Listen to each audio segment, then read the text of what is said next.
Welcome back, people, to another occult lecture by Revival of Wisdom.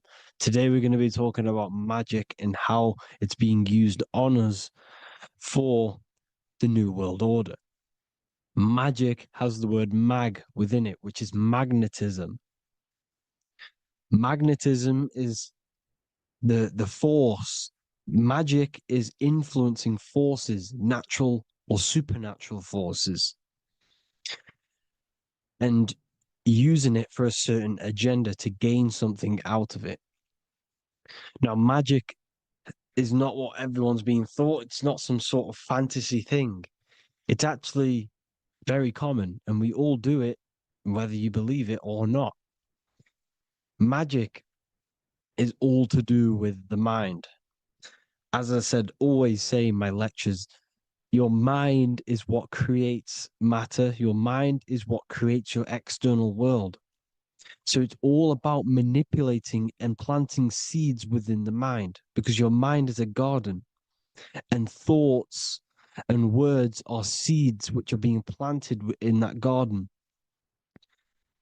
Your life, your physical life, the people you have in your life, your friends, your car you own, the job you have, is all a reflection of the thoughts that you've been thinking in the past. You are where you are in life because of the thoughts that you've been thinking. Therefore, your life is a direct reflection and manifestation of your mind, the the Garden of Eden. Okay? The mind is what they are targeting. What you see, say, and hear has a direct effect on your mind. Me talking to you is influencing you. The words I'm saying is planting seeds within your mind. Now, it's up to you to consciously act on these thoughts or these words, or to maintain these words. As above, so below, as within, so without. What's inside of me is outside of me. What comes into the storehouse comes out of the storehouse. You have the left, you have the right, you have the up, and you have the down. As above, so below. Whatever is in your mind will be expressed in some sort of way, consciously or subconsciously, spiritually or physically. The mind is what manifests everything. And this is what we need to understand. We need to understand is that the mind is not physical. All things spiritual manifest physical. All things seen come from the unseen. The words you're thinking, that everything you have is coming from the unseen. The actions that you do come from the unseen mind. Another expression for as above, so below is you are the universe itself. You are a universe, a mini universe. But just because you are mini does not mean you are the whole thing. If I take a little piece of infinite, let's say there's an infinite light source. Let's say I take a little chunk of that infinite light source. That little chunk I took is still infinite because it's been taken from infinite. You are the universe. Your awareness, your mind is the universe. It's information. You are the universe experiencing itself. This is why we say we are all God. As above, so below. What is in me is outside of me. The sun, the physical manifestation of the sun, is your soul. The 12 constellations are manifested in the physical body. The 5 elements are manifested in the physical body. They're manifested in the 5 fingers you have. As above, so below. This is manifested, well, this is a symbolized in Freemasonry and secret societies as the 2 pillars. The mirroring reflection, the reflection of reality, the mirror, as above, so below. What happens in the mind, what happens in the astral, happens in the physical. This is Aleister Crowley. This is all symbolism. This is the two pillars with the all-seeing eye and the triangle at the top.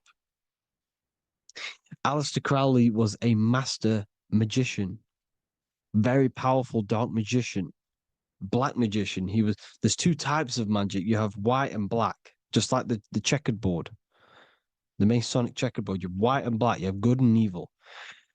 White magic is influencing natural forces to gain something that will help the collective consciousness, help the collective, help the earth, help other people. Black magic is something you manipulate something so you can get something personal out of it. Doesn't matter if it's good or bad. It's still considered as black magic because you're being selfish. Everything you do should be contributing towards the collective consciousness and helping others. And this is why the ancients lived in a system where everything was in unity. We understood that I am you and you are me. What I do to you happens to me because I am you and you are me. We are the same mind substance on the inside. We're all the same mind substance being expressed in different bodies. So what I do to your mind will have a ripple effect on my mind because all of our minds are connected within the mental plane.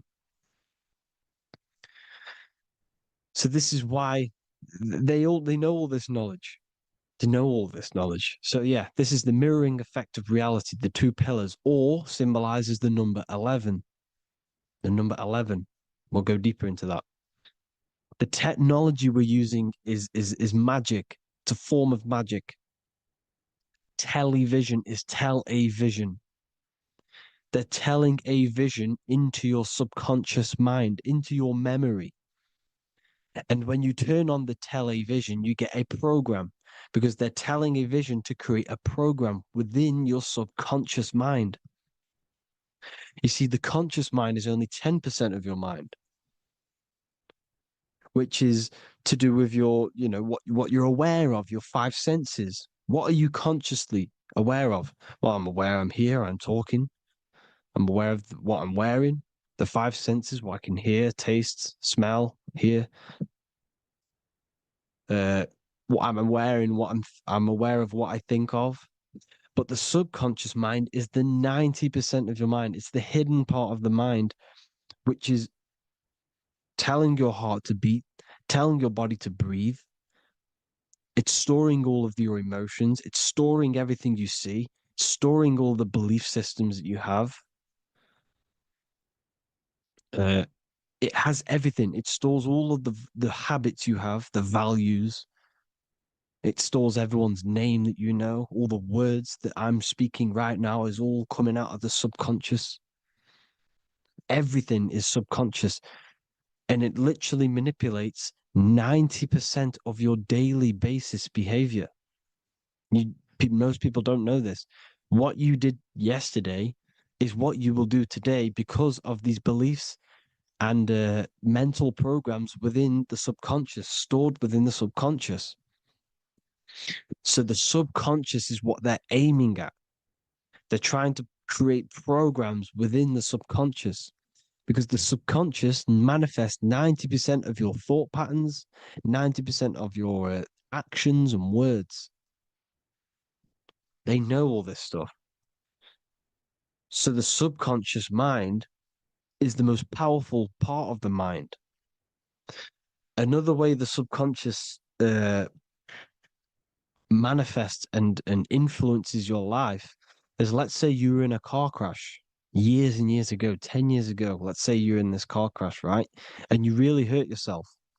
The emotion you felt in that time when you were injured in that car crash had a great impression on your subconscious mind. You see, the stronger you feel something emotionally, the stronger impact it has on the subconscious. You can remember and recall that moment and very vividly because of the impact it had on the subconscious. For example, you become that terrified of cars that it manifests into your life today that you are wary to go in certain cars. You don't want to go in cars at all, maybe, because of that moment that stored within the subconscious. And it will manifest into anxiety. It will manifest into not going into cars. It will manifest into depression, maybe. These things, these emotional, very emotional, traumatic events have a great impression on our subconscious and they control your life. This is why you need to meditate and let go deep within yourself and let go of these internal, deep emotions that you may have repressed and keep pressing down and ignoring. But you need to address it and let go of these subconscious impressions you have, which are controlling your life, like anxiety, depression. All of these things are stemming from things that are stored within your subconscious years and years ago, more than likely. Broadcasting. They're casting spells to a broad audience, to news, north, east, west, and south. They're casting spells. No, if you watch the news, everything's red. Breaking news in red writing or the red background, everything's red. Why? Because red's the root chakra, which is all to do with survival. They want to stimulate this root chakra because they want you down there in survival mode. They want you in survival mode because you're easier to control. They control out of fear. And not only they're casting these spells as if, because most of the things they cast in the news hasn't already happened. They're constantly bombarding you with there might be a war breaking out, war this, war that, kill here, kill there, murders. It's impressing, it's casting spells on your subconscious mind. So when the event does turn up in real reality, in physical reality, you're less emotional, you're less surprised. You're not as surprised because you've already heard it before. Your subconscious has already heard it all before. If you never heard of a war and then a war broke out, you'd be going crazy. So they subtly program your subconscious mind through the words, because the words they say is impressing your mind. It has an effect on your mind, which will have an effect on your behavior, your words, your conversations you have with people. They're casting spells to north, east, west, and south on the tell a vision. They're telling a vision by broadcasting, by saying spells. This is why we call it spelling. Even the word, listen, the words we say cast spells. Bless. Oh, bless you. That's be less. The subconscious mind only picks up literal things. You see, when I say bless you, your conscious mind picks that up as, oh, thank you, you're blessing me. But your subconscious picks up as be less. You see? Because the subconscious it has no filter. It's just, it is what it is. Everything is factual in the subconscious. Therefore, if I call you an idiot, your subconscious, my subconscious will think I'm talking to myself and calling myself an idiot, and it will take that as true. That is truth. Everything is truth within the subconscious. And the subconscious manifests your behavior. The devices this is the biggest one. Black scrying mirrors, device, the devil's vice, the device. Okay? Black scrying mirrors, black screen is scrying. Black scrying mirrors were used to communicate with spirits within the astral plane in the medieval times. They're still being used now by black obsidian mirrors. And look at your phone, it's a black mirror. And there's some sort of, I'm not saying this is facts, but personally, I believe these are portals for spirits and ethereal entities to come into your life, to come into your surroundings. So this is the next big thing: the TVs, your iPhone, your iPod, all black mirrors, and mirrors are very, very powerful. Even just a normal mirror. Mirrors have an effect. Whatever you say into a mirror, what you say is energy. And when you say something into a mirror, you're saying it into yourself. It's an infinite cycle of words of energy because it's being reflected infinite times. When you say something into a mirror, it has a massive effect. You're saying it directly into your eyes, into your mind. So what you say in a mirror should be said with precaution.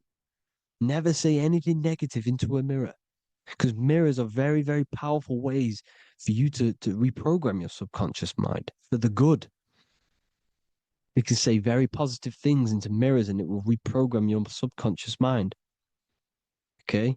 Manifesting is all magic. It's all magic. Everything is magic. But consciously doing it is what they're doing. They hid this knowledge. Your phone is magic. It manipulates your mind. The iPhone, I. Okay. See, magic isn't all of this with wands. See, Harry Potter, okay, that was created to give you this perception of a mystical and amazing form of magic with magic wands and all sorts of stuff like that. Yes, that stuff was true when the collective conscious minds were on a higher level and our belief systems believed in these things because the universal mind, all of our minds contribute to reality. If the masses don't believe in magic, in if the masses don't believe in a certain thing, it's going to have an effect on physical reality. So when the collective minds are higher and have more open minds, things like Harry Potter can come true. See, it's all in the mind. The iPhone, the eye is the symbol for the mind, the invisible intelligence. The triangle is the ethereal plane. Okay. So the eye in the triangle is the eye that sees into the beyond the ethereal planes. The square is the physical plane. So the iPhone, your phone is a black box, just like the Saturn black cube. It's a black mirror. It's taking photos of you every 2 seconds. And it's a it's a it's your mind. Your mind is in that phone. Everything you like, everything you text, everything you type in Google, everything you say to someone, every conversation is all recorded on the phone. Therefore, it is a direct reflection of your mind. Your mind is imprinted into your phone because your mind, everything you think in your mind, you're manifesting into typing, saying, taking pictures into the phone, and it's collecting it and storing it. And what they're doing, and this is for all forms of magic, it's manipulating the mind. It's all manipulating the mind. Reels, Instagram, TikTok, this is all dopamine. It's all controlling the mind. Every like you get, every follow you get, every share that you get is dopamine within your brain. They're literally targeting your brain and mind.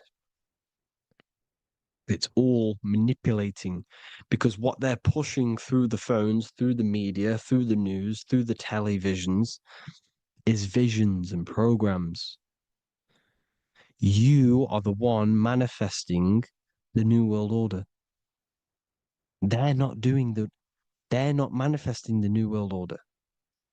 They're giving you the information so you can manifest the New World Order. Everything they say is contributing to your mind. For example, digital money and all the information they put out for you to see is contributing to your enslavement. Your mind is manifesting the New World Order. They know this. They don't manifest it. There's billions of us. We could easily run over them physically, but on a mental level, these people have the knowledge and they hide it from us, and they let us manifest reality because we are the collective. They give us the information which manifests their agenda. It's all magic through the phones, the media, the television. So your phone is a manifestation of your mind. It's a record of your mind.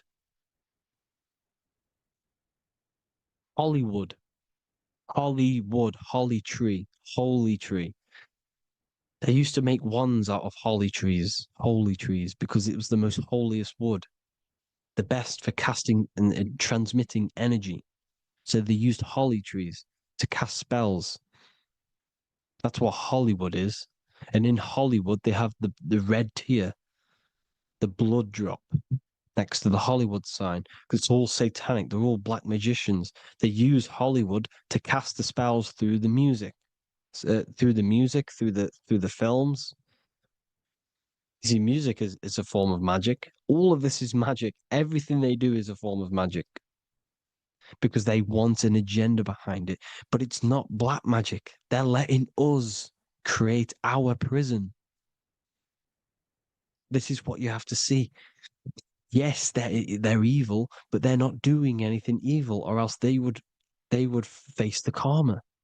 They let us manifest this agenda through giving in the information by telling you what's going to happen in the movies. Everything that happens in a movie, it's all there on purpose to program your subconscious, to plant a seed within your garden, your subconscious, your mind. Because when the mind is already seen something, when it comes up and turns up in physical reality, you will be less shocked and you won't rebel. So they lure you slowly. They make you aware of these things over time. They make you gradually think it's okay. Like the technology, we never used to use these phones. How did we become so addicted and reliant on them? Well, because first they gave you a little flick phone. Well, no, sorry, they gave you a phone in your house, and then once you got used to that, they say, "Oh, here's the newest version of a little flick phone." You started texting your friends. Everyone was loving it in high school. They could now meet up without saying, "Let's meet on the weekend at this point at this time," like your parents probably did, or maybe some of you watching this, you probably had to tell your friend to meet on the weekend at a certain time because you had no way of communicating. So everyone got these phones and got addicted to them. Then they slowly got addicted to the new iPod with the touch screen. Now they invented touchscreen. Then everyone got addicted to touch screens. Then because all of this is producing dopamine in the brain, which creates you to become mentally addicted to things and physically addicted, chemically addicted. Because dopamine's a chemical. Your subconscious becomes a program within your subconscious, and your body becomes chemically addicted to these phones. And these phones are the enslavement of humanity, technology. Without this, we wouldn't be in this mess without technology. Because they're creating a hive mind. We're creating a hive mind. So back on track anyways, uh they they program you. Look at the films, 9/11, 9/11, all in produced by Hollywood. Here's the 11, like I said at the beginning, the two pillars which reflect reality. What happens in the mind happens in the physical. What happens in the astral happens in the physical. Okay, what happens in the physical happens in the mind. It's the two pillars, the mirrors. 9/11. 9 plus 1 is 11. Flight 11 was hijacked. New York is the 11th state. New York adds up to 111. This is not a coincidence. It's all a form of magic. It's a ritual, energy harvesting ritual, because your mind produces energy. Your mental attention produces energy, and they're feeding off this energy in the astral plane, these demons. Music is the most powerful. Personally, I think the music is one of the most powerful forms of magic they're using. Okay. Music is hypnosis. It puts your brain in a hypnotic state. It influences your electromagnetic field through vibrational energy. It reprograms your subconscious mind. Why do you think you remember the lyrics? You see, your subconscious stores all of the memories. Remember, the subconscious manifests 90% of your behavior. So, therefore, the music you're listening to is manifesting your behavior. You wondered why some people wonder why they have drug addictions and they can't get out of violence and they can't get out of all this negative mind space. It's because the music they're listening to is creating a negative mind space. The words you listen to have plant seeds within your mind. So the reason you remember the lyrics is because that song created a program within your subconscious. Yes, that is what happens. You can use magic to reprogram your mind, but you can use music to reprogram your mind because it's all forms of magic. It's using natural mental energy forces to manipulate the physical reality. You manipulate your mind, you manipulate reality, physical reality. Okay. So the music, another very, very big one. When you turn on the radio, it's just all talks about alcohol, drugs, and sex because they want you down in the lower three chakras. They want your mind attached to matter when it's mind over matter. Your mind's not physical. You see, the word spirituality is the new trend. It's not about your spirit. It's not about your spirit. It's about your mind. It's not about, you know, uh, spirituality and looking after your spirit. And they've got you focused on your spirit. Why? Because they hide your mind from you. You see, a lot of people think their mind is their brain, but the mind is everything. There is no physical reality without mind. You can have a brain. Imagine if you had no mind but a brain. It wouldn't work. The mind is everything. The mind controls your avatar. It begins in the mind before it happens in the brain. Then the brain manifests through the body. The brain's just an electrical computer. So that they've got people scared. Or do I have a soul or not? And all this stuff. Listen, if you have a mind, you have a soul, because you are not the mind. This is why everything is sort of an illusion, because beyond the mind is your soul. But what is the soul without a mind? You can't have a you can't have a soul without the mind. But if the mind didn't exist, the soul doesn't exist. You are the person listening to your mind. I shouldn't say person because you're not the body. You're the entity behind the mind. But if you didn't have that mind, you couldn't understand what you even were. You would just be an observer who couldn't think. So yes, we all have a soul. If you have a mind, you have a soul. Everything is mind. Everything has mind. Mind creates everything. God is mind. And then manipulating your mind through TV, your phone, uh, every little thing. The school, it's all about the mind, people. Control your mind, you control your reality. Just the last thing, here you go. Aleister Crowley, the dark magician, Kanye West doing the exact same thing because they're implementing magic in the music. Here's the Beatles with Aleister Crowley in the background. Bet you never noticed that. Aleister Crowley was influencing music and placing magic within the music to influence the subconscious. This is what this is what Baal worship was. This is why they kill children. They sacrifice these children. Why? Well, because in order to ascend, in order to raise your consciousness internally, godly, by being good, God, or being in order to be good and raise your consciousness and to get something in the physical world, you have to sacrifice yourself. And what do I mean by that? In order to raise your consciousness and ascend, you have to sacrifice the lower nature of yourself. You know, you got to abstain from having sex to retain your sexual energy, to transmute it, or staying away from negative, some poisonous foods like meat. So, staying away from blood. We shouldn't be consuming other animals' blood. We should be keeping our blood pure.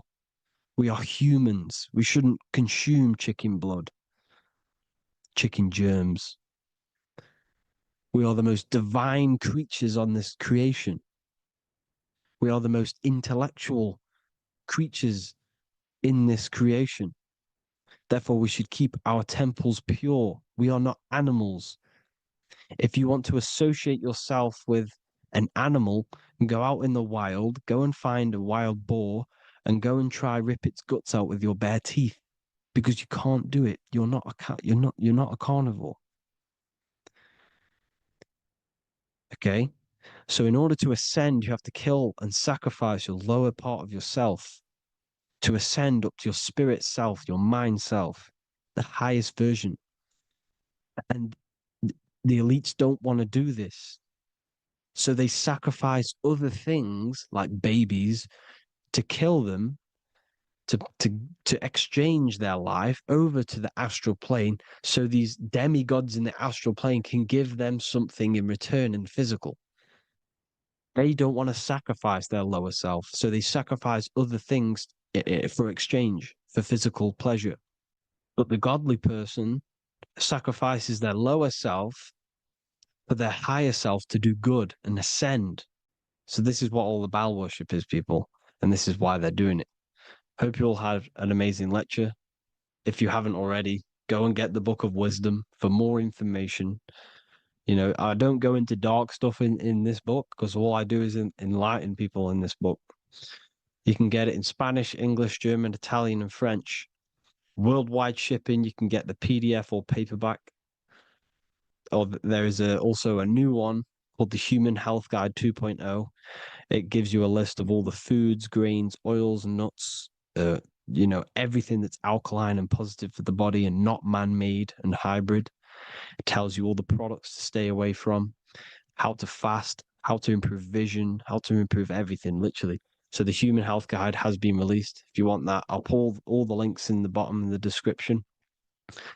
Hope you all enjoyed the lecture, people. Around the Freemasonic G. And in this video, we're going to be discussing it. Some people call it geometry, God, gnosis, genesis, generation. But in fact, it's all of these things. And all of these things relate back to one concept that links them all. And in this video, you will be discovering this secret force, which pretty much creates everything in your reality, in your life, and has done unconsciously, whether you are aware of it or not. The Freemasonic G is the 7th letter in the English alphabet. This is important because the number 7 has many mysteries inside the esoteric and occult traditions. Some people say the number 7 represents the 7 colors of light, the 7 major planets, or the 7 musical tones, 7 days of creation. The number 7 is a massive mystery. But what we have to understand is that in the context of Masonry, Freemasonry is all about building the self. Every day we wake up, we are either building our prison of our mind or freedom of our mind. Everything inside of esoteric Freemasonry is about building the self and reconstructing our consciousness, our inner dialogue, the inner voice. We're transforming the mind from low awareness to high awareness. This is why Freemasonry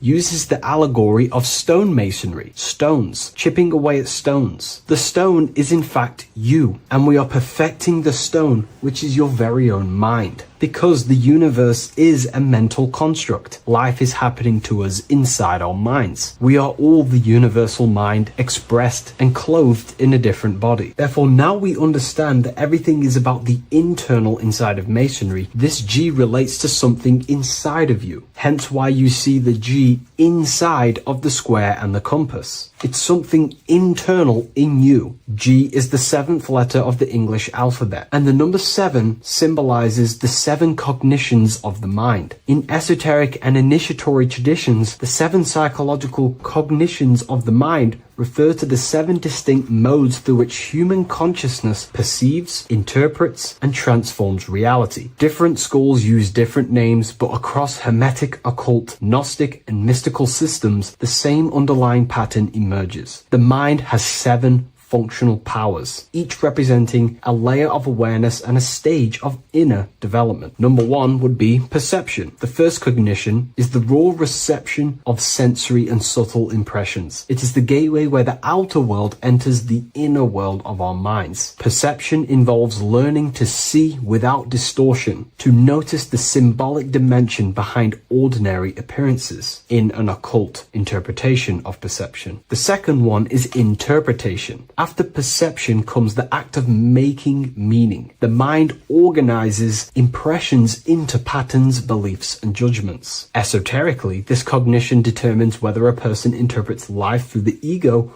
or through the higher insight of their higher consciousness. The goal is to purify interpretations so that the intuition can speak through it, to clear our minds of the clutter, master it, and let our higher consciousness shine through it. Number 3 is the imagination. This is the creative faculty that produces images, symbols, and visions in the mind's eye. This is associated with the astral plane. We live in a mental universe of thought. Thought wraps itself inside of imagination. The thought alone has no true form, but then the thought wraps itself in a vehicle of consciousness, what we call imagination, and we give form to the thought. Imagination becomes active. Imagination becomes active imagination, the foundation for rituals, alchemy, meditation, and visionary insights inside of occult traditions. Working on your imagination is a key part on developing your consciousness, as it is literally the sight into the astral plane, your internal vision of the mind. The fourth cognition of the mind is emotion.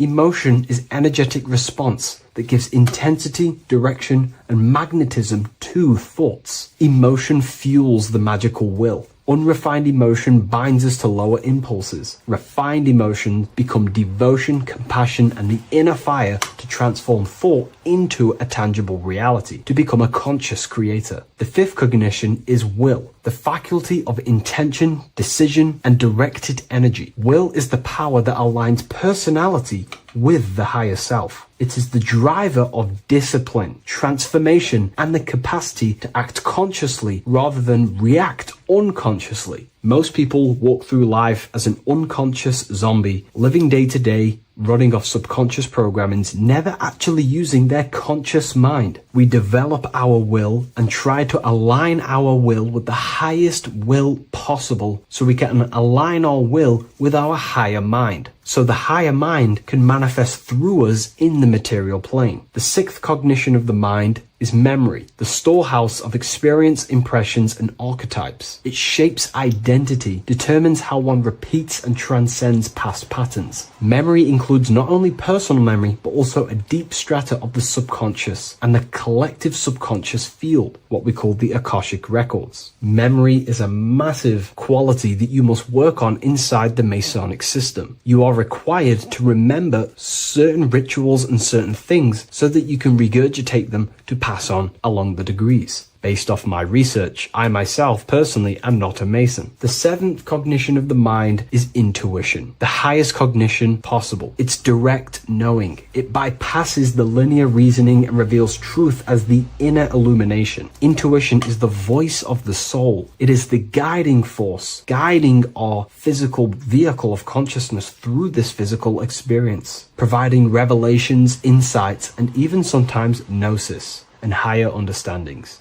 They are the 7 principles and cognitions of the mind that we should work on. Sometimes they're symbolized as 7 luminary planets, because lumen is light. The planets are light. Light is consciousness. Consciousness is light. Now moving on to the true understanding of the G, the higher understanding of the G, as I mentioned previously. This is what we call the generative principle, the care principle, the human heart principle, the female aspect of consciousness within yourself. All creation is built upon a care. All action is built upon a care. You only act on what you care about. You care about paying the bills and staying inside your house and looking after your family, for example. Therefore, you take the action to generate the reality and generate money to pay the bills. Them actions are driven by the force of care. If you care about a plant, you take the action to water the plant and it grows. If you care about your partner or relationship,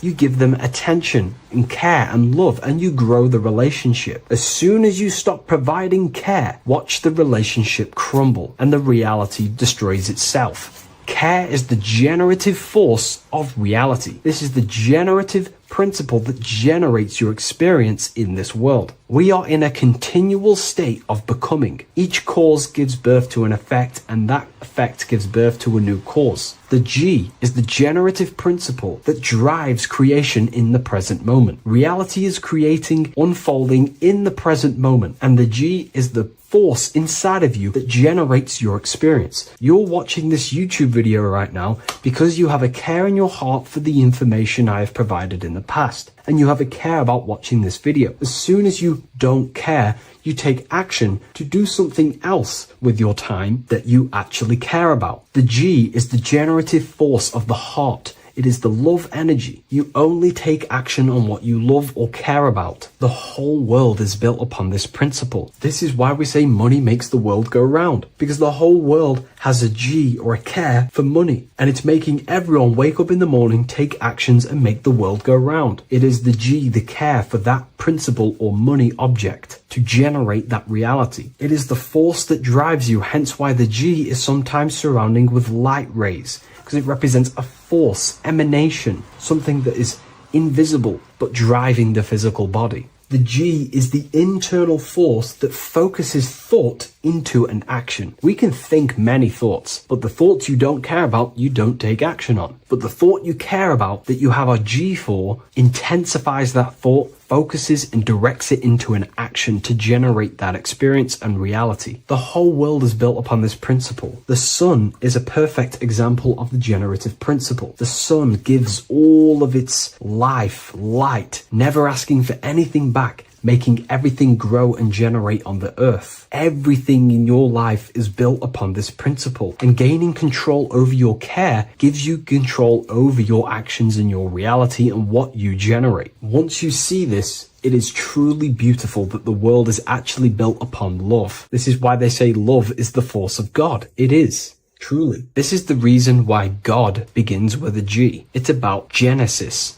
Genesis means creation. G, generation. Anything that generates and creates is all to do with a care or a love energy. But don't get me wrong, people can love sick and twisted things, and they act upon them sick and twisted things. This is why purification of ourself is important by understanding this principle, as it is a very powerful principle to understand. This is the reason why the word gift begins with a G. You're giving something. I care, I'm going to give you something, a gift. Or guidance. This is what guides you into becoming something, what you love. This is why also gnosis begins with a G. Gnosis is not actually knowledge. Gnosis is knowledge obtained, attained by direct experience or through direct experience. For example, you're not believing you're watching this video right now. You know you're watching this. Know, gnosis, same phonetic sound. It's about knowing. Gnosis is about gaining knowledge of the self. Self-knowledge through direct experience.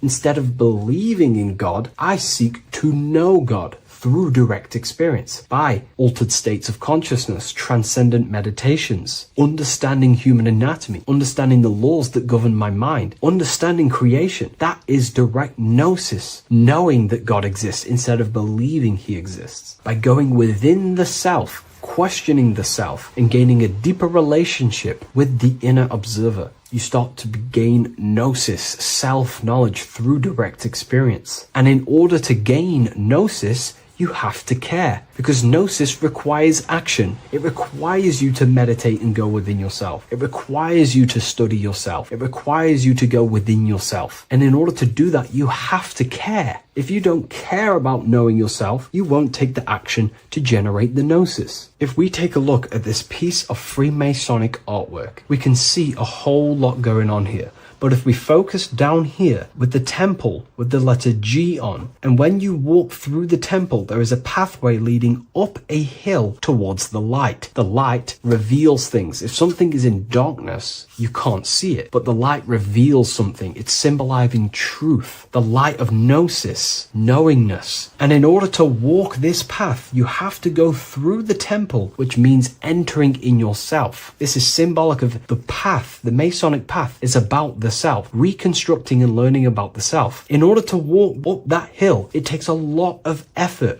It's not easy walking up a hill. You're going to be tired. It's not easy. It's horrible. Who likes walking up a hill? I know I don't, but people like hiking and stuff. I understand that, but it's symbolizing this is hard work, working on yourself, because the labor of working on your mind is the hardest labor you will ever do. It's called the great work, or the Masonic work. And in order to climb that mountain, you go through the G. You have to have the care. If you do not have the care, you will not walk up that mountain. You will not generate the gnosis. You will not get close to the light. You have to have the G to walk that path of self-mastery and working on your mind. This is very, very important. If you want to gain the light, you have to have the G inside of you. You have to have the care to generate a higher consciousness. If you want to earn more money, you have to have the care, or else you will not take the action necessary to generate that reality. This is why we have to master ourselves and write down everything you love. It could be even the bad things. It could be lust. It could be anything you're wasting your care energy on. Try and remove them one by one. Master them and become disciplined. And then you'll have more G energy, care energy to direct towards something else in your life to generate and grow that experience or reality. Again, the word grow, G. It is a growing force. What you place your love and care into grows and expands. What you have a G for is what you spend your time and attention on, your two spiritual currencies. So this is the Masonic G, and I hope you gain a deeper understanding of this. So that is pretty much everything about the Masonic G that you need to know, and hopefully this has helped you. If you wish to learn more and gain guidance through your life and understand yourself on a deeper level, the book I've used today is called The Book of Symbolism. I'll leave a link in the description.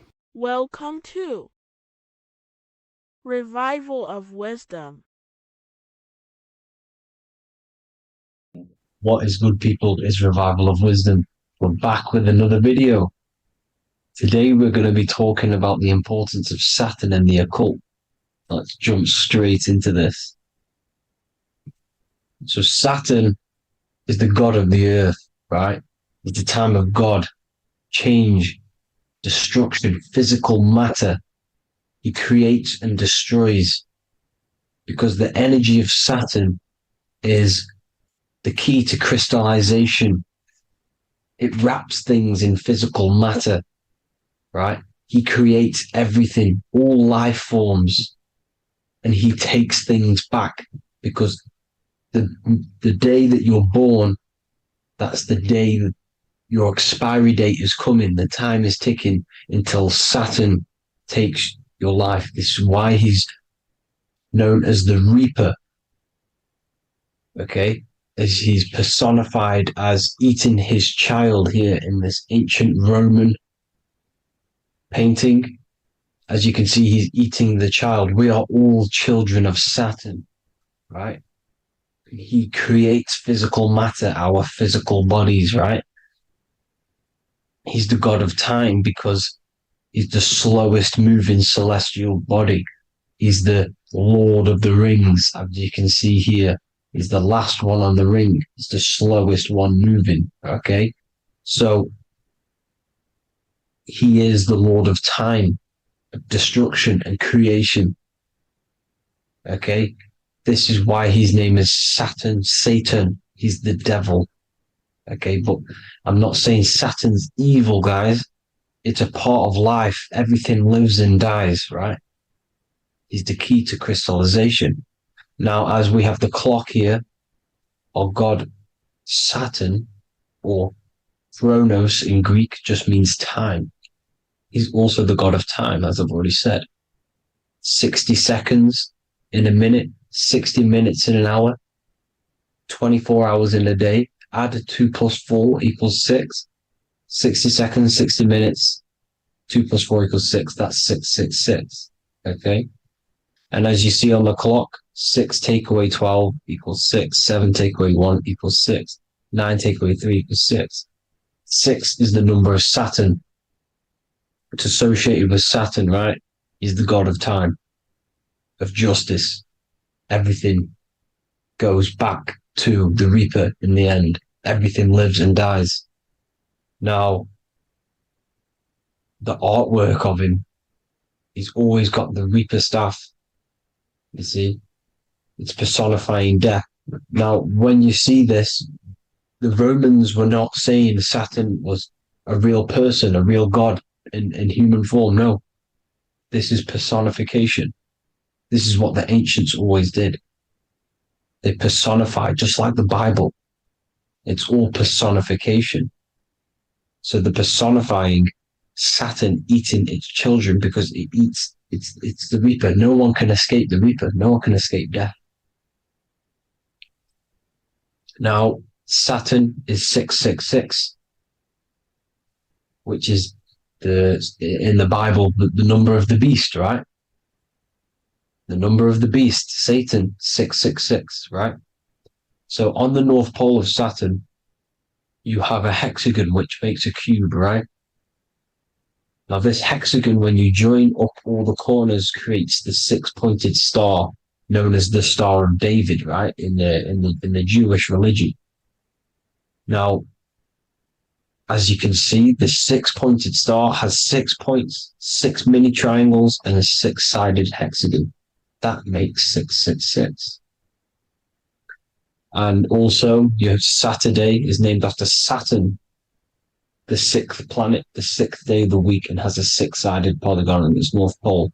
That's also 666. Now, this Star of David, this symbol goes back thousands of years, and it originates from Saturn. It's not the Star of David, right? It originates from Saturn.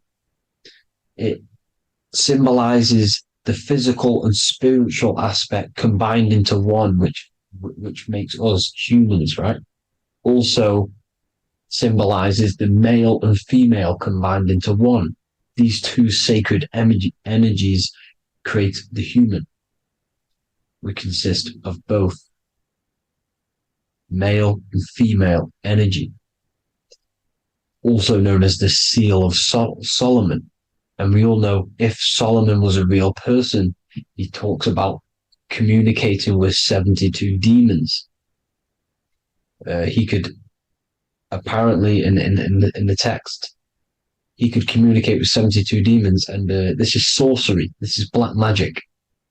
Now, this symbol is associated with hexing people. When you place a hex on someone, that is a form of witchcraft, which a hex is just a curse. When you're cursing someone, this is black magic.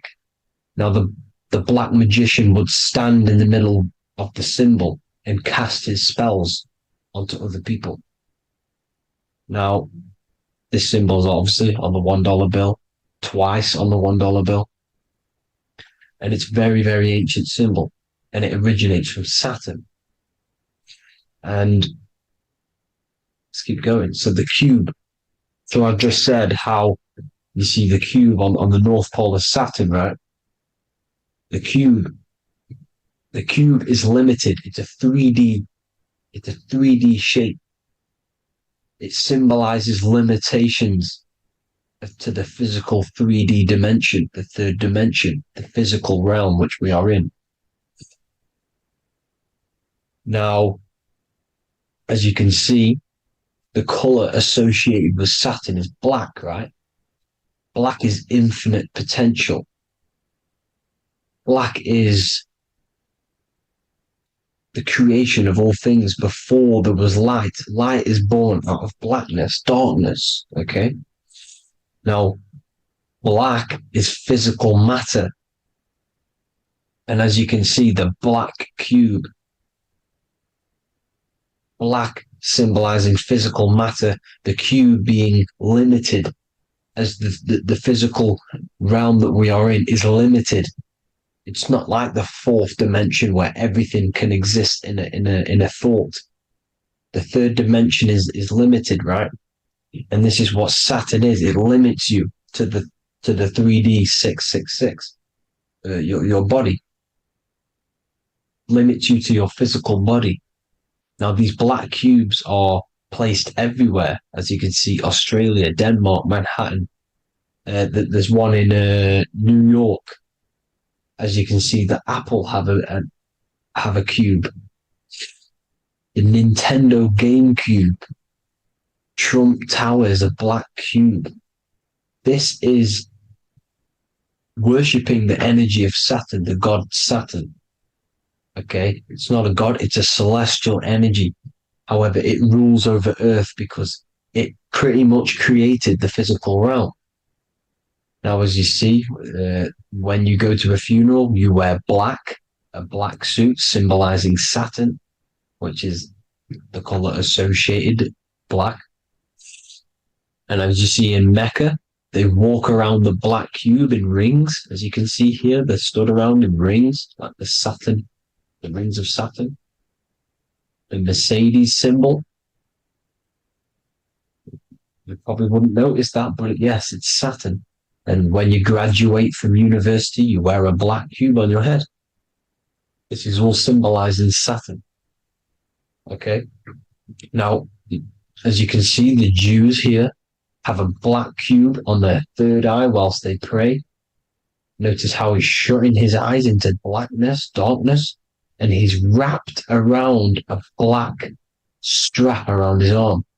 This is symbolizing the wrapping of physical matter, of how physical matter wraps things into existence. And as we all know, the Star of David is a Jewish symbol. So he has the black cube and the Star of David, right? So all of these religions are secretly worshipping Saturn. Okay, this is all Saturn worship, Kronos, the god of time and destruction, the physical reality. Now, as you can see, it's symbolized everywhere in all major corporations. Pepsi, internet, that's obvious. NASA, of course, NASA. NASA means to deceive in Hebrew. Universal, Walkers, that one's so obvious. Nike, Toyota. So many different ways they symbolize it. You either see the rings of Saturn or the black cube, as I just showed you here, the Nintendo and the Mercedes, right? It's absolutely everywhere. Now, they also use 666 to symbolize it, as I've just broken it down to you. 666, the World Economic Forum. We all know how they're trying to enslave us into this new world agenda. Google Chrome, CERN, Disney, Coca-Cola, Cadbury's, all of these have 666. Now, every UPS barcode has 666. And even www. Is Hebrew for 666, as you can see here. Monster. It's the same Hebrew letter. It means 666. Drake, 6 God. That's his God, Saturn. Why? Because they love physical realm. They love the physical dimension, the third dimension. Because they can rule here through riches. They can build an empire here. It's not like the fourth dimension. They don't want to ascend. They want to stay down here in the physical realm. Okay? Now, this is why they're cloning. They can move their consciousness into other clones to live forever. This technology exists. This is why they love the third dimension. As you can see, all of these sellouts here, Drake, Leonardo DiCaprio, all of these people doing 666 because this is their God. This is their God.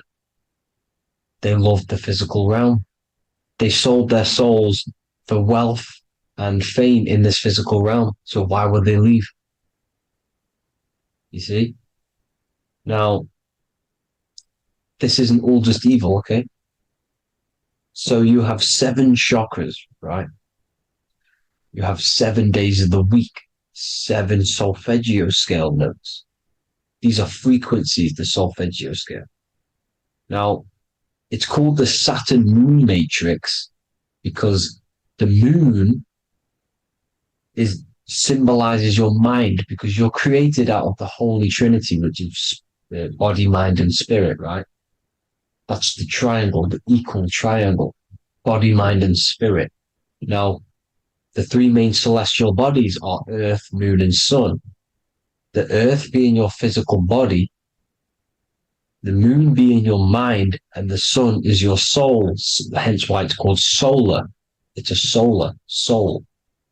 Now, these symbols are alchemical symbols. So when you're doing alchemy, you use these symbols to obviously symbolize what we're talking about. Now, as you can see, these are all the symbols of the planets. Of Saturn is created out of the moon on top, the moon on the bottom and the earth on top, as you can see here. You see? And this creates the number 5. Now, with the moon being your mind and the earth being your physical body, this is mind over matter, because the earth is your body's matter. This is matter over mind. You don't want to be matter over mind. This is low states of consciousness. You won't be mind over matter. You see, to manipulate matter, to create your own reality. Now, obviously, we all know Saturn is associated with the lowest chakra, which is the root chakra. This is to deal with your animal instincts. When you're down here, you identify as the physical body. You don't know anything spiritual. You're you have a pure physical mind. You don't believe in anything spiritual. This is survival mode, consumption. They want you trapped down here, which is matter over mind. They don't want you to create your own reality, which is mind over matter. You see? Now, that's what Jupiter is. Saturn is the moon on the bottom and the earth on top. But Jupiter is the moon on top with the earth on the bottom. That's mind over matter, you see? So, these chakras are an ascension process from matter, physical matter to spiritual. This is the ascension. This is the stairway to heaven. This is Jacob's ladder. You see? Now, the number 5, which is obviously associated with Saturn as well, which create the symbol for Saturn, created the number 5. You have 5 senses, 5 elements, 5 physical elements. As we all know, Saturn crystallizes everything into physical matter out of the 4 elements. 5 fingers and toes, 5 points of man. Okay, the number 5 is the number of justice. Saturn holds things back. He restrains things from you, makes you learn the lesson. Now, 666 is not all evil. 666 is the atomic structure of the carbon atom. 6 protons, 6 electrons, 6 neutrons, right? We are carbon-based life forms. All life forms are based on the bonding properties of the element carbon. Because Saturn crystallizes everything into physical matter. Now, the Masons symbolize this with the checkered boards. They have the black square, which is obviously matter, as I just said, the black cube, and spirit is the white square, because white is eternal light. White and light, you see. Black is physical matter.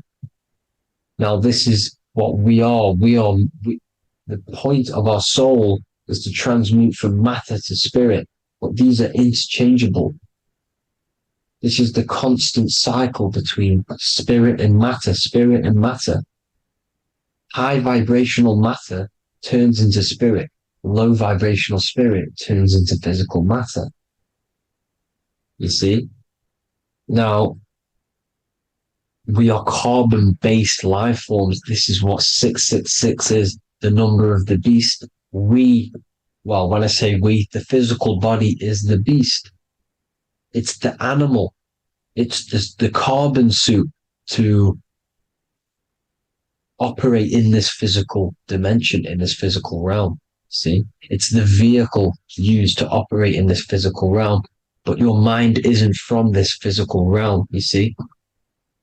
The brain is the physical manifestation of the soul. Okay? So, as you can see here, the spine is an extension of the brain. Everything goes back to the brain. This is literally what your physical body is. You see, this is the nervous system, and everything reports back to the brain, and everything's controlled from this control center. And this spinal column, at the top of the spinal column, is your third eye, which is known as the pineal gland. And this is the seat of consciousness. It's the center of consciousness. That is your true self, pure consciousness. This body is just a physical body. This body is mortal. This body runs out, but your consciousness lives forever. They don't want you knowing this. This is why they keep you down here in your lower chakra. They want you to believe everything is just physical. They don't want you to believe in the spiritual side of reality. Because this way they can manipulate you, right? They want you matter over mind because they know your mind creates reality. They know your mind is the root cause of reality. You manifest your own reality from the inside out. So this is why they control your perception of reality. They control your information in order to manifest their new world order. You, who are ignorant to knowledge and wisdom, you who are ignorant are manifesting their agenda because you accept their information and their perception of this reality. Now, this is why they tell you the globe model, the heliocentric model, to trap you into physical matter. Now, if you understood about this true form of this realm, you'd understand that there's a spiritual side behind everything. The spiritual side, something has to exist. The root cause of reality is higher planes of existence.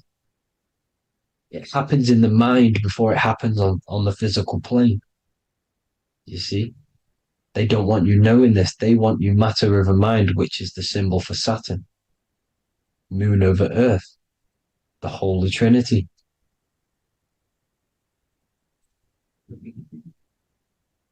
Now, as you can see, the cube also makes IXXI. This is Roman numerals. This is Roman numerals, and when it's translated from 9/11. Yes, 9/11. This is the secret code of the One World Order. The two twin towers, when the two become one. Okay, when the two become one, this is how you reach the higher states of consciousness, the physical and spiritual. Now, as you can see, the 9/11 memorial are two black cubes. It's 2 black cubes. This is all Saturn worship. Now, I'm not saying that Saturn is an evil celestial body, right? No, everything has a good side and a bad side, right? It's duality. The spirits of Saturn on the dark side are the most evil demonic spirits. Now, these are the spirits that these are invoking through these rituals, right? Yes, 9/11 was a massive ritual. It's a satanic ritual, okay? Now, we all know Elon Musk. Elon Musk is coming with the mark of the beast. And English gematria, this equals 666, right? 666, as I said, is the number of the beast. You are the beast, your physical body. You see how the Bible twisted things up to make things more confusing, right? But it's there. You just have to have the knowledge to be able to read the Bible properly. As we all know, we had this virus. I'm not going to say the name because I'll get flagged. This virus adds up to 666 because this is all part of the New World Order. It's all part of keeping you in this physical dimension. Okay, now as you can see here, Novus Ordo Secularum on the back of his shirt, on Elon Musk's shirt, this is also on the $1 bill, Novus Ordo Secularum. This means New World Order. Yes, New World Order. This is on the back of Elon Musk's shirt. And as you can see here, he owns Neuralink, which is the brain chip, which they're going to be putting into implanting this onto your brain. This is the New World Order to connect you and merge your consciousness with AI. Neuralink and Meta, he owns Meta as well, which is the metaverse. These are going to be linked in, hence why they have the same symbol, but just in a different format. It's the infinity symbol. And the infinity symbol comes from the torus field, as you can see here, your electromagnetic field from around your body. Now, the end goal is for this New World Order is to trap your consciousness inside of an alternative reality being projected from the metaverse. Because the metaverse will be the reality. Neuralink will be the brain chip inside of your brain, projecting your consciousness into an alternative reality while they harness your energy of your physical 666 body. Now, this stuff gets real deep, people. Now, this is the end goal of the New World Order, is to connect you with AI. This is why they're trapping you and keeping you in these lower states of consciousness in the Saturn-associated root chakra, so you don't find out about the spiritual side of reality. Because if you knew the truth of this reality, you wouldn't connect to AI. You see, you have the power within you to travel to other worlds, the astral plane, for example. You travel to different worlds when you are sleeping. Okay? They want you to know it's just a dream. However, their end goal is to trap your consciousness and feed off your energy, spiritually and physically. Okay? I don't know why these people are just pure evil. As I said, evil love bondage. They love the physical dimension. They don't want to ascend to other realms. These evil love the third dimension. This is why evil spirits will inhabit bodies, exorcisms, because they miss being in the physical realm. They miss it. Evil love bondage. So this is why they're cloning and putting their consciousness in clones to stay in this third dimension, to stay as further away from the source as possible. Okay? This is why they're doing it. And this is how it's all linked in. So I hope you all enjoyed this video. Hope you gained some wisdom. Please feel free to join the Telegram. And please leave a like and a subscribe. Thank you all, people. God bless.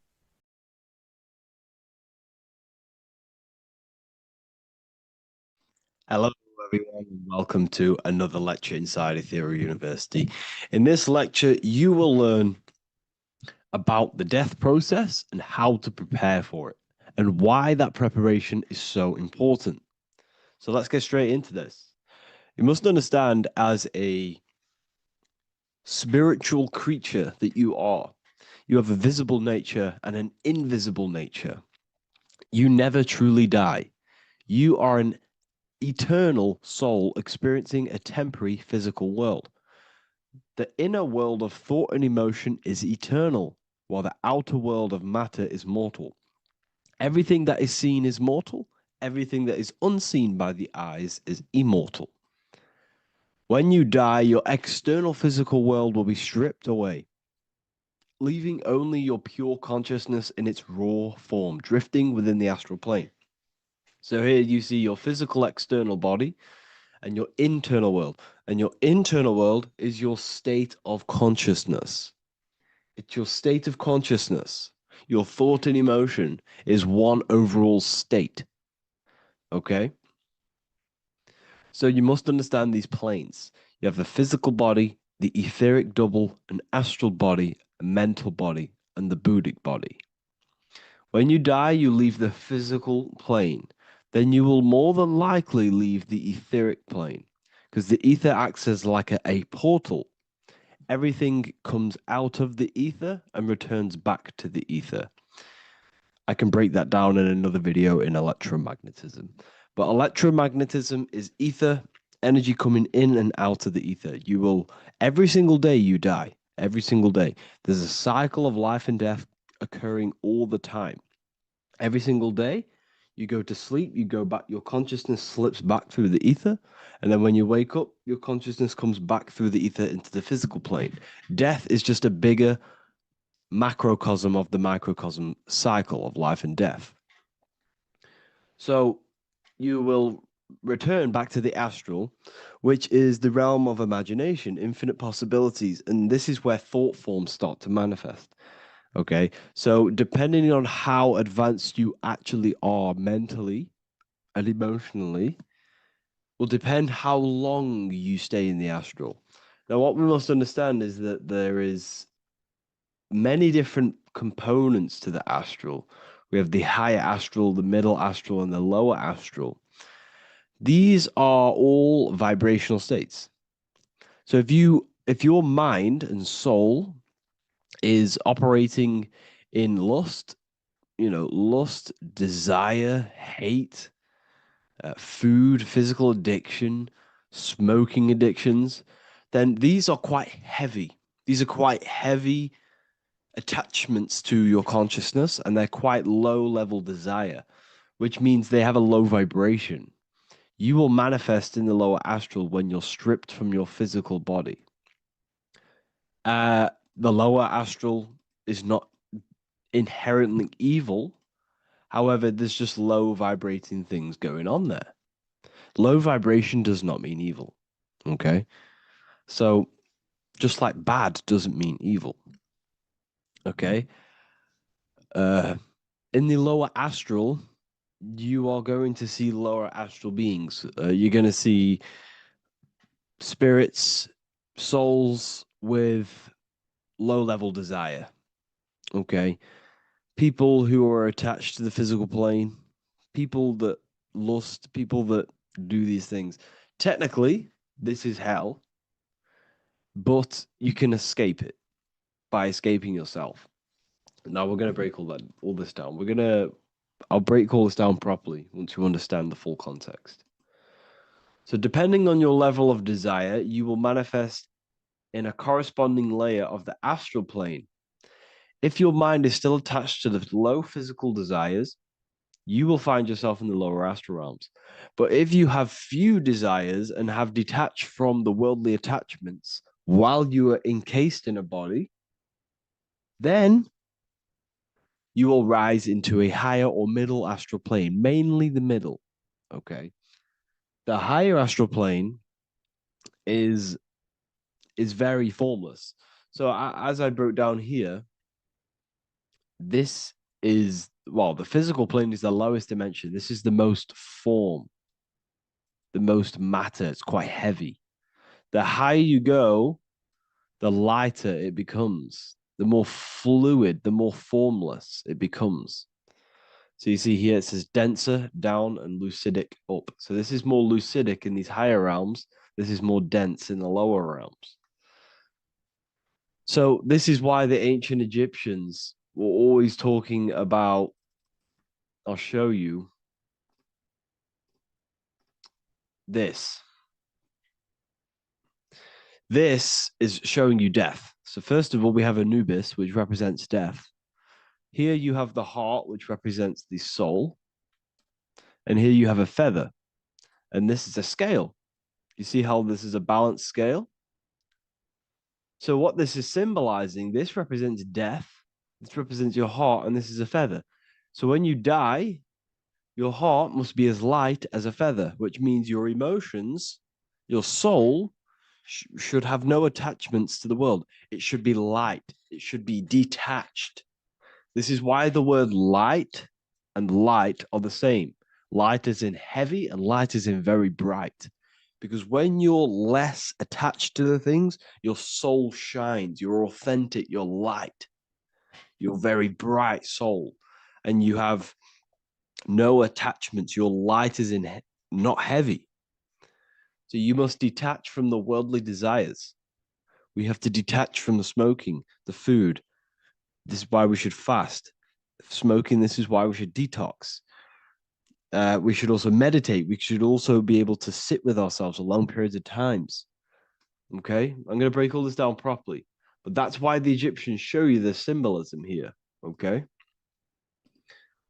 So you're stripped of your material body. So that state of consciousness you're in right now, your inside world, if you shut your eyes, that state you're in, that is what you're going to experience when you die. Okay. And you're going to be manifested into the astral. In the physical plane, you can mask or hide almost anything. But in the spiritual realm, you cannot. The astral body, your thoughts and emotions directly shape your spiritual body, your astral body, revealing your true inner state. So your desires that you can hide in the physical plane, your emotions, your thoughts, you can't hide any of that in the spiritual plane, in the astral plane. That will directly shape who you are, your color of your astral body, and your astral body as a whole. So here we have Kim Kardashian. If you could see this lady's astral body, you would run so far that you would be horrified for the rest of your life. If you could see their spirit, their astral form, it would be horrific because their mind is so attached to, physical things, so attached to desire, money, fame, worship, power. These people do not want to die. These billionaires and millionaires will never want to die. They will do whatever they can to stay alive because they understand what when they die, they have to face themselves. They have to face their inner world. And their astral body, their true authentic self on the inside is horrible and horrific and so low vibration. So this is where it comes in. You must be as light as a feather. This is what the Egyptians are showing you in their artwork. Your soul must be as light as a feather. In order for the soul to ascend to a higher plane and not look at that physical plane and say, I want to go back or I want to desire things down there, you must detach now and prepare for death. Hell is not a place It's your own personal suffering born from within. If your mind and soul are deeply attached to mental fixations, emotional wounds, and physical addictions tied to the material world, that pain will follow you into the astral. This is your true judgment day. You judge yourself when you die. You see your authentic self. There's no hiding. Right. Imagine right now that you that everything you cling to was stripped away. No matrix, no electricity, no food, no TikTok, no phone, no possessions, no distractions, no one else. Could you sit alone with yourself for just 1 hour? Could you sit alone with your thought and emotion? That moment of truth is what you must begin to prepare for. Could you sit alone with yourself? Can you sit alone for long periods of time and just think? And if you cannot, then you're running from your internal world. You're running from your thoughts. You're distracting yourself from your thoughts. This is what we must address. Now, don't feel bad if this is you. We've all have problems. We all have internal problems. But this is what we have to face directly in order to prepare for life after death. We must meditate for long periods of time. Not even meditation. We should be able to sit with ourselves with no distractions and just think. This is what the people of the past used to do when we had no technology. People would sit and think for hours. This is what we need.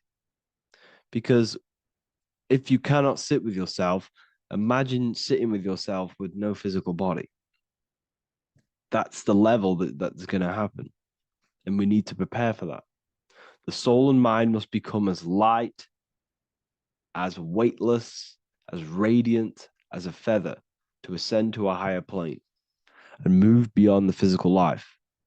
To rise, they must release heaviness, attachments, burdens, fears, and desires. The lighter and brighter your inner being becomes, the more freely it can rise into a higher state of existence. Ascension is not about going somewhere, it's about becoming something pure, clear, and luminous. Okay, this is very important. Very, very important. We must detach from the worldly things. So, enough of that. How do we do it? How do we attach? How do we prepare? Number one, you must detach from the material things. Start loosening your grip on things, possessions, titles, even identities. They are temporary. Appreciate them, but don't let them define you. Let nothing outside of you define you. Nothing. Your name is not you. Your job is not you. Your reputation is not you. Your bad past is not you. Your good past is not you. Your business is not you. Everything outside of you is not you. Now, what I'm saying is, I'm not saying go full right hand path and never care about anything physical, never care about your family, don't love your family. I'm not saying that.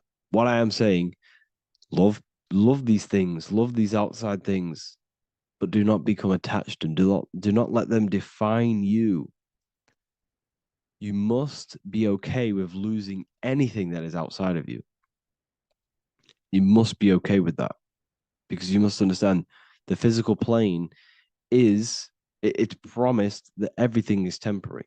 Everything is temporary in this plane. So don't ever think it's going to be there forever because it's not. And you must remind yourself, not remind yourself, but I think about this sometimes when I start becoming a bit attached to work and stressed. I just remind myself that I'm going to, this is temporary. I'm going to leave this world one day and I'm not going to care. So you must have the balance. Okay. The balance is key. You can go down that right hand path and just fully cut off from the world like a monk and shave off your hair, disconnect from the physical world. You can do that. That's not wrong. There's different paths in life. You have the left hand path, purely physical. You have the middle path, which is balance between the physical and spiritual. Then you have the right hand path, which is monk mode, where you fully disconnect from the world. They shave their hair off to disconnect from the physicality. They meditate for long periods of time. This is what they're doing. They're preparing for death. Monks prepare for death. They understand this. They understand that you don't die. Your inner world is the true world. The inner world is the only world that exists. Everything outside of you is an extension of you. Number 2, cleanse the mind. Watch your thoughts. Are they rooted in fear, anger, regret, or craving? Meditation, mindfulness, and inner reflection help purify the mind. The cleaner your thoughts, the lighter your spirit. So your astral body is formed by your thoughts. It's formed by your emotions.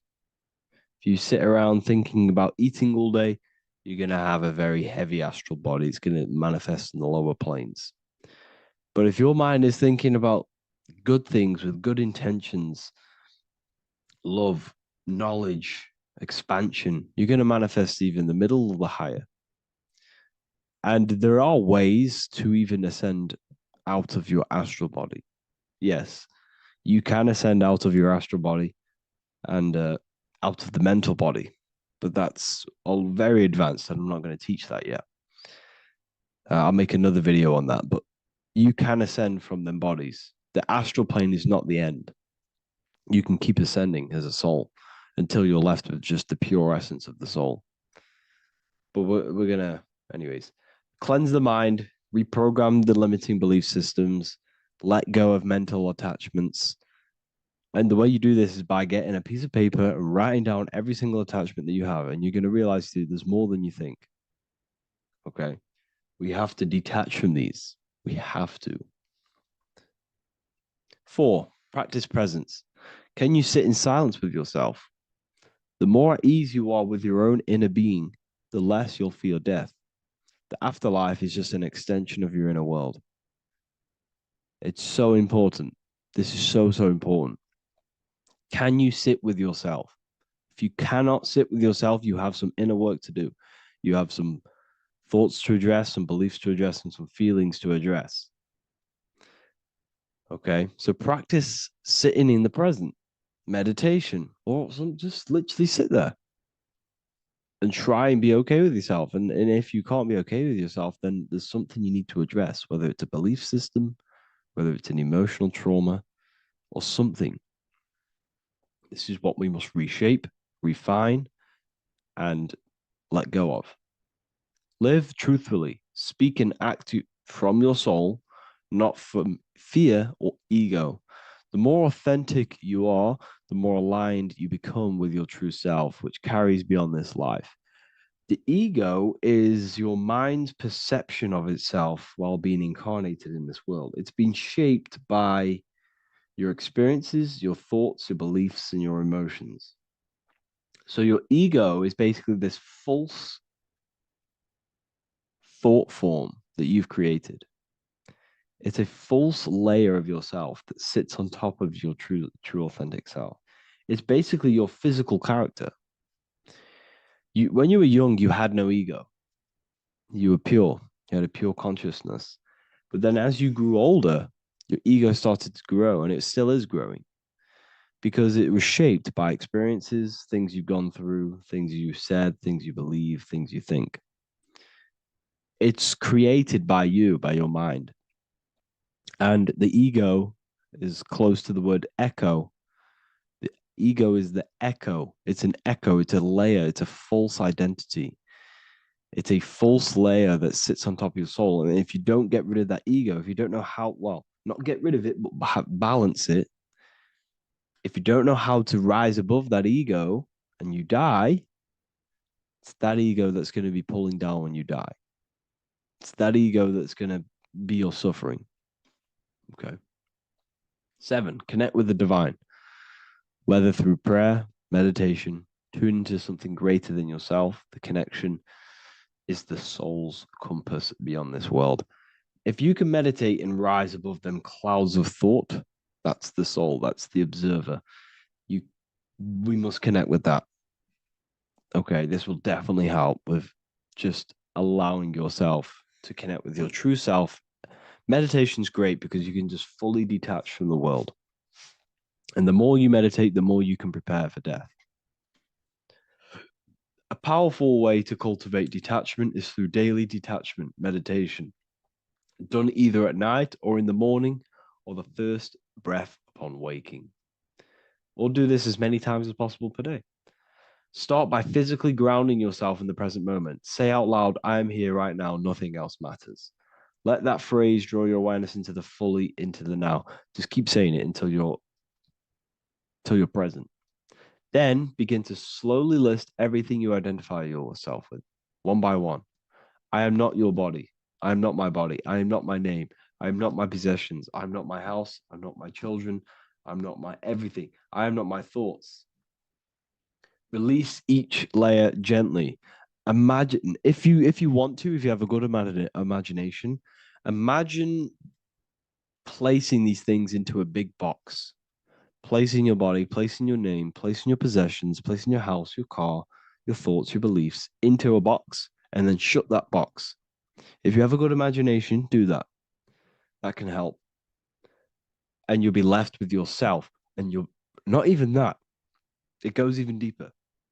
Eventually, you'll reach the mind itself. Detach from the language that the mind is even using. Now, that's very difficult. And not many people have ever thought about that, and they've ever even been there. Detach from the language that the mind is using. Think about that for a second. Your mind is not what you actually think. It goes very deeper. Your mind is not that little voice. It's that voice that the language is using. So even the language is a spell on your mind. Okay, it's an attachment. Eventually, you'll reach the mind itself, detached from the language it uses, the voice in your head, the need to define. What remains is something beyond thought and beyond words. I can't even describe what's left, because words, once the language is gone, it's purely metaphysical. All I can say it is pure awareness, and it's symbolized. This is why symbols are so amazing, because they can symbolize things that are beyond words. A flame, it's just a flame, and you won't be able to understand that until you've been there. It's just a flame. It's pure cause. Words can't describe it. You'd have to experience it. Connect with this essence daily. This is truly who you are. So this is a great way to detach. We can do these detachments every single day during meditation. This will definitely help over long periods of time. Of course, you're not going to be ready tomorrow for death, but just try and prepare for these things. This is the whole reason people used to meditate. It's the whole reason why people do these spiritual practices, because they understood that this plane is temporary and your soul moves on from this plane. And you'll never truly believe in the soul until you experience it. So I can show you these things, but you must go out and experience it. The soul is real, but you won't understand unless you cast off everything else. Okay. So I hope this video helps. It's a very deep video. I'm going to be making more of these stuff, of more self-mastery. And of course, we've made the self-mastery section now. So I'm going to start filling up this place with lectures. And I think it's a great time to start this, because a lot of people have been asking on how to master yourself, prepare to death. So hope this video helps. See you in the next one. Matthew 21:1. Jesus went into the temple of God. Corinthians 3:16. Do you not know that you are the temple of God? Now, what is this telling you? That God is within you. Hence why in Luke 21:12 it tells you the kingdom of God is within you. And the side of your head region is called a temple for a reason. Because the brain encapsulates the mind. The brain is a physical manifestation of the mind. The heart is a physical manifestation of emotion. So we have these different layers of our consciousness. We have an intellectual, communicative aspect of our consciousness, which we would call the mind. We have an emotional aspect of our consciousness, which is the heart. And to communicate with the divine, it's all to do with the mind. Hence why the ancients always symbolize the mind being God. This is why Michelangelo always placed God inside of the brain on top of Sistine Chapel in the middle of the Vatican. He understood that God is in the brain. God is within you, not outside of you. The church tells you that God is in the sky because they are creating a externalization of the truth to create a business and a distraction so that you don't find the divinity within you, so that you don't find your power. Now you have Adam, the physical man, the physical body, the ego, the lower self. And he is resting. He's not trying to reach to God, but God is reaching because the higher consciousness within you is always trying to communicate with you. It's always trying to wake you up to your divinity. But the lower mind, the lower self, Adam, the physical self, is always in ignorance of truth, always in ignorance, and stays in a materialistic way of thinking, which is the lower animal self. And this is what we call a sleep or an NPC. This is the lower mind of man. But all you have to do is to move your finger to touch God. You have to look within yourself, within the brain, meditate, and you can find God. This is why in the Bible we see many references to the human body and anatomy to truly connect with God. Kings 6:8, the door to the middle chamber was in the right side of the house, which is the right hemisphere of the brain. The middle chamber is the pineal gland, where the seat of your consciousness is, where the seat of your higher consciousness is, the mind. And they went up the winding stairs, which is your spinal column, into the middle chamber, and out of the middle chamber into the third. So they went up the winding stairs. This represents raising your consciousness up the winding stairs. Your spinal column acts as a stairway of consciousness. Depending on what sort of consciousness you are operating in, depends on what part of the spinal column you are using. Because the spinal column ascends and descends consciousness. What do I mean? If you are in a reproductive way of thinking and you're always thinking about sex, you're jerking off all the time and you're always eating, all of your brain's power and your mind's power is being descended into the lower aspects of the spinal column, which represents hell, the physical state of man, Adam, the ignorant state. We're basically living off low-level pleasures like an animal. And the stairway to heaven is your spinal column. They went up the winding stairs into the middle chamber, which is your mind, your pineal gland, and out of the middle into the third stage of consciousness, physical, etheric, astral. When you meditate and you start to raise your consciousness during meditation, you enter the astral plane when you turn off thought. But this is the middle chamber inside of the brain. Here we see another painting inside of Sistine's Chapel of God inside of the brain. This is the brainstem. This is the brain. This is the frontal lobe. This is the back lobe. This is the back lobe. This is the cerebellum. Here's the reptilian brainstem. Here's the claustrum. This is what we are seeing here. Anatomy. Here is another one in Sistine's Chapel in the middle of the Vatican. This is depicting the brainstem. God's neck looks exactly like the brainstem. Here we see a real brain compared to God's neck, because the neck is just below the brainstem. And this is what they are symbolizing, because they knew that God is within you. God is a part of the human body.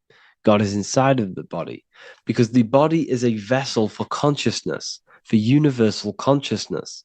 Inside of you, inside of me, is the same spark of consciousness.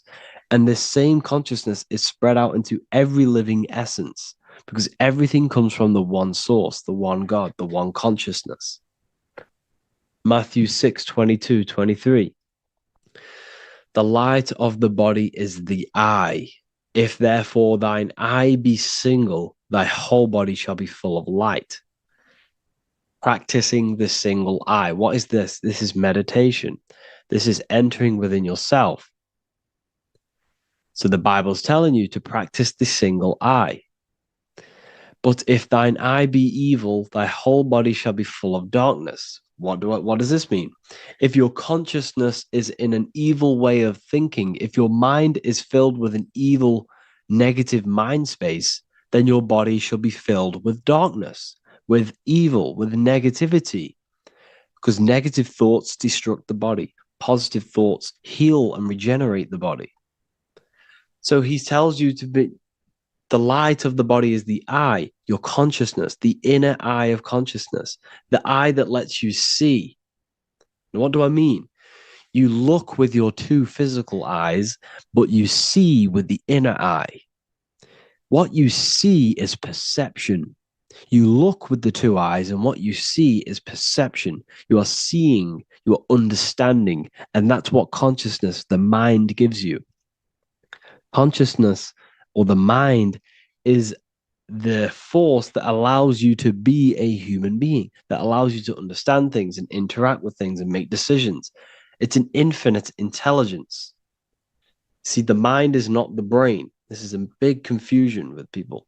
Hence why the eye on top of the pyramid is separate from the bottom half of the pyramid, because the consciousness is separate from the body, the eye, the all-seeing eye.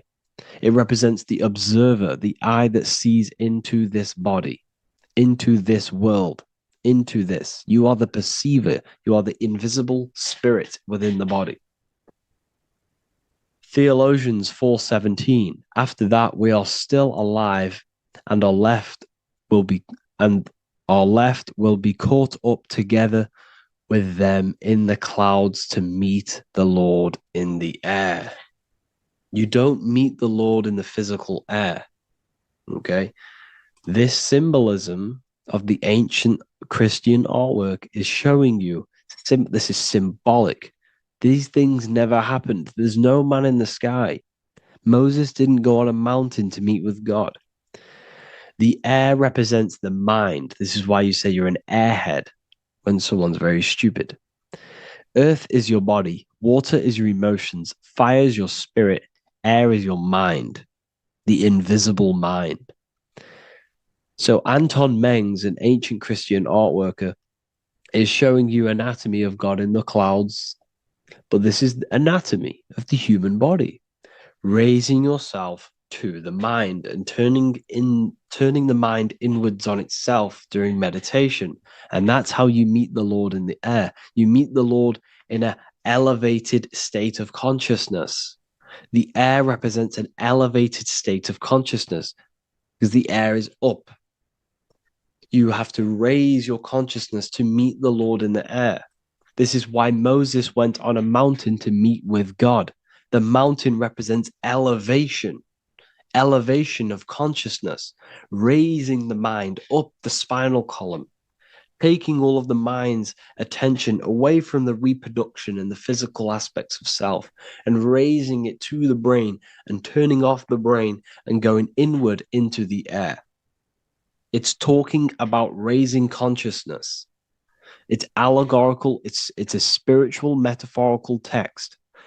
The side of your head's called a temple because inside that where that temple is, right in the middle of where you call the temple, is the inner chamber, the open room, the holies of holies in the Bible, or the land flowing with milk and honey, or Mount Zion.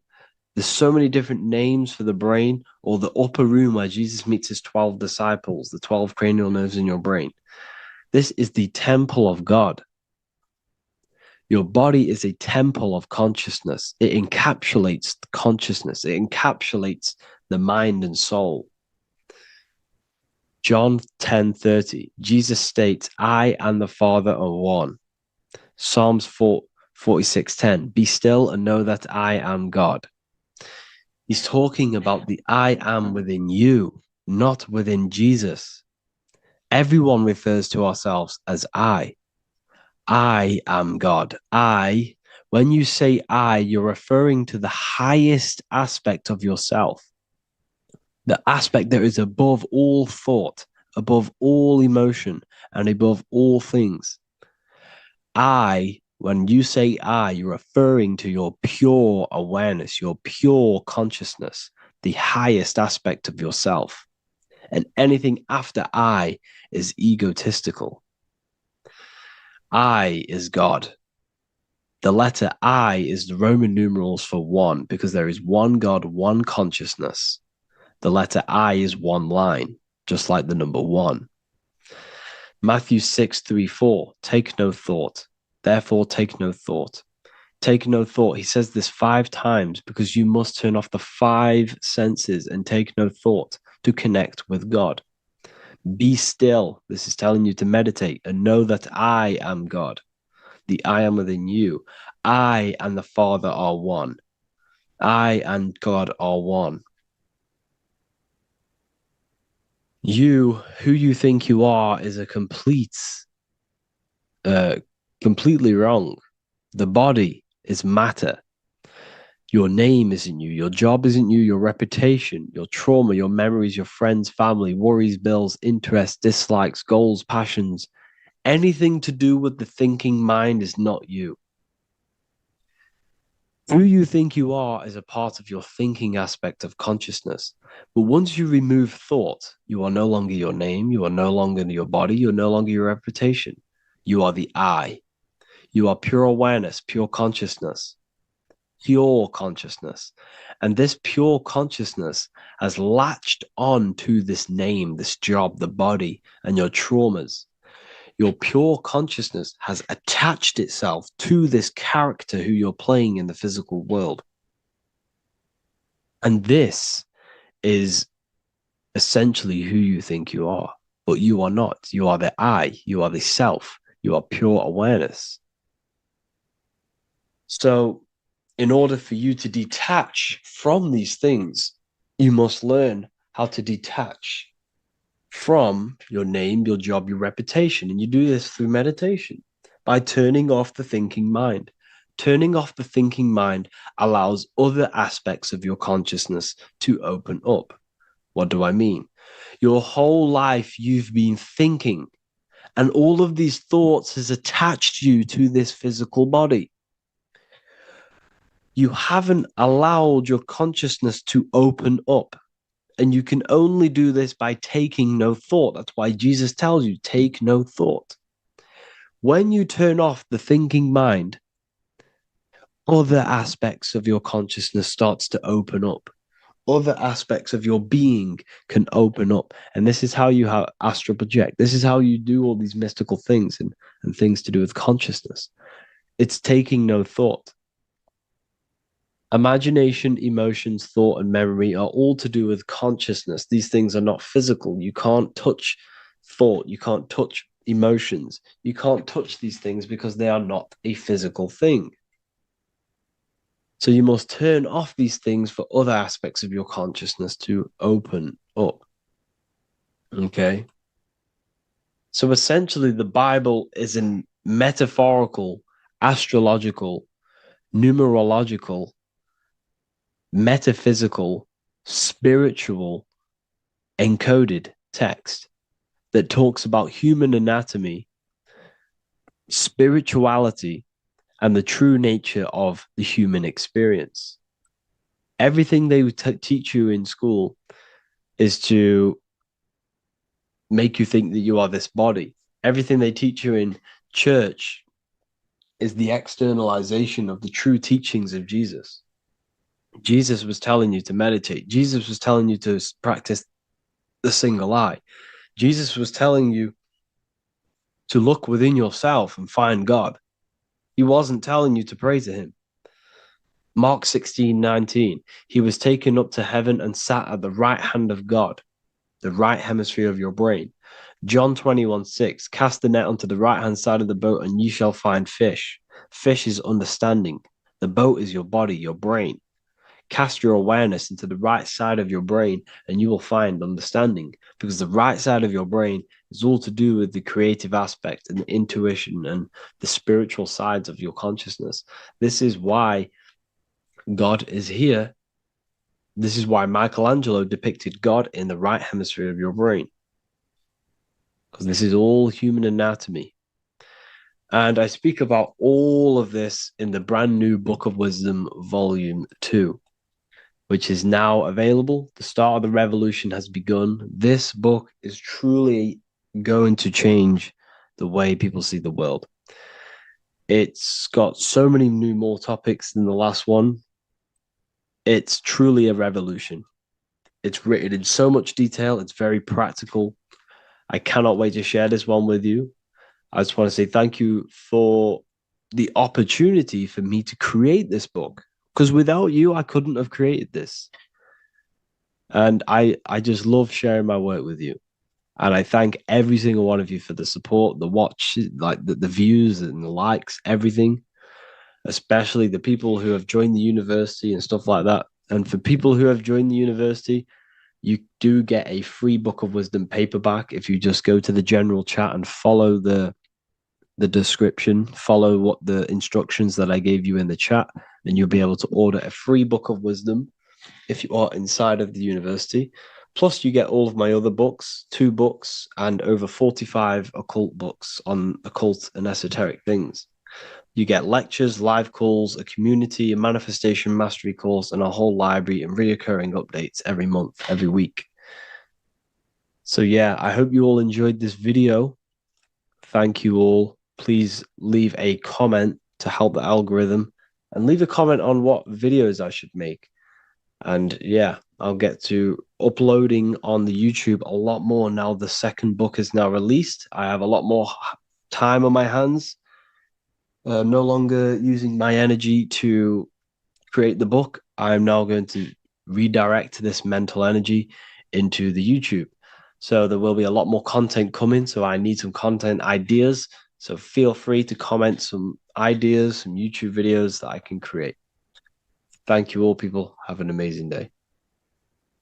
What if I told you that the seasons don't just change the external world, they also change your internal world? They have a psychological and a spiritual effect on your consciousness. If you're new to esotericism, you may not really understand this. But if you have some deep understanding of as above, so below, you already know this. But today we're going to be explaining it in great detail. So tune in, take a pen and paper, maybe make some notes. So we have 4 seasons. The sun is the main source of life on the earth, and it changes the circumstances on the earth in 4 different ways. Of course, we have spring, summer, winter, and autumn. These are the 4 states of the earth due to the sun's cycle. Not only do they take place on the earth, they also take place on you, your body, your mind, your spirit, your consciousness. They change things internally and externally. The first thing we need to understand is that we have a dual nature. We have a mind, and in that mind, we have an internal self. That's what we call the spiritual self. It is the individual that exists within their own mind, within their own consciousness. It is the self that imagines, thinks, feels. That's the spiritual self. And internally, that self is the true self. When it's detached from the false identifications, of course, such as the ego. But the true self dwells within the mind, and that's the immortal self. That's the self that will never die, never perish, that will always be there, and it always has been there. The internal self. But on the other side of the mind, the outside of the mind, we have this, what we call our physical human body. This is our external physical body. So outside of us is a physical reality, but inside of us is a spiritual non-physical reality. Inside of us cannot be measured. Outside of us can be measured. So we have an internal world and an external world. I think this is the reason why the word individual has the word dual at the end. Dual meaning opposing or two. We have a dual nature. Inner world, in the mind, and a self out the mind. And the mind acts as some sort of doorway. It is a doorway into ourself. So in esotericism, this is what it's all about. It's about we work with the internal world. We try and figure out who we are from the inside out, not who we are outside of us. Because we realize that the external world is nothing but a crystallization of what's happening inside of us. Our lives are a result of every single thought that we thought in the past. So let's not get off track here. Let's carry on. As I was discussing the seasons, we have an internal world in the mind and a self outside the mind. And this is reflected even in the cycles of the heavens. This is how you know the universe is intelligently designed, and the law of correspondence corresponds with everything. The law of correspondence is as above, so below. It's not a Hermetic principle. It's not a Freemasonic principle. The law of correspondence, as above, so below, is just the law of life, of the universe. It is in everything. So the daytime, the sun, this is external impressions, or expressions, should I say. We express ourselves outside the mind, in the outside world, in the material body, taking actions outside of us during this daytime. The sun represents outward expression, the daytime. This is when we wake up, we're conscious, we do things outside of our mind. But then the nighttime comes around and it becomes dark and the moon rules over the nighttime, and we return back to our internal world. We return back to the darkness. We return back to the internal self, the self in the mind. Really is fascinating. And this is as above, so below. This follows the correspondence. This follows the law. Although that the outside world has a cycle of day and night, so does our own mind have this cycle. As above, so below. As within, so without.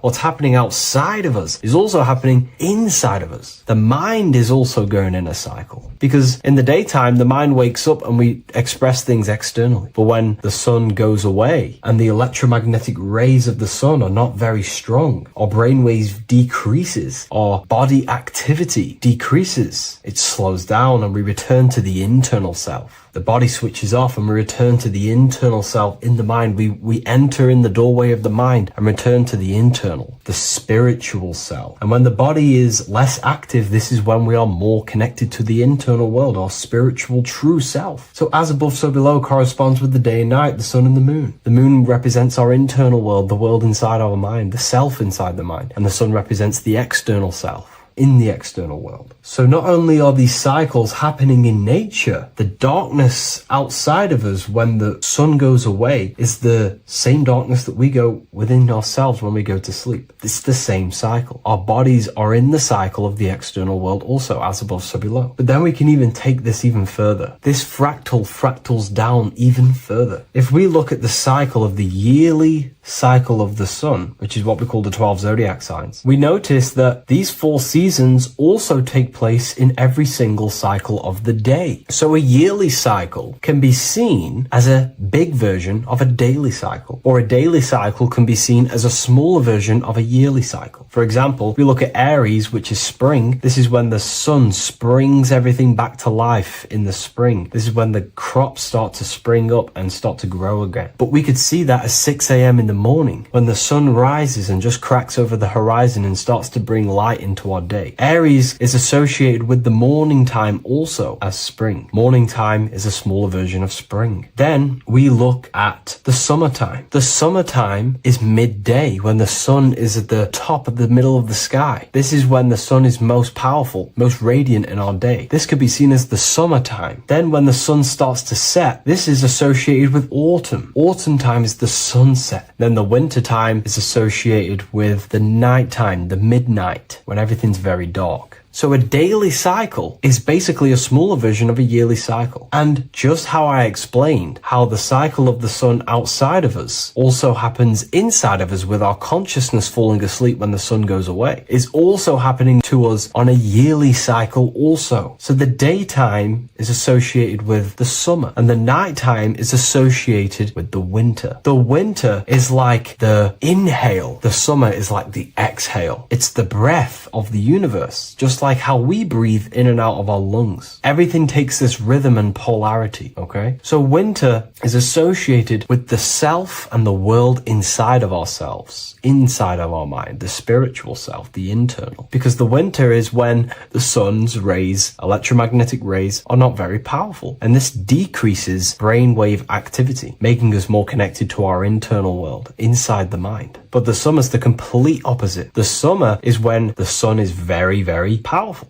And the sun's powerful electromagnetic rays increase brain activity, making us more actionable in the physical world outside of our mind, in the external world. So summer is the daytime and winter is a big version of the nighttime. Vice versa. Just like how in the winter, we're more in the house. We're inside buildings because it's very cold outside. Animals hibernate. They go inside. They go into little places. They collect all their food and prepare for the winter. They go inside. They go in darkness to hibernate. So does our consciousness, our spirit, the self inside of our mind. We can use these cycles to our advantage, to evolve spiritually, to connect and be more balanced. You know, I've mentioned a lot of this inside the university to my members, to the family inside of there. We discussed this. We had a great discussion about this. And, you know, the live calls we have are priceless. The conversations you can have with someone when they're awake, you never forget them. You always have deep, meaningful conversations. And we discussed this deeply, and we were going into some interesting things about how we can use these types of changes in the seasons for our spiritual growth. We even discussed about spring and autumn and how they're associated with the different spiritual bodies that we have. But anyways, let's not get off track. Lucid dreaming, dreaming itself, and astral projections, I find are more easily accessible during the winter and the night times. Like I said, because the brain activity is decreased due to the sun being not powerful, we are more reconnected with the self inside the mind, the spiritual self, the immortal self. Wintertime is a great time to work on yourself, to start to gaining discipline, to meditating, to really working on the subconscious. Because spiritual work is harder than any physical labor. You really got to dig deep within yourself and be honest and true with yourselves. I think this is the reason why, you know, a lot of people convert to spirituality from religion. They come into spirituality and then they go back to religion because they realize spirituality is it's difficult. You have to be honest with yourself. You have to really face the traumas, the negative aspects of yourself, the dark side of yourself, and bring it to light and transform it. And that sort of work is a lot more difficult to do than any physical labor. So the winter time is the time that we go inside ourselves. We reflect a lot more. We need to work on ourselves, on our mind, on our negative habits, on our dark traits, on our things that we have been pushing away and not controlling. The winter time is that time we can really start to connect with the internal self, work on our imagination,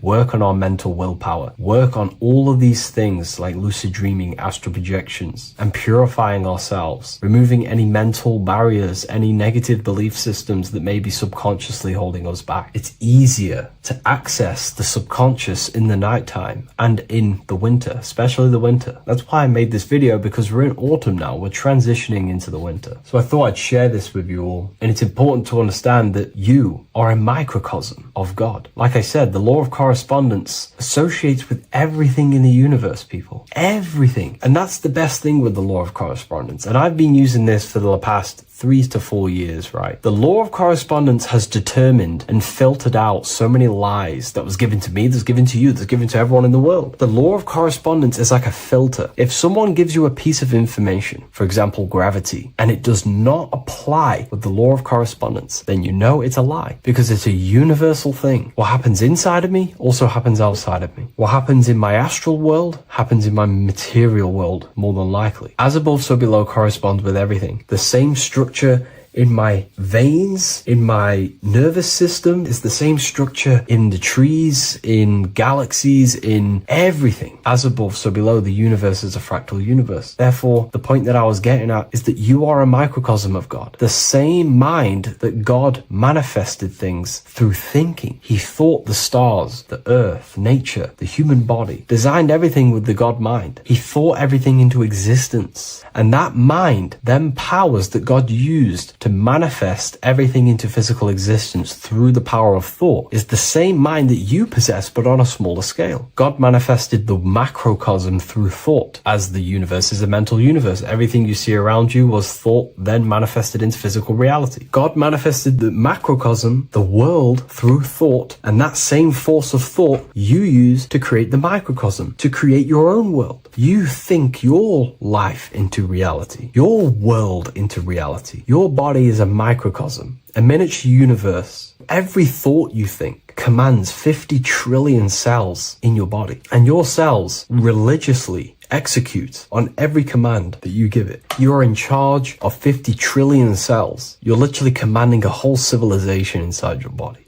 And this is how you are a reflection of the divine. The God mind created the macrocosm, the world, and you create your own world inside that world using the same power as thought. Very powerful. So everything that happens outside of you is also happening inside of you. The law of correspondence is the most important, the law that you could possibly learn, because it makes everything so clear for you in the universe. Makes life so clear. You see reality for what it truly is. It's a reflection of the higher dimensions. Just like how reality right now is a reflection of what's happening inside of people's minds and consciousness. We can't blame the elites for all the negative things that's happening in reality, because all the negative things that's happening in reality is the negative things that's happening in people's minds. We need to take control of ourselves. So with that being said, thank you all, everyone. If you wish to read more, 90% of you watching this video have already got this book. I want to say thank you for your support. It means the world to me. It makes me research more and write more books. And the book of symbolism is coming very soon. So thank you, everyone. I'll leave a link in the description for the university, for the live calls, and for the book if you wish to join. Have an amazing day.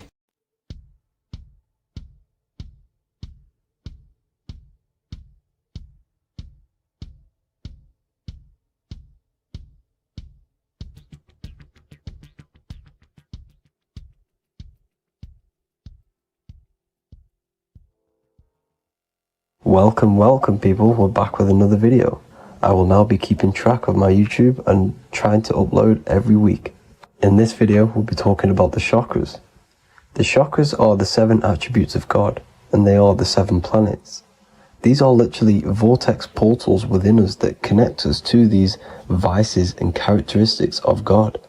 Each one of these energy centers are a spinning wheel of energy which controls the cells and organs in that particular area of the body.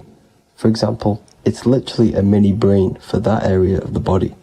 Each chakra has a vice which you need to turn to a virtue in order to climb up through the system. They work like a stairway system. You have to go through each chakra in order to unlock the one above. This process is turning matter into spirit, as you descended from spirit to matter.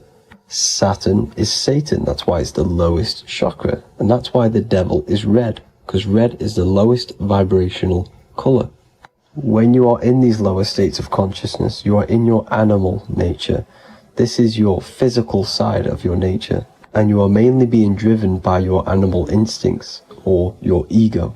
Moving back to your higher self or your spirit self is not an easy process, it takes a while. However, with discipline, consistency, and motivation, you can achieve this, and this is what the ancients called Christ consciousness. Once you have achieved this, it is basically a state of mastery of the mind. You no longer lust for the lower animal nature things. Now, let's start with the root chakra.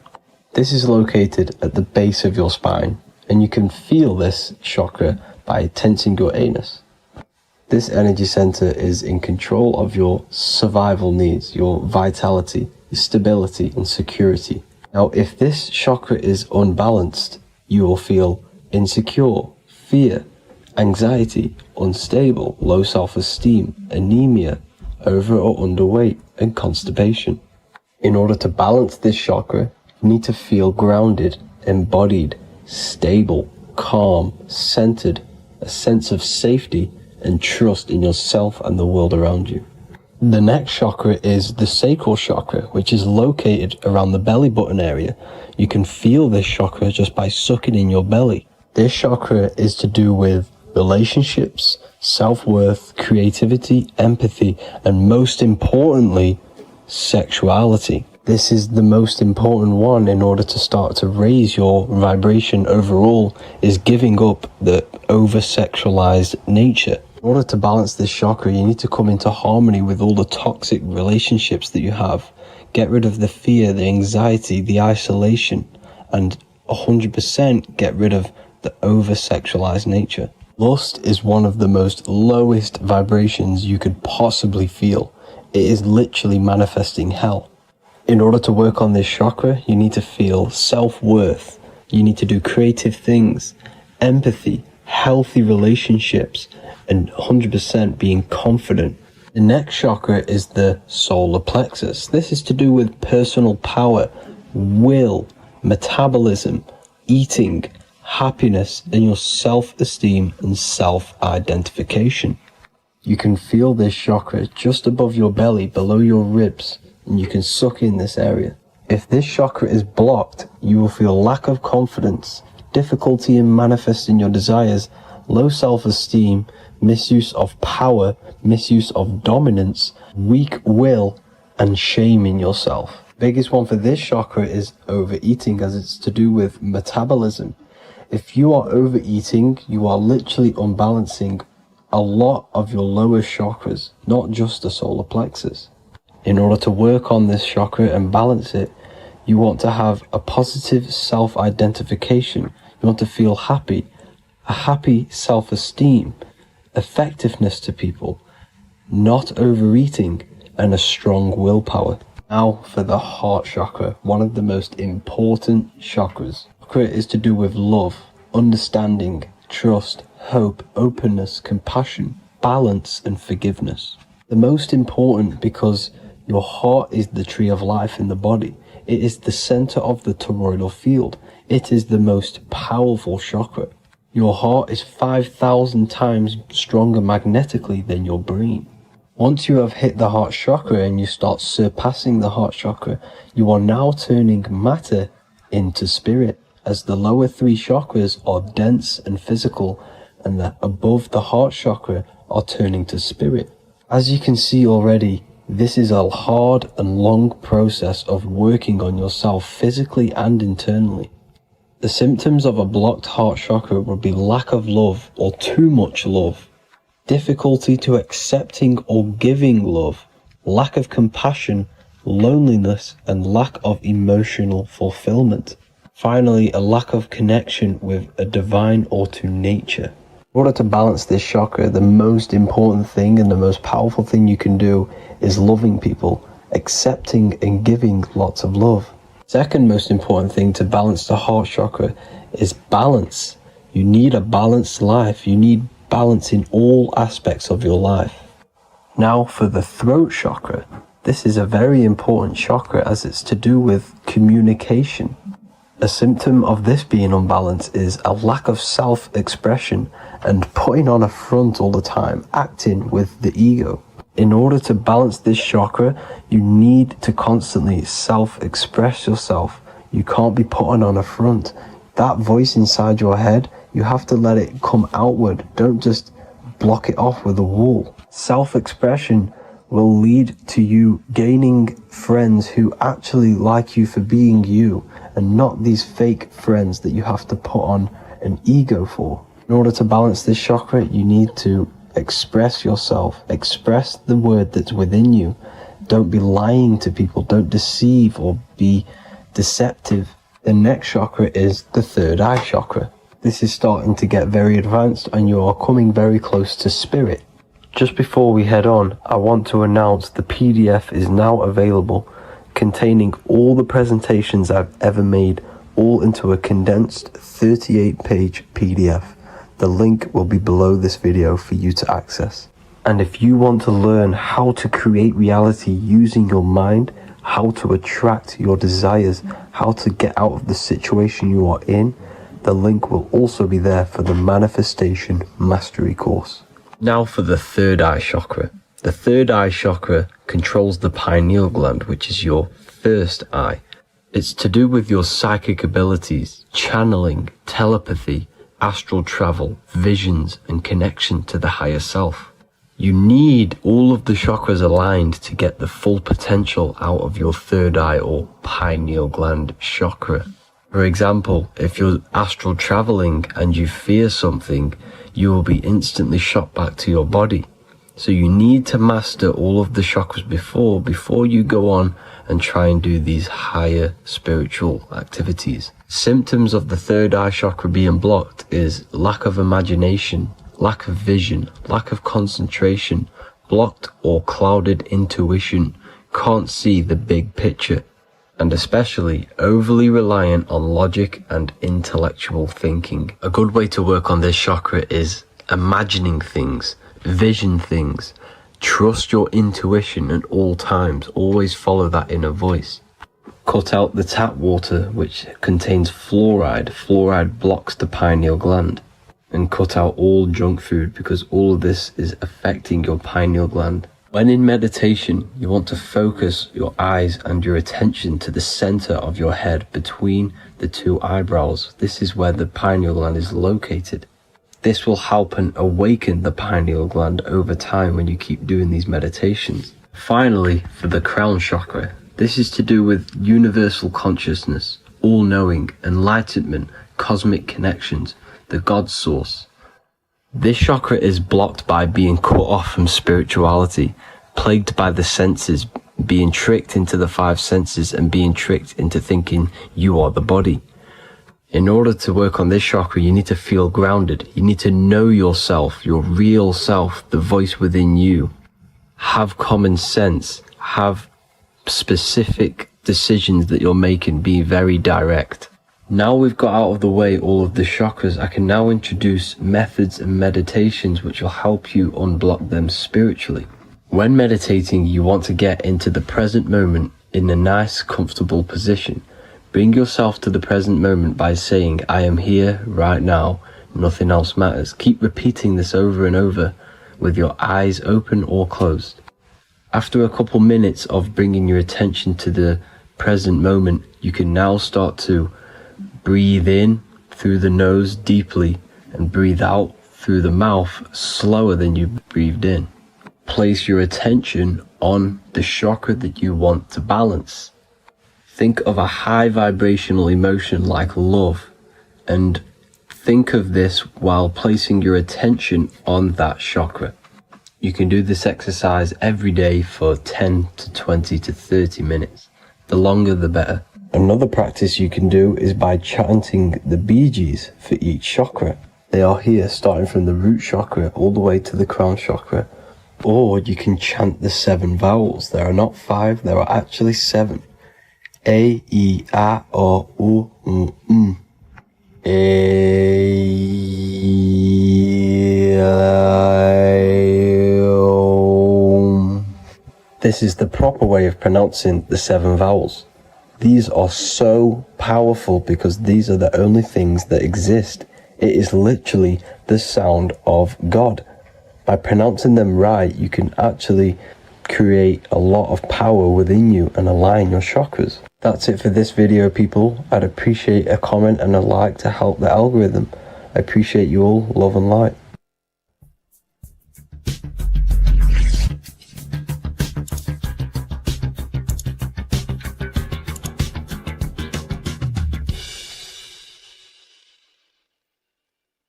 What if dreams aren't random at all, but messages from a deeper part of yourself, trying to show you things? In this video, you're going to learn exactly what dreams are from an esoteric view, how to control dreams, and how to dream more frequently. Dreams are not nonsense. They are expressions of the subconscious mind. In the daytime, we're using our conscious mind, what we are aware of. This represents the daytime, the sun, the external world. We're operating in the external, outside the body in the day. But when we go to sleep, we return inward. Everything does this breath. We breathe in through the nose and out through the nose. Everything does this in and out process in the universe. We live, we die every single day. We wake up, we express things in the external. Then at nighttime, we return back to darkness, back to the internal. This is the breath of the universe. We have summer, we have winter. This is the breath of the sun and the seasons with the earth. You have an internal world and an external world. External is physical, the internal is spiritual. Like I said, when we go to sleep, we are returning back to the internal world of your own consciousness and subconscious mind. Your subconscious mind holds everything about you,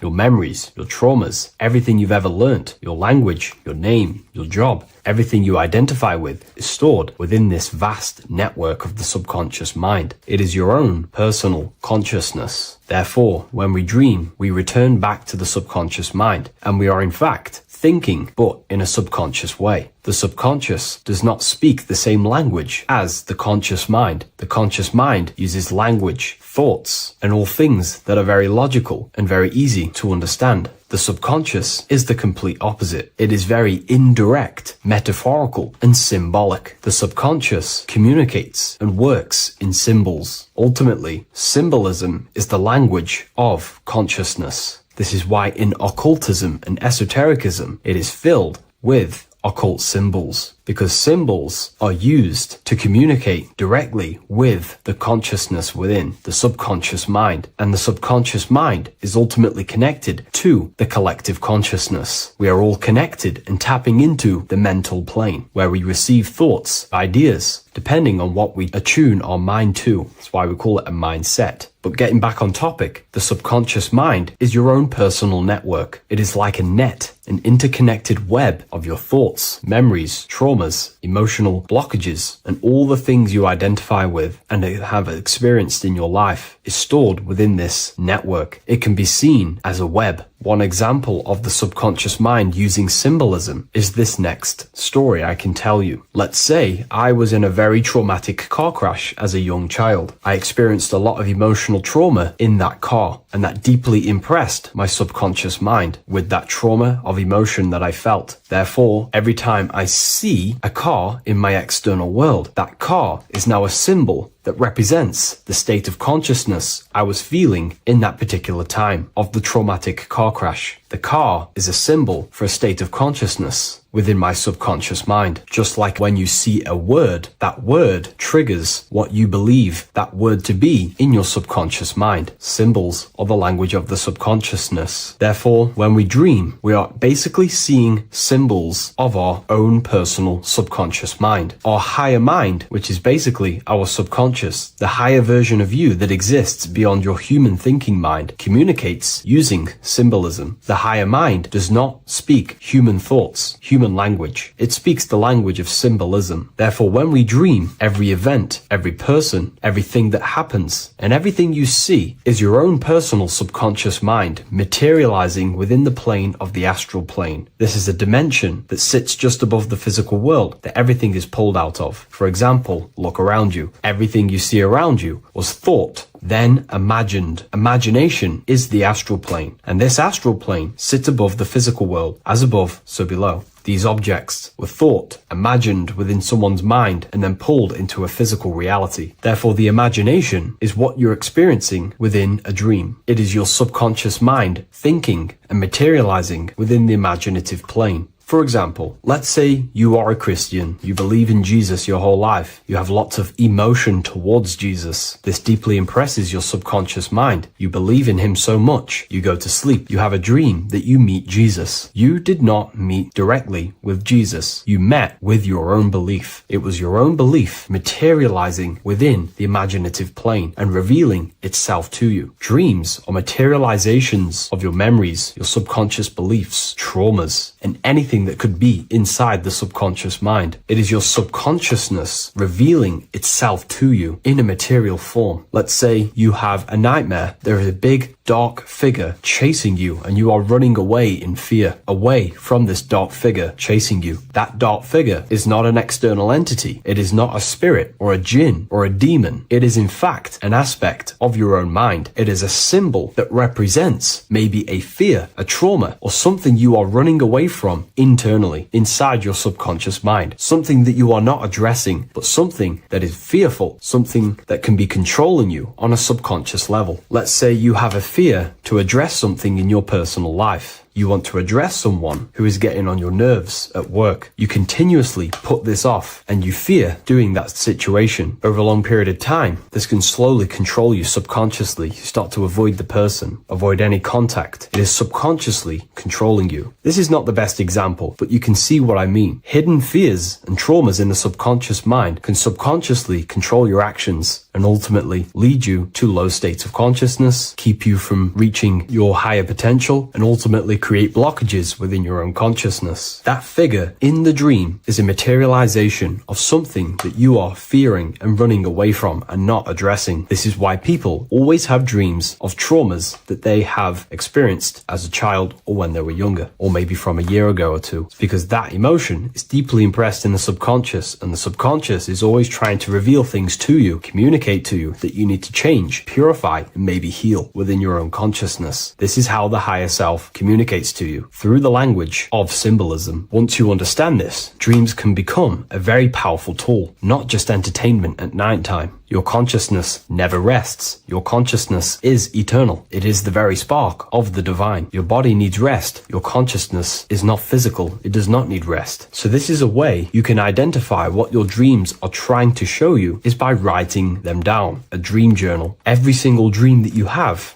a book placed near your bed. Every time you wake up, first thing you should do is pick up the book and write every single detail that you can remember about the dream. The people that you met are all symbols or aspects of yourself. Maybe it is a friend you saw in your dream. That friend represents a state of consciousness that is within you and is trying to reveal something to you. It's about making the subconscious into the conscious, to become conscious of the unknown. Write down every detail, everything you saw, every event that played out, even the details of the clothes that they were wearing. Everything is symbolic within dreams. Write everything down and then analyze the dream. Don't analyze it from a logical mind. Analyze it with the right hemisphere of the brain, which allows you to see metaphors, read between the line. Try and gain the message that it's trying to show you. What does this overall mean to you? And what could this reveal about aspects of yourself that you need to heal or maybe take action in your life and world? Because your higher self is always guiding you towards awakening and fulfilling your mission in the manifested physical world. Dreams speak in symbols, not logic. Ask about your dreams. What is this trying to tell me? Don't take things literally. Look for an emotional tone and symbolic resonance. With practice, you'll begin to understand the personal language of your subconscious mind. Now that you understand that, again, please leave a like or a comment on this video. This is now a technique for lucid dreaming and dreaming more often. This is not going to happen overnight. This is not an easy method. It simply takes practice and dedication. Every morning, choose 3 time slots. For me, I choose 4:30, 5 a.m. and 6 a.m. 3 alarms that are going to go off at these 3 times, half an hour apart from each other. Each time you wake up, stay awake for 5 to 10 minutes. Turn off the alarm. Try and keep your conscious mind awake, but drift back into sleep. There's no other better way for me to explain that. It's very difficult, but try and keep the mind awake, but the body falling back asleep. More than likely, you will drift off back to sleep. Then the next alarm will go off half an hour after. This will wake you up again. Guaranteed. You will probably drift back to sleep by repeating this process. After the 3 alarms go off, each one of them times, you're either going to have a dream or a lucid dream, but definitely you will have a dream. And if it doesn't work one time, keep trying it. I've been using this method for a very long time, and I can tell you 70-80% of the time it triggers a dream, and a very vivid dream. And it's ideal for lucid dreaming because keeping the conscious mind awake while letting the body fall asleep, you can become conscious within these subconscious realms of your mind. But when you are conscious inside the dream world, you can do what you want, but you also want to let the dream naturally unfold. If you try and take too much control, then you will wake back up. If you feel any fear in your dream, you will wake back up into the material world. Another tip to dream more often is to meditate before bed. Simply close your eyes and think about nothing for 5 to 30 minutes. Detach from everything outside you, your name, your job, work, thoughts. Mentally detach from the world and the physical pleasures and become pure awareness before you try and go to sleep. This will help you become conscious while being within the self. If you wish to learn more about consciousness yourself, the Book of Wisdom Volume 2 can definitely help you. I'll leave a link in the description. Thank you for watching this video, and I'll see you in the next one.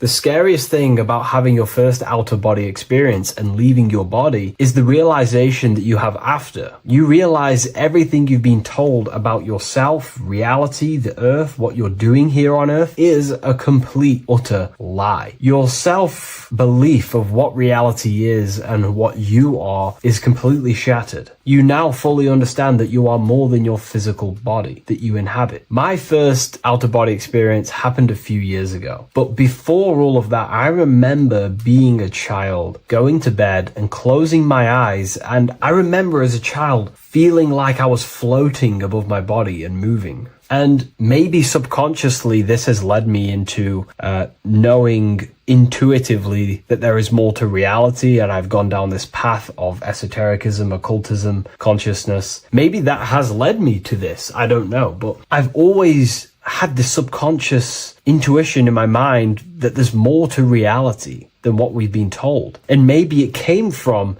having these experiences as a child. And I'm pretty sure some people in the comments will also have that experience, feeling like you're floating when you close your eyes in bed as a child. I remember this very vividly. But a few years ago, I had my first out-of-body experience, and it completely shattered everything. And it confirmed to me that I am eternal, and there is so much more to the self, to consciousness. I then realized after my first out-of-body experience that our self is not just here in the physical dimension, it's existing in every dimension there is in the universe. However, our mind is focused primarily on this physical time space. When your mind is totally giving its attention and time to this particular time space, it locks in the mind or consciousness into that particular body of consciousness, such as the physical body, right? But for example, let's say you have a daydream and your full focus isn't in the present moment and your environment that you're in physically. Your mind kind of wanders off into a daydream, what we like to call it. That again is shifting time space. Your consciousness is 40% here in the physical plane because your body's there, but then the other 60% is in this daydream, this imagination. So you're shifting time space, and what an out-of-body experience does is allow your mind to reduce that attention to the physical body and access attention to this altered body or dimension of consciousness. So I'm going to give you the story of my first out-of-body experience, because I know when I was researching this, I was always looking for personal stories about someone's out-of-body experience, and there's not many out there, to be honest with you. Well, based off my research, I couldn't find many. You find a few, but I'm going to give you my experience of my first out-of-body experience that happened a few years ago. It was early in the morning. I kept on waking up and falling asleep to my alarms. I went back to sleep after waking up for like the third time in the morning. When I fell back to sleep, that is when I had my out-of-body experience. It's also good to mention that I have been listening before that about podcasts, books about out-of-body experiences, astral projection, and things along them lines. So this was stored in my subconscious, this topic. And I had a desire in my heart to actually experience this for myself. Long story short, I went back to sleep early in the morning because I kept on waking up, and it began with this tingling sensation, a high energy sensation. It was like bursting, intense, high frequency energy. My attention was no longer in the time space of my body, but my attention shifted into this energy body, which I now understand. I didn't understand at the time properly, but I now understand that as my consciousness started to feel like it was being pulled upwards, right now, our time space, our attention is in our body, and you feel all the data of the senses, right? And that's what I'm feeling right now. That's what you're feeling right now. But imagine that was completely stripped. My attention was no longer feeling the sensations of my body, because my body kind of just dissolved as I fell back to sleep. So this was a natural out-of-body experience. I didn't force it. I didn't meditate. I didn't do anything. This was just a natural out-of-body experience that I had. And a lot of people get these that I've read about. So my attention started to feel like I was being pulled upwards, and I no longer felt my body, but I felt this intense energy, frequency, sensation all around my body. It felt like this, it felt like illuminating energy that's moving very, very, very fast. So my conscious awareness was now shifting. I now understand. My whole body faded into this sensation. My whole mind faded into this energy sensation, this tingling free. It was very, very intense. I was not feeling my normal senses anymore, only this energy. This energy was also pulling me up. The more I was lifted up, the more intense the frequency became. So think of it like just a frequency resonator, how it just goes up and down, up and down. But then imagine the frequency resonator just going higher and higher and higher frequencies, and it would just get more and more and more intense. The energy was moving faster. This tingling was faster and faster and faster as I was being pulled up. Part of my mind began to fear this. My arms and legs grew very tense. I started to tense up because at this moment in time of the experience, I was very vaguely conscious. I was half there, half not. And as I was being pulled up, my physical body started to tense. And this is again when I started to feel my body again. But then I remembered what I heard out of body experiences is that you have to submit to the process. If you try and force an out-of-body experience, it will never happen. Because an out-of-body experience is not truly out of body. What we're trying to do is trying to find a needle in a haystack. If you're trying to find a needle in a haystack, you don't go rummaging through the haystack to find the needle. What you do is you burn the haystack and then the needle reveals itself. It's the same with an out-of-body experience. We dissolve the senses of the body, so the body falls asleep, but the mind stays awake. As soon as I let go of this fear and I let go of the tensations in my body, I started perceiving through another state in this energy body, but I didn't see my body. It was just like perceiving and seeing, but no body, like a camera. When you look at a camera view, you don't see what the camera looks like. You're just seeing through the camera. It's the same as that. I had no form, but I was just seeing. I was just like a floating eyeball, seeing into this altered state of consciousness. I was just seeing. I first saw my street outside my house with lots and lots of people walking on the street, but I could not see the people directly. Everything was black and green. The background was black, but I couldn't see the people. I could just see a glow of light around people, like an egg shape. They were just walking on either side of the road, other directions. I could just see more and more people moving faster and faster and faster. I didn't realize then, but then I did start to realize later on in my journey that that was more than likely the etheric plane that I saw. The etheric plane is the plane of life force and vitality and electromagnetic auras. So that was my awareness shifting from physical into then the etheric plane, the plane of life force and energy. Now, the etheric plane is very, very, very difficult to actually access consciously. The etheric plane acts as a bridge between the physical body and the astral body. To actually access the etheric plane alone is very, very, very difficult, and only certain trained individuals can do that. The etheric plane is not really a conscious plane where you can stay there and be conscious. It acts as a bridge between the physical and the astral plane. I could see the glowing auras around people moving along the pavement. The people moved faster and faster until the scene started to just dissolve as these people were just moving faster and faster. It was not very clear at first, but I subconsciously knew that I was having an out-of-body experience. This is when I really started to realize that I'm being shot out my body. When I realized this, I submitted even more. I started to just let go. The more and more I let go, I kind of like split through a veil, and everything became super clear. Before, in the etheric plane that I think it was, the ethereal plane, things weren't very clear. I could only just see glowing auras. However, as I split through the veil of the etheric, this bridge, this place that I was going to, I then split and everything just came super, super clear. I was floating in the sky. I subconsciously knew that I was having an out-of-body experience when I realized this. As I was still being lifted upwards, I then split through the layer where everything just suddenly became super clear. But then I was awake, fully conscious, but I was not in my body. I was just like a camera in the sky. I had no body, no form. I could just see. When I entered this plane, there was some sort of voice guiding me through this whole process. It was a male voice, and it was basically guiding me where I was going. It was telling me what I can do here. This voice was pretty much saying, you can fly, you can think things into reality, you can do this, you can do that. While he was saying this voice, there was no being around me, but I felt a presence of another being. But this voice was just speaking to me mentally. Like, you can't hear it, but I just knew what it was saying. It was so weird to describe. It was like telepathy. You couldn't hear it, but I just knew what it was saying. But it was a male voice. It's so hard to describe. I still could not see any form of myself. I was not seeing my astral body or any shape. I was just perceiving a point of awareness like a floating eye, like I said earlier. While this voice spoke to me, I saw fractal patterns as he was saying, you can do this, you can do that. And while he said, you can fly, I remember just seeing this line like splitting and creating fractals. It was like this black line that was just splitting off into duality, creating fractals. But then my physical body just went through this line, split, and then split into fractals again. So strange, very difficult to explain because it's four-dimensional. To explain it in physical language, it's very difficult to actually explain what was going on. So as he was saying what you can do, I was seeing these fractals dividing and then creating fractals.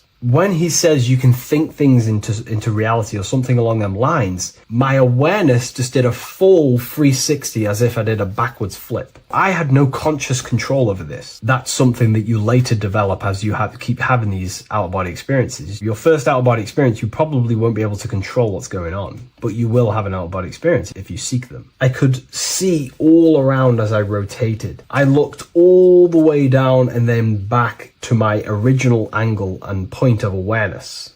During that rotation, when I started to turn upwards to do the backflip, I looked up and it kind of looked like the sun in the sky. It was very dark and gloomy. Now I know that was more than likely the lower astral plane because very dark and gloomy. And it was very kind of dense there. I looked up and I could see this. It was like the sun, but it was white, pure white light. And it was shining down over the astral plane. And that was the only light in that place. That's why it was so dark and gloomy there. And I then realized in that particular state at that time, I thought that was God. I don't know what it was. Maybe it was, maybe it wasn't. Maybe it's the light of the higher mental plane shining through into the astral. But I looked up at it and I realized that was God. That was the source. That was the higher dimension beyond the astral plane, which is the mental plane. The higher astral planes and then the mental planes, the planes of thought. Then once I saw that, I was in complete shock. As I rotated backwards even more, I then get the view of seeing down, completely down, like a bird's eye view. And I could see like an old medieval gloomy town. It was dark, almost night, with very little light. The only light present was the light from above. The town was old-fashioned, gloomy, misty. I looked over it from above. Then the experience began to fade. I don't remember anything after that process. But I'll be honest with you, the process of leaving my body for the first time was extremely intense. The frequency, the energy were overwhelming but powerful. Letting go and choosing to have no fear was the key to that experience. Just to give you a little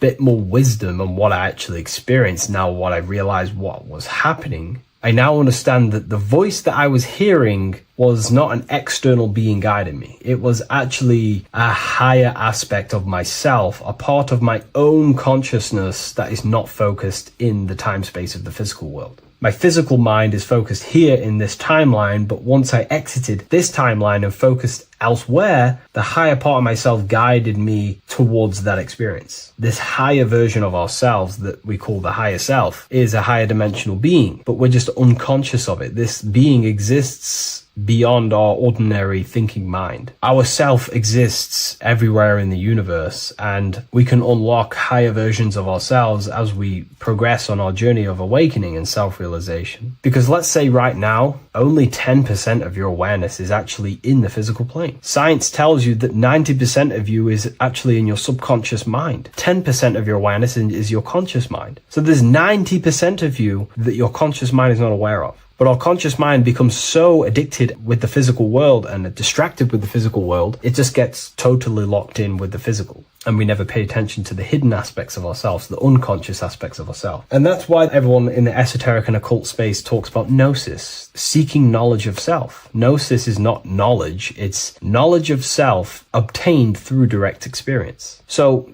gnosis is about rediscovering who you truly are. And another bit of wisdom that I could give you from this is that the observer is the same observer that is observing this video right now. You're watching this video, but who is the one seeing the screen? Who is the one seeing the screen of your reality, of what you call life? There is an inner witness consciousness within you who experiences and observes your thoughts, emotions, and actions, experiences and observes the screen you call reality. And that witness also witnesses your dreams. When you shift your awareness from your time space of this body into your dreams, that same witness is witnessing your dreams. So when you meditate, connecting with this witness aspect of our consciousness really does help to excel the process of having an out-of-body experience. Because a lot of people have out-of-body experiences, but they don't understand what's actually going on. They don't understand the nature of it. But it's all mental. You move mentally in that dimension. You create mentally in that dimension. The same that you do in this dimension, but just on a quicker scale, because things manifest in the astral plane instantly as soon as you think of it. Just like the screen in your mind, you think of something, you have a screen of an object in your imagination. That plane, it manifests instantly, but down here, it takes a longer time for things to manifest and condense. Once you understand that thought rules the universe, thought is the creative force of the universe, you start to understand,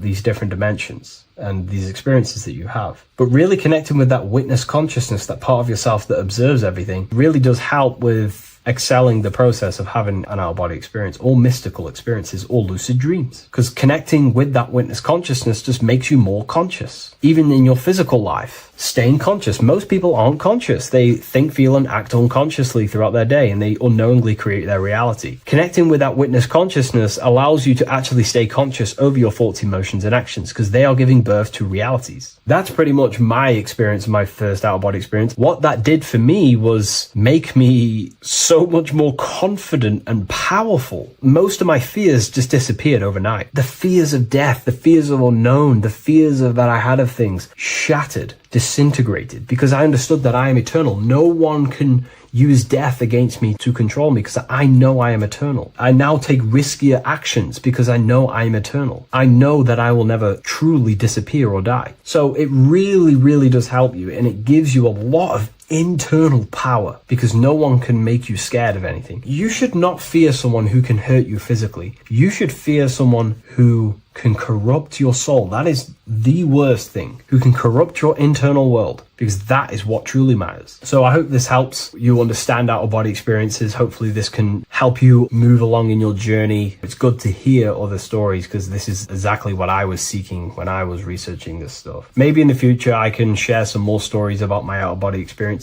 now I'm a bit more advanced. But yeah, please leave a like, comment, and subscribe on the video, and thank you all for watching.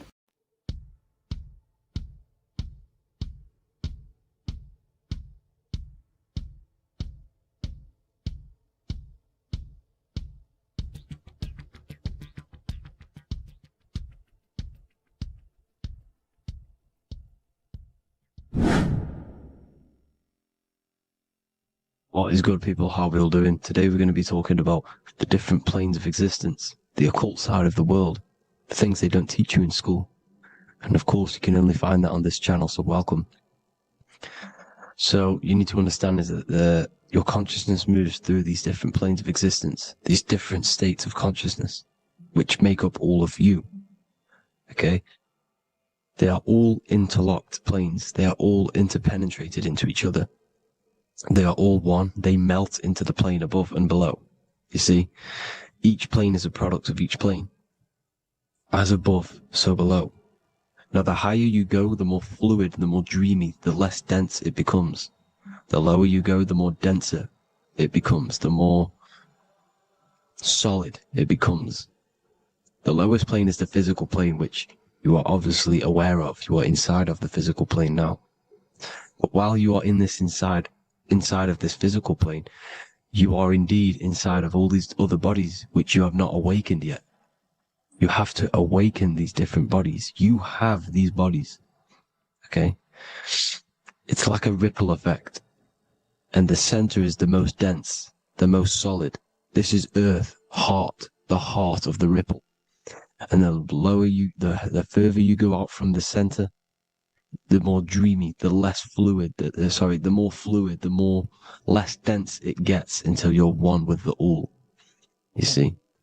And this is what it's like. This is what this system is. It's like a ripple effect. Now, let's jump straight into the planes. First, you have the physical plane, made out of 4 elements. Five elements. The ether is the mother of the elements. It's the womb of the elements. It's the 5th element. And it gives birth to the 4 other elements. 4 is stability. Tables have 4 legs, and this is why the ether gives birth to 4, because it's the foundation of the physical world. Fire, earth, water, air. They are not pure. each one of the elements melts into the other one. For example, earth and water both share cold. Water and air both share wet. You see, they compose of each other. They melt, they mold into each other based off the vibrational state of the ether. That's what it is. The four elements are the vibrational states of the ether. Okay? So you have the four physical elements making this, physical world. It's the lowest world. It's the world of effect. This world, whatever you see, whatever you experience, it's the effect. You can't change anything by manipulating this world. You got to manipulate the higher worlds to affect this world. You see, as above, so below. This is the lowest plane. It has three-dimensional. It's the third dimension. Space, height, and thickness. That's all it is. Front, backwards, upwards. You see, it's three-dimensional.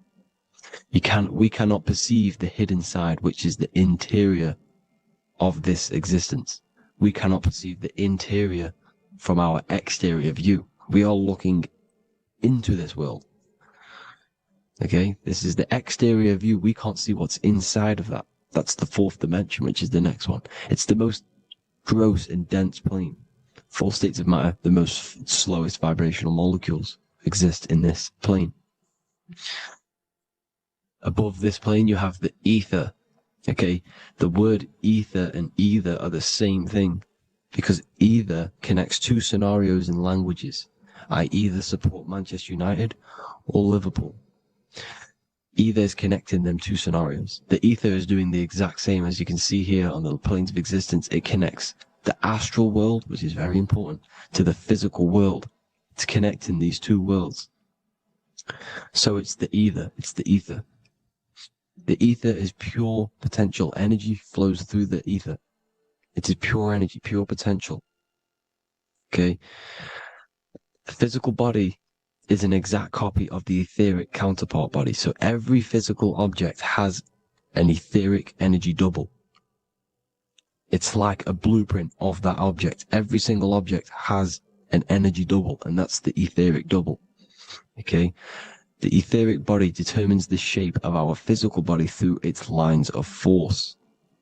All through life, it rebuilds and restores the physical body.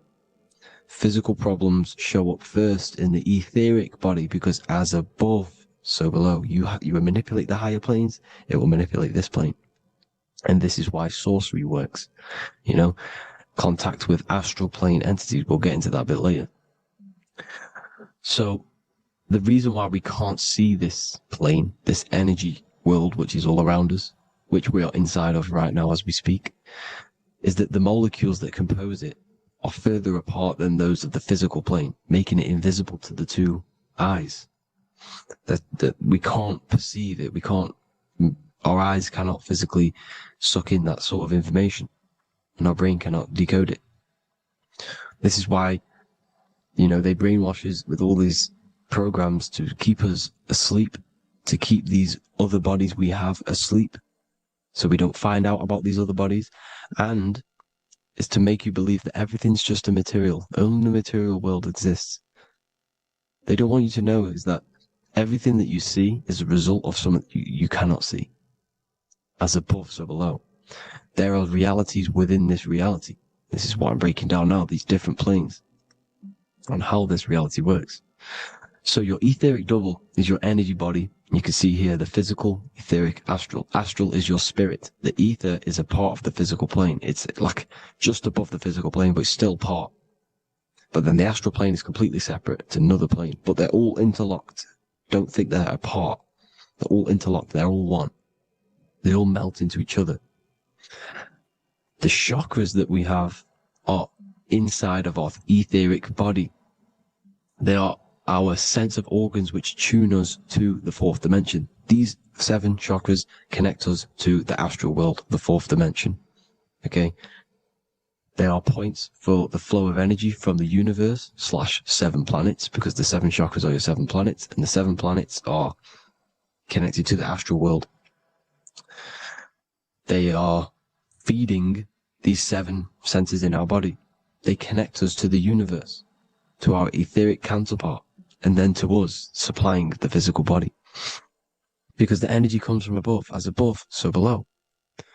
These 7 centers, these 7 etheric chakras are being supplied with energy from the universe, the 7 planets, the solar system. Then it supplies the physical body. You see? So the ether is very important. And this is, that the ancients understood the science of the ether, and they could, harness free electricity from it, because it's all around us. The ether is all around us. And this is what they were doing. They were harnessing free energy using the ether. The astral plane, the 4th dimension, very important plane. Very, very important. We've all been there. Every single one of you has been there. Okay? The 4th dimension is unseen of what we see. It's the interior of the exterior that we see. We see the 3rd dimension, but we cannot see beyond what's making this 3rd dimension. This is the 4th dimension. Okay? It's the dream world. This is where you go when you dream. Okay? This is where you go when you dream. It's the place of disembodied spirits or ghosts, entities, whatever you want to call them. When you hear ringing in your ears, that is not tinnitus. That is an entity around you. Okay? That is an entity around you. The 4th dimension is where thought forms exist. Mental images. Thought forms as in what you see in your mind when you think of an image, because the mind is the highest plane of existence. Mind is the highest plane of existence. And it manipulates all of the planes below. So it goes the mental plane, then the astral plane. So the thought is in the mind, the mental plane. Just the thought alone, no image. But then the form depiction, the thought form exists. It manifests in the astral plane as a sort of image, an entity, a living conscious being. So this is why thoughts are things. You see, thought forms exist within the 4th dimension. So when you imagine something, when you are, for example, right now, look into your hand and imagine there's an apple in your hand. If you can see that, you are seeing into this 4th dimension. You can only see into this 4th dimension using the mind's eye, not the 2 eyes, the mind's eye. When you shut off the 2 eyes into darkness, the 3rd eye opens. The mind's eye is open. And you can see, this is astral travel. You got to work on astral travel. And you will see this astral plane, this 4th dimension. And there are 3 different sections to this astral plane. Higher, middle, or lower. So yes, there is a kind of a heaven and hell. And a mid-God. Heaven being the higher vibrational entities manifesting higher vibrational thought forms existing there. The lower vibrational thought forms existing in the astral plane. But these thought forms are beings. You can create these beings. They're called elementals. Okay? If you entertain specific thoughts for long enough, this will plant a seed and it will grow. If you so for example, you have a bad feeling or whatever, what's a good example? Unforgiving someone. You keep that energy inside of you for long enough, it will manifest in the 4th dimension. You entertain that thought long enough, it will manifest. And it will create an etheric body, and it will be an entity which will harm you. It will feed off you, this low vibrational energy. Your mind is so powerful. It creates thought forms, and these thought forms can take consciousness, can take bodies, etheric bodies. Now, that's why it's very important that you master your mind, master your thought patterns. So this 4th dimension is the astral world. So when you have a nightmare, this is the lower astral plane. You're in the lower astral plane. Whilst this physical body rests at night, your consciousness, you awaken this other body, your consciousness goes inside of this other body, whilst the physical body lays asleep. You see? So it's all inside of you. This is what you need to understand. You just haven't awakened these bodies yet. You can awaken them. You just got to awaken them. Okay? The next is the mental plane. This is the mind, the source, pure cause, pure motion. The most less dense, the most fluid. No form. There's no form to the mind. Astral plane is the first plane where a form takes existence, pretty much. The mental world has no form. It's pure mind, pure intelligence. Thoughts alone exist here without any images or manifestation. The most fluid, the most dreamy, the most causal plane. All of the rest take the effects of this plane. That's why it's mind over matter. Your thoughts they create vibrations. Each vibration is vibrating on a specific frequency, which creates mental images, creates effects down here on this physical plane. This is why it's so important to master your mind. Master what you think. Master your mind. It's the hardest thing to master. You could conquer the world, but it's probably harder to conquer your own mind than to conquer the whole world. I can promise you that, because the mind can play tricks on you. You got to listen to that inner guide within you that will constantly manifest the good things. So anyways, people, hope you learned a lot from this. Please work on trying to activate these other bodies. I will maybe do another video on trying to activate these bodies if you wish.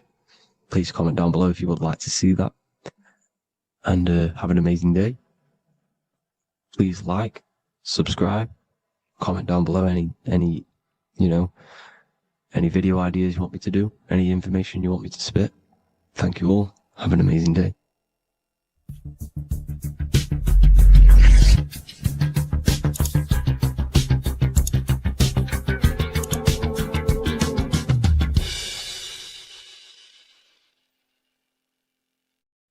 Today's topic is the binary code behind the universe. You will learn the fundamentals of the binary code, deeper understanding of reality, which will give you more of a connection to the universe, evidence supporting the existence of this code, and how to use the binary code to shape your reality. Now, this is an important one. We have 0 and 1. This is the binary code of the universe. It underlies everything. It is the source of all creation. The universe is binary in nature, meaning it exists as both something and nothing, on and off, male and female, light and dark. Everything has its polar opposite. At its core, all that exists is 0, representing nothingness, infinite potential, and 1, representing something, order.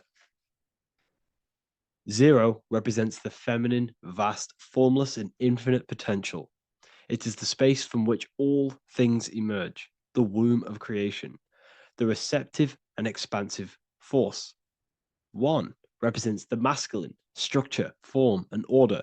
It is the active principle, the initiator, the force that defines and shapes reality. Together, they create the fundamental duality that underlines existence, the balance between chaos and order, the void and creation, yin and yang. We see this in the masculine and feminine bodies. This is deeply encoded into the fabric of reality. And once you see this, you will never unsee this. So please leave a like on this video if you love my content and you love the wisdom that I share with the world. So we see this with the masculine genital areas. Remember, this is the genital area. This is all to do with creation. These are the generative principles, the generative organs in the body that allow creation to continually outfold into new life. The genital areas are all to do with the code. The male is the 1, the action. He's the initiator. The feminine is the 0, which is the infinite potential, the womb of creation. 0 and 1. This is why we have 10 numbers. 0 and 1. Masculine and feminine. We even see this in the bodies. The feminine body is made out of curves, which is 0, curves. And the masculine body is made out of lines. So please leave a like and comment if you love this. And if you have any lecture ideas, feel free, and I can make a lecture on any suggestions that you have. So look at the word masculine. Masculine, line. Line is just one line, which represents order. 1. Feminine. 9. 1 and 9 equals 10. 0 and 1. The binary code of all creation. Why is feminine? Why the number 9 for feminine? Because the moon has to go around 9 times to create a human in the feminine's womb. and look at this image of nature. All nature is zeros and ones. Now you can tell the stick is a one. It's a line, and here we have curves. It's curves and lines. Curves and lines create reality, creates matter. Everything is 0 and 1. We even see this with the sky. The sky represents zeros. They represent curves, the heavens, the heavenly bodies, the sun. These are circles, the moon, circles, the planets, circles. Down here is matter, representing the square. We have the Freemasonic square and compass, representing lines and circles, masculine and feminine. We see this with Leonardo da Vinci, with the circle representing the spirit, the void, the womb of creation, and matter, which is the body. This is the soul in matter, infinite potential in matter. This represents spirit over matter. This represents the architect of reality, zeros and ones, spirit and matter. This is all the same thing. Understanding this binary nature of the universe, where 0 feminine represents the infinite potential and 1 masculine symbolizes order and structure, can benefit you in several ways. Manifestation and creation is the first way it can benefit you. Now that you understand this, you understand that everything comes out of infinite potential. 0, infinite potential. 1, action equals manifestation equals creation. So you must pull things out of infinite potential. If you have ideas but don't take action, too much 0, nothing materializes. You'll never materialize if you sit there imagining all day, visualizing all day. You have to take action. They both come hand in hand. If you only take action without tapping into intuition and creativity, too much 1, your actions may feel hollow and misdirected. Using both effectively leads to greater success in life, work, and relationships.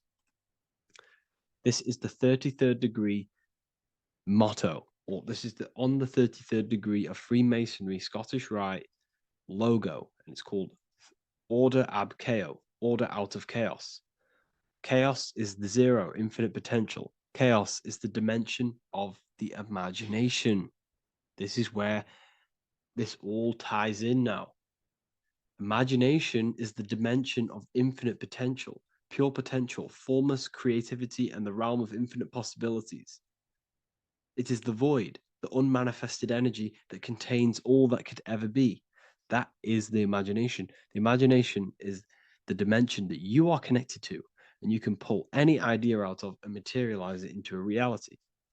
Matter, on the other hand, is order brought out of the imagination, chaos. It is when raw potential is structured, defined, and crystallized into form. This is the fundamental principle of order out of chaos, the process of turning the unseen into the seen, the abstract into the concrete, the dream into reality. That's why we say dreams into reality. Dreams are in the imagination, infinite potential, and the human mind is connected to higher dimensions of consciousness, which we can pull ideas, things out of, and materialize it into our lives. Whether that's good or bad, that's completely up to you. But we have access to higher dimensions beyond the physical plane. And this is the secret that the human mind is connected to, and that you are not just a physical body. Okay? The universe itself was born from chaos. Before form, there was only energy and potential. Our minds function the same way. The mind is a microcosm of the universe. Our thoughts exist in an infinite field of possibility, but they only become real when we take action and give them form. If your inner world is filled with chaotic thoughts and impulsive emotions and negativity, then creating order within is essential for balance, clarity, and growth. What do I mean?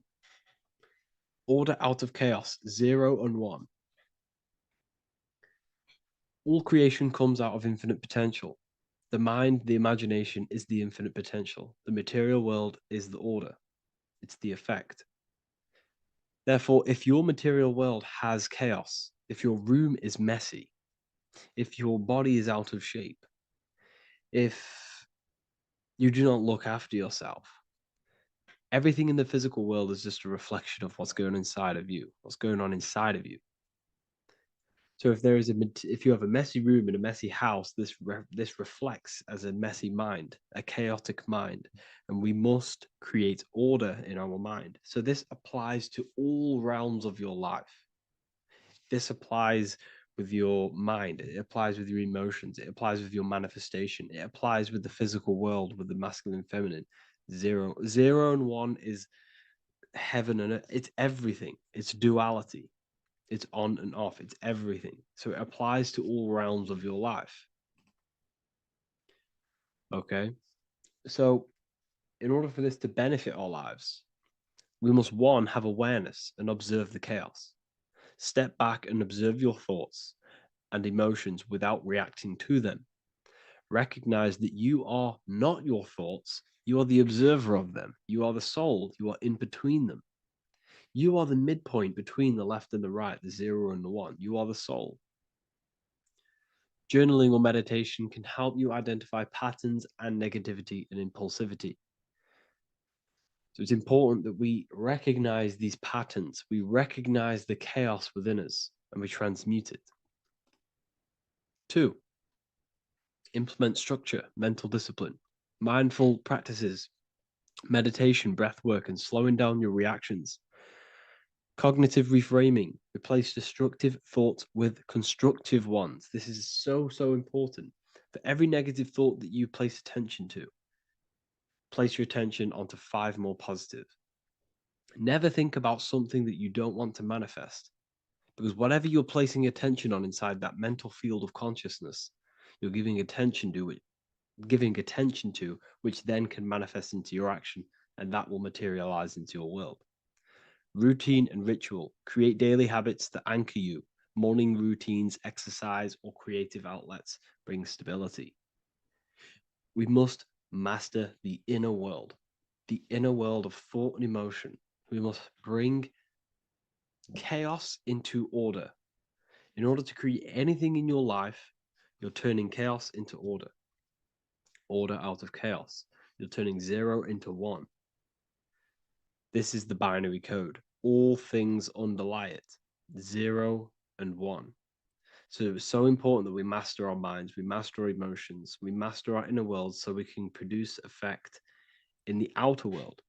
We cannot create consciously and effectively if we have chaotic thoughts and impulsive emotions. So I hope this has made more clarity to you so you can implement this into your life. I know I haven't given you much strategic things to implement into your life, but now that you have a better understanding of how this world is pulled out of infinite potential, you can use that. Everything in your life is pulled out of your imagination. Every text you send, everything you think of, oh, I'm going to do this later, that is your imagination thinking about the future. So you just have to do this on a mass scale to create something big in your reality. So I hope this gives you a better understanding of how the universe works and has benefited your life. If you have any comments or any suggestions or how this video made you feel, let me know in the comment section. I would really appreciate it. And I'll see you all inside of the Symbolism Masterclass on March the 8th. Welcome to Revival of Wisdom. Welcome people, we're back with another video. In this video we're talking about how Jesus Christ and Christianity is all sun worship. The Holy Bible of Christianity is not meant to be taken literal for history. It is a story and has lots of metaphors. Starting with the symbol of the cross of Jesus. This cross originates from this ancient cross of the sun. This symbol has been used for thousands of years, way before Jesus was a thing, in Europe, America, Asia, and all around the world. In fact, this symbol is still being used by Christians today, not knowing it represents the sun. This is a 4,500-year-old artifact, a golden plate with an equal-armed cross found in England. The gold to symbolize the sun, and the equal-armed cross for the 4 equal seasons of the year. So this is why in the Bible you have Matthew, Mark, Luke, and John, symbolizing the yearly cycle of the sun and the 4 equal seasons. Also in the Bible, Jesus is referred to as the light of the world. So yes, Jesus represents the sun. He is a metaphor for the sun. Hence why in all of these pictures and images and paintings of Jesus, there's always a sun behind his head, and some even with the sun cross behind his head. Jesus also has 12 disciples, which represent the 12 zodiac signs and the 12 months of the year. This is the Last Supper by Leonardo da Vinci. As you can see, the sun, being Jesus, is in the center, because the sun is in the center of the zodiac signs. There are 4 groups which symbolize the 4 equal seasons. Each group contains 3 people symbolizing the 3 months and the 3 zodiac signs in that season. There is only 1 female in the painting, which is Virgin Mary, who symbolizes Virgo, the astrological sign. So yes, Jesus symbolizes the sun with his 12 zodiac signs and 4 gospels for the 4 seasons of the year. However, there is another phenomenon. The 25th of December is known as the birth of Jesus Christ, which is known as Christmas today. Jesus symbolizing the sun and is born on December 25th. This is the day the sun moves 1 degree northward, bringing back the warmth, the growth of crops, the life and light back to the northern hemisphere. Everything is springing back to life, as we call it, spring. So it is said that the sun is born again on the 25th of December, and Jesus is known as the risen Savior, because the sun is our risen Savior, because it gives life to the whole of this realm, the warmth, the crops, and without the sun rising in the morning, we'd all die in about 2 weeks. And we all know how Jesus died on a cross. The sun also dies on a cross in the southern hemisphere. It dies on the Southern Crux constellation. And on December the 22nd, 23rd, and 24th, the sun remains in the same position. So the sun dies for 3 days, and it is born again on December 25th, when it moves 1 degree northward. And this is when the sun is born again, or resurrected, just like Jesus. Constellation Virgo is prominent in the spring sky in the northern hemisphere. So therefore, the sun is born a virgin, Virgo. And as you see in this image, you see Virgin Mary holding the sun. Us as humans do not own the sun. So therefore God owns the sun.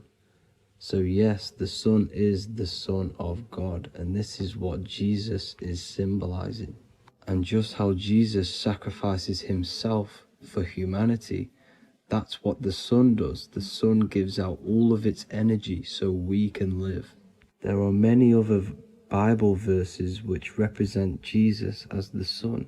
Now in Matthew 8:23-27, his disciples are in a boat and there is a massive storm.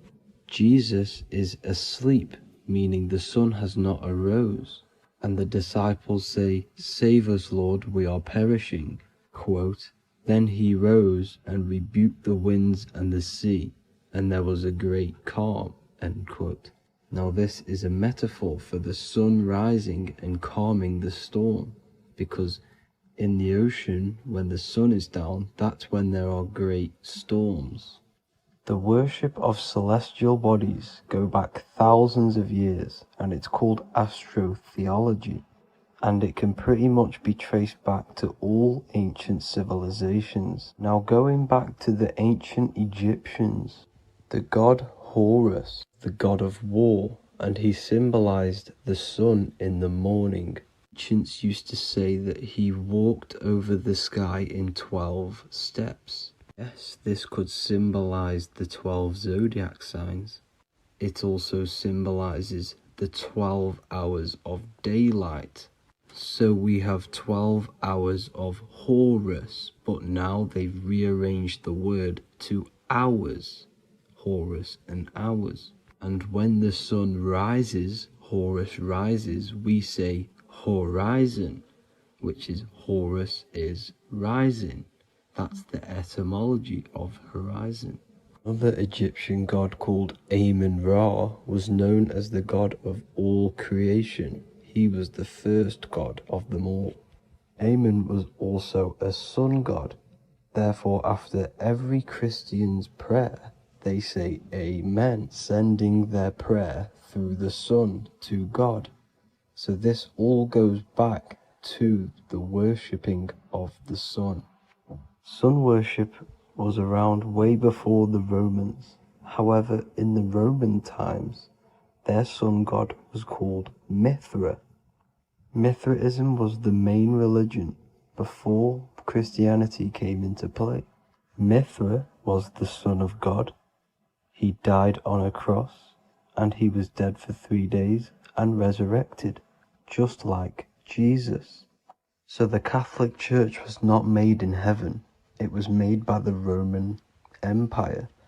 They mixed all the sun religions of Judaism, Mithraism, and other Arabic religions and combined it into one, so Caesar, the Roman emperor, could gain his own religion. So yes, Christianity was a political move to gain more control over the masses, because it was a worldwide government at this point in time.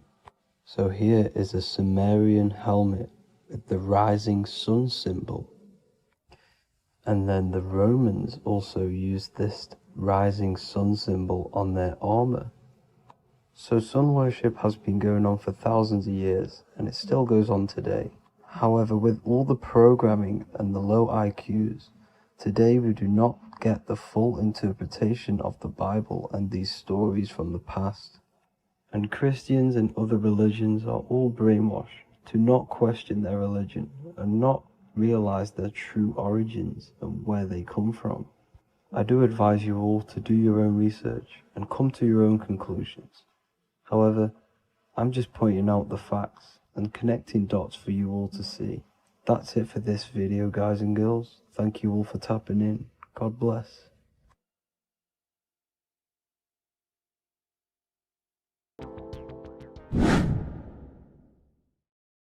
What are we all doing, people? Survival wisdom. Today we're going to be breaking down the Bible and its real, true metaphysical meaning. All of these slides within this video is taken from my book, The Book of Wisdom, so you can get all of these slides. So the Temple of Solomon, you are body, mind, and soul, which is the Holy Trinity, the moon, sun, and earth. The sun is your soul because the sun is its infinite source of energy. It is its own source of energy. And that is what your soul is. It's its own source of energy. The moon is mind. This is why you call people a lunatic. You're a lunatic. Luna means the moon. And inside of your mind, you have a specific mood. Mood is moon. And mind in German is Mond. And the word Mon means moon. And earth is your physical body because your body contains of the 4 elements, the 4 physical elements. Well, the Temple of Solomon is the temple of the soul and the Mon, the soul and the Mon, the soul and the mind. And it's the temple of the Holy Spirit in the Bible. Everything leads back to one singular point in the center of the brain. The brain is not the mind. It's mind over matter. Okay? The brain is the physical manifestation of the mind. The brain is the electrical computer which decodes the light waves given to it by the mind. This is why everything in the body leads back to one singular point. And we'll go over this in a minute. But this is controlling the physical body. This is the within. If you rearrange within, it spells high twin because within you is your twin, your true self. And it's just an entity in the center of the mind. And if you shut your eyes, you can feel it. Your awareness is in the center of the brain. So there's just an empty chamber in the center of the two cherubs, the two brains. They are two separate brains. They're two hemispheres. And the empty chamber, when scientists chop it up and see it's just an empty chamber, well, because you can't see in that plane of reality, you cannot see the mind. You cannot see thoughts. It is invisible to the human eyes, to the visible light spectrum, to the two eyes. The reason why we call it the third eye in the center of the brain, it's not the third eye, it's your true self. It's the mind and soul. It's an eye because it does see. It's the all-seeing eye that you always see here. There's some Masonic artwork showing the two pillars, the two cherubs, the two hemispheres of the brain, and the inner eye. This is the eye that sees all things. What do I mean by seeing all things? Not physically. It sees the mind. It's what, because your soul is watching the mind. You can observe the mind. You are not the mind. And if you meditate deeply enough, you can go beyond the mind.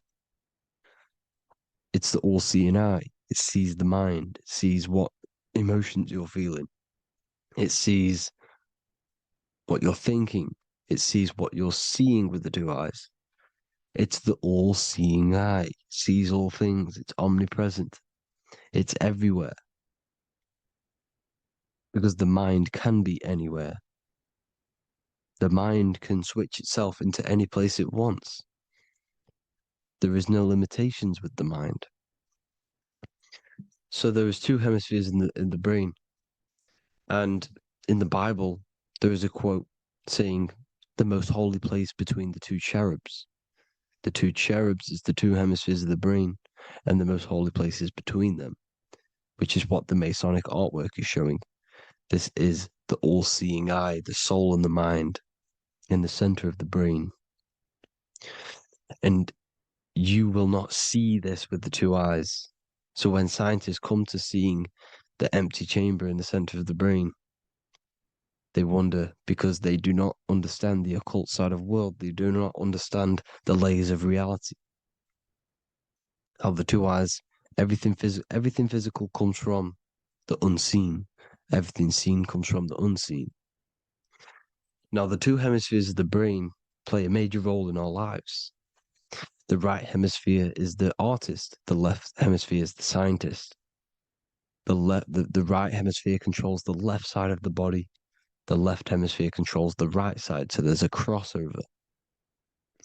Now, the right hemisphere is to do with your feminine energy, creativity, unification, metaphors, visualization, intuition.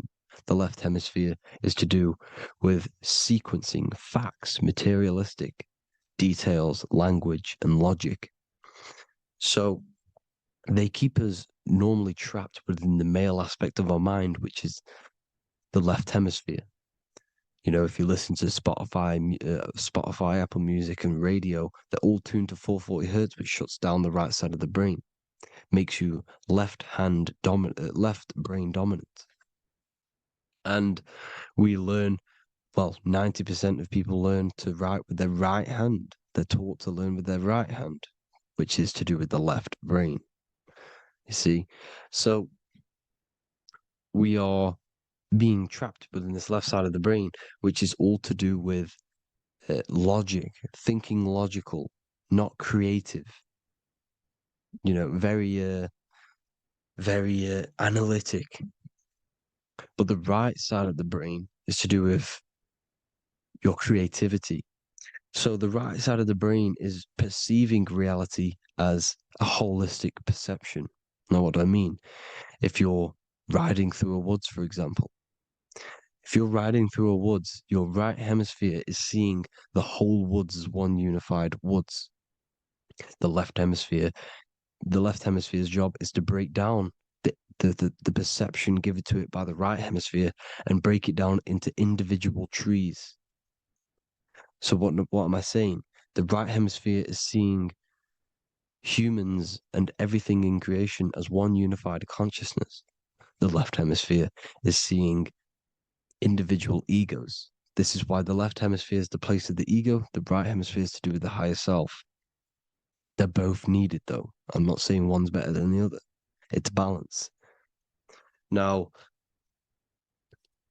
they don't want you to see the unified picture, perception of creation. They want you to think everything is individual, everything doesn't come from the one, because all things come from the one.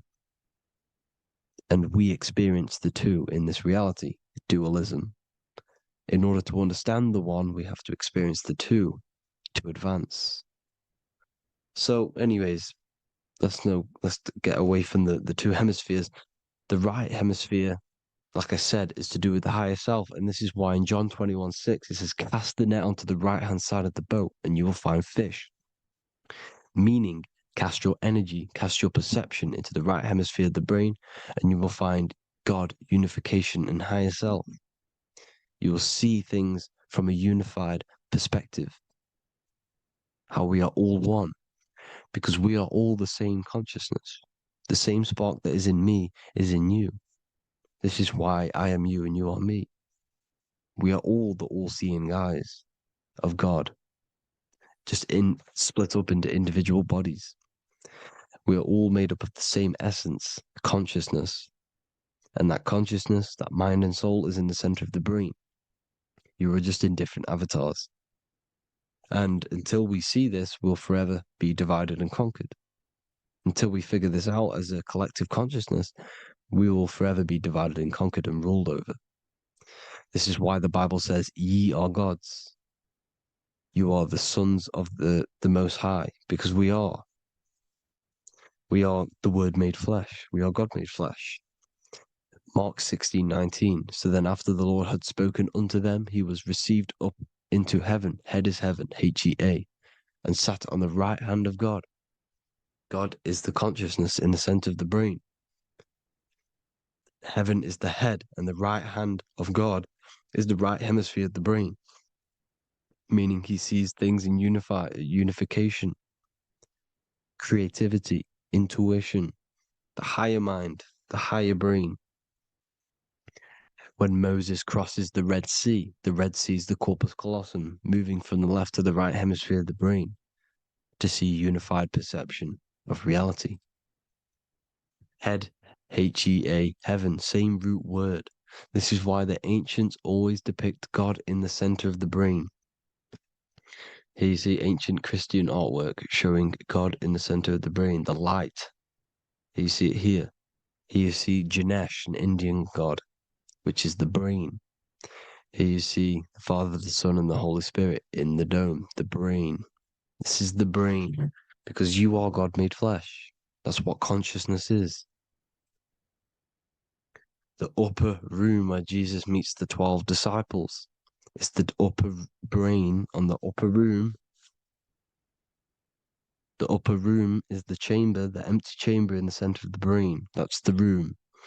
And the 12 disciples are the 12 cranial nerves in the brain, which pretty much rule the body, all the cranial nerves.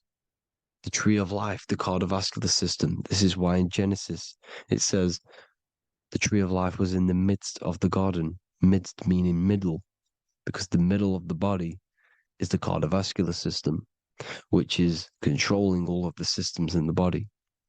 The tree of knowledge of good and evil is the nervous system. It's the spine and brain. This is what's detecting good and evil. The brain is the electrical computer with the left and the right hemisphere, decoding the dualistic world, decoding the light waves given to it by the external world. It is an electromagnetic computer. It is artificial intelligence. It is very intelligent, the brain and the nervous system, the human body as a whole. But the tree of knowledge of good and evil is the nervous system, because it is the tree that detects good and evil, makes you learn good and evil in this dualistic reality. Here you see Adam and Eve around the tree of knowledge of good and evil.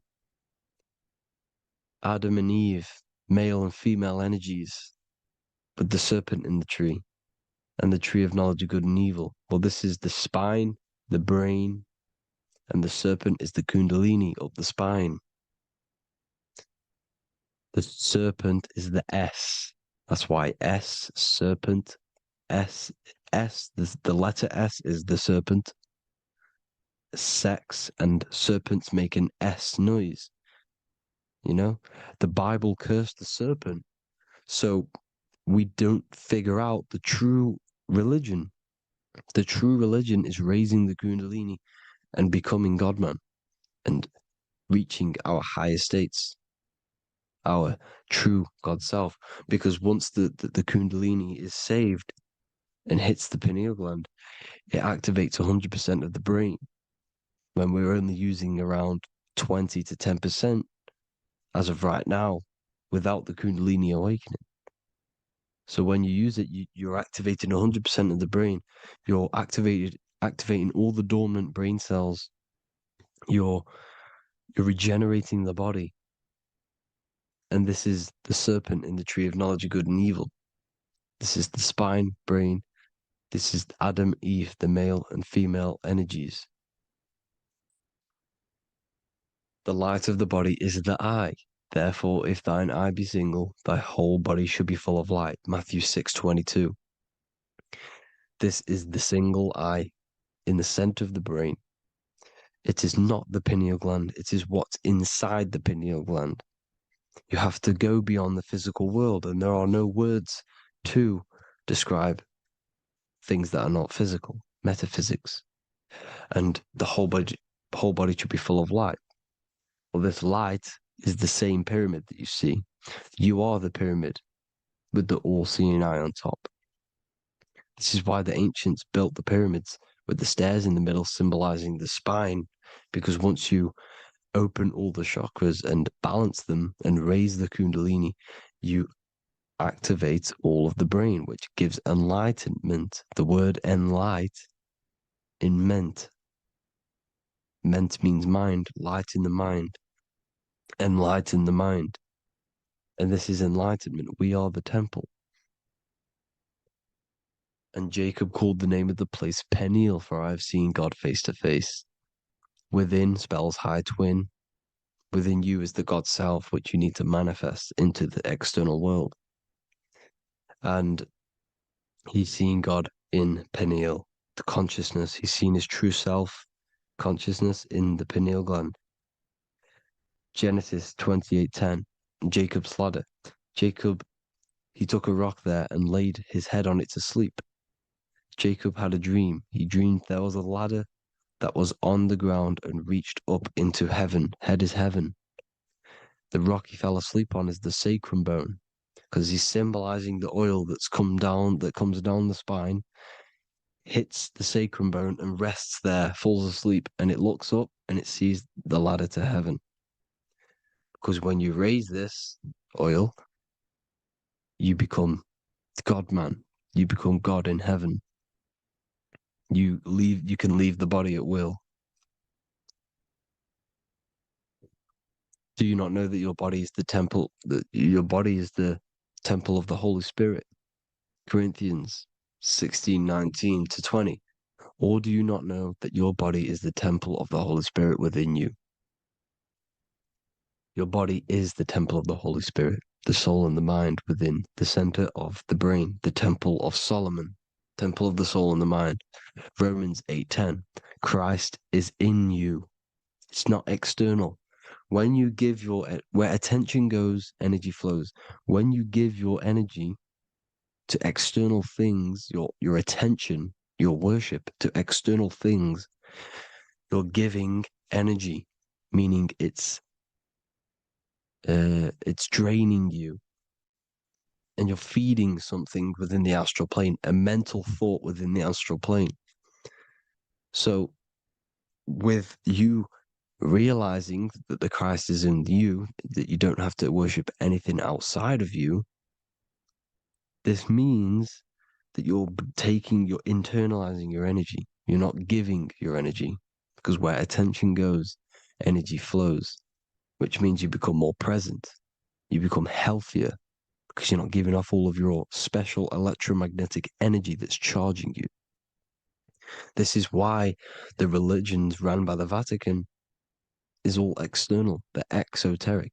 Exoteric means external teachings. The esoteric is the internal, the hidden teachings. In Psalms 82, I have said, ye are gods, and all of you are children of the Most High, because we are the Most High, split up into individual bodies. That's what consciousness is. Consciousness is the Most High, and we have to raise ourselves to the Most High. Brahma, Vishnu, Shiva, the Father, the Son, and the Holy Spirit. Why is it always a trio? It's a trio because it symbolizes us, the soul, mind, and body. The mind is the bridge for the soul to be in the body. What is the soul? It's the life force.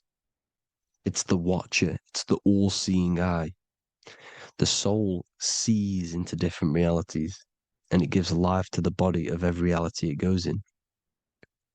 This is why you always see light around the all-seeing eye, because it is the energy, the life force, the light, life, L-I. Life is light. And it's the eye because it sees into the different realities. It sees into the dream world. When you're going to sleep at night and you dream, it's not a dream. It's another reality. You're a multi-dimensional creature. We live in a multiverse. There's infinite amount of yous. And there is a version of you which is the highest self in a reality somewhere. And this eye has the ability to switch realities, which is exactly what astral travel is. Astral travel is the ability to switch reality beyond the 3D construct of this world. The Father, the Son, and the Holy Spirit, Brahma, Vishnu, Shiva. Brahma, the soul, inhabits different bodies. This is why they have different heads. Vishnu, the mind, symbolizing gnosis, meaning knowledge. This is the serpent. The serpent symbolized knowledge. Shiva, the body. The Father, the Son, and the Holy Spirit. The bird, the soul, because the bird symbolizes the soul. This is why you have here the Egyptians showing you the soul leaving the body. Here you see here with the twin head, the same head, and it's a bird. This is the soul self. This is the ego self. The Egyptians knew this. They knew all of this. Of course they did. Now, the whole story of Jesus is all metaphorical for the process which goes on within your body. Your neck and head is the Holy Grail, which the sun and the moon creates. Sorry, the sun and the moon creates the fluid within the Holy Grail, the brain, the skull. And the moon creates the milk. Sorry, the moon makes the milk. The sun makes the honey, the land flowing with milk and honey in the Bible. The land flowing with milk and honey is the center of the brain in the Holy Grail. Here you see the Masonic artwork showing you the sun and the moon creating the fluid in the spine. Here's the serpent. Serpent symbolizing the two Kundalini channels, the Ida Pingala up the spine. Here's the furnace raising the Kundalini, raising the oil, heating it up and rising it to the crown. You see? So here you see more Masonic art, seeing the sun and the moon creating the holy fluid in the brain, in the cup, filling the cup. This is why it's a cup, because it's the Holy Grail. This is the holy oil in the center of the brain that gets released down the spine, which is Jesus coming down from heaven. It comes down the spine, down the River Jordan in the Bible, This is when Jesus goes from Nazareth to Jerusalem. He comes down the River Jordan, and Joseph and Mary are in Nazareth waiting for Jesus' return. Joseph and Mary symbolize the pineal and pituitary gland, which produce the two oils created by the sun and the moon. And when he returns, he gets crucified at 33 because there's 33 vertebrae at the back of the spine, and it crosses the vagus nerve. The crucifixion of the oil past 33 vertebrae creates God-man, and it creates your higher self, and it activates 100% of the brain. And you turn into spirit, you turn to your spirit self. This is why Jesus dies. He didn't physically die, it metaphorically dies and becomes his higher self. The ego self is left behind. It's the same with the whole story of Jesus. Jesus comes down from heaven, which is the oil. He dies in a cave for 3 days, which is the oil hitting the cave. Here's the cave, and resurrects after 3 days. If you resurrect the oil, comes up and gets crucified at 33 in Golgotha. Golgotha translates to a place in the skull. The three wise men from the east. Well, if you look at the Masonic artwork, they'll always show you a ladder up to the east. Okay? Here you see north, south, west. This would be east. Here you see east here. East here. The ladder up to the east. The east is the top, up. Three wise men from the east. The thalamus, pituitary, and pineal gland in the center of the brain. The most important glands in the body. Here you see the Egyptians with the spine, the sun, and the two hemispheres of the brain. What did I say at the beginning? The sun is the soul. The sun is its own source of energy. It's the life force, which gives life to anything it inhabits. The soul is the same thing. That's why sun and soul mean the same thing. So, what I'm saying is consciousness is God. And this is why when it refers to as God in the Bible, it means your higher self, pretty much. And returning back to this higher self, because God is something that you need to manifest. Consciousness is God, and your body is a reflection of the creation by God. This is why everything in the body corresponds with the stars. The stars rule the body. We are an image of the stars. This body is an image of the whole of creation. Aries rules the head. This is the cerebrum, the ram in the brain. Here's the ram, Aries.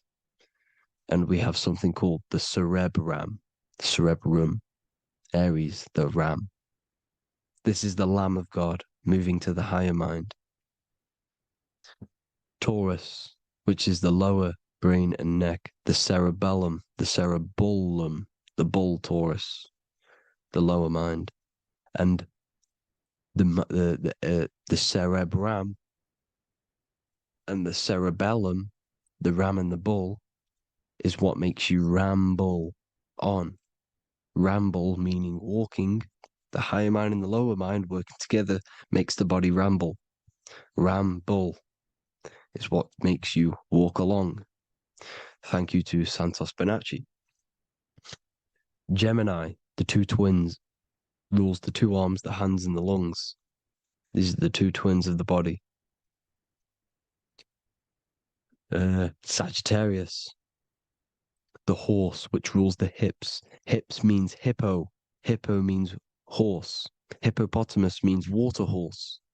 Hippo means horse, and this is why we call them hips, because horses have massive hips.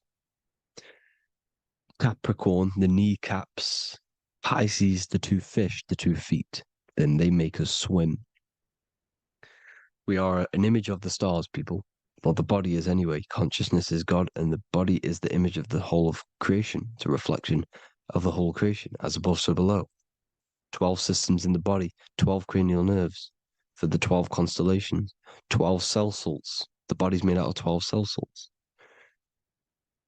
So, this is where it gets kind of deep. This is where we get deep. And he said Jesus was known as the fisher of man. And the fisher of man meaning man does not mean man as in the male. Man means mind. He's the fisher of minds. So the Bible is not patriarchal. It's not patriarchal. Man just means mind, pretty much. So the fisher of mind, man, because he was fishing minds out of this reality into the higher realities. He was teaching people how to leave the body when he walks on water. Walking on water is the physical, etheric, astral, and mental. These are the different planes of reality.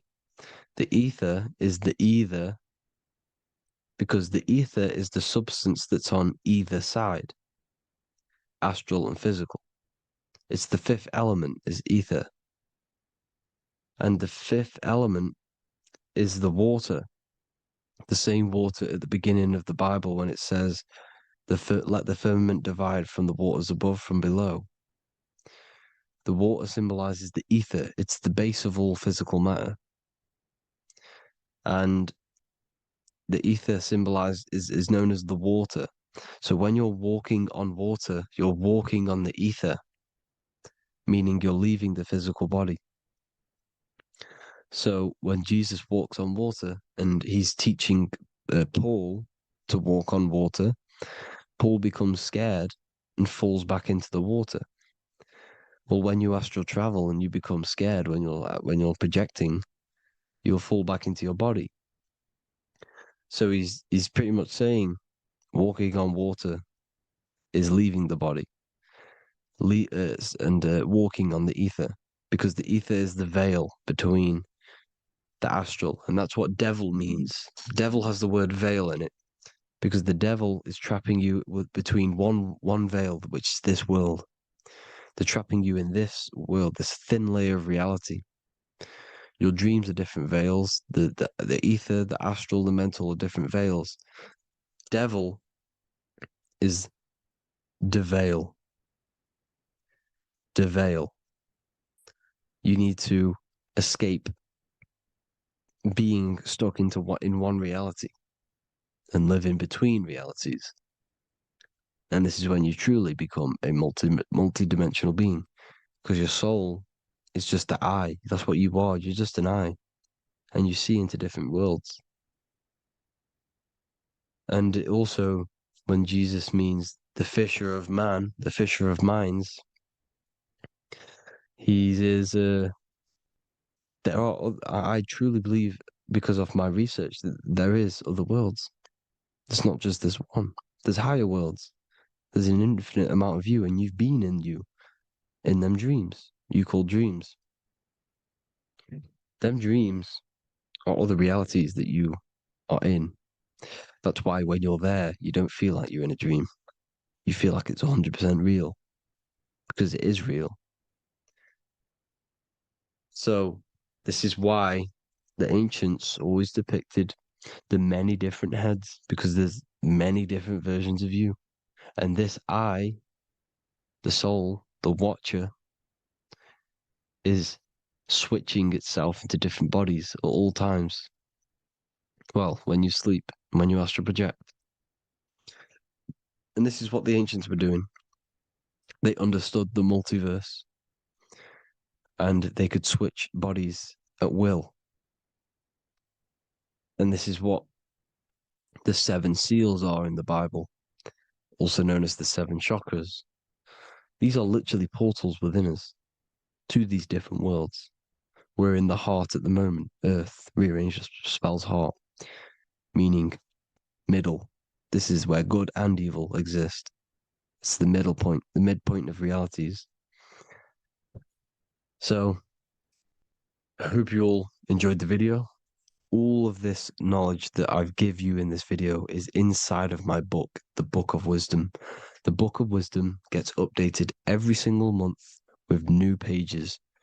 It's a one-time payment for a lifetime worth of research and knowledge by me. So if you do want to get it, the link will be in the description.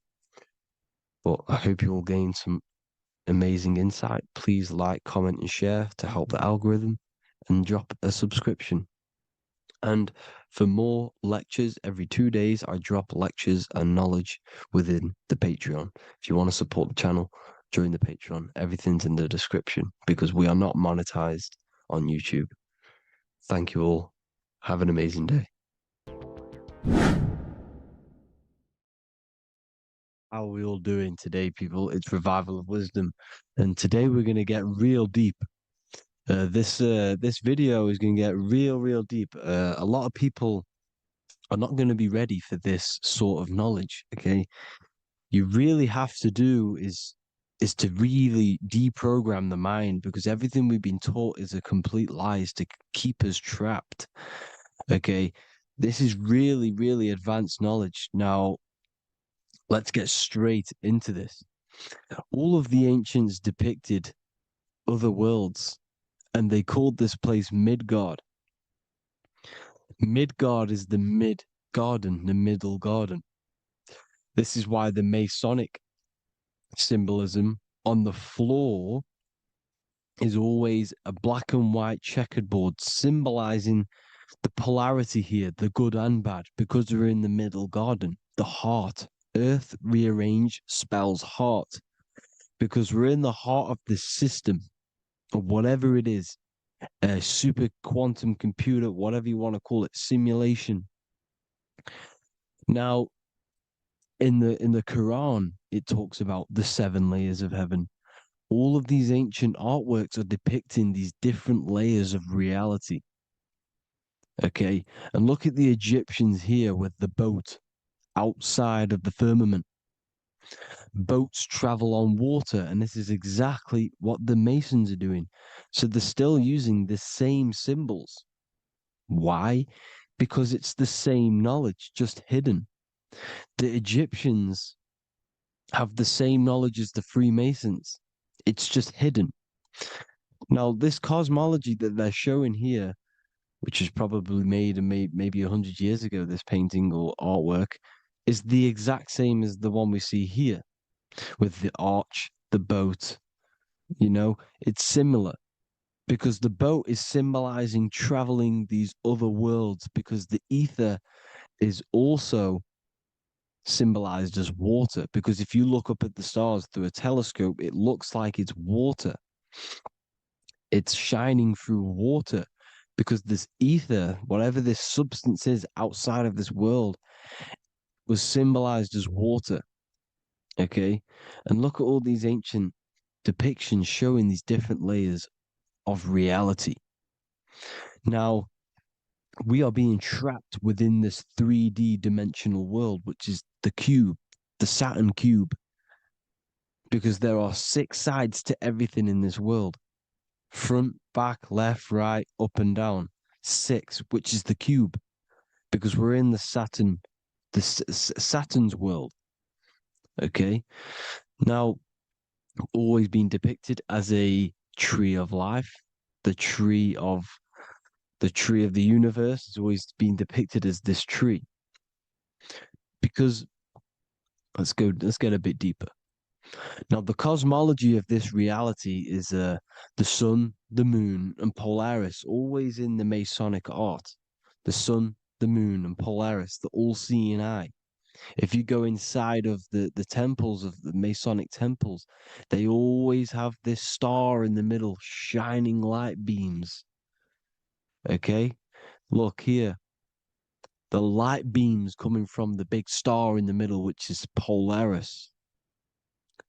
This eye is God. It's God's light shining down from his abundance. Now, when you astral travel, you will see this big ball of light above you, and this big ball of light is God. But you cannot travel towards it until you are pure. Doesn't work like that. You have to become formless. You have to become pure before you can become one with the light. In all these Masonic artworks, it's all depicting the star in the center. This star is Polaris, because Polaris is the way out of this place. And this is why you see the stairway to heaven all the way up to the light beam, the light source. What does it say in the Bible? God is light. because everything is made out of one substance, and that substance is light.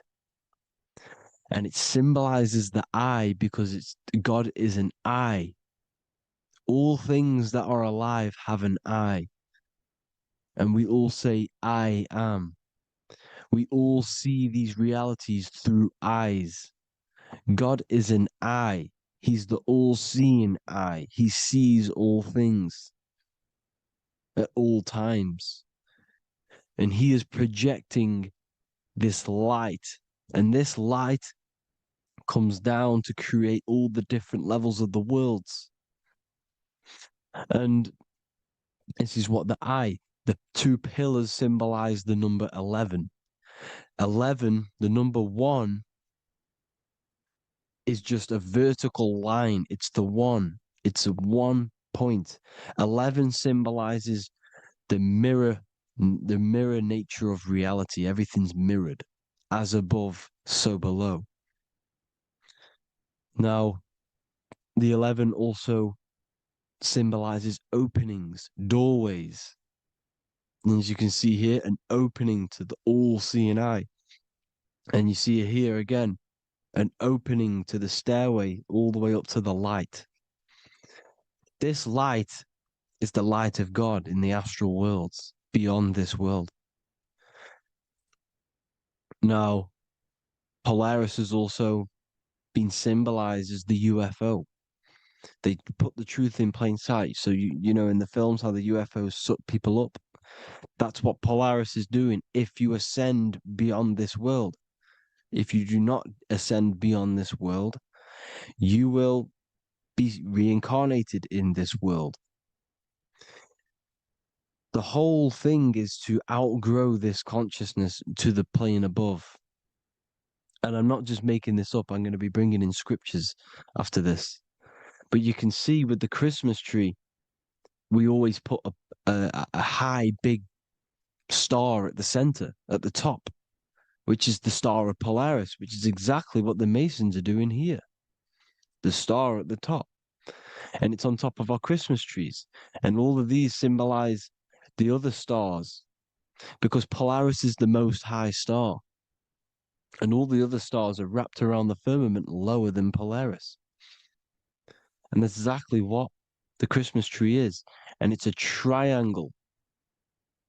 It's a triangle, just like light beams travel from one point in the triangle, just like the all-seeing eye.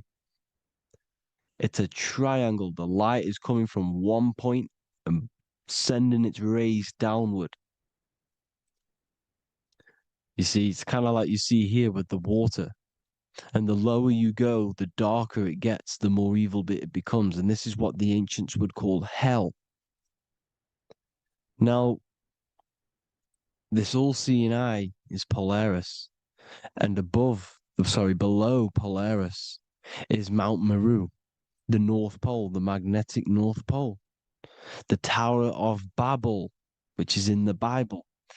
The etymology of the word Babel, Ba meaning spirit, which gives the ability to move the soul through the worlds, that's the ancient Egyptian description of the word Ba, meaning of the word Ba. You have the Ka, the Ba, the Ak, but the Ba is the one that gives the ability for the soul to move through the worlds.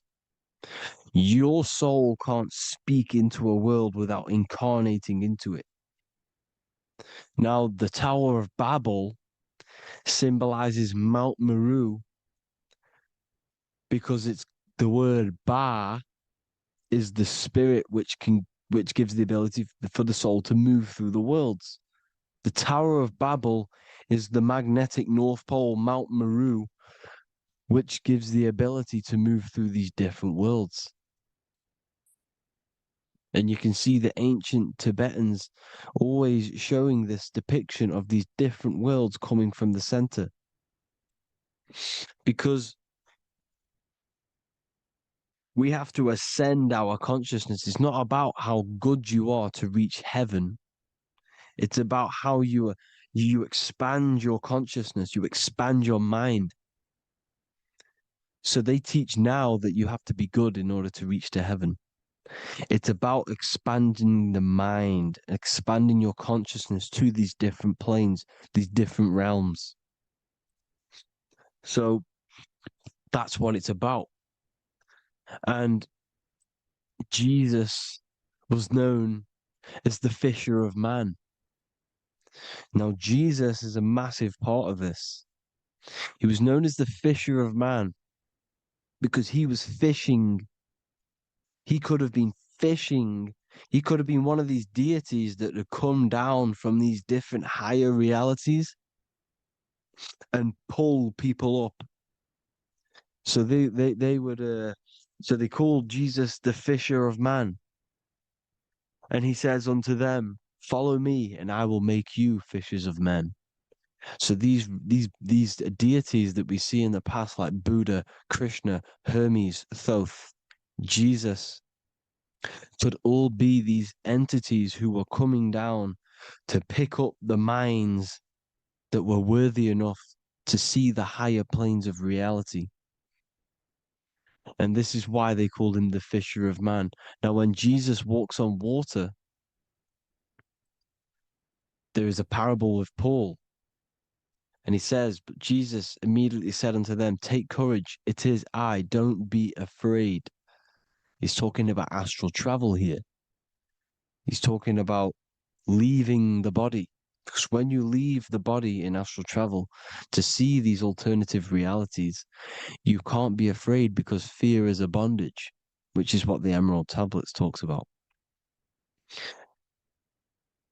Lord, if it's you, Peter replied, tell me to come to you on the water. The water. Come, he said. And Peter got down from the boat, walked on the water, and came towards Jesus. But when he saw the wind, he was afraid and began to sink. When you become afraid in astral travel, you sink back into your body. Lord, save me. So this is talking about Jesus pulling people up into different realities. And you can see the fish is the symbol of Jesus, is another symbol of Jesus, a fish. Because fish symbolize deep occult knowledge, because fish travel the depths of the ocean. And they symbolize us because we are fish underneath the ethers. And Jesus was pulling people up. You see, so the Bible is a people today believe the Bible is a book telling you how to reach to heaven, how to become godly and reach heaven.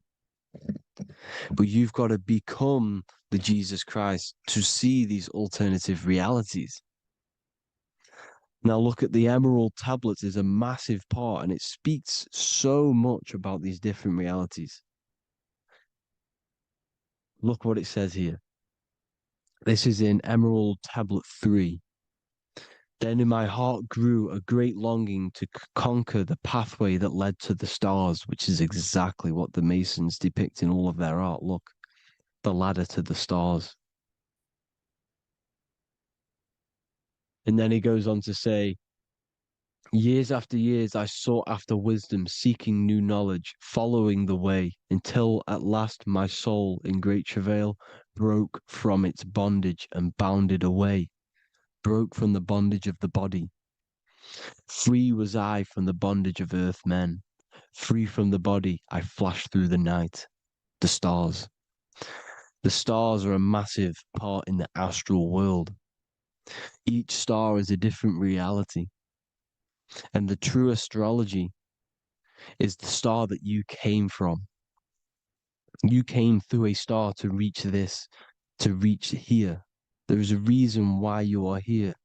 There's a reason why you have the personality traits, because your soul came from a specific star. This is why we call them stargates, because they are gates in and out of this reality. And Polaris is the way out to the higher worlds. Now look, far into space, my soul traveled freely into the infinite circles of light. Beyond knowledge were some planets and great gigantic beyond dreams of men. Then he goes to say, lift up your flame from out of the darkness, fly from the night, and ye shall be free. Lift up your flame. Your flame is your soul, because it has to be lifted up out of the darkness. This is the darkness, this world, this body is the darkness.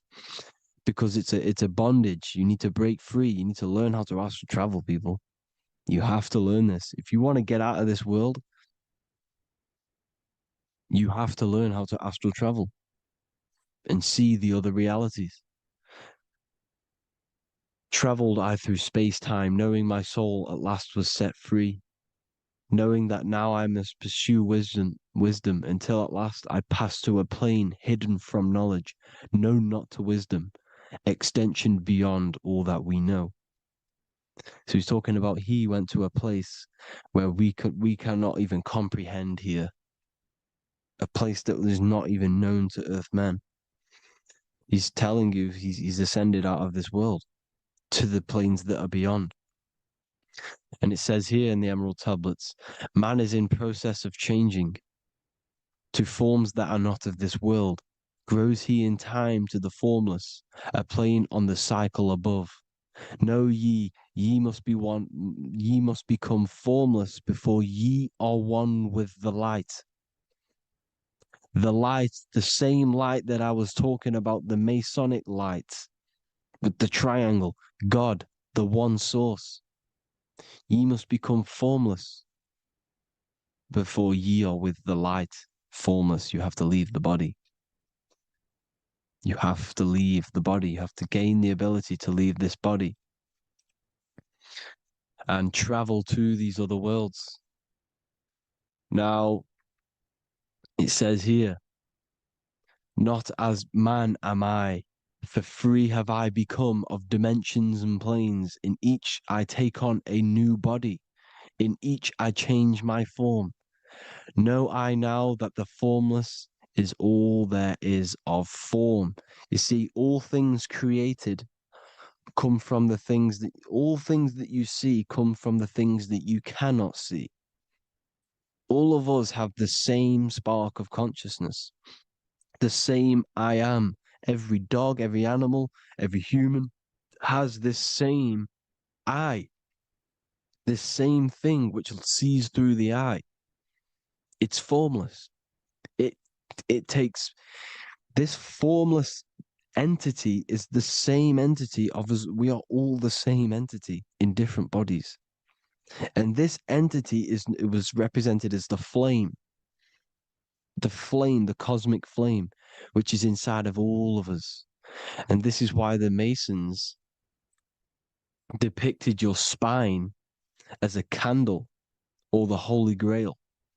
You would either see this or a candle with a flame on the top, because the Holy Grail is your consciousness, which is on top of your spine, which is the candle. Now, Jesus, Thoth, Buddha were all these deities which were coming down to lift people up because they were fishermen of men. And he would lift you up to the higher worlds, out of this world, to the ones above. Now, Thoth, you can see him here, he's leading the way. He's holding someone and he's leading the way with knowledge and power. He was leading the way to other worlds, out of this world. There's no point trying to change this world. This world will stay the same. It will stay the same. You have to get out of this world. And that's what they're telling you. That's what they're keeping you from. They're keeping you stuck within this thin layer of reality. So what the Masons are doing, they have the ability to astral travel. They're living not stuck and bound to one reality, but living within the different layers of reality. And this is what Morpheus was doing in the Matrix. Morpheus was going into the Matrix to go and get Neo, which is exactly what Jesus was doing, pulling up people out of this world to the ones higher. And that's exactly what Morpheus is doing in The Matrix. If you haven't watched The Matrix, go and watch it. It will blow your mind. Everything I'm saying in this video, you will see it. Except that you don't need to use a machine to enter the Matrix. You just use your body. Well, you use your consciousness to leave this body. You see, Neo was also uploading himself into the simulation to pull people out of the simulation. And this is exactly what all of these gods were doing. The Fisher of Man. Look, he was pulling people up out of this reality with the knowledge. Now, Jesus was always depicted with the mushrooms. Look at all this mushroom art. Mushrooms were literally the origin of Christianity. You can see it everywhere. There's mushrooms in all of the ancient art. Every single one of these paintings you see here, there's mushrooms on them.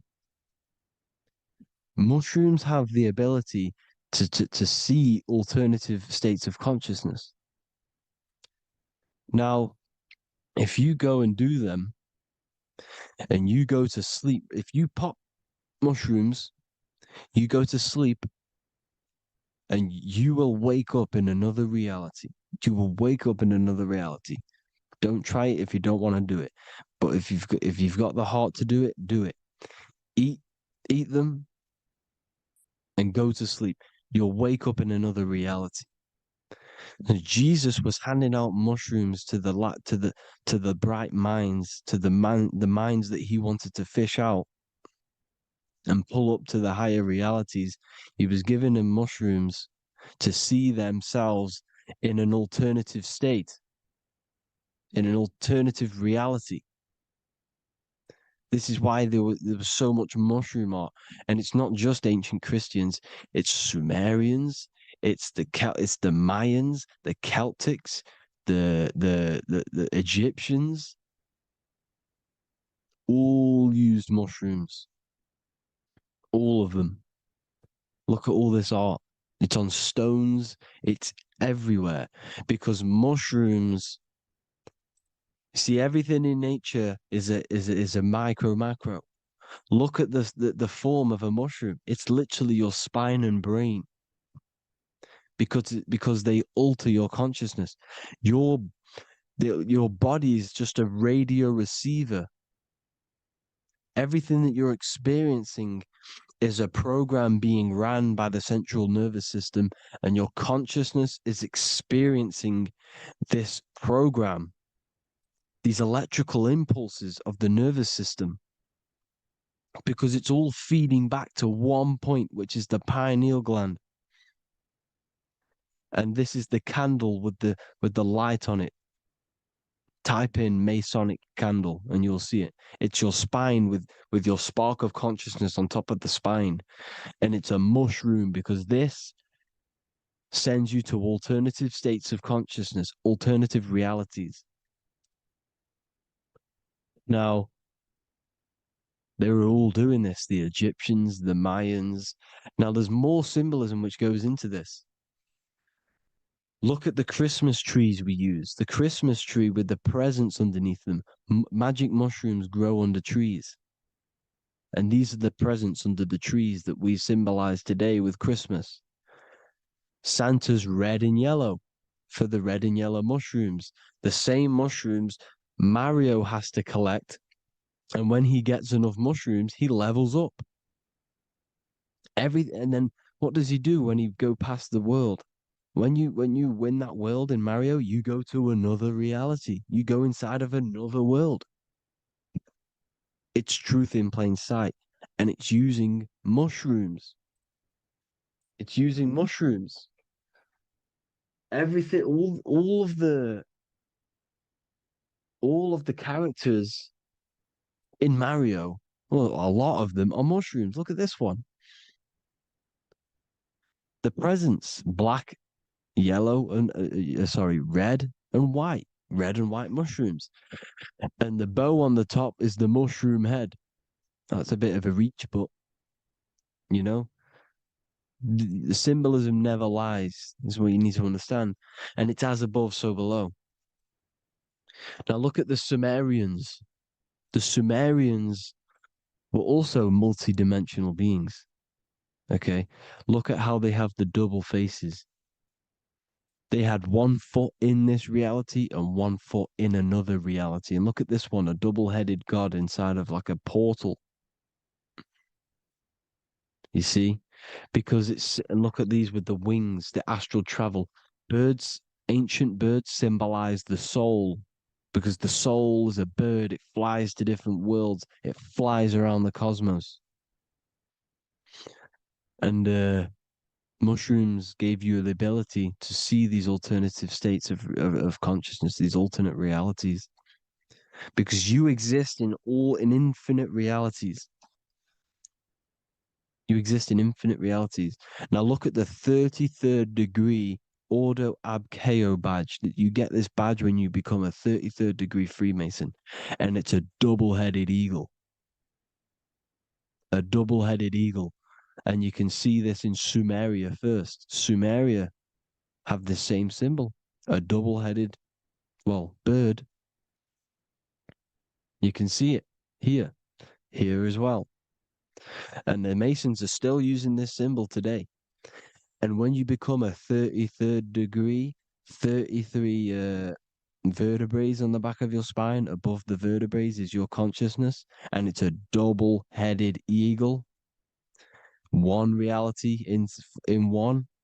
You become a multi-dimensional being in the 33rd degree. And I've heard many interviews of Masons say it becomes Luciferian. You see, they speak in code. These Masons can't tell you about what they learn about, but they will speak in code. They said it becomes Luciferian. The word Luciferian is lucid. The root word of Luciferian is lucid, and lucid is lucid dreaming, alternative realities, dream worlds. You become a god. Luciferian means you're becoming your own god, pretty much. Because you are becoming a multi-dimensional being living in between the different layers of reality at the 33rd degree of Freemasonry. And look at the double-headed eagle, because the birds symbolize the soul. And they reach high, they fly high, just like the soul wants to fly high to the light, to become one with the light, like the Emerald Tablet says. Now look at Janus. Janus was another god, and he's known as the god of doorways. Janus always depicted with a double head. Janus is why we say janitor or January. And January is entering a new year. Janus is known as the god of doorways with keys, always got a key, because keys open doors. That's why the janitor holds all the keys. And Janus always has double heads, because he had 1 foot in this reality, 1 foot in another. He was a multi-dimensional being, a Luciferian, living between the different layers of reality, except from instead of being stuck in one like we are. Well, a lot of people. And that's the whole point. You see, all of this stuff is about like changing the world and stuff like that. This world will probably never ever change. It's probably been like this forever. Well, forever, for a long time. But it's about moving out of this reality to the higher states. And the Masons always depict the ladder to the luminaries, the stars, with a key, the same key of Janus. The Vatican is a key, and it's in charge of all the religions. Why is it a key? Because they're holding back the key. They're keeping you stuck within this reality, keeping you stuck as identifying yourself with the body identifying yourself with this world. You are not in the world is within you. This is a program being ran by your central nervous system, and your consciousness is experiencing this reality. Now, this is going to be a mind-blowing video for some people. You have to have an open mind. You have to let go of all the programs. I'm repeating what the ancients are talking about and the ancient symbolism. Look at Janus with the double-headed god. He was just another god coming down, giving keys to people who had the worthy mind to be pulled up out of this reality, to be pulled up to heaven, just like Jesus was teaching how to reach heaven. But really, it's an encoded scripture. But anyways, hope you all gained some insight on this video. Have an amazing day. Please like, share, comment. All the links are in the bio for the PDF, for the Manifestation Mastery course, and all the other amazing stuff. And if you want to support the channel, I'd greatly appreciate if you became a Patreon member. Hope you'll have an amazing day, people. God bless. Revival of wisdom. This video is going to be about the flat earth and the breakdown of the whole cosmology. We're going to be digging very deep. I've got a lot of pictures and images to show you, and a lot of dots to connect. So let's start with the Freemasonry art. So this artwork we have here is the Freemasonic cosmology, as they know and believe. So what is it symbolizing? We obviously have to start off with the 4 pillars representing the 4 corners of the earth. The 4 corners with duality. You see, there's everything on earth. There's good and evil. Good, evil, positive, negative. Good, bad. This is the checkerboard. This is what it symbolizes. Okay. Obviously, we have the sun, the moon. The sun gives you energy. It's the anode. The moon is the cathode. It's the opposite. It takes your energy. So therefore, you become sleepy when the moon comes out.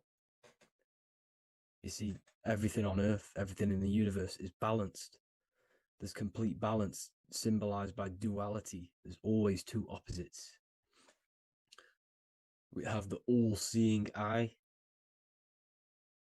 and obviously 7 stars representing the 7 planets, but not planets as in we know planets. They're not physical spinning balls of gas. They are energies. They are lights emitting from the realm above this realm. They are lights through the firmament, through the electromagnetic field. So let's go through that again. The 4 corners, duality, positive and negative, cold, dry. Everyone on Earth has an opposite. Everyone, there's 2. Okay, and then we have the sun, the moon, the 7 planets with a 5-pointed star. What's the 5-pointed star? Of course, it's the 5 elements: spirit, water, earth, fire, and air. Okay, that's what the 5-pointed stars symbolizing, the 5 elements of Earth. And then, most importantly, we have the compass. The compass is very, very important, hence why it's in the center. The compass is symbolizing many, many things. And one of the most important things, but we'll get into that after. We have a boat with water outside of the earth. So we have a boat on water, symbolizing the waters separated by the firmament, the waters above, separated by the firmament from the waters within the firmament, the earth. So this is what it's symbolizing. So the compass, what's the compass? This is where the compass comes from. The Polaris, the most important star there is, because it's in the center of Earth, the sun, the moon, and the black hole, black sun. Because all creation comes from center, the seed center. Okay, but we'll get into this after. But also, this is a very important Masonic symbol because they use this symbol a lot. This is one of their main symbols, hence why Neil Armstrong has the Masonic ring with the compass on it. The people who supposedly went to the moon, which obviously they faked to push this globe model, because the globe model is based upon fear. Because the globe model, if they can sell you the globe model, they can sell you anything then. You don't know where you actually are. The globe model is to push fear upon the masses, because the globe model means there's not enough resources. There's also risks of asteroids hitting the planet. There's also risks of space extraterrestrial invasions, global warming, asteroids. You see, this is all the fear that they can gain of selling you the globe model. Okay, because they don't want you to know that this is an intelligent design. And also, they're hiding God, the creator, the source. This is why they are satanic. They are opposites. They are lefty, Lucifer, right, righteous, godly. Hence why they do the symbolism on their eyes. 666. This is another famous, famous astrologer, astronaut. This is another famous astronaut doing 666, showing that he's in the alliance of the occult. But even look at their 10th anniversary stamps. They have a Masonic compass on there. Also, the Order Out of Chaos. Order Out of Chaos, double-headed eagle. Okay, the Order Out of Chaos ring, which they wear. So all of these astronauts are in the occult. They are lying to you. They are in with this order, this Masonic New World Order, whatever you want to call it. So let's break this compass down a lot more. Because as I showed you here, the center, okay, this is what the compass is symbolizing. Let's go into the North Pole map. This is from 1595. This is a rough estimate of where this map came from. It's from around the 1500s to the 1600s, maybe 1400s. There's not an actual set date on this map because obviously our history has been tampered with. But let's break down this map and the symbolism that they use towards this map, because this map is the map of the North Pole. Okay, so in the center, we have the black rock symbolizing the tower, the pole, North Pole. And what's on top of the North Pole? Obviously, it's Polaris. North Pole and Polaris. Okay, with the 4 islands around the center. Okay, 4 islands around the center. And this is what blew my mind, right? They say that Santa sounds similar. And if you look at this pole that's pointing to the North Pole, you see this line here. So this is obviously from the 1600s. What color is Santa? He's red and white. Just like this map pointing to the center is red and white. And Santa comes from the North Pole.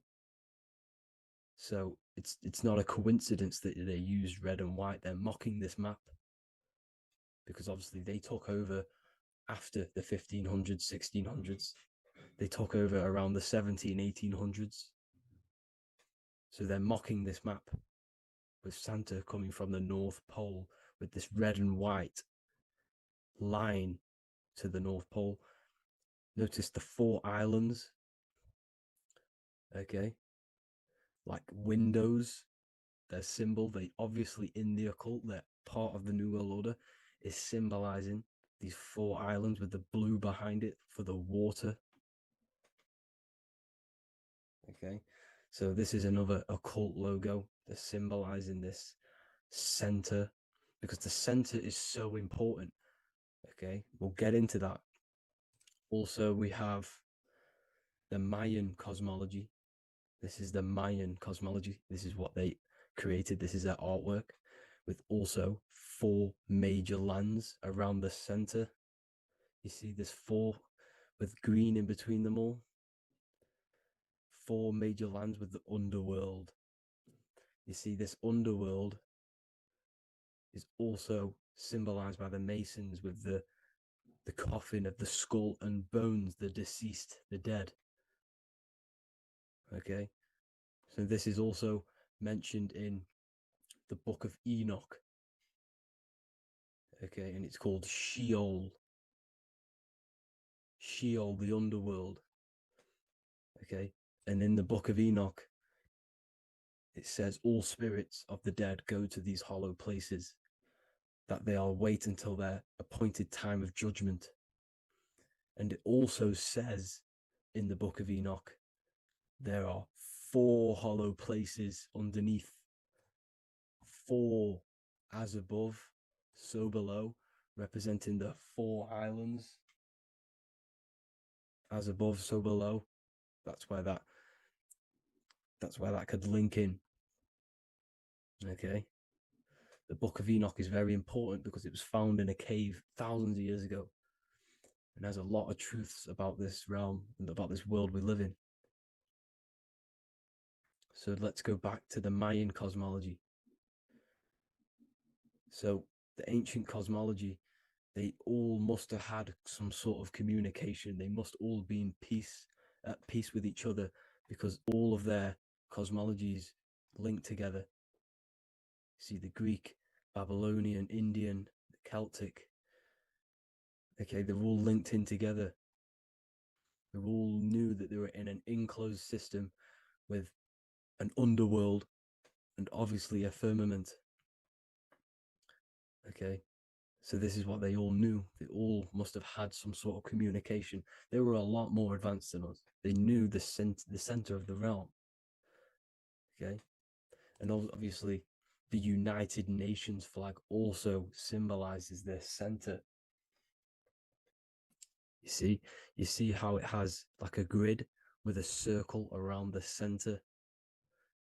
It's symbolizing that center of the realm, because that center of Earth is so important.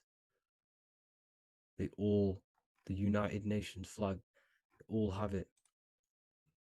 See, some different ones all have that circle around the center. Because the center is the seed. All things come from a center. So the torus field is so important because it is the spark of life. It's the building blocks of the universe, this creation. Because all things have a torus field. Just like an apple with what's in the center of an apple, a seed. Because the center is where the energies hold, is where the energies meet, and it creates that spark of life. Just like your heart is the center of your body, and it has an electromagnetic field. Because the center, all things come from the center. So this is why the North Pole is so important, because this is why it's so important, because this is where the creation sparked from, the center. This is where the most electromagnetic energy is stored. So this is why the northern lights come from the center. It's electromagnetic energy. This is what the northern lights are. It's being emitted from this black hole in the center. Okay, And obviously, what else is on the center? Polaris. Polaris is the center star. Okay, so the center star is what sits on top of this North Pole, Polaris, because it's a pole of electromagnetic energy, symbolized as a black rock, a black hole, pole. You see, because all creation comes from void. Light is born from darkness. Without light, darkness can't be born from light. You see, but light can be born from darkness. This is why darkness is so important. And this is why there's a black hole in the center of our realm, like the black sun. The black sun, the Polaris star, the North Star. You see, so this is this North Pole, Polaris. This is what they're talking about. And this is why compasses are an 8-pointed star, because Polaris is symbolized as an 8-pointed star. This is where a compass will point you to. It will point you to that center. So notice how a compass has this black hole in the middle, you see, and it will point you to this meeting point, the north, because in the center is the center of the torus field of the earth. This is where the most electromagnetic energy is. You see, everything gets sucked into the black hole. Okay, this whole reality is being projected from that center point, just like your eyes suck in light. It's a black hole. Your eyes suck in the light of this light being emitted from this center place, this electromagnetic energy at the center, which is the seed of everything, of everyone. You see, just like an apple has the seed in the center in darkness, because in the center of the apple, it's dark. It's black. It's pitch black. But that's where the seeds are. That's where the life is. But Polaris is so important because it's that center star which lines up. It is the pole. It's the top of the pole of the torus field. So Polaris would be here at the very, very top. And this is where the compasses point you to. And this is why the star of Ishtar, the 8-pointed star of the Sumerians, also talked about this 8-pointed star, and it's called the star of Ishtar. Okay, and who is Ishtar? Ishtar is the goddess. Okay, so she's not a male, she's a female, because every creation is brought through a female, a womb. Every single human on earth is brought through the womb, the sacred feminine energy. And the womb is pure darkness. There's no light in a womb, just like the center of our realm. It's a black hole. Okay, and guess what? She's the god of fertility and sexuality. She is responsible for all life. Okay, so the star of Ishtar is the star of Polaris, which is symbolizing the responsibility for all life, the center of our realm, the black sun, the black hole. Okay, so this is what that god of Ishtar of the Sumerians is talking about, the goddess, the womb, the seed of creation. So this would be the portal, more than likely the portal in and out of our realm, because it's the top of the torus field. And what's above this realm is the heavens. So this is where you get sucked in from the heavens. Your soul gets sucked in and brought onto this plane of existence. called Earth. These are some space NASA symbols. Look how much Polaris symbolism there is. And notice how it's at the center. You see this circle? This is like a half circle. And at the center is an 8-pointed star of Ishtar. It's the same thing. It's Polaris. It's at the center. And notice on some of these, look, this one is a bear holding the key and an arrow pointing to the Polaris star, so that they hold the key to Polaris. Another one with like a demon holding a key to the what? Polaris on top of him. Also an eagle, which is a Masonic symbol. The eagle holding a key on top of the center.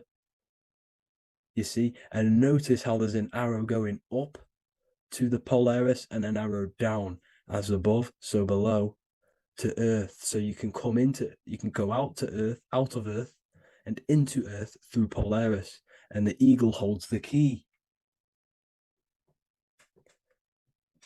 You see? The eagle holds the key, just like this. This demon dragon holds the key to Polaris. And look at this one, Earth, with an arrow up to Polaris, an 8-pointed star. So Polaris is more than likely that portal which the Anunnaki used, the Sumerian gods used, because the Anunnaki symbol is also an 8-pointed star. Okay, and like I said, that center is the seed of creation. The center is the black hole. Okay, just like your pineal gland is at the center of your brain. The pineal gland is at the center of your brain, and that's what connects you to that spirit realm, to the source. That's it for this video, guys. Thank you all for tuning in. I hope you all learned something today. Please leave a like, a comment, and please subscribe to the channel for more content. God bless you all. You're living in 4 planes of existence right now, but most people are only aware of one. And that's why they feel lost, disconnected, and stuck in cycles they can't explain. If you don't understand the blueprint of reality, you'll keep trying to fix the physical, while the real causes lie in the unseen dimensions that you have direct access to. You must understand is that the universe only exists in the mind. Everything is a projection of consciousness. Therefore, consciousness produces everything. Our internal world is consciousness. Our external world is this physical body, physical world. Everything is an externalization of consciousness. For example, this was a thought. Now it's made physical. But before this was invented, it was existing in someone's mind, in consciousness, invisible. Then it was made manifest, made physical. So everything in this physical plane is the effect. The cause is consciousness, mind, the mental plane.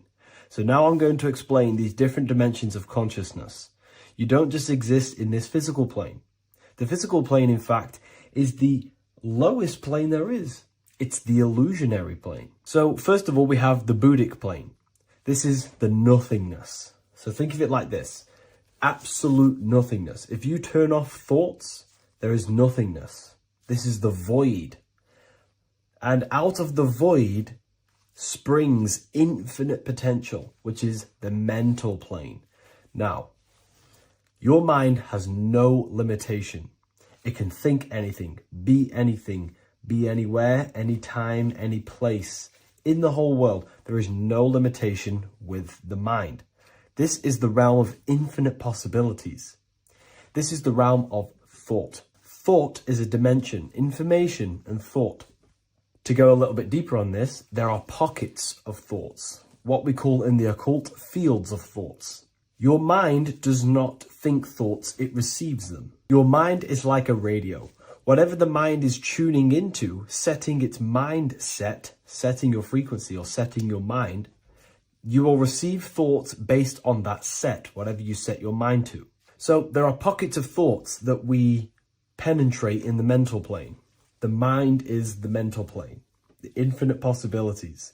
This is the spark of creation. This is where all things begin to manifest as an idea in the mind as a thought. So if you want to gain certain information, you need to meditate or do thought exercises where you are penetrating that dimension of thought, that pocket of thought. For example, if you want to find a way on how to make financial wealth, you would use your mind, set your mind on wealth and money, and think, close your eyes and think about that specific topic and see where your mind takes you. And you will expand your mind into different pockets of thought and gain information. So this is the mental plane. This is how you can use the mental plane.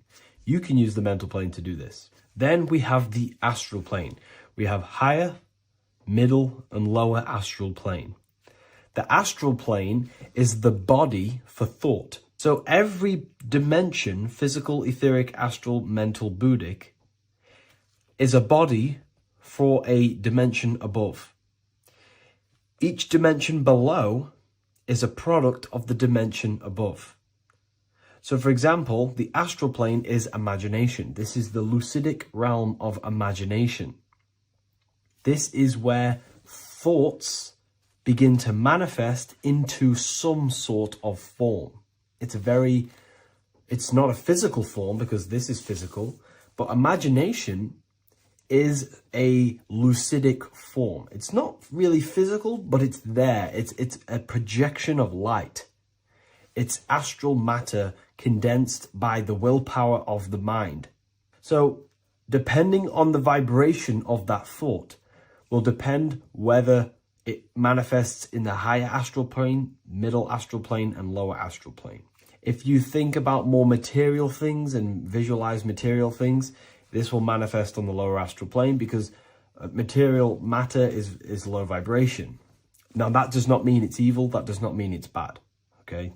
It just means low vibration just means more material. But if you think and imagine more spiritual things, this manifests on the higher astral plane. So the astral plane is the screen in your mind that allows you to vision an apple, that allows you to vision anything. It's that mental projection that's inside of your mind. Now, this is what we call the third eye. It's an eye because the eye is the mind, and the mind can see into the astral plane. It perceives this spiritual world, this lucidic realm that we have access to. This is where also infinite potential takes place. This is the realm of spirits, demons, jinns, whatever you want to call them. Spiritual entities exist in this because this is where thought forms manifest into form. This is where thoughts create bodies. Think of it like this. The mental plane is a thought of a chair. The astral plane is the imagination of that chair and all of the different possible chairs that could possibly be. The etheric plane is the energy double of that chair. And the physical plane is the physical chair. So as you can see, the higher we go up, the more formless and lucidic it is. The lower we go down planes, the more dense it becomes. This is formless and this is form. Everything manifests through this process. This highlighter is down here in the physical plane, but the idea began in the mental plane. Everything begins in consciousness before it creates a physical body. It goes through this process. Therefore, if you want to start to mold and create your own reality and create things in your world, you can use these planes to your advantage. You can use your mind to do mental thinking exercises by closing your eyes and expanding your mind into a different pocket of thought to gain wisdom, gain information, gain downloads. The way you do that is simply get into a meditative state, close your eyes, pick a topic that you want to think about, and see where your mind takes you, but always remain centered on that topic. And you can do this for maybe an hour or two or half an hour, and your mind will take you places where you will unlock information. You can even use this to make decisions in your life. Think of the topic and see where your mind takes you. You'll gain information. This is how you use the mental plane for ideas. The astral plane is imagination. You have to reconnect with your imagination very vividly. Your imagination, your consciousness is infinite. It's not a three-dimensional plane. It's an infinite plane. You can think and make form anything in your consciousness, in your imagination. You can think anything and you can imagine anything in the most vast details. You just have to reconnect with your imagination. I have a free book on my website. I'll leave the link in the description. It's an ebook. It's called Activating the Inner Eye. This is going to help you reconnect with your imagination. It's a practical guide on how to imagine. So once you know how to use the mental plane and astral plane, thought and imagination, you pretty much need to use the physical plane to take physical action with this physical body that you have and start to manifest these desires you have in the higher planes. Now, it's very important that we master the mind, because the mind is the very fabric of reality. We become what we think about. Your life is a product of every thought you thought in the past. It is the mind that directs the flow of consciousness.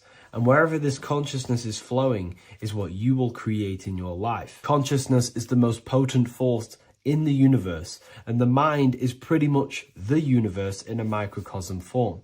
It is infinite potential, and your mind will continue to expand into new realms of thought forever and ever and ever. You are eternal. You are not this physical body down here. You are consciousness, literally dreaming that you are in this physical body. So everything begins with the mind. We need to be conscious of the thoughts that enter our mental field of consciousness. There is a level of self-awareness that you can reach where you can become conscious of pretty much every single thought that enters your mental field. Now, we have over 7,000 thoughts a day. You can gain such mastery over your mind where you can become conscious of every thought you think. And that is when you gain superior power. Because when the mind is fully under control of self, you can direct the mind's potent force into a specific goal. Most people's minds are dualistic. They want something, but their mind is thinking something else. They have limiting belief systems. They have the little voice that comes in and says, you can't do this, you're a failure. That is a fractaled mind. The mind needs to be singular. It needs to be on your team and not an enemy. Do not let your own mind take away your power. Your mind should be on your team, giving you power, giving you the best possible thoughts and the best possible beliefs. When the mind is in this condition and on your team and not taking away your power through the destructive thoughts, it becomes a potent, powerful force used for manifestation to create anything. And the way we get the mind on your team is through constant meditation to learn how to control the mind and turn it on and off. Subconscious reprogramming through visualization, affirmations, cultivating emotions associated with your goal. All these three ways we can reprogram the mind slowly over time so that it becomes powerful and becomes on your team and doesn't give you negative contradicting thoughts. When the mind is fully aligned on one thing, it can create massive empires and things in your physical reality. So I hope this video helps, and I'll see you in the next one. Hello, everyone. Today we're going to be discussing the esoteric and occult meaning behind the story inside of Genesis, the story of Adam and Eve. This is a widely known story, but not many people know the true esoteric meaning behind it. Okay, so today we're going to be breaking this symbolism down. Before we get into this, please leave a like and a subscribe on the channel. I would greatly appreciate it. And please comment below any lectures or anything you wish to know, and I could maybe make it in the future. The first thing we must understand about the Bible is that it is an esoteric and occult book. It is written in allegory. It is written in such a way that we understand the book compared to our level of perception. Now, what do I mean? If a child read the Bible, they would gain a standard meaning and story behind it. They would gain a normal interpretation of the book, of being good, praise God, and be a good person. However, me, who have studied the occult and esoteric and symbolism for a very long time, when I read the Bible, I see a deeper meaning. I can read between the lines of the allegories, which means the Bible is written in such a genius way that it speaks to your level of intelligence. Depending on how advanced you are mentally and with knowledge, will depend on how you decipher this book and how the parables inside the book can speak to you in your personal life. Okay. So the Bible is the greatest psychological book ever written in history. This is why it's known as the greatest story ever told. It's a story. What we must understand with the Bible is that the Bible creates on the surface a logical way of thinking, which is what we call religion. We read the Bible and if we think logically and we take that book literally, then we gain a religion. But if we look beyond the surface, this is what we call esoteric, metaphorical, symbolic. You can read between the lines using our right hemisphere of the brain in deciphering this book and what it truly means to us and the evolution of our mind, body, and soul. What this book actually reveals between the lines is instructions and stories which teach you how to level up your consciousness, how you can sync the mind, body, and spirit and soul all together so you can live like a god. This is what the esoteric is. It's the purification of consciousness. Now, when it comes to Adam and Eve, okay, what we must understand is that this is the beginning of creation. This represents the beginning of your life in an esoteric way. This is symbolic for the beginning of your incarnation into this physical world. Okay. And we have Adam, masculine, Eve representing feminine. These are the two masculine and feminine energies which create the whole material universe. Okay. And as we are born with a pure consciousness. We are born with pure consciousness. Well, now, what do I mean?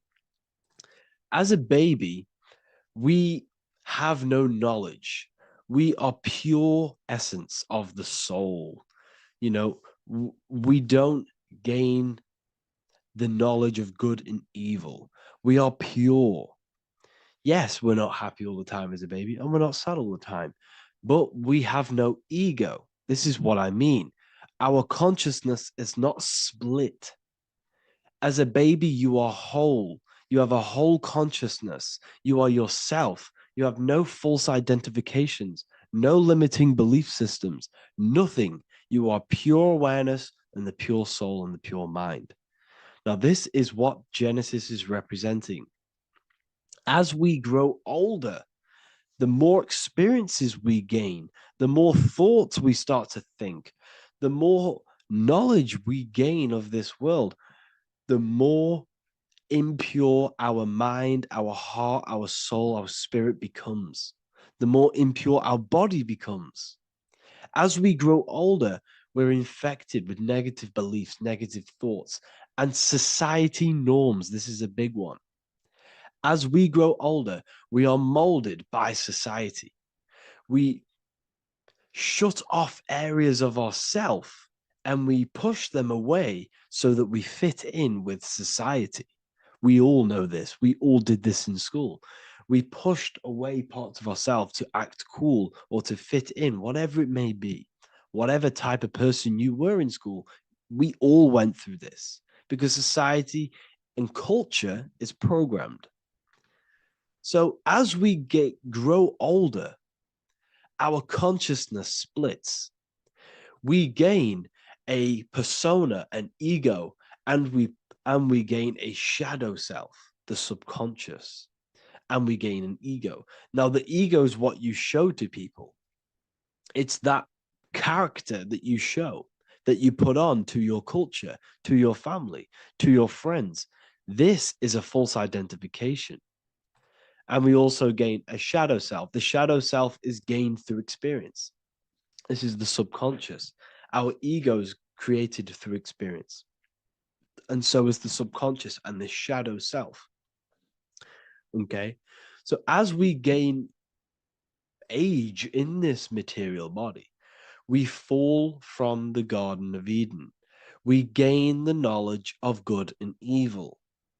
This is what the symbolism represents of us leaving the garden, us eating from the fruit. Now, the fruit represents the knowledge, it represents the insight, the experience, which splits our pure consciousness. Our soul splits. Okay? We lose connection with the divine. We lose connection with our pure self through material experiences. We may lose ourselves in material experiences. We may lose ourselves in lust and material gain, wealth, and all of these lovely things that the material world offers. We lose ourselves in this. Okay?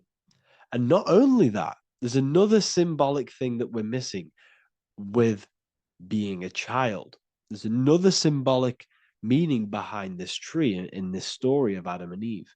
And this is sexual energy. Okay?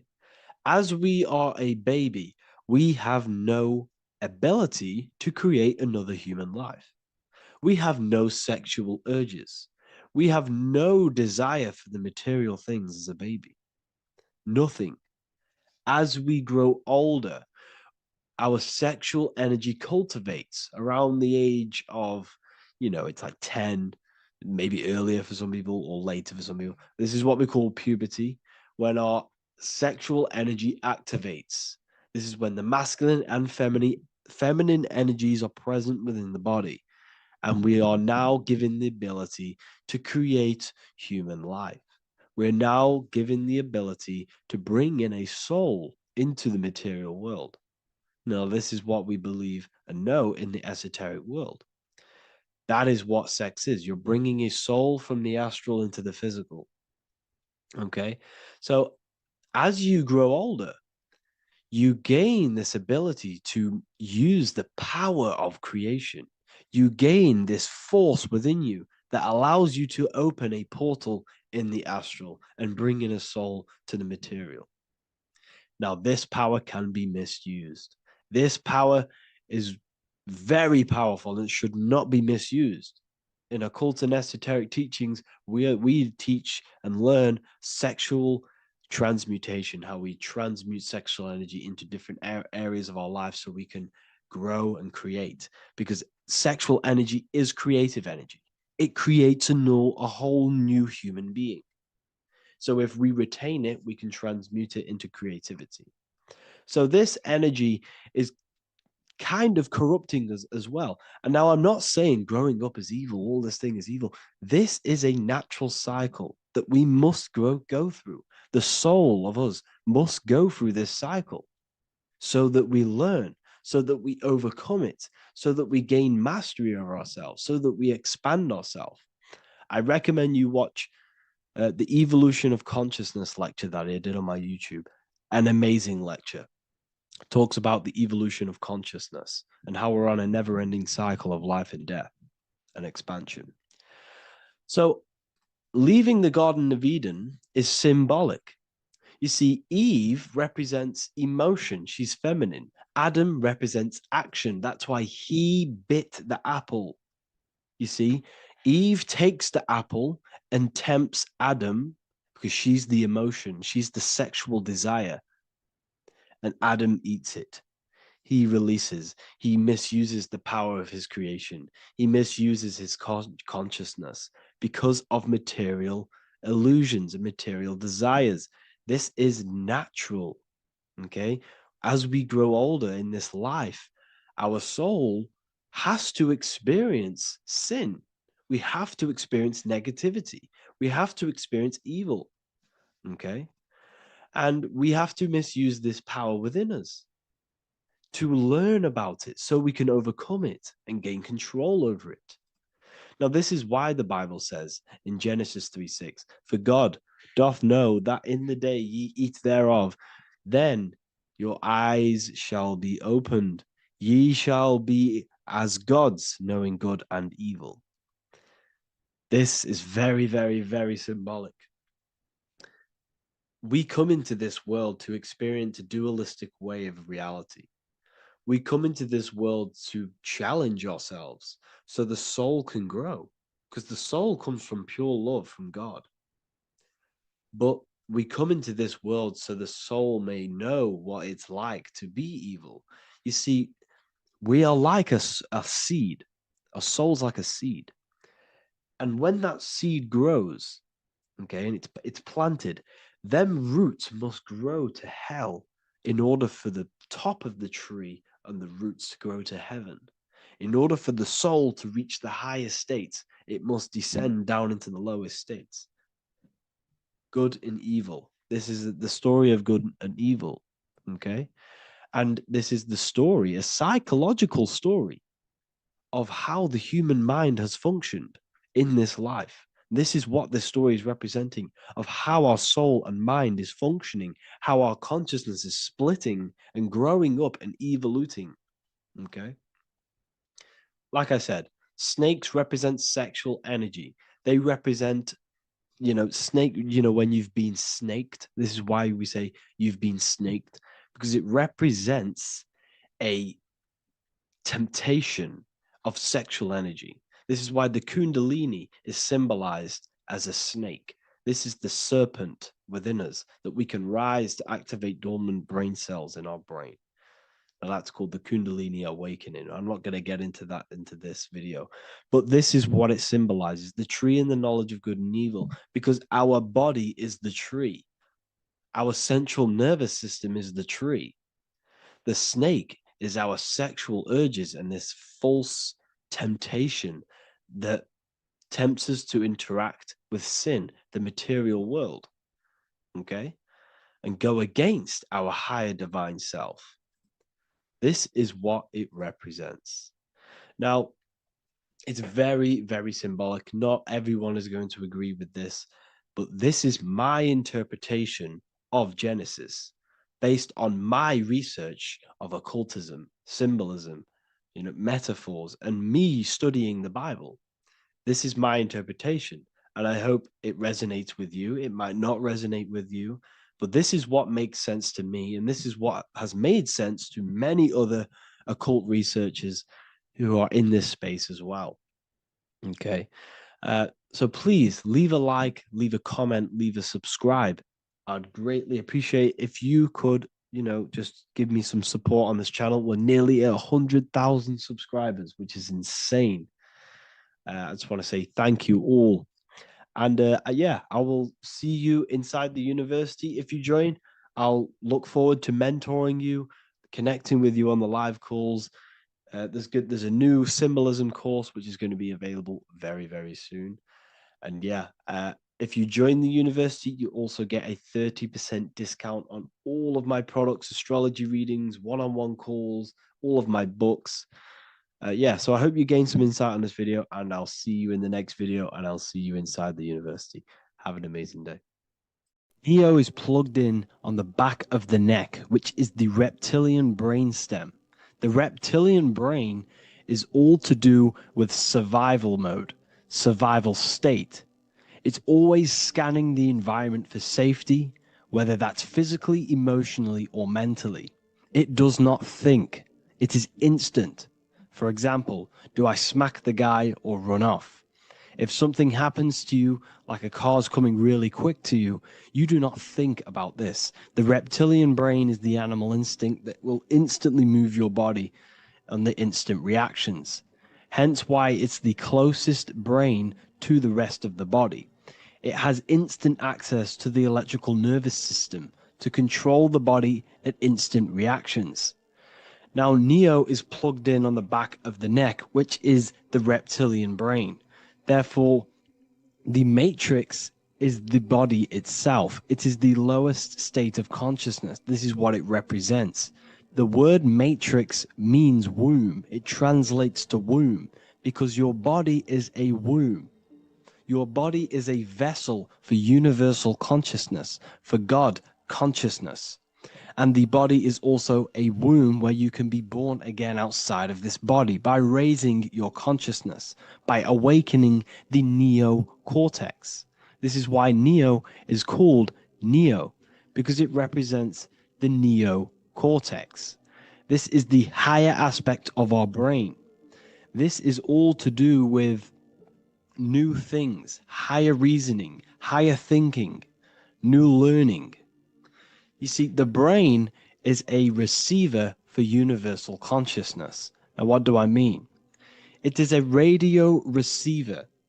Think of it like this. You have a radio tower which emits frequencies, and each little frequency, 00.1, 00.2, 00.3, each 00 point is a different person. We are all the same universal consciousness encapsulated inside of a different vessel. This is why our body is the temple of God inside of the Bible. Your body is a sacred temple of the divine essence of the universe. However, consciousness is controlling this physical body. And I'll show you this diagram here. Consciousness consists of imagination, emotions, thought, and memory. All of these things are not physical. They're not made out of atoms. You cannot think with atoms. If I split open your brain while you are thinking of a cheesecake, I would not see a cheesecake. It's because these things exist metaphysically within consciousness. They are not physical. The body is physical. It's part of matter. It's part of time. You see the Leonardo da Vinci, the circle and the square. The square represents limitation, beginning and end, because when you draw a square, there is a beginning and end. It represents the body, the mortal self, the ego, the echo. Then you have the spirit raised above, which represents spirit over matter, mind over matter. Invisible forces create physical forces. Everything physical exists in non-physical. This is also the Freemasonic square and compass, why the square is below the compass, because the compass creates the circle, which is spirit or mind. Then you have the square, which is matter. Mind and matter are the same substance. Mind creates matter through thought. Everything in this physical universe manifested through thought. Everything began as thought. So you are spirit and matter. You have a material body and a spiritual body. And you are right in the middle. This is why humans are very, very important. Because we have an animal nature, the reptilian brain, and a higher consciousness, the neocortex. And we must awaken out of the matrix, which means womb, which is the body. And Neo is waken up from the lower self, the reptilian brain, and moves into the neocortex. Because the brain is a radio receiver for consciousness. Now, what do I mean? I went over this before. Your consciousness is controlling the brain. The brain is a computer. And when our consciousness, our imagination, our emotion, our thoughts, and our memories are all contributing towards just survival things, food, safety, fear, all of these things, and our consciousness is locked into a survival state, we are using the reptilian brain. We're no longer thinking. You don't think with the brain, but the consciousness is thinking, which activates the different parts of the brain. When we think for higher reasoning, we use the neocortex. It stimulates the neocortex. When we think about survival, we're using the reptilian brain. So therefore, when Neo wakes up, he wakes up to the higher aspects of consciousness, which is only utilized by the neocortex, by learning new things and expansion of the mind and expansions of consciousness. Okay? So the whole matrix is to keep you designed, well, the whole matrix is designed to keep you in a survival state, in the three-dimensional awareness. They want you constantly scanning for safety, scanning for food, scanning for emotional safety in relationships and other people. You see, they do not want you to think. They want you stuck in that reptile, that animal state, that beastly state that most people are in. Most people, all they do is eat, listen to music, consume, have sex, lust, desire. This is all the reptilian brain. So when we say the world's being ran by reptilians, it's symbolic. There is no physical reptilian humanoid beings controlling, manipulating human consciousness. We are all the same consciousness. However, there is a corrupted state of consciousness running this world. And this consciousness worships the physical plane, and they control the physical plane. So by doing that, they keep you stuck in a reptilian way of thinking, the animal state, to keep you stuck in the lowest state of consciousness. Now, this is the god Osiris, which represents the reptilian brain. None of the Egyptian gods ever existed. They are all symbolic for the brain and anatomy of the human body. Osiris represents the reptilian brain. As you can see, this anatomy compare to the brain stem and Osiris statue found in Egypt. And we also see an ancient artwork of Osiris with green skin and two reptile crocodile alligators next to him, which also symbolizes the reptilian survival state of human consciousness and the activation of the reptilian brain. This is what it symbolizes. Now, this is what the Matrix is all talking about. It's talking about the awakening, the expansion of consciousness. The word divine is dive in because you connect with the divine by diving inward. There is no man in the sky going to save you. You must connect with the self. Know thyself. Truth comes from within. All of these things I'm telling you comes from within you. I'm just pointing it out. All of this is self-realization. A lot of people say, well, what are my sources? My sources is knowing thyself, observing thyself, using the neocortex of critically thinking, sitting down and thinking about yourself and having deep realization of yourself. You can realize that your thoughts are not of this physical world. It's quite simple. The brain does not think. The brain does not imagine. The brain does not hold memory. All of these things exist in consciousness, the one consciousness, but we are all fractal, infinite parts of. This is the eye on the triangle, consciousness being given down to the rest. This is separate. Consciousness is separate from the rest of the pyramid. The pyramid is your body. Neo is the one consciousness. This is the Egyptians symbolizing the one consciousness giving Ankh, which is life, to all the different life forms.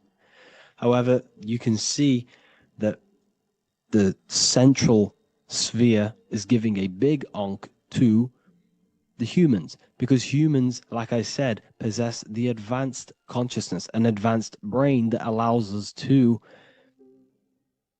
turn above our reptilian animal self. For example, we can go against our reptilian lower animal nature and turn to our godly nature.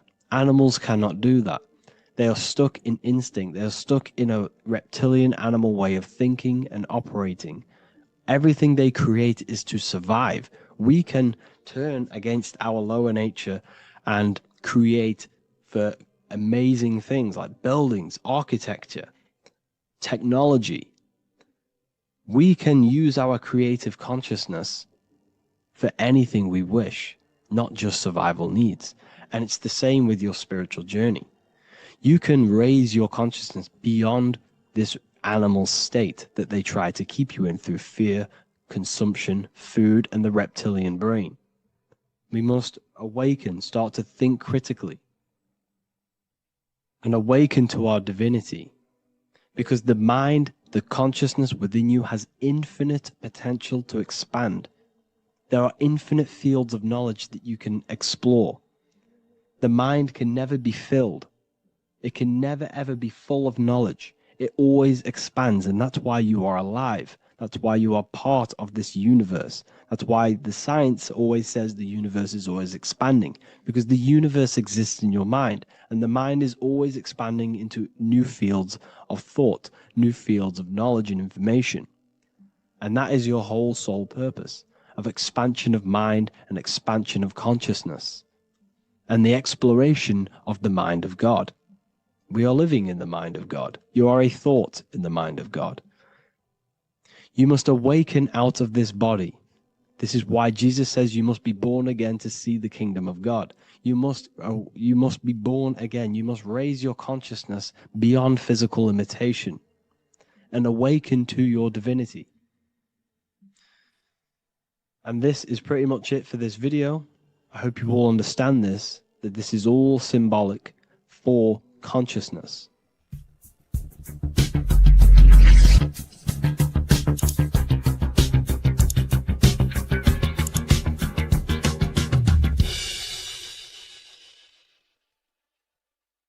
The Freemasonic square and compass is not just a symbol that represents Freemasonry, a lodge, or a secret society. It is a symbol of gaining your own personal power. Now, in this video, I'm going to be breaking down this symbol in the most detail I can possibly go into. Most people live in a state of illusion. They live their life impulsively, acting based on their five senses, tasting. They want to feel a certain thing like an orgasm, or they're basically just slaves to external things and their five senses, which leads to a very dark path where you'll never actually become a conscious creator and you'll never actually be internally happy. The Freemasonic square and compass reveals some deep wisdom about this. Now let me break this down. If you want to gain your personal power, listen up. The Freemasonic square and compass is a compass which is used to create circles. Now, if you notice something about the circle, they have no beginning, no end. You can't tell where it begins and ends. It's eternal, which means this represents consciousness. Now, if you don't know what consciousness is, if you close your eyes, you have an internal world. You have thoughts, emotion, visualization. This is all consciousness, spiritual. Then we have the square. The square creates squares or lines, which represents matter. It has a beginning and an end. You can quite see where the beginning of the end is, right? So we can even link this to Leonardo da Vinci, the Vitruvian Man. We see the man in the square with the circle. The circle is the eternal consciousness, and the man is the square, limited to the physical world. But consciousness is not limited. That's why it's outside the square. This is eternal. The body is mortal. The body will die. Consciousness will never die. If we look even closer at the symbol, we notice in this particular symbol, we have the compass overlapping the square. This is very, very symbolic. This represents spirit over matter, also known as mind over matter, consciousness over matter, the circle over the square. Like I mentioned earlier, most people are slaves to their senses. They go through their day and all they do is chase validation and feelings. They eat all day to feel good, which means they're slaves to their taste. They're slaves to their feeling. They masturbate, which means they're a slave to orgasms and external things. They're literally being governed by the external world controlling their internal world. They're literally living life on autopilot. And don't get me wrong, I was guilty of this too. We're all guilty of this when we join this world because we're not taught this sacred knowledge. Until you actually stop and recognize this, you'll be living life on autopilot, literally not even living. You'll be running off subconscious programs, seeking external validation and being ruled by these five senses.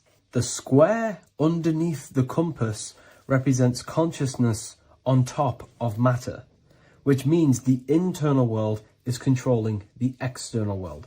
It is the mind controlling matter and not matter manipulating the mind. In the occult and esoteric world, it's very important that you are conscious of every action that you are taking in your day-to-day life.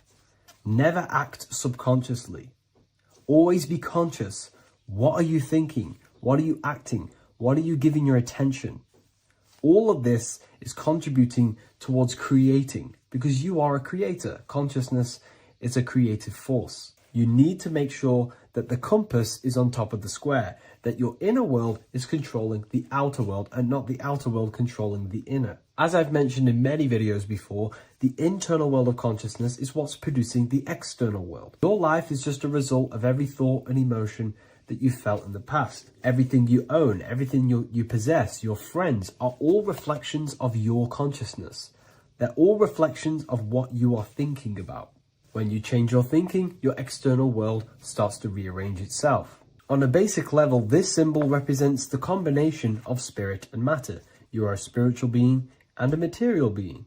You are heaven, the sky, and earth, the ground. You are heaven and earth, spirit and matter infused into one. You are a bridge between the divine and the earthly worlds, and you can bring down these higher realms of consciousness, thought, imagination, and emotions into a physical, tangible reality. To do this consciously, we need to make sure the external world is not manipulating the inner world.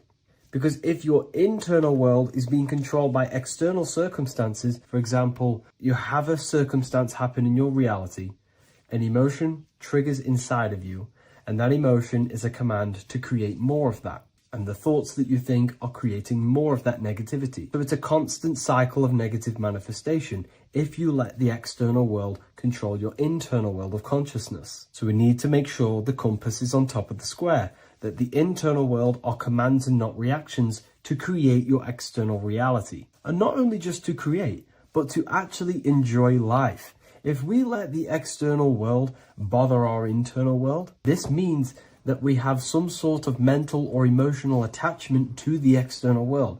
We need to detach from the external world. Why do I say that?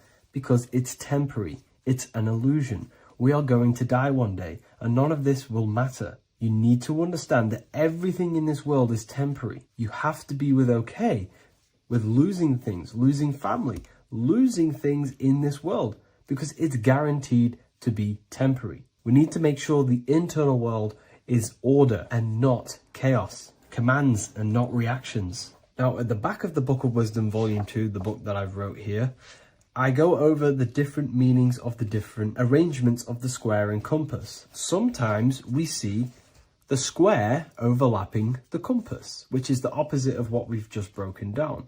Or sometimes we see one leg of the compass on top of the square and one leg of the square on top of the compass. These are all highly symbolic. When we see the square overlapping the compass, this pretty much represents the beginning of the Freemasons' journey. When their internal world is being controlled by the external, they have a lot of spiritual growth and a lot of learning and inner work to do. Now, when we see half and half, one leg of the square on top and one leg of the compass on top, this represents the Masons' gradual emergence from the material realm into the spiritual. This interplay of symbols reflects the process of gaining greater light and knowledge as the Masons ascend from material concerns towards spiritual enlightenment. And of course, we've just broken down what this means. This represents spirit over matter. They're not chasing external physical things anymore. They're actually chasing and gaining validation and happiness from spiritual growth, more knowledge and deeper understanding of consciousness and themselves. Most people chase external material things, which actually don't make you happy in the long run. You could be given £1 million today, in a week's time you would be back to the same original state of consciousness and actually chasing more and more millions of pounds. It's because nothing physical in this tangible world will ever satisfy your internal world of consciousness. So through spiritual growth, we can actually become happy and seek higher understanding, higher consciousness, which actually satisfies us eternally. So when we see the compass on top of the square, it symbolizes the triumph of spirit over matter. This arrangement not only signifies the mastery of spirit over the material realm, but also represents the resurrection, ascent, and dominion of spiritual principles over all earthly conditions. It's all about gaining personal power and spiritual growth. It's all about spiritual evolution, going from matter to spirit. The external world controlling the internal world, to the internal world ruling over the external world, where the mind becomes a powerful tool to actually create and command reality. The mind cannot create and command reality if it's being governed and tossed all over the place by external circumstances and thoughts. Here's a quick tip on how to know if your mind is controlling you. If your phone notification goes off and you're working on something and you instantly go to reach and pick up the phone as soon as the notification goes off, that is an indication that your mind is controlling you and you are not controlling it. The mind is the direction of consciousness. The direction, it directs the flow of your attention, your energy, your consciousness. So to practice to gain mind over matter, simply just meditation, allowing the mind to sit still and focus on one thing for long periods of time. And over time, this will gain mastery over your attention and your mind. If you are on your spiritual path, this should be your goal, your internal world becoming the master. The mind becoming a vessel for you and not a vessel controlling you. It needs to become a command center and not a reaction. Please like, share this with a friend, and subscribe to the channel if you're new. Leave a link in the description for the Book of Wisdom Volume 2. What if I told you you don't have one body? You in fact have four. There's a secret hidden right in front of you, and most of you overlook it. And by learning these teachings today, this will change your perspective on life, on yourself, and completely change the conception of yourself. This is the key to your highest potential. If you stay with me today, you will find secrets about yourself that will change your life. But I warn you, once you step this path of esoteric knowledge, there's no going back. Once you see, you can't unsee. So stay with me, and we will discuss the four bodies of your soul and how you can master yourself to reach your highest potential. The first thing we must understand is that there is a sun. And just like the sun gives life to the earth, there is this life force within the sun that gives life to all matter. We must understand that that matter itself is dead. It has no life potential. It has no ability to create or destruct anything. All of the life comes from above, from the sun, from the life-giving power of this infinite energy source we call the sun. No matter what model you believe, the sun still gives power to this physical realm, giving life to all of the crops, giving life to animals, giving life and growth to all things that the rays come in contact with. This is a macrocosm process.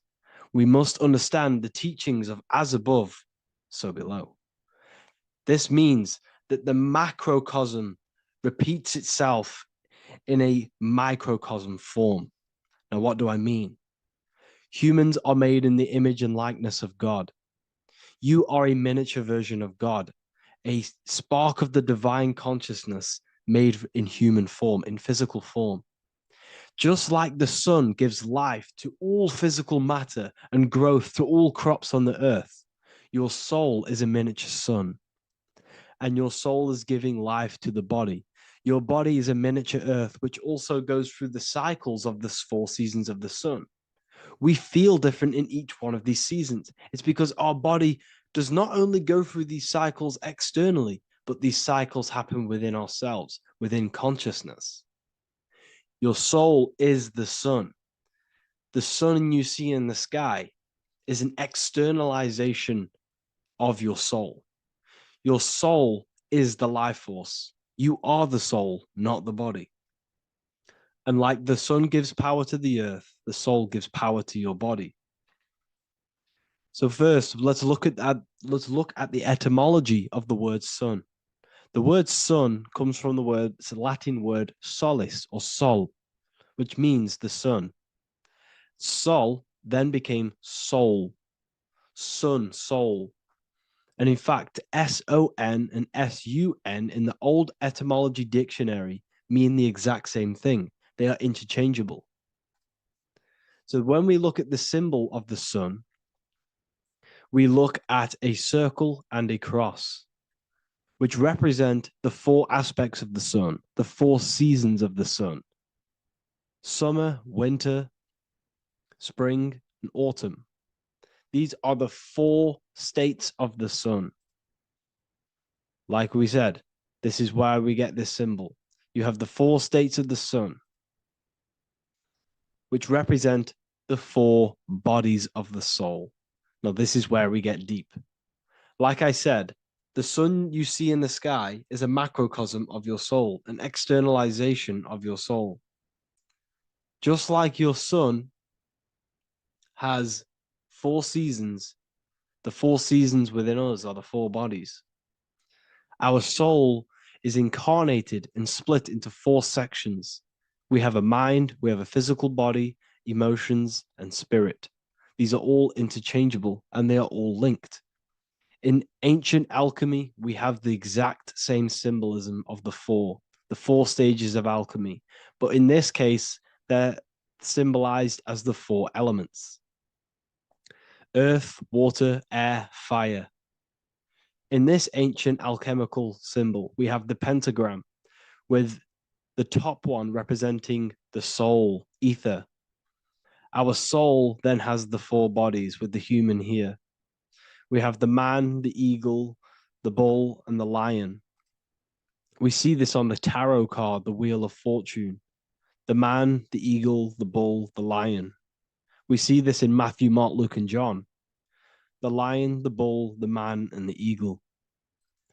We see this with depictions of Jesus. Jesus, the man, the bull, the lion, and the eagle. These represent the 4 fixed signs of the zodiac: Taurus, the bull; Scorpio, the eagle. Scorpio was symbolized as an eagle. It's an ancient symbol. Now it's been changed to a scorpion, of course. Leo, the lion; Aquarius, the man. These represent the 4 fixed signs, which are 4 different elements. Taurus is an earth sign. Scorpio, a water sign. Leo, a fire sign. Aquarius, an air sign. Taurus is the earth. As above, so below. The earth is the physical body. Leo is fire. Fire is the spirit. Scorpio is water, which is the emotions. Aquarius is the mind, which is an air symbol. Air is the mind. That's why we call people airheads. Okay? So what we're actually looking at here are the 4 aspects of our soul. We have the sun in the middle and the 4 bodies of the soul. This is what Jesus is symbolizing. Jesus represents you. God made flesh with the 4 aspects of the soul. The 4 gospels are all depicting Jesus in 4 different ways according to the different body of consciousness. The Wheel of Fortune are representing the 4 bodies of the soul. This represents the 4 bodies. Now, how are they 4 bodies? They are 4 dimensions of consciousness. The mind is not made of the same substance of the emotion. The emotion is not made of the same substance of the physical body. The spirit is not made of the same substance as the physical body also. They exist in 4 dimensions of consciousness. They are 4 bodies of our soul. And the most important teaching here is what I'm actually getting to, is the powerful one. This is what gives you power. Most of us live in chaos. Our mind is thinking of doing something. Our emotions are feeling something else. Our body is lusting and wanting to do something else. And our spirit's energy is completely off.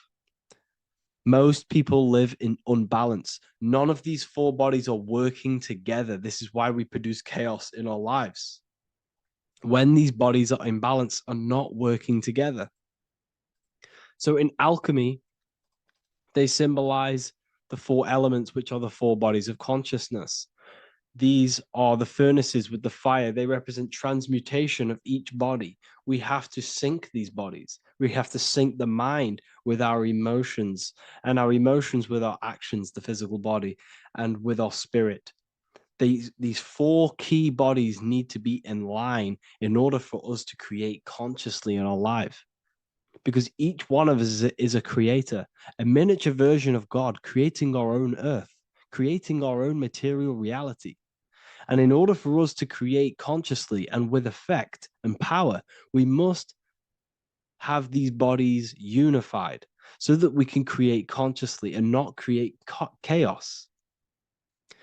So this is very, very important. And this is a secret teaching found in all ancient societies.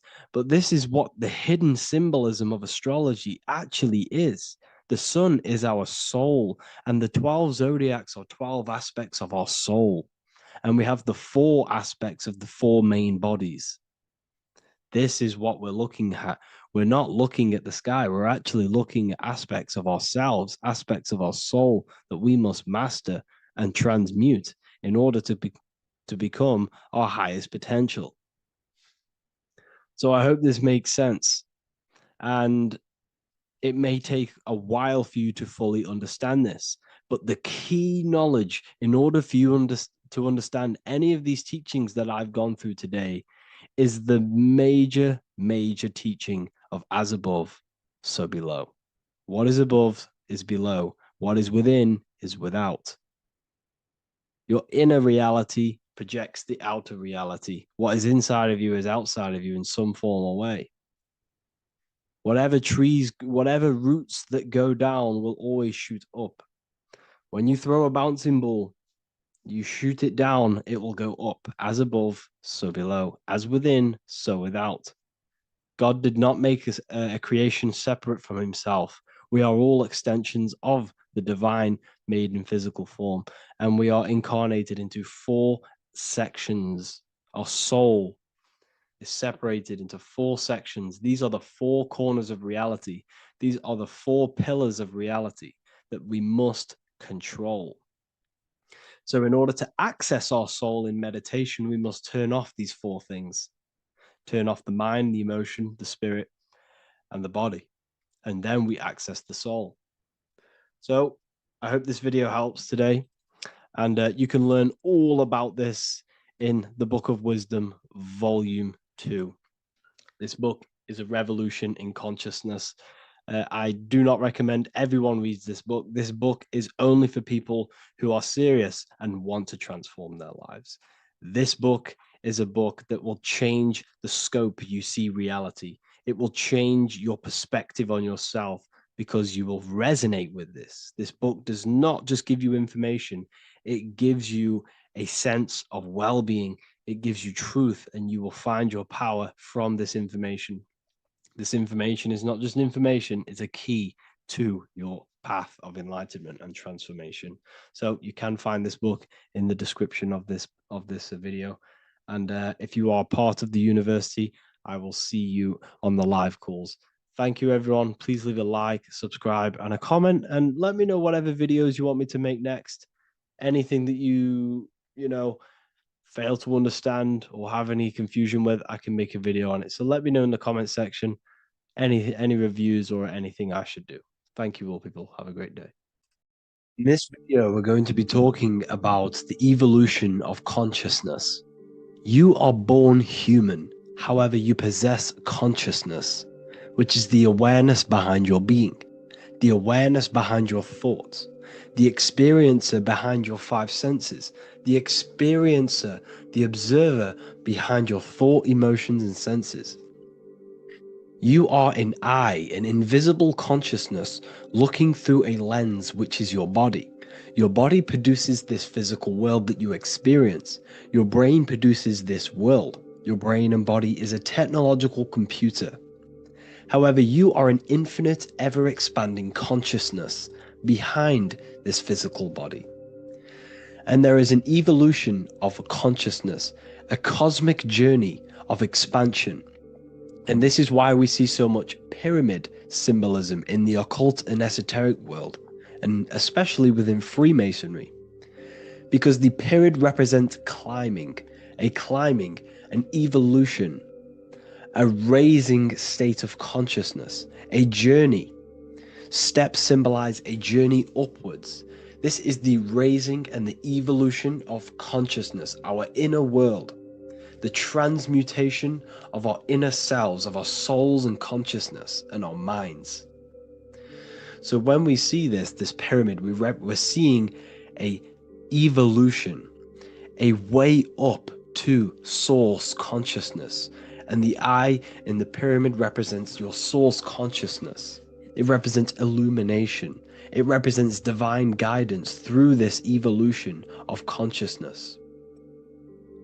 This is why we see the ladder. Consciousness is ever expanding on an infinite journey of evolution. Each individual is a part of this cosmic process, contributing towards the ongoing expansion of both mind and awareness. As we evolve, we collectively explore deeper levels of existence, expanding the boundaries of thought and consciousness. The mind has the ability to expand infinitely into new realms of thought, into new dimensions of mind. The mind cannot be filled up. It is not a physical substance. The body can be filled up because it is a physical thing, but you cannot fill the mind. Therefore, the mind is constantly expanding, ever expanding into new fields of thought. So what we see in Freemasonry, the ladder, is again a journey, an elevation of consciousness. When we are born with an infant consciousness, and as we gain older, we gain an adult consciousness. Our inner world, our inner mind, and our emotional intellect changes and evolves. We are significantly different from when we were very young as an infant. It's because our consciousness evolutes, it changes, it alters like water. So, just like this evolution of your own consciousness as growing up, there is consciousness of beings existing in cycles beyond our own. And their consciousness is unimaginably different from ours. They operate on a higher level of understanding and knowing, experiencing reality in ways that transcend our current comprehension. Our minds right now cannot comprehend the highest states of consciousness. There are entities, there are beings beyond our own, existing in higher dimensions of consciousness that we cannot comprehend because they have expanded. They are on a further way up the ladder of consciousness. However, we are all on this same journey. None of us can take the same journey. There is one ultimate goal, reaching source consciousness. However, this is always ever expanding. However, we are all on a different journey. There is one truth, one source, one goal. However, there are billions in different ways of reaching it, and we are all on these different paths to source consciousness, to this ladder, this evolution of universal evolution. Okay? Their awareness is attuned to new dimensions of existence, reflecting a more advanced stage in the cosmic journey of consciousness evolution. So when you take DMT, you are shot into these higher realms of consciousness where you meet these beings who look similar to these images. They are not speaking to you physically. They don't speak to you three-dimensionally through vibration and words. They speak to you mentally. If you have done DMT, then you know this. And if you have met these beings, then you know this. You might have even met some of these types of beings on mushrooms or any psychedelic drugs. Because ultimately, when you take these mind-altering substances, it's altering your consciousness. It's merging your consciousness with the spirit of that substance. And you are essentially attuning your mind to higher dimensions of consciousness. That's why we say we're getting high when we take these substances. Therefore, when you meet these beings on DMT, you are essentially meeting beings who are attuned to higher dimensions of consciousness, and they speak to you mentally. They speak to you telepathically through thought, because the universe is mental. Everything exists within the mind. The way you are now, your physical existence, is a state of mind. Mind, thought creates matter. Spirit and matter are two opposing ways of thinking. If we have a very spiritual mind, we have an expanded mind, we are a spiritual person through the mind. However, if we have a very low state of consciousness where we think about food, sex, lust, and all physical things, then we have a physical consciousness. Matter and spirit are two opposing forces, two ways of thinking. The mind attunes itself to different levels of understanding in different dimensions. So, essentially, this is what we're looking at. The body is a vessel for the fluidic, formless consciousness, a temple that houses the essence of our awareness. While the five senses are limited to perceiving only the physical plane, the mind transcends these limitations, capable of perceiving the full scope of reality. It is through the mind that we access deeper truths beyond the material, tapping into boundless nature of existence. Physical existence is a thin band, a thin layer of reality. It's like 0.001% of reality. And your five senses are only tuned into this layer of reality. But the five senses are, by design, only allowed to perceive physicality. But the mind has the power to expand beyond this physical five sense state. The mind has the power to expand and evolute. It is a conscious decision whether you want to take this path or not. You can stay in a three-dimensional way of thinking, or you can expand your consciousness from within. It's not an external journey. There is no God going to save you. You must save yourself. Therefore, behind every single one of these eyes is the same source consciousness. However, we are all different cells in a different journey. The organs in your body, the cells in your body are all alive. They all possess same consciousness, universal consciousness. However, we are all on a different journey of evolution. As above, so below. As the baby is in the mother's womb, when the baby becomes conscious, there is a world outside of its mother. What does it do? It presses and seeks a way out to be born in the other world outside of its mother. It is the same with your consciousness, your mind. When your mind becomes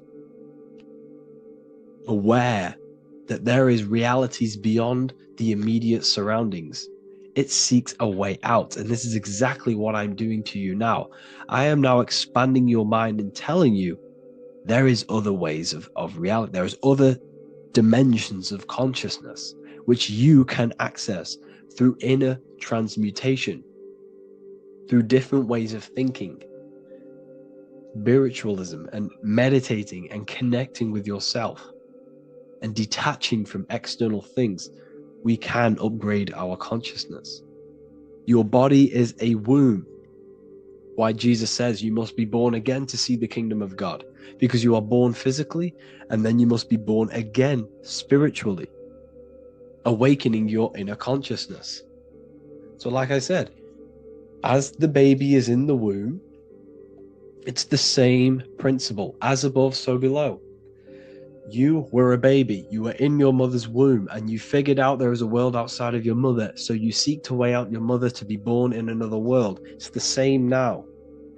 You must do this now. This is your spiritual evolution. This is the evolution of consciousness. It's ever expanding. When you die, this is a transition. You must learn to not fear death. This is another part of your spiritual journey. You must master death. Therefore, like I said before, the mind has limitless capacity to expand into new realms of thought, continuously exploring uncharted ideas and concepts without boundaries. The mind can ever expand. It can never be filled. It can never ever know everything. There is infinite fields of knowledge, infinite fields of thought. Your current state is just one stage on an infinite pathway. You won't remain human forever. The human experience is a crucial phase where we learn to balance polarities, master the fundamental laws of the cosmos. It is a period of growth and transformation, preparing us for the next stages in our cosmic evolution. The goal is to strive for perfection, yet the true perfection is unattainable. It's like a tunnel, and there is a light at the end of the tunnel. And as you walk through this tunnel, the light is ever moving backwards. You should forever seek to meet that light, but you will never meet that light because consciousness is ever expanding. You should strive for for perfection, yet knowing that perfection is forever unattainable.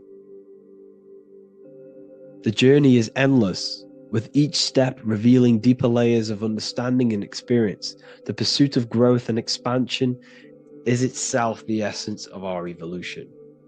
You can find all of this knowledge in the amazing book that I have read for years. I have read this book, The Emerald Tablets of Thoth, the Atlantean, by M. Dorial, translated by M. Dorial. I'm telling you now, this book, now that I've told you this, you have some context on the book. The whole book is about evolution of consciousness. He's talking about higher dimensions beings. He's talking about how you can transcend this physical plane. It is truly the most amazing book you will probably read. One of the best spiritual texts you'll see. It's hard to understand, so you must read it over and over again. And the more your mind progresses, like for me, I read this every couple months. And the more I learn about consciousness, the more I expand my own consciousness. And every time I read this book, I pick out something new that just completely blows my mind, because you can only understand this book to your level of consciousness, to your level of understanding. So now that I've told you all this information, go and read this book and it will absolutely blow your mind. And so will the Book of Wisdom Volume 2, which is now available. I released it the other day. I'm just going to read a page out now. This page is called Spirit and Matter. The Earth is not merely a dense, lifeless rock drifting through space. It possesses spirit, a living essence that animates its form. But what do we mean by spirit? Spirit in esoteric terms refers to the energy, the life force, animating the principles infused in matter. So essentially, what this page is talking about is how everything has spirit, consciousness within it. You are the middle, you are spirit and matter. You have the ability to expand your mind to the God self and raise above our animal instinct, our material self, and know the divine and expand. Animals cannot do this. Animals are not self-aware. Humans possess self-awareness. We can observe our consciousness. We can say, why do I exist? We can look in the mirror and know that we need growth. And this is what Anunnaki means. Anu means above. Anu was the supreme god of the sky, which is a metaphor. He represents spirit above, heaven. Anu came down to earth and married Ki, the goddess of the earth, which represents matter. It's a myth, it's an allegory. Anu married Ki and gave birth to the Anunnaki. Spirit came down and infused with matter and gave birth to the human, which is you. You are spirit infused in matter, Anu and Ki, Anunnaki. You are the Anunnaki. And this is just one of the teachings in my book. Honestly, this book is absolutely amazing. If you truly, truly want to expand your consciousness, give this book a read. And obviously, if you're inside the university, I give you this book for free. A paperback version. If you join the university, follow the steps inside of the general chat. You'll be able to download this book. Sorry, not download it. Order a paperback for free. All you have to do is pay for the shipping. You'll also gain amazing knowledge inside of my library, where your mind will just be overblown with the amount of esoteric books. There's over 45 rare occult books, plus you get a PDF of the Volume 1 and Human Health Guide. You get reoccurring updates where I expand on symbolism, occultism, where you will just feel absolutely amazing once you understand esotericism in yourself. You'll also learn how to create the dream reality that you want with the Manifestation Mastery course, where I teach you how your consciousness creates reality. You'll have a real lectures where I post lectures on symbolism, occultism, esotericism. There's a conscious community and live calls and Q&A where you can ask me questions and I'll answer your questions.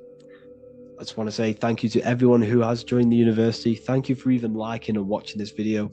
Any support I just appreciate every single one of you. Please, if you can, leave a comment and a like on this video and let me know any videos you want me to make in the future. And I will start uploading a lot more to the YouTube. So yeah, thank you all for tuning in today. Have an amazing day. What if I told you many people around you have probably sold their souls? It's more popular than you think, and it's very easy to do. Selling your soul is not something that you can just go and meet the devil and do it. It doesn't work like that.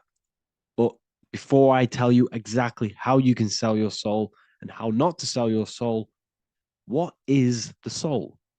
So, looking at Jesus, we always see two lights surrounding his head, one surrounding the heart. And as of course, if you've been watching my channel, you know Jesus represents you. He represents the divine essence of the universe made in human form. Each one of us possess a fractal of God's infinite consciousness. We are all God. We are all God experiencing himself in a three-dimensional divided form, separated from his oneness. God wanted to experience himself. So he made this world. So each one of us possess a soul, and the soul is the spark of God's infinite loving consciousness, filled with God's loving moral law. So the reason why Jesus is always have a light above his head and a light on his heart is because this represents the brain and the heart. The brain is not the mind. The heart is not the soul. The brain is the physical manifestation of the mind. It is the physical mechanical computer for the spiritual mind. The heart is the physical manifestation of the soul. The heart is a brain. In fact, it contains 40,000 specialized cells, which are the exact same cells found in your cranial brain. Yes, your heart is an emotional brain. Your cranial brain is a thought brain. It's a computer. Okay? Everything that exists physically exists non-physically. This is what the ancients called spirit, just means invisible force. The mind, the thoughts are not made of atoms. You can't touch, you can't find tangible thoughts, imaginations. These things exist spiritually in metaphysical counter space. It's the same with your emotions. The emotions are spiritual. They are not physical. You can't touch them. So thoughts are the language of the mind. Emotions are the language of the soul. Sometimes we can become eluded by thought and we can become eluded by emotion. If we are led purely by emotion, we can create illusions in our perception. The same if we rely only on thought. We must balance these two. Okay? So the mind is the creator. The soul is the operator. Every thought we think is being judged by our soul. The soul is the judge. The soul tells you what is right, what is wrong. And even the Freemasons depict this spirit and matter in their black and white checkered boards. White is spirit, black is matter. Matter is dead, spirit is life. This is what this represents. Physical reality is not just physical. For every physical object, for every physical manifestation, there is a spiritual force bringing it into existence. Consciousness brings everything into existence.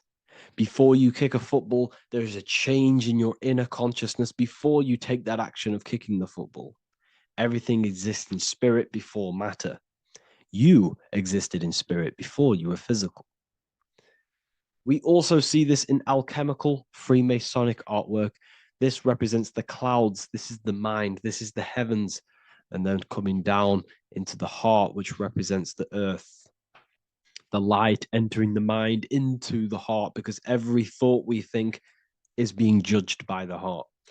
The heart speaks to you through emotion. The soul speaks to you through emotion. Every thought you think, your heart is telling you that is right, or it's telling you that is wrong. Why? Why is this? Emotions can guide us. Okay. Emotions are the language of our soul. Our soul guides us to our soul purpose. Each one of us contains a purpose in this physical life. There is a reason you are alive. There is a reason why you came from spirit into a material reality. Your jealousy reveals where you need to be in life. If you are jealous of someone, this is your soul saying you need to be there. That's where you need to be. Your fear reveals your greatest growth in order for you to reach your life's purpose. If you fear something, this is your soul telling you you need to overcome this in order to reach your life purpose. This is the next obstacle. The soul, your life purpose is not found in your passion. It's found on the other side of your greatest fear. The soul's always seeking, it's always seeking truth. It's always seeking to expand, to learn. The soul must go through pain in order to overcome, in order to grow. That's why we are here, to grow and expand and create. You also see this in alchemical artwork. Again, the mind in the clouds, the heart and the soul. They must work in unity. Each one of us contains the spark of the divine, which is the soul. Okay? Which is the soul. This is the operator. God, generator, operator, destroyer. The generator is the mind. The operator is the soul. The destroyer is the body. Everything will generate, everything will operate, and everything will die. That's the Trinity, the Father, the Son, the Holy Spirit. There's always a Trinity, Brahma, Vishnu, Shiva. Okay, so each one of us contains God's law, and it's encoded within our consciousness, within our soul, within our heart. That is what's judging everything you do. Every time you hurt someone, you can feel it. If you've ever punched someone, you can feel it. You know it's wrong. If you've ever stole something from someone, it doesn't matter what you've learned in the past. If you steal something, you know deep down within your soul it's wrong. This is because each one of us are encoded with God's law of love and integrity. I don't care how tough you think you are and how hard you think you are and what you've done in your life. I don't care. You know what is right, what is wrong, because you are encoded with love. Does not matter how far your mind can take you away, how corrupt your mind can become. There is always a spark of love and empathy in your heart, in your soul. You know this when a child. When you're a child, you're not racist. You don't want to hurt anyone. You don't want to steal. As a child, you're pure love, you're pure awareness, you're pure. You would never think about being racist. It's the corruption of the mind that leads us to corruption. Our soul always wants to do good. So the soul is encoded with God's law. And when we go against this law, this destroys our body. Yes, because your body is electromagnetic, and that's being casted from your heart. So every time you go against the heart's guidance in moral law, we weaken our electromagnetic field, which weakens our body. If you've ever looked at someone who's very negative, you can see them. You can see that they are aging quicker. You look at Scrooge, for example. If you ever watched Scrooge, look at how corrupt he looks. That's his heart. You can see the people's hearts on their face. People who do negative things and have negative thoughts, negative emotions, you can see it in their eyes and their face. It's because it corrupts you. It corrupts the body. It ages the body. Goodness is life. Okay. So can you sell your soul? You cannot sell your soul physically. But what you can sell is your conscience. What you can go against is that moral law. And you can exchange physical material things such as money, fame, cars, houses, business, in order for you can exchange that to go against your inner dialogue. For example, these rappers, celebrities, what are they doing? They're not selling their soul. You can't sell your soul to some entity on the astral plane.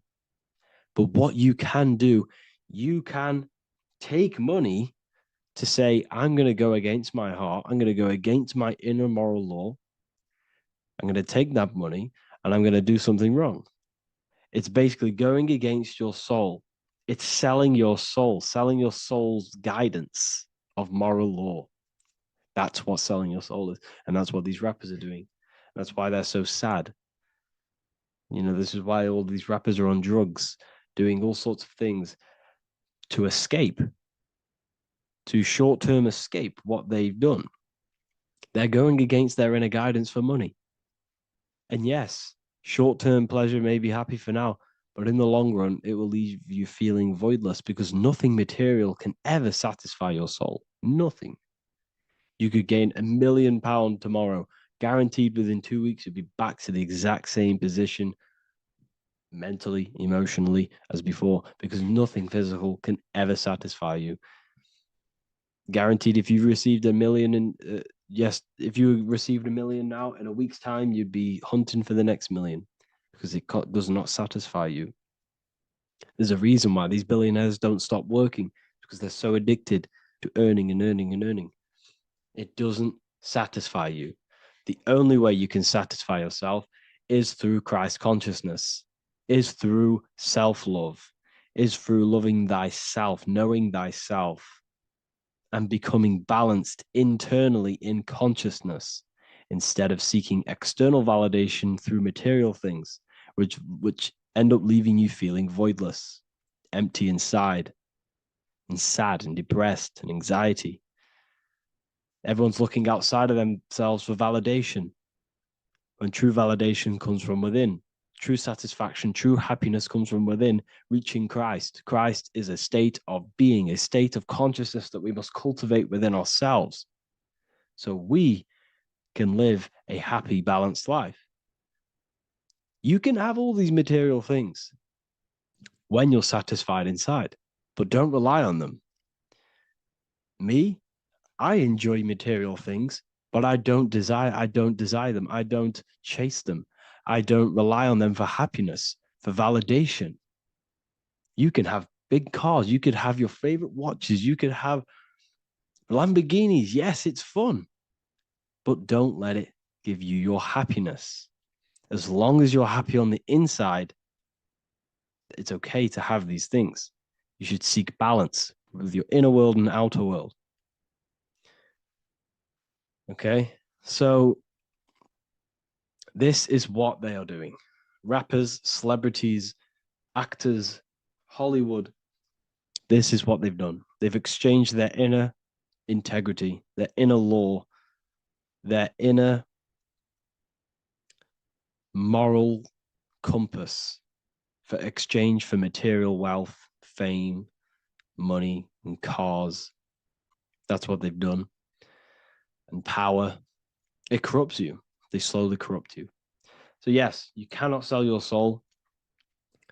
And if you wish to learn more, I'll see you inside Ethereal University with my community, where we are learning every day to master ourselves, to expand our consciousness. If you want to lucid dream, astral project, master yourself, create the desired reality you want, learn about human consciousness and your full potential, then Ethereal University is for you, and I'll see you inside. The link will be in the description.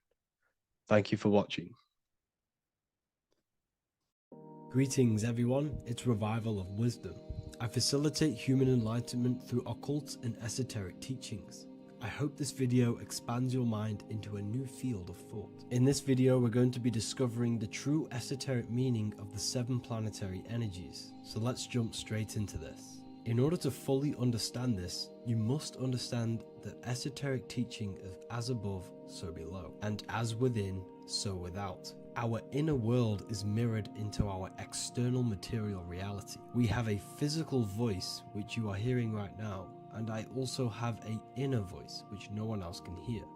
The inner world is invisible, and the external world is visible. In other words, the inner world is the spiritual world, and the outer world is the material world. The inner world of ourselves reflects and projects our outer world, which means everything in our external reality is somewhat reflection of our internal self. You are made in the image and likeness of God. You yourself are the universe experiencing itself in a three-dimensional physical form.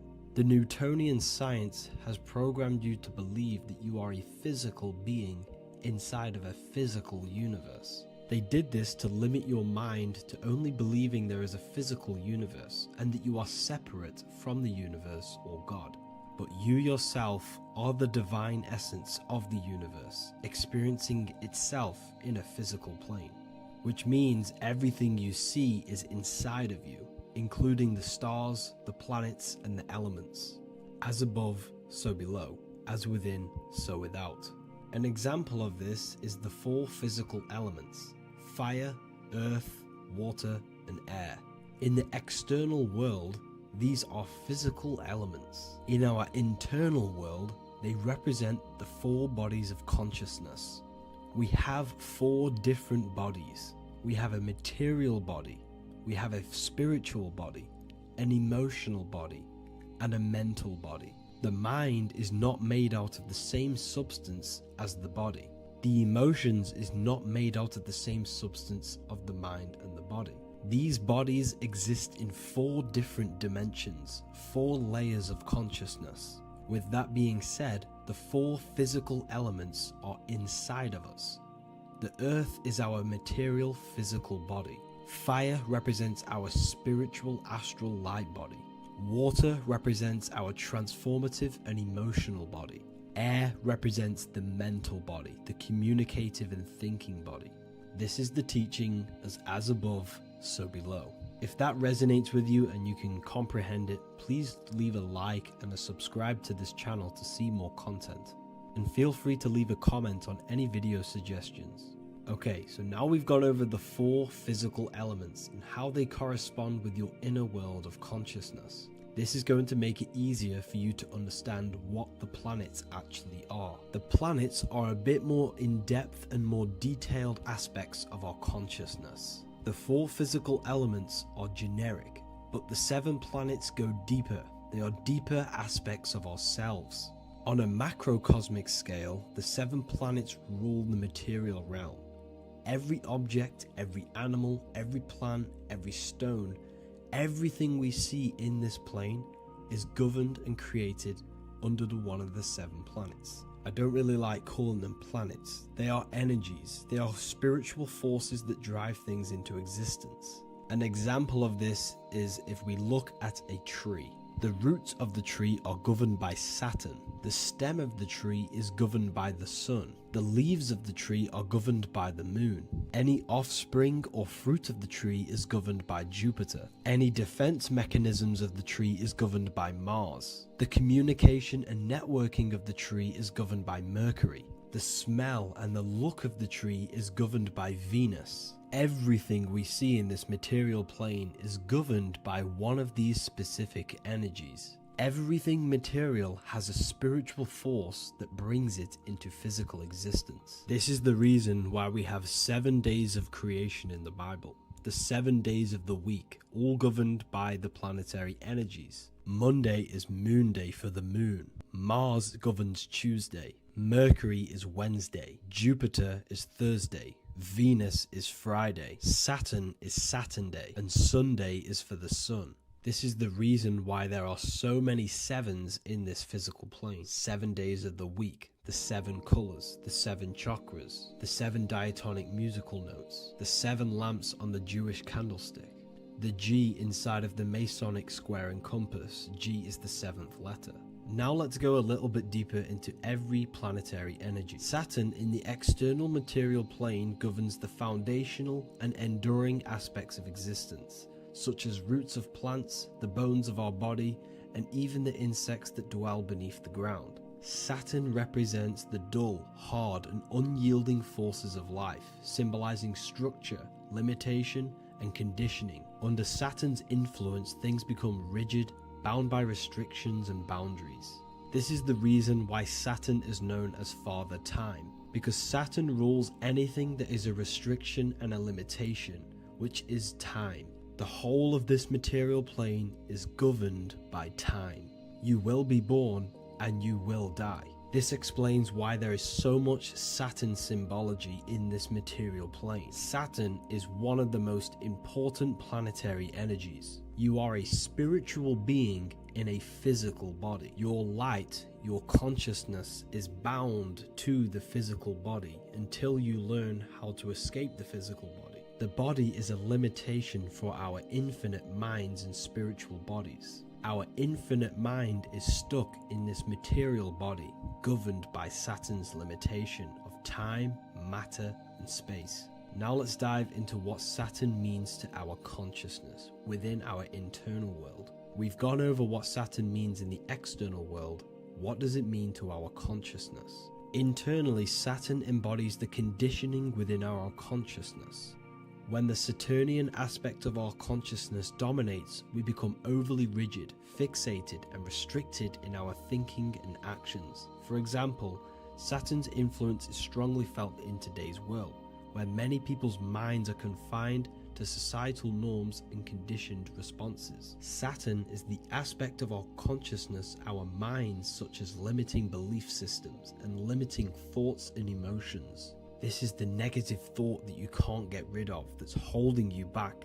This is a Saturn aspect of our consciousness. However, this is not a negative thing. The Saturnian aspect of our consciousness is a great teacher, guiding us through difficult life lessons that ultimately lead us to growth and expansion. Saturn's energy allows us to experience and overcome fears and limitations so our minds can expand into new fields of thought, into new life.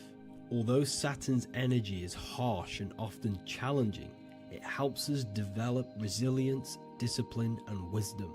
However, in the modern day, this Saturnian energy has overpowered the minds of the masses, fostering excessive rigidity and limitation. This is why we see so much Saturn symbolism. It's literally everywhere because our minds are being dominated by the Saturnian limiting aspect of our consciousness. Now, let's move on to the moon. The moon, or lunar energy, in the external material macrocosm plane governs the elements of water, influencing the natural cycles such as the ocean tides, which rise and fall in harmony with the moon's phases. Beyond water, the moon also guides instinctual behaviors such as animal migrations. Birds, insects, and other creatures rely on the moon's subtle energies to navigate their journeys. For example, dung beetles use polarization patterns in the moonlight to orient themselves and travel safely home. The moon creates the months. M-O-N is moon. There are 28-day cycles, and this 28-day cycle of the moon is reflected in the woman's body, known as the menstrual cycle. The moon is a feminine energy, governing the feminine elements such as water and the feminine cycles of the body. The moon is the womb.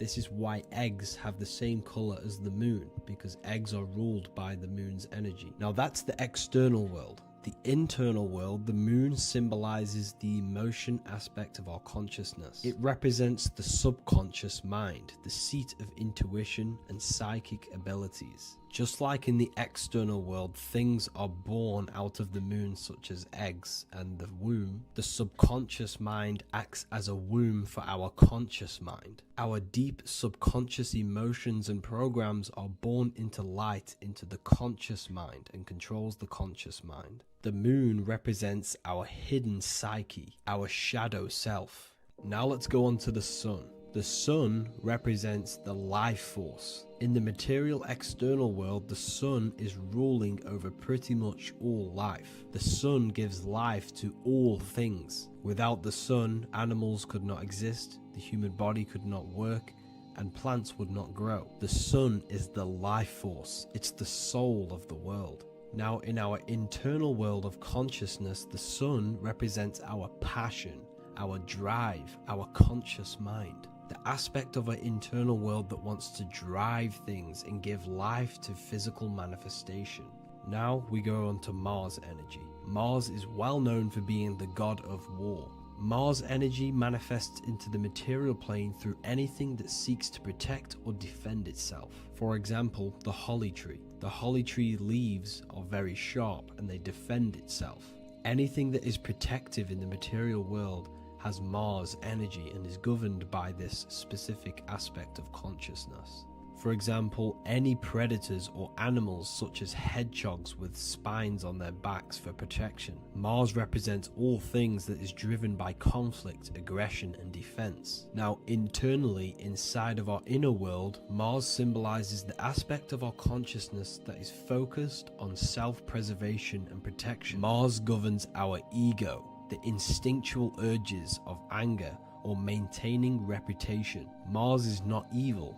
It's necessary. Sometimes it's necessary for us to protect ourselves. Mars is the aspect of our consciousness that is anger, rage, the desire to fight or conquer. When this energy is activated within our consciousness, we become defensive, assertive, and even combative, ready to dominate others and destroy obstacles in our way. Now let's move on to Venus energy. Venus in the external material world manifests its energy through the aesthetics of creation. This planet governs the beauty and harmony found in nature, including the nurturing environment of a mother's womb where life begins. Venus embodies the essential love, not only in romantic relationships, but also in the bonds between family members and all living beings. Venus represents relationships. We have relationships between plants, animals. They all depend on each other to give life. Plants provide food and medicine, while living creatures contribute to their own growth and pollination. Internally, Venus represents the aspect of our consciousness that yearns for relationships and connections with others. This is an aspect of our consciousness that encourages to care for our physical appearance and embracing beauty. Aesthetics play a role in our interactions and self-expression. This is why there is a beauty brand called Venus. Now let's move to Jupiter energy. Jupiter in the material plane manifests its energy as forces of fortune, abundance, and wealth. This energy manifests itself as plants, as fruits that we can consume and eat in abundance. Anything that is nourishing and cultivated by the earth for humanity and animals. Jupiter embodies the giving energy that provides for and sustains life, fostering growth and ensuring that resources are available to all. Its influence is seen in the natural cycles of abundance, where fruits must grow and ripen before they are enjoyed, symbolizing the importance of effort and patience. Internally, in our spiritual world, Jupiter represents the aspect of our consciousness that yearns for abundance and seeks growth in various aspects of our lives, including wealth, knowledge, and personal development of the mind, spirit, and the soul. This is the aspect of our consciousness that wants to gain wealth, that wants to gain expansion and abundance in our lives. However, when Jupiter's energy dominates our consciousness excessively, it can lead to feelings of stinginess and greed. It represents material possession. The last planet is Mercury. Mercury in the external world governs the vital elements such as seeds, air, communication, education, and electricity. Known as the messenger of the gods, Mercury rules over intellect, communication, and the transmission of knowledge. Mercury's state of consciousness manifests itself in the material plane as the network between trees and plants, how they all communicate together. It represents the intelligence behind all physical things. It's the intelligence behind the seed that allows it to grow into a plant. Mercury's creative energy is manifested in the nervous system of the human body and all living animals. The intricate messenger that transmits signals from the body to the brain and then to the mind. This intelligence within us allows us to facilitate thought and movement. Internally, in our spiritual aspects of consciousness, Mercury is the state of consciousness that seeks knowledge, understanding, and intellectual growth and expansion. This part of us is curious, eager to learn, and driven to communicate ideas and information. It represents our mental body. The Roman god Mercury is often depicting flying because this symbolizes the air. Air represents our mental body. When the Mercury aspect of our consciousness dominates, we become highly intellectual, constantly seeking information, analyzing situation, and communicating our ideas. While this can enhance our understanding and ability to interact with the world, an excess of Mercury's influence can lead to overthinking, excessive analysis, and focus on intellect over emotions or intuition. Okay, so they are the 7 planetary energies in the external world and your internal world of consciousness. These energies are manifested in the Roman mythology as human beings. They are depicted as human beings, but this is nothing but symbolism. These gods never existed physically. They represent aspects of our consciousness and spiritual forces that govern the material plane. Every material object, every intelligence, every piece of life in this universe is governed and brought into existence by one of these spiritual forces. Now, I hope this video has expanded your mind into a new realm of thought. Make sure to leave a like, a comment, and subscribe to the channel for more occult and esoteric information. You can read more about this topic and many more occult and esoteric teachings inside of my books, the Book of Wisdom Volume 1 and the Book of Wisdom Volume 2. I honestly advise that not everyone reads these books. These are books which will completely transform your view on reality. You will feel a lot better reading these books because you will find a connection with yourself and the universe. Understanding truth and knowing thyself gives you a sense of well-being. Like I said, this is not just a book. This is a beginning of your journey of expansion and growth. Reading them can be life-changing. Inside my university, I host live calls where you can ask me questions, and you can watch all the pre-recorded live calls. You also gain the ability to manifest your own reality through the Manifestation Mastery course. There is also a library with all of the PDFs that I've read in the past of occultism, symbolism, and esotericism that you can gain access to. There is a whole lecture section where you can watch all of my occult lectures. This is a place of transformation. The price of the university will be going up very soon. If you join now, you will gain a free sexual alchemy course which will teach you how to transmute sexual energy into creativity. I'll leave all the links in the description for the university and also my website where you can get my books. I hope you enjoyed this video. Take care. Geometry. This is the study of nature, of the codes, the mathematical codes behind physical reality. So today we're going to be going deep into geometry and the true esoteric internal geometry, the geometry that no one really talks about, and how geometry relates to human consciousness. So essentially, what we must understand when it comes to geometry, the basics of geometry is everything is vibration, and this vibration is vibrating on a certain frequency, and this certain frequency creates a geometric shape, which is why in nature we see all of these different geometric shapes. All matter takes form in shapes. So if we put sand on a plate and we vibrate the plate on a specific frequency, we see that the sand goes into specific geometric shapes and patterns. So essentially, matter is energy condensed. It's energy vibrating on a low frequency, vibrating at a certain frequency. So matter is condensed energy, and each geometric shape is manifesting and showing a specific energy. Some shapes carry more energies than others. For example, the cube is what traps energy. A square is what traps energy. So geometry and the flowers are basically how energy manifests itself into physical matter. We are in a world made out of energy or light. Light is energy. So everything is vibration, everything is frequency, and everything is energy. Even the words, each atom in our body, everything. So everything in nature has these mathematical energetic codes. So geometry is basically the study of nature and the shapes that are in nature and their energetic principles. Because like I said, matter is energy. So this is what we call cymatics, when we place water in a petri dish and we shine light on top and we vibrate the water. And we can capture, this creates certain patterns. Each frequency, like you see here, has its own pattern.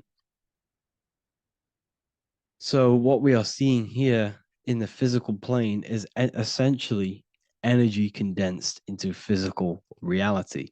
We see it in the turtle. We see it in every single form in nature. Now, external geometry and normal geometry, we normally get taught that this is God's way of creating physical reality, which is essentially true. However, it's far more deeper than that. Far, far, far more deeper. Okay, so what geometry truly is, it's not God's codes to reality. What we must understand is what the brain truly is. And what we must understand is that we are not in the world. We are not in the universe. The universe is us ourselves, and the world is produced by our brain itself. Okay? So the way you must understand how the brain works, so what you visually see, so geometry is to do with what we visually see. And what we visually see is heavily connected with our eyes, which are an extension of the brain. The eyes are the brain. And essentially how we see is energy enters the eyes, and each eye goes to the optic nerve. And this energy is transferred into electricity, which travels to the back of the brain, to the visual cortex of our brain. And this is where the image is produced, what we see. Therefore, the world outside of us is truly inside of us. It's a projection from within the brain. The brain is an energy condenser, a decelerator, an energy decelerator. Everything outside of us is basically formless energy. It is formless energy vibrating at a certain frequency.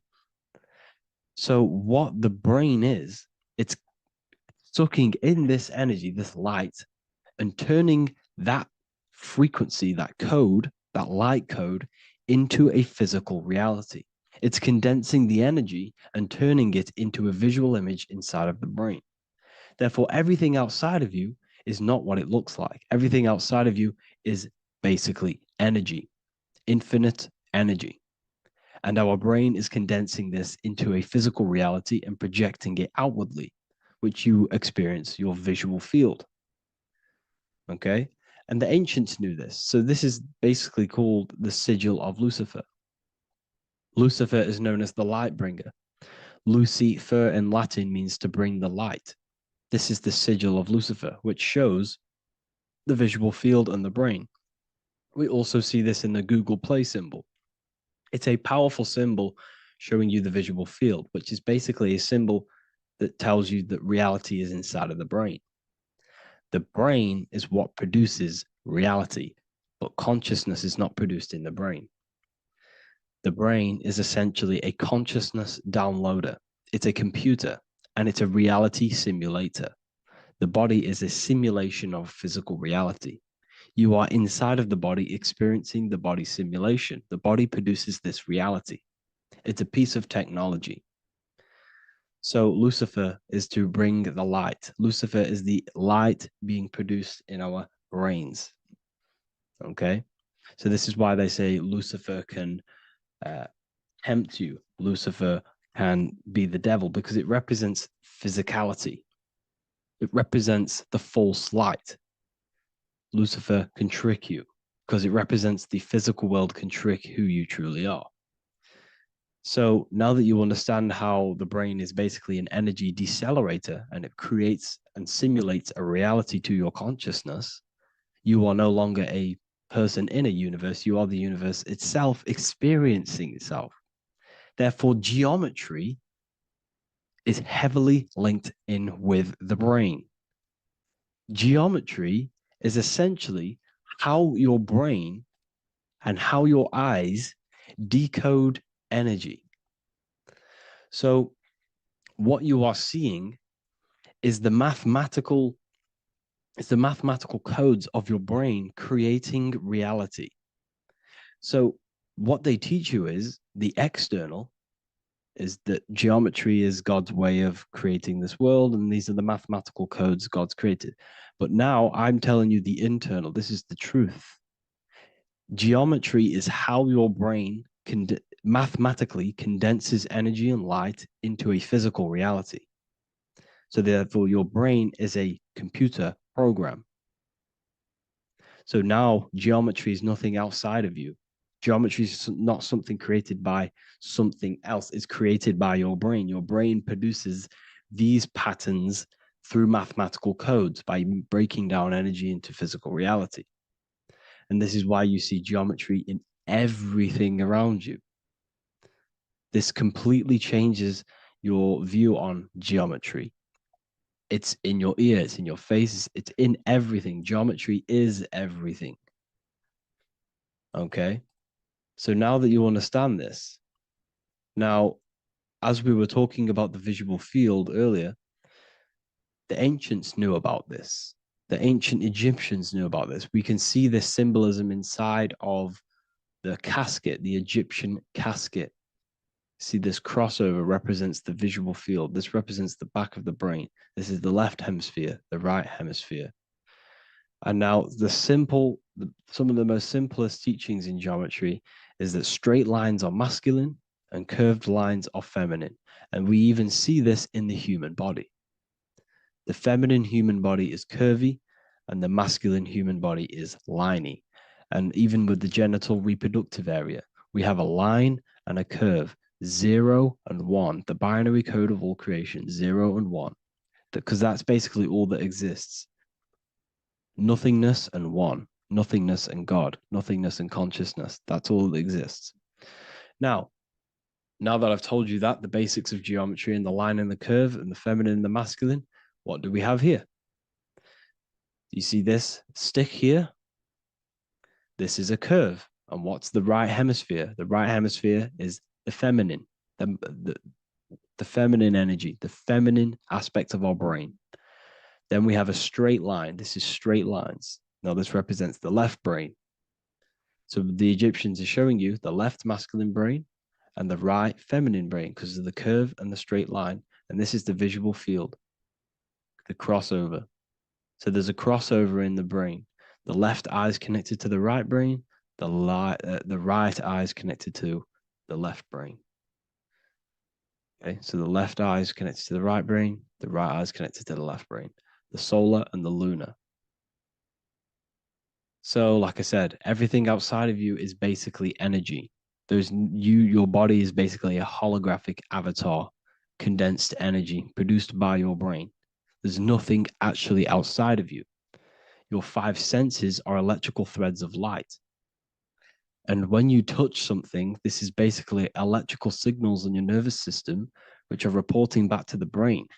Therefore, what you touch is actually, you're not touching. The feeling that you feel when you touch something is not the true feeling. That's your nervous system you're feeling. You're feeling your nervous system in the brain. It's electrical signals to your brain. So the 5 senses do not decode, well, what you're experiencing as the 5 senses is not outside of you. This is your brain interpreting electrical signals. You don't experience the world, you experience your nervous system and your brain. The nervous system is an extension of the brain. So this is the truth. This is not woo-woo spirituality. This is true consciousness science. But I'm teaching you here. Okay? So nothing is truly outside of you. It is a universe. You yourself are the universe, the fabric of the universe itself. The only thing that exists outside of you is essentially energy. That is it. And your body and your brain condenses this energy into reality. So when we look into architecture, why is architecture, the ancient architecture, so important? Because what did I tell you at the beginning? Shapes and physical matter is condensed energy. Each shape holds specific energy. more, some shapes hold more energy, emit more energy. Some shapes condense energy. Some shapes transfer energy. Each shape, each geometric shape has an energetic principle because matter is essentially energy. So when we look into cathedrals and the ancient buildings, they were filled with geometric patterns, geometric shapes, because they understood the energy principle. Architecture is basically solid energy. It's physical energy. If we create this pattern here is an energy code. And if you stand next to it, you're going to gain that energy. It's going to be imprinted on your body. So essentially, they filled their buildings with high energy geometric shapes, points, triangles, pyramids are very, very energetic. This is why you have crystal pyramids made, orgonite pyramids. They're always in pyramid shapes. That's why the Egyptians built in pyramids, because pyramids hold high energy. They emit high energy. So this is why you see all these different geometric patterns. Okay. So in the real reality, in the energetic plane, this building would basically look like this: lines and grids of energy. Okay, this is what it would look like in the energetic plane, a blueprint of the energy body. So as you see here, these are the different frequencies in a petri dish, of water in a petri dish. And you can see they are specifically aligned up with these specific patterns. You can see geometry even within geometry. It's fractal. So essentially, when you would stand inside of these buildings, they would imprint the energy of the building in your body, because your body is healed through energy. You have an electromagnetic field around your body. So by creating buildings with geometric patterns, we are essentially increasing the energy of the building, because the building itself is energy. Okay. So when we fill it with geometric patterns, we're increasing the energy. We're giving it a certain energetic imprint. So when you stand inside of that building, you're being imprinted with that energy. Okay. So especially with these windows, these stained glass windows. Well, why are they stained glass? Well, color is frequency. So when you have all of these different colors, and not only were they just painted, some of these colors are specific gemstones, crystals, natural stones, which all hold energetic principles. Each crystal is vibrating on a certain frequency. Wood has its own frequency. Metal has its own frequency. What you must understand is that everything in nature is not just a piece of matter. It's vibrating. The atoms of wood are vibrating on a certain level, which give it a certain energetic principle. Each crystal is vibrating. The atoms of the crystal are vibrating on a certain frequency, which give it a certain energetic principle, quality. So each thing, this is why the ancients were obsessed with natural stones, natural things, crystals, natural metals, and they wore different metals, different things like copper on their bodies, because they understood the atoms of these natural things are vibrating, which give certain qualities to you if you wear them. So you're not wearing it, you're basically putting that frequency onto your body, because they understood this is energy. If I put copper on my body, I'm not putting copper on the body. I'm putting the frequency and the energy of the atoms onto my skin. And that frequency of them atoms are going to vibrate my skin, that frequency, and heal my body. So this is why this is so important. So each building is an energetic code. Okay. So when you stand in these buildings, it can heal your body. This is why when people walk into these ancient churches, they feel like they've met God. They feel a certain way. They feel so amazing when they enter these churches. They feel holy, for example. It's not because God's there. It's not because these man in the sky dwells in these holy places. It's because the energy of these buildings affect our consciousness. They increase your energy. They raise your vibration.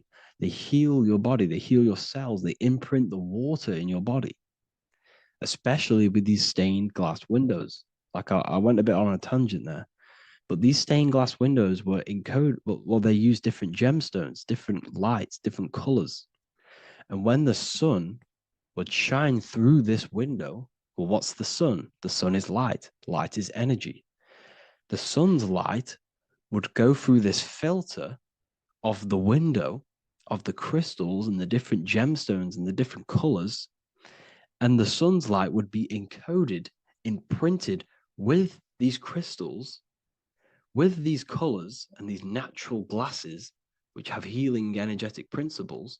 And when you are inside that building, the sun's encoded energy of the window would be imprinted into your body, into your energy field, and it will heal your energy field, and it would heal your body, your cells on a cellular level. Because your body is what? 60 to 70 to 80, some people say 80% water. And water is encoded with vibration. If you say certain things into water, it gives it a specific geometric pattern, like I broke down in the beginning. If you say love to a water and then freeze it, it will go to this. If you say hate, it will go to a distorted pattern. So when you are in these buildings, you're being imprinted by the energetic codes of these buildings, the energetic principles of the windows, of the structure itself. The ancients never used to build in squares. Their buildings, their insides were never square rooms because they understood squares trap energy. They always had pointed roofs so energy can escape. So there's many little things that we need to look into geometry. For example, when you see magicians, when you look at ancient magic, why do they stand in circles with different geometric patterns? They use different geometric shapes. Why? Because shapes are energy. They hold specific energy. So when the magician stands in a circle with a pentacle, they're working with the energy of that pentacle. You can work with different energies based upon the different geometric shapes that you draw. And you can use this in your structure, in your architecture, in your work, and it can influence everything. So this is the true geometry. I hope you gained a deeper understanding on geometry and how it relates with you and your consciousness. Like I said earlier, your brain produces geometry. It's basically how your brain decodes energy. It's not God, how God creates this reality. And no, you're in this reality. You are the reality itself. Your body produces the reality. Therefore, geometry is one with you. So therefore, if I play with the geometry of the buildings, for example, like the government have, everything's in squares. If you look outside, everything's a square, everything's a rectangle. You go to a city, every window is a rectangle, every building is a rectangle. You live in a box room, everything is boxed and squared off in this reality, in this modern society. Why? Because they're trapping energy. The cube is the most simple geometric shape, which basically condenses energy and it traps energy. And if you subconsciously see squares all the time, your phone's a square, your TV screen, everything's a square, your keyboard, your desk. Go and look at the ancients. They never used to build in squares and cubes. And if you go into nature, you'll never see squares and cubes. Nature doesn't create squares and cubes. Everything in the modern society is squares and cubes to simple your consciousness down, to dumb your brain down. So the ancients built very, very complex structures. Why? Because they understood what we see affects our brains, because our brains decodes reality and creates reality. If you see a sophisticated building, this is going to give you a sophisticated mind and raise your IQ levels over time, subconsciously. I'm not saying if you look at this building, you're going to become smart. I'm saying if every single building in your environment, ment is mind, mental, every single building in your environment was this complex and complicated, it would increase your IQ on a subconscious level. It'd make you more complex, make you more intelligent. So they've dumbed everything down. They've dulled everything down. Look at everything. Everything is being dulled down. So anyways, I hope you all gained a better understanding on this. If you want to gain more occult knowledge and esoteric knowledge, make sure to read the Book of Wisdom Volume 2. If you're inside the university, you can get this book for free. Go to the general chat area and follow the instructions, and you can order yours for free. Truly life-changing stuff, because the issue is with the world is that no one really understands who they are, what they are, and why we are here. That is the issue for people's depression, for people's wrongdoings. They don't understand who they are, what their emotions are, what their mind is, what their body is, what reality is. This book gives you that. This book gives you the sense of understanding, the sense of well-being that will give you a better life, because you understand life and what life is. And if you truly want to take your studies to the next level, we have the Ethereal University. This is the place for truth seekers, where you can connect with like-minded people, so you don't have to feel insane, because not many people think this way. I've been there. I've been there when you wake up and not many people around you are thinking the same way, and you start to feel a bit insane, and you can't really talk to people about these things. That's why I created this, so you can connect with people and learn at the same time and become the best version of yourself by understanding truth and knowledge. If you join, you'll gain access to free live calls every single week, every single Saturday morning. We do live calls. You can ask me questions and all sorts. So make sure to leave a like and a comment, and thank you all for tapping in. Hello and welcome to another video, people. Before we start, please like, comment, and subscribe if you wish to see more content. Today we're going to be talking about the mental universe and how everything is mental. This is the number one law on the Kabbalion. If you've never read that book, it's called The Kabbalion. A very good book. It's the first law, because this is the most important thing you need to understand, is how everything exists within the mind. Behind every single one of these eyes is the same consciousness expressed in different bodies. The mind is what gives perception to what you're experiencing. Behind every single one of these eyes is the exact same consciousness, but the brain that they inhabit is giving them a different perception, a different being, a different body. Now, this is the difference between humans and animals. Humans possess a advanced consciousness, an advanced mind that gives us the ability to be aware of ourselves mentally, physically, and spiritually. We can reflect on ourselves. When a dog looks in the mirror or an animal looks in the mirror, it doesn't know what it's looking at. It doesn't realize it has a consciousness. It can't reflect on itself. It can't say, I want to improve in this area. It doesn't have that consciousness. We have a divine consciousness. Take away the N for divine, and you get with a D, put it with a D, you get divide, because we have a divided two-way consciousness. An animal only has one. However, it's still the same mind. We're all mind. We're all mental. We all exist within the mental plane. Look at this person walking. The body, the brain, is sending electrical signals through the 12 cranial nerves, which the 12 disciples that spread the gospel of Jesus, right? You have 12 cranial nerves in your brain. There are 12 disciples which spread the gospel of Jesus.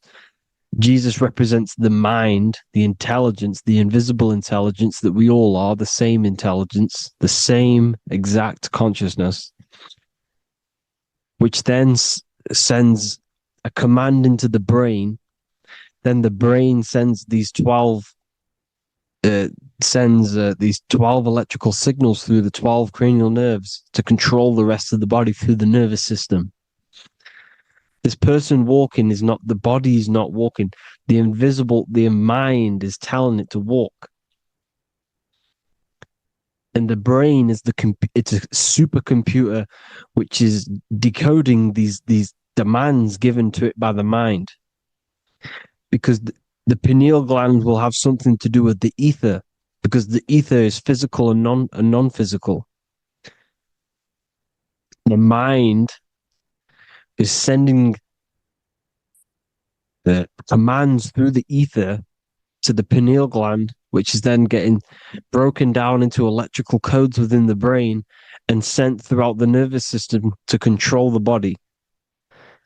And this is why in the Sims simulation, because the body's the simulation, it's a false reality, it's the fake reality, it's not the real you. You are formless. There is no form, but the third dimension is a dimension within your mind. Matter, mind, light is all a product of your mind. It's all in the mind. Now, this is why The Sims has this green little diamond on top of the head. Because this is you. This is your invisible intelligence controlling the character. Okay? It's controlling the character. And this character is in the world. Your consciousness isn't in the world. The world exists within you, but the body is a vehicle for that realm that you land in. When you have a dream, your mind transcends this body into another body, duplicates your body into another universe, unite. Unite is one. We're all one. It's all one universe, expressed in many different ways, infinitely. And the vehicle that you land in is the body to operate in that realm. This is the all-seeing eye, as you see here. The eye, this is all the intelligence. This is the ball of consciousness, God, expressed in different bodies. We're all this same one in different bodies, as you can see here. And this intelligence is expressing infinitely throughout the universe. An infinite universe. There's no beginning, no end. There was no beginning of the universe. There is no end. It's infinite. Always has and always will. But the mind is what gives you the ability to explore the universe, to make perception of it. We are God in disguise. We are God in disguise. We are God in flesh. But the body can become attached to the mind, can become attached to the body if the mind is not aware of itself. When the mind is that blinded by matter, and we lack knowledge and understanding of what we truly are, a formless, infinite being, a traveler. This is why Freemasons are called Freemasons. Mason means traveler. Free. You're a free traveler because your consciousness is a traveler of the universe. When we lack understanding, our mind bounds to the body because we don't separate the body with our different layers of consciousness. When we separate them and identify that we are mind, body, emotion, you then can apply this knowledge to when you want to astral travel and explore the different realms of your mind, because the mind is the universe. People, this is what we need to understand. The mind is the universe. I am you and you are me. This is the Egyptians showing you this. The Ankh is the symbol of life. This is the one ball of consciousness, mind, giving it the Ankh life to all the different life forms. The cows, the birds, the snakes, and the big Ankh given to the humans, because the humans are the most intelligent. We we have the most advanced consciousness.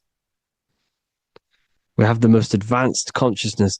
This is why the one is giving a big onk to the humans here.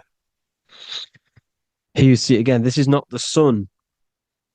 This is also showing onk giving out its life to all things infinitely. And this is the most high. We are the most high in disguise. When we strip off the body, we strip off the desires for the physical world, we strip off all of these fake identities that the mind gets attached to. That is God. The universe. You are the universe experiencing itself. I and I. The letter I and the number one is just one line. The letter I is the number one. Because your I am, when you refer to yourself as I, every single one of you who's watching this video refers to yourself as I, which is the one. We are all the one. We are all intelligence. We are all invisible. We are all the one. One is the only number. 1, 2, 3. Everything goes up in ones because there is only one. Doesn't matter how far you go down the line with numbers, all of their numbers are created by one because there is only one. It's me and you are the exact same consciousness expressed in different bodies. Mind. Cause. There is only one cause. There is only one mind. There is only one being. But because we lack understanding of this, we think we are the bodies. And this causes division because the physical world is the most illusionary world. It's an illusion. It's all an illusion. Now you see with the two, you look with the two eyes, but you see with the inner eye, the mind. Okay, the mind is the mental plane is a shared plane, and it gives perception to what you're looking at. The mind. I'm affecting you when I speak because the mental plane is shared. We all share mind. We all express mind. When I'm speaking to you, I'm affecting you because we are mind. So the words that I'm saying, which are being manifested from my mind, are being manifested through my body into vibration, is affecting you. I'm affecting you with what I'm saying. And these words are having an effect on your mind because we're all mind. This is why you need to be careful what you're listening to, music and all sorts. Because music can also create thought loops within your mind. Because the chorus, we shouldn't be listening to choruses. Choruses are loops. And what they're saying in the chorus is being looped. And this can create thought loops within your mind. Go and listen to an old song that you used to listen to about 5 years ago, 10 years ago, 20 years ago. Go and listen to an old song and you guess what? You will get nostalgia. Why will you get nostalgia?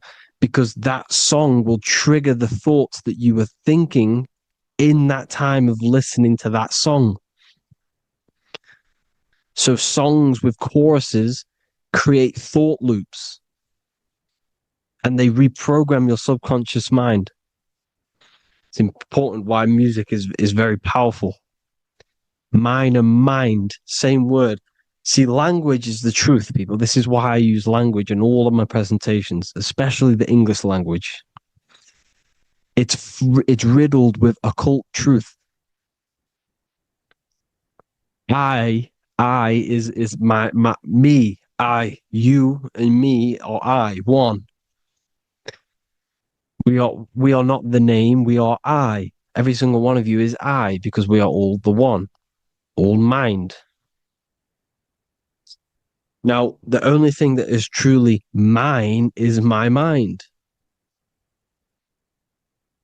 When you say something is mine, it's an illusion. It's not yours. The only thing that is mine is mind, my mind. Okay? It's my mind. It's the only thing. It's the same word, mine and mind. Like I said before, everything's one. Hot and cold is different degrees of the same thing, of the one substance, of degrees. The 7 colors are different frequencies of the one white light. Everything is one. There is only one. We are all one. Everything is one. Hot, cold, day, night. It's the same degree of one, which is mind. The mind's perception is what's giving it, labeling it hot or cold. The mind's perception of colors is what is giving it red or purple, hot or cold. There is only mind. The mind gives things perception.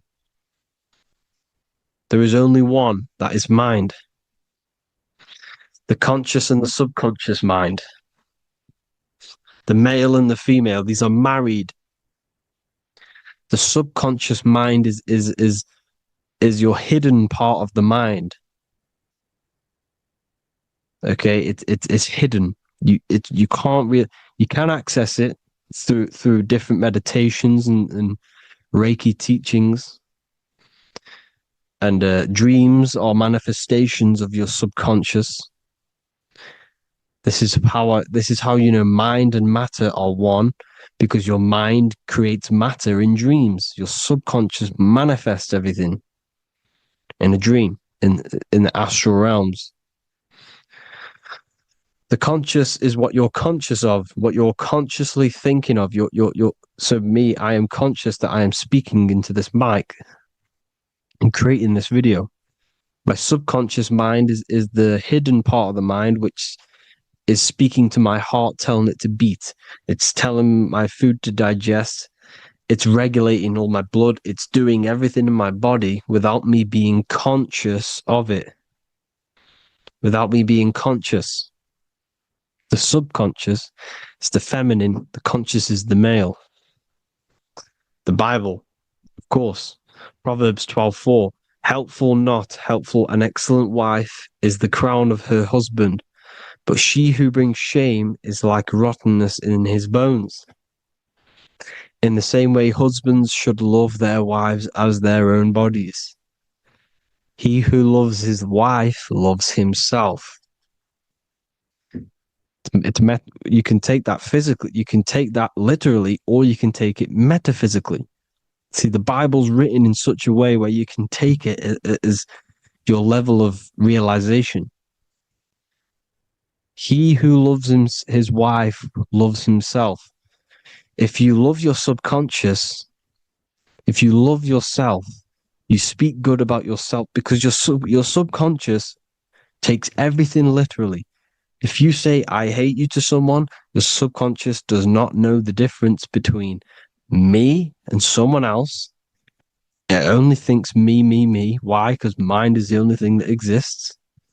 You are mind, I am mind. If I say, I hate you, you're saying that to yourself. Your subconscious picks that up and says, I hate myself.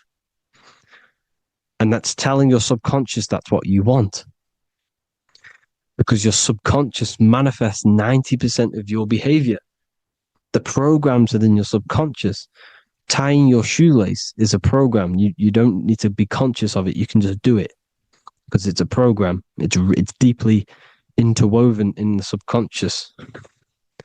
Driving your car, texting on your phone. You don't have to think about what letter. You just do it because you know where the letters are. It's a program.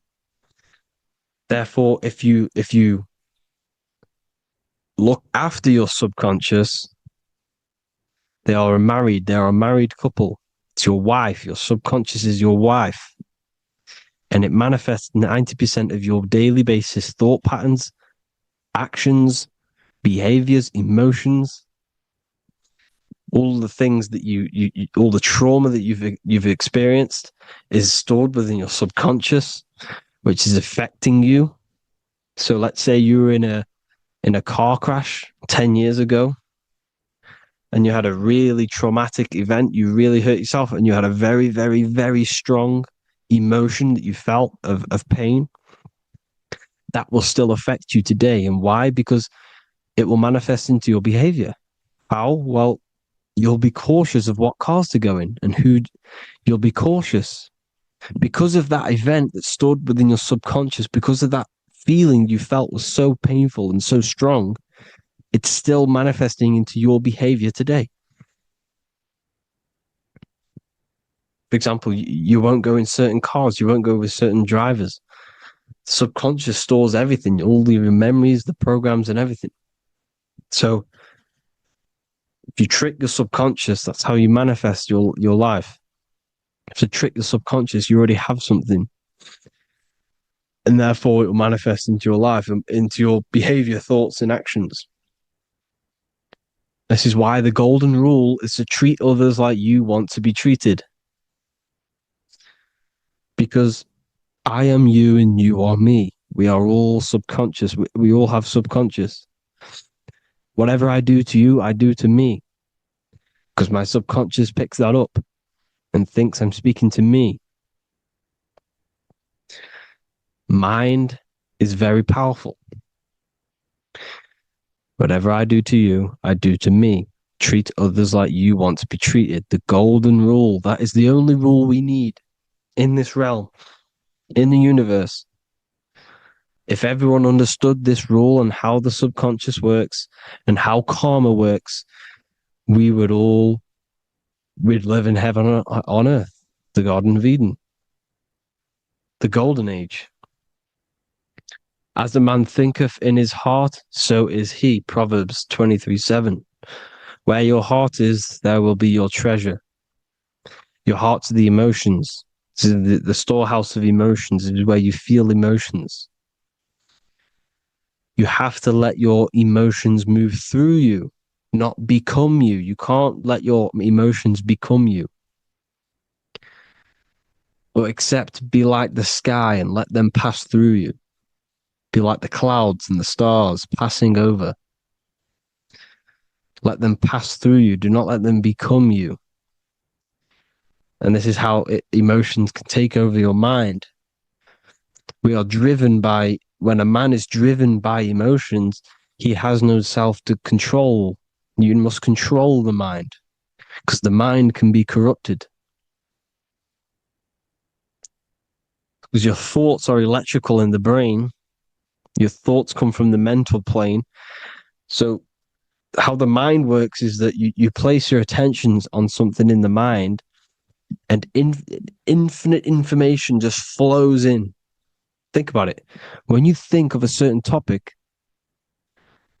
as soon as you think of that topic, information comes flying into your mind. Different ideas, ping, ping, ping. It's all connected. It's why we call it a mindset, because your mind sets itself to frequencies. And when we think of something, we tap into that frequency, and just the universe, the mind, the mental plane just flows in information based on that frequency and that thought. The universe is just information. All of the information out there, nothing is new. It's all there. You just have to tap into it. You can tap into these different thoughts and it's all there. Everything already exists within the mental plane. You don't think anything. You receive thoughts. We all share the mental plane. We affect each other. I'm affecting you. Speaking, listening to me is affecting your mental plane, your mind. The physical plane is the lowest plane. It's the world of effect. Everything you see in the physical plane is the effect of mind. Like I said, the person walking is the effect of their mind telling the body to walk. The physical plane is the lowest dimension of your mind. Mother Earth. We are in a mother. We're in the womb still. The Earth is feminine. It looks after you. It provides you with food for free. It grows on trees with water. It's Mother Earth. It's the womb. The dome above your head is your mother's belly. Okay, is your mother's belly. You're in the womb still. You're forever in the womb because your mind's constantly expanding. Because when the baby's mind figures out that there is a reality outside of its mother, it starts to hear the people on outside of its mother. What does it do? It figures a way out of the mother, and it becomes born again in the water, in a hospital, into the other world. It's the same with our minds. When our minds figure out there is other worlds beyond this physical, we explore them. The astral plane, for example. You figure a way out of the body. Because when you're the firmament, look at the word firmament, meant at the end. Firm is firm, something strong, something like a rock is firm. If your mind is firm like a rock, you will be stuck under the firmament. So, for example, people who are very programmed and can't think outside the box, they have a firm mind and they'll be stuck under the firmament because your mind is the only thing that's keeping you under the firmament. It's the only thing. When you're doomed, doom is dome. This is the dome, which is your head. Your head is the dome. Above your head, above the earth is the dome, the ethereal barrier. But that's just an external manifestation of your head. You don't leave the earth, you leave your body to leave the earth. Because your body is the earth. It's a dimension within your mind. So when you're doomed, you're domed. Your reality is your level of realization. You realize something, or when you have an idea, the mind, in the EYE or I, same thing, mind, it's all mind. Reality is your level of realization. You realize there's other worlds. That's your reality. Your perception's your reality. Mind in Latin is mens. Jesus was known as the fisher of men, which is the fisher of minds. He was fishing minds worthy of knowing the higher truth, the deeper occult knowledge. Jesus figured out that we are all God. And he got killed for it because in that age they were trying to suppress this information. Jesus figured out he was God because we are all God, every single one of you, and they killed him because we're all mind. We are not the body. We're the invisible intelligence, which is God. But you are not God if your mind is attached to this physical world, to the worldly pleasures. If you master your mind and travel the depths of your mind, that is God. Mental and men. Look at the word mental. It has men in it. Men in the Bible means mind. Here you see Masonic, the Masonic symbol with the eye, the mind. Looking over, everything is the one. Everything comes from the one. All the lines coming off it, giving its life to all of the life forms. Down here on the bottom, you have duality, black and white. Up here, you have singularity. One and the two. Unification and division. The lower self is divided into the left and the right. So the Bible even says, I forgot what verse it is, but it says, it's better to go through life with one eye than to have two and be cast into the fiery abyss of hell. I'm not sure what verse it is, but you can research it yourself.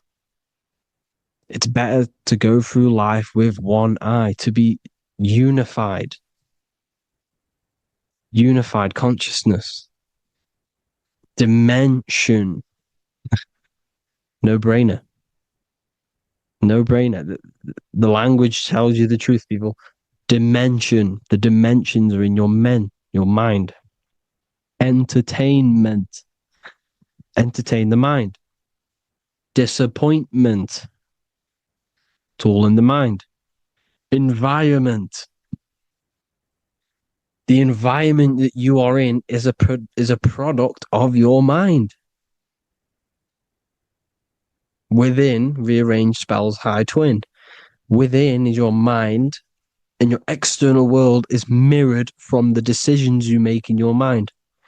Advertisement, commitment, it's all meant, it's all mind. Everything is mind. Everything. So, this is important. The collective thoughts and collective beliefs. The collective, because we all share the mental plane. And because of this is why we are in a weakened state of consciousness at the moment. Because the collective thoughts and the collective minds overall are asleep. And they don't believe in anything. You see, everything is true within the mind.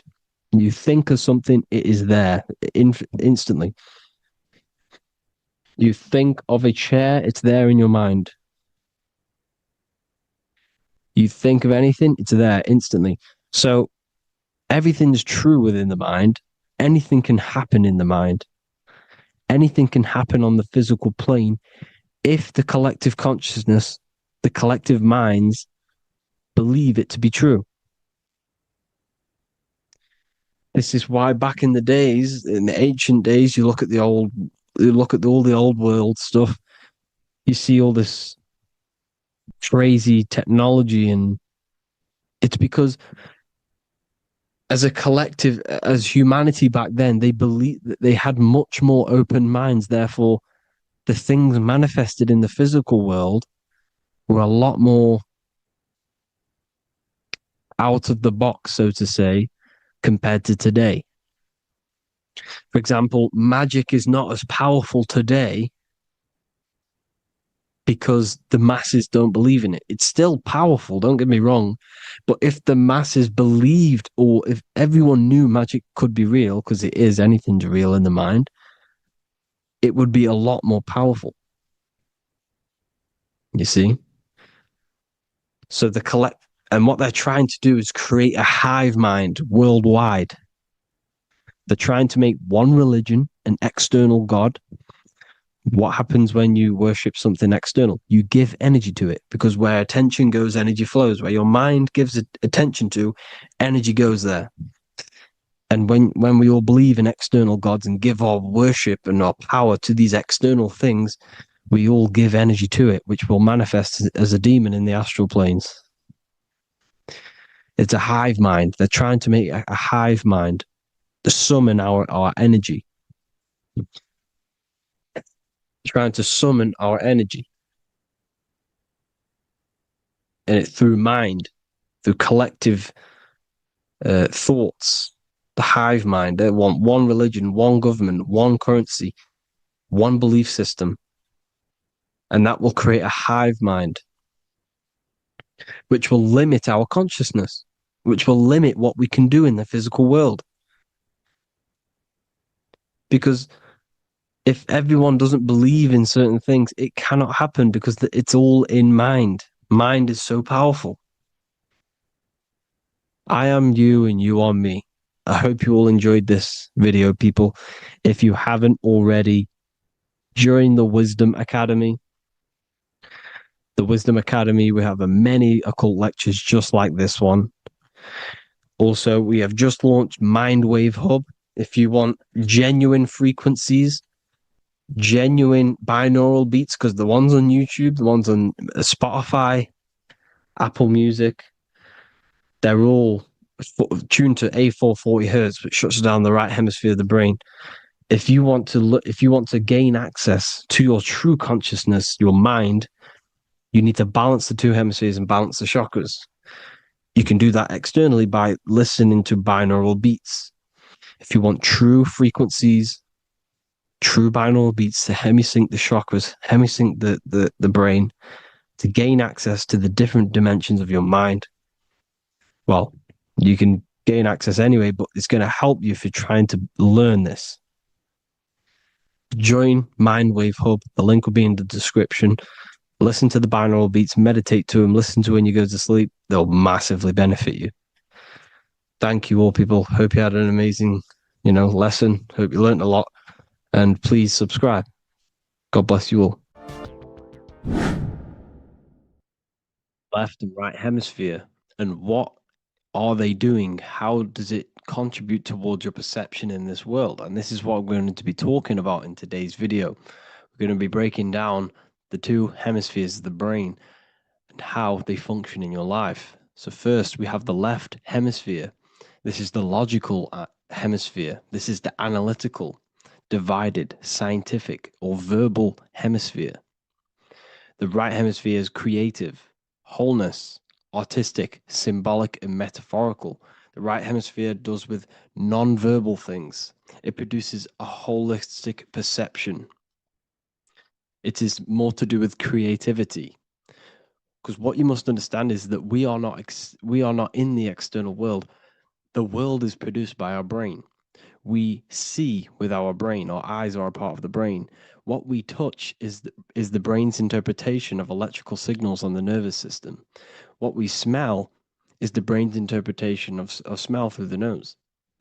What you taste is your brain's interpretation of chemical reactions on your taste buds. So what you are experiencing is the brain. The brain is a computer creating a simulation. And you have two hemispheres which breaks down this reality. So essentially the brain is the perception creator. It creates perception. So if the brain is creating this, who is the one experiencing the brain? Well, that is you, the consciousness, the mind, the all-seeing eye. You are the all-seeing eye experiencing the brain, the observer behind the brain, behind reality, behind the emotions. So if you're walking through a woods, this left brain sees individual trees. The right brain sees the whole woods. It sees the biome. It sees the bigger picture. So when you are walking through this woods, the right brain picks up a holistic perception of reality. It creates the woods as one unified woods. The left brain's job is to break this down and analyze it so that we can see individual things. And this is also necessary for humans to have the ability to break things down and manipulate things in this world. So without this left hemisphere, we could not manipulate things and break things down. So this right hemisphere is important because it sees the whole woods. It sees humanity as one unified consciousness. However, the left hemisphere sees individual egos. So the left hemisphere is the place of the ego because it only understands it sees the world very divided. Okay, so for example, here's another example of the left and right hemisphere. If someone pulls out in front of you in traffic, your left brain is going to start going crazy and analyzing them, calling them names. The right hemisphere, however, sees the bigger picture. Maybe he didn't see you. Maybe it's just a mistake. Maybe he's in a rush. You see how the two brains are very different. They do the same thing, but they function in different ways. The right hemisphere is feminine, the left hemisphere is masculine. So, like I said, this person pulls out in front of you, you start to think with the left. If you start to perceive that in the left brain, you're going to start analyzing them, you're going to start going crazy and calling them names because you're analyzing it. You're not seeing the bigger picture behind it. You're not seeing it from his perspective. So there is a crossover. So the left hemisphere of the brain controls the right side of the body. the right ear, the right eye. Everything to do with the right side of the body is connected to the left hemisphere, and the right hemisphere controls everything on the left side of the body, including your eyes, your arms, your legs. So everything is crossed over, and even your visual field is crossed over. So this is your visual field, as you can see here, and even the left side of your visual field goes to the right brain. There's a crossover. No one really knows. There's not really a reason for this. However, this is how the human body is designed. As we all know, the human body is the most advanced piece of technology on the face of the earth. They cannot replicate the human body. And they tell you it has no creator. This is crazy. People are that brainwashed, they can't even understand that their body is the most advanced piece of technology.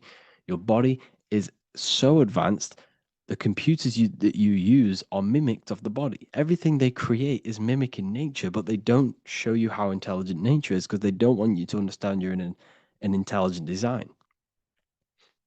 So anyways, let's get back on track. There is a crossover in the brain, and this is why they teach you to write with your right hand. And I was speaking to someone who's in a nunnery, or whatever you want to call it. They were a nun, or they knew someone who was who was a nun, and they forced these people, these nuns, to write with their right hand. You had to write with your right hand. This is why, I'd say at least 70% of the world, or 80%, is right-handed and right-legged, because they taught us this to activate the left hemisphere more because of this crossover that happens in the body. So when we are using this right side more, we are using that left hemisphere more. Why? Why are they doing this? Well, they also called it writing.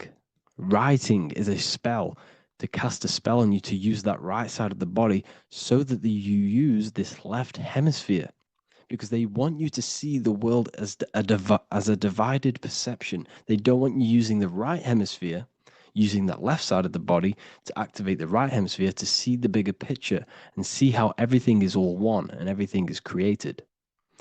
This left hemisphere domination keeps you from seeing the connections between everything, because that left hemisphere analyzes, it breaks things down. So when we are left hemisphere dominated by using the right side of the body, we are essentially seeing everything as divided. And this is why so many people will not understand my work, because my work connects dots and connects fields of knowledge, and makes you see the bigger picture. So people who are left hemisphere dominated will see my work and think this guy's crazy. But everything, it's all about activating that right hemisphere. So they called it writing because every word you say is molding your mind in some sort of way. The things you see is molding your mind. Everything you take in through the five senses is molding your mind. And language is a massive spell, especially the English language. They called it writing so that you use that right side. It's a spell because your subconscious mind picks up everything you say. And 90% of your daily basis behavior and thought patterns is produced by these subconscious programs within the subconscious mind. Essentially, your conscious mind is only the 10% of you. The conscious mind is just what you're aware of, what you're wearing, how you're feeling, what you're thinking. That's your conscious mind. The subconscious mind is controlling every system in your body. It's telling your heart to beat without you being conscious of it. So essentially, this is what they're programming. They're programming this system in the back of the mind, which is controlling everything through the words. And this is what spells are, because it's all about creating perception in the subconscious. So they want you to use that right side more. I truly believe the ancients, they were balanced. They used the left and the right side of the body. They didn't have a stronger side because they understood this science of the body and how the body works.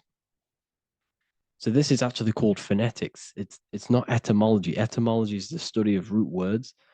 Phonetics is the study of how words sound similar. The way words are spoken. So phonetics, phone, is why we call them a phone, because you speak into a phone. So this is write and writing, to use that right side to activate the left hemisphere more. So your hands are a manifestation of your brain. The left hand is the right brain, the right hand is the left brain. And as a child, we were always taught that when you place your hands together like this is the size of your brain, which is true because your hands are a part of your brain. They're an extension of your brain. Everything, every part of your body other than your brain is an extension of the brain. Everything's working and feeding back information to the brain because you're experiencing the brain. So another trick that you can do or another exercise is looking in the mirror and closing one eye at a time. If you close your right eye, if you take your top off, for example, you'll analyze your body if you close your right eye because you're using that left hemisphere. Sorry, other way around. If you look at yourself through your right eye, you'll use that left hemisphere, which will analyze yourself. You'll see individual body parts. If you close the right eye and use the left eye, you'll see your body as a whole. You won't really analyze it. This is how you can analyze yourself using these two hemispheres. So this whole system is created to keep you thinking logically and to restrict you from creating and restrict you from understanding symbolism, allegories, metaphors, and teamwork. They want you stuck in a logical way of thinking and a logical way of seeing the world. This is why when you go to school, you are told exactly what to do. You're told to think this way and no other way. You're told to do orders, do this. It's a very left-brained system because if we all started to open up this right hemisphere, we'd all see, wow, everything is all one, everything's all connected. And this is what my work is doing. I'm showing you everything is one. The physical world is an illusion of duality, but everything comes from the one source, the one mind. The universe is a giant mind. I am mind, you express mind. We all possess mind. Behind the physical body is the same mind consciousness. And we are all expressions and fractals of this infinite consciousness called mind. And this is what they don't want us to figure out, is that we are all just one consciousness expressed. It's an infinite consciousness. It's even in the squirrel, it's in the dog. All of these different animals, they're just different bodies, but behind the bodies is the same consciousness, which is mind. That's what the pineal gland is. The pineal gland is not the mind, and it's not the third eye. The third eye is your mind. If you have a closed third eye, it just means you have a closed mind. If you have an open third eye, it just means your mind has expanded from beyond physical things through astral projection and mystical experiences. This is how you gain an open third eye. It's just an open mind. A mind that has astral traveled, has explored the realities within the mind. So everything they do is to keep us in a divided state. Divide and conquer, right? That's their motto. All to keep you thinking how everything is divided. Everything they've done is division. Postcodes, countries, everything is divided. Like football teams and all this stuff. It's also a natural process when you grow up, because as you grow up, your brain is constantly analyzing the world. So this is sort of a natural process of how you become more left hemisphere dominated, because your brain is always analyzing. And unless something awakens you, you can awaken that right hemisphere where you can start to see the bigger picture. Even the music, all tuned to 440 hertz, shuts down the right hemisphere of the brain. 440 hertz, Spotify, Apple Music, the radio. Every time you turn on the radio, it's tuned to 440 hertz. This was specifically tuned. It never used to be tuned to this. It was in the 1950s. It was changed. The standard music tuning was changed to 440 hertz because it shuts down that right hemisphere of the brain. They don't want you thinking, seeing the world in this way and perceiving things as one. I'm going to show you. It tells you this in the Bible. Cast the net onto the right-hand side of the boat and you will find the fish. What was Jesus saying? You see, people read the Bible and they don't understand it. If the Bible is not talking about you, then it has no meaning.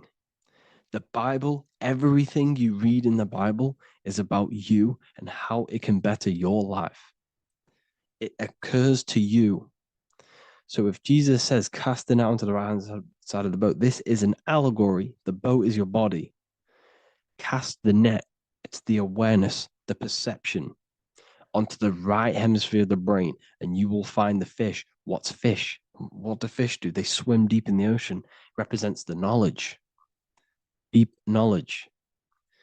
Cast the net onto the right hand side of the boat, and you will find fish. You will find the wisdom. You will gain understanding when you cast that your awareness into that right hemisphere. You will see that I am you and you are me. We are all one consciousness. You will see everything. You'll see that the trees are the same patterns as the nerves in your body. You'll see everything is connected. Everything is a fractal of the one infinite consciousness. And how many fish did they catch? 153. That adds up to 9. This is now numerology. The Bible's filled with numerology. Adds up to 9. What's 9? Human consciousness. It represents consciousness. You're in the womb for 9 months. Feminine. It's all about consciousness. And in Revelation 14, and I looked, and behold, the Lamb standing on Mount Zion, that's the spines, the mountain, with him 144,000. 144 adds up to 9. It represents consciousness on top of the spine. You see? And he had his name the name of his Father written on the forehead. What's the Father? The higher mind, the higher consciousness within you. Where is that? In the forehead, the pineal gland. The pineal gland is the radio receiver for the higher consciousness. Because every body part of the body has consciousness. Your heart has consciousness. Your gut has consciousness. You are thinking with these different consciousnesses. You think with the gut. You think with your penis. You are thinking with all these consciousness. And it's about raising your consciousness to the higher consciousness, which is the Father, the mind in the head. Don't think with the lower parts of the body, because that is your animal nature. Think with the higher parts of the body. It's all representing consciousness. How to activate the right hemisphere of the brain? Well, it's all to do with non-verbal things. So music will activate the right hemisphere. Make sure it's tuned to the right frequency, though. 432 hertz, 528 hertz. Any frequency that adds up to 3, 6, or 9 is good for you. Meditation, turning off the thoughts, and you raise yourself to the higher brain. Symbolism. Symbolism is all right hemisphered. Reading between lines, metaphors, determining the Bible, it's all right hemisphered. Seeing the bigger picture, it's reading between the lines. So tithing in the Bible. These people in the churches are giving 10% of their money to the church. It's nothing but a scam.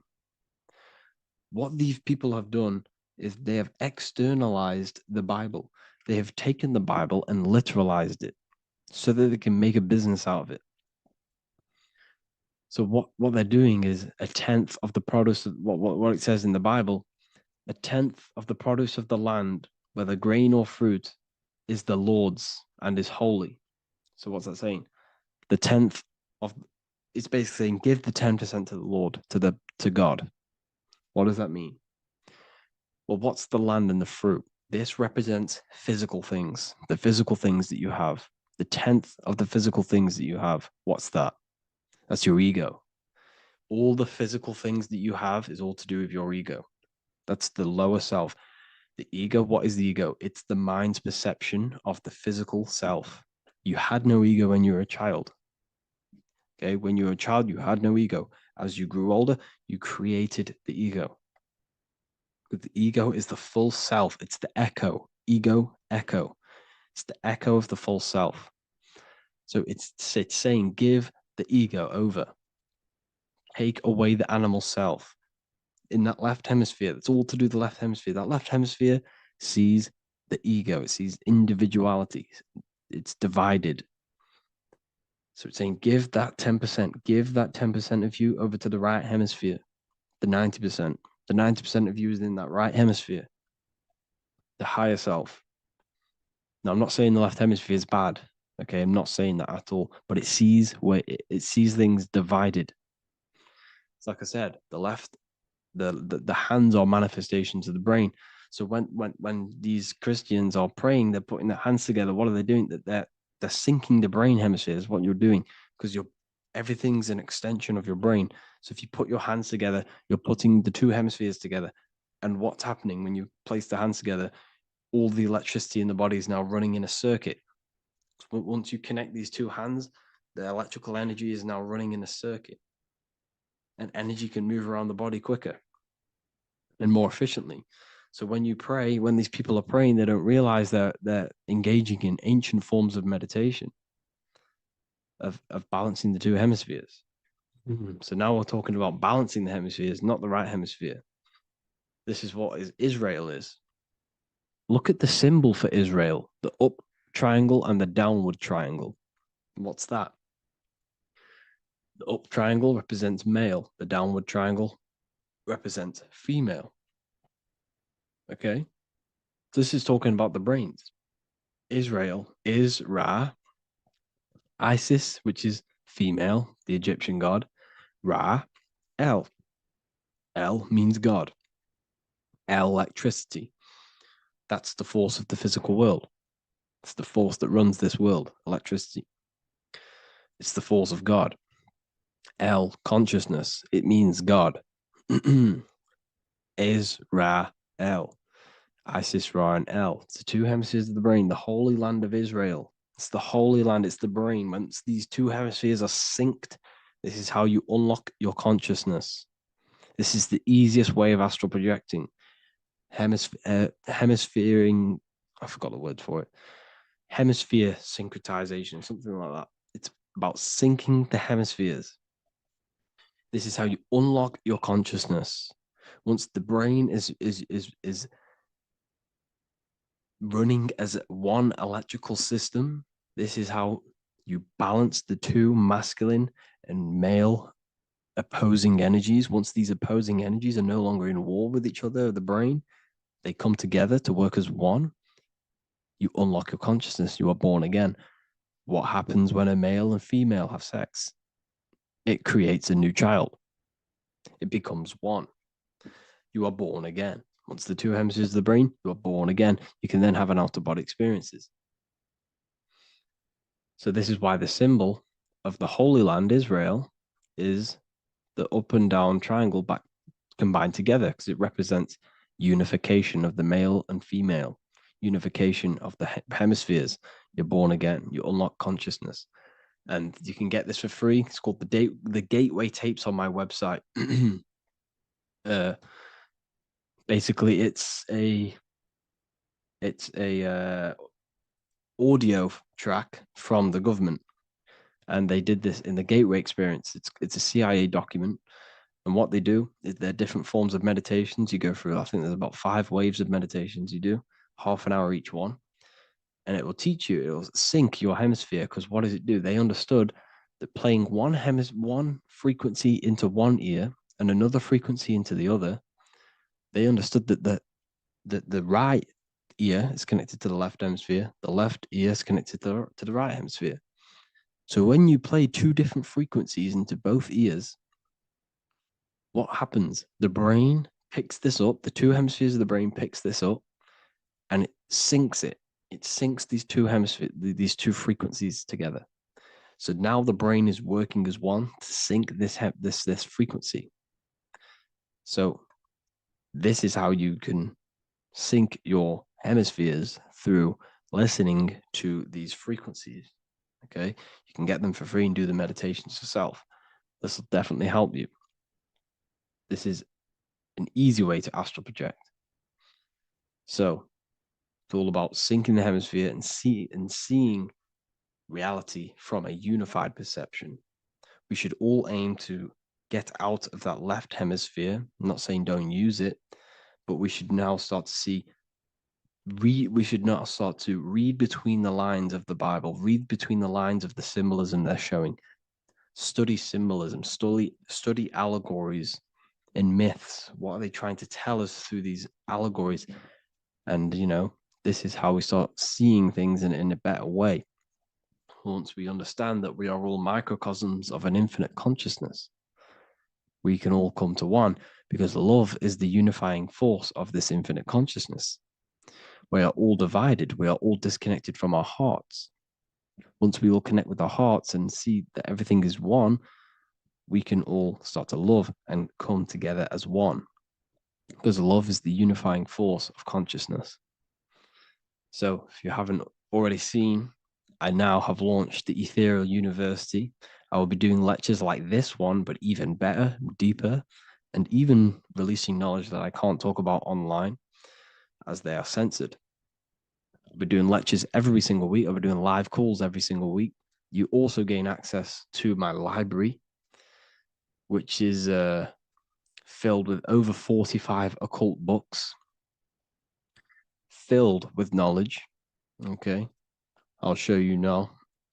Plus, you get my book, The Book of Wisdom, PDF form, and the Human Health Guide, PDF form. You also get all of this stuff, the health section, Q&As, Ethereal meditations. We've got some celestial studies, cosmology, numerology coming soon.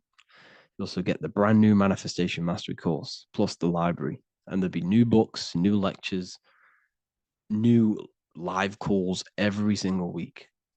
Or you can get the Book of Wisdom, use the code WISDOM in all capital letters to gain 40% off.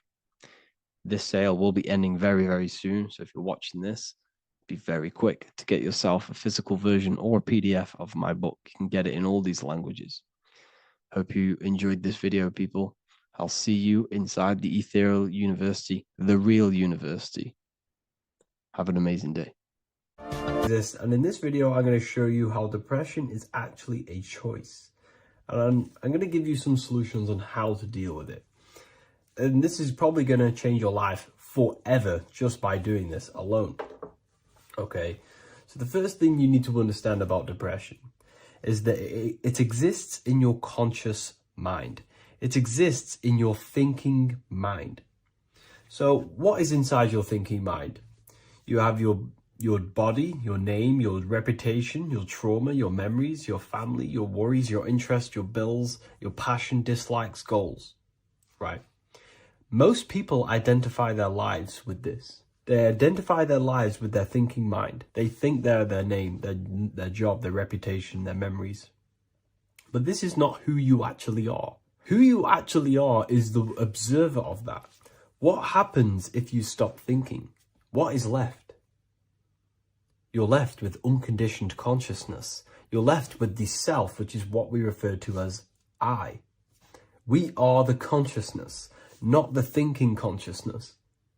You are not these labels. You are not your thoughts. You are not your job, your name, your reputation. Okay? And the reason why I'm telling you this is because it's very important, is that we are something beyond this body, beyond this name, beyond our thoughts. We are the consciousness. So depression exists inside of the thinking mind, the conscious mind. Okay? So if you want to get rid of depression, you must learn how to escape the thinking mind. And not only just escape, but that's step one. In meditation, you do meditations, right? We sit still and we have to learn how to control the mind and turn off the thoughts. And when we turn off the thoughts, depression goes out the window because there's no thought present in your mental field of consciousness to be depressed. Okay? You must understand, who is the one suffering from the negative thoughts? Who is the one suffering? Your mind is not suffering because the mind is producing the thoughts. Your body's not suffering from the negative thoughts. You are suffering. And who is you? You are a soul. You are that feeling. You are that person beyond the thoughts, beyond the feelings, beyond that. You are the one experiencing. You are that. Meditation gives us the ability to turn off the thinking mind. This allows us to escape our thoughts, okay? And it gives us, over a long period of time after meditation, you'll be able to turn this switch, and this switch will be able to turn off your thoughts. And by doing this, we will be able to control our conscious mind directly by the hand.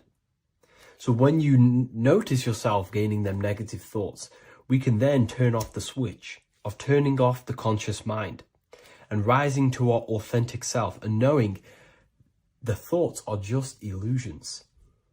Now, let me tell you something that's very powerful. Most of your thoughts are coming from beliefs. Most of your feelings are coming from beliefs. So if you have a feeling of lack, this is coming from a belief that you don't have much. If you are feeling alone, this is coming from a belief that you are alone. So what we must do is restructure ourselves. We must restructure the subconscious mind. And we do this in many different ways. We can do this with meditation. We can do this with visualization, visualizing our desired reality as if we are living it. We can do this with affirmation. Now, a lot of people think, oh, I'm trying to speak something into existence with affirmation. No, you're not using vibration to try and change reality with what a lot of these new age people will teach you. Vibration, your words will not have much an impact on reality. That's the truth. But what they do have an impact on is reprogramming and recrafting and refining your mind. If you repeat, I am wealthy all day long, your subconscious mind, that word will be lingering inside your subconscious, and you will start to mold that into your conscious. You'll start to be consciously thinking about this. Most of your thoughts are coming from your subconscious. So if you want to get rid of depression, you got to figure out the trigger. What are you depressed about? What are you feeling? What are the beliefs that are making you feeling and thinking this way? And that's what you must restructure. You must restructure your subconscious mind through visualization, meditation, and affirmation.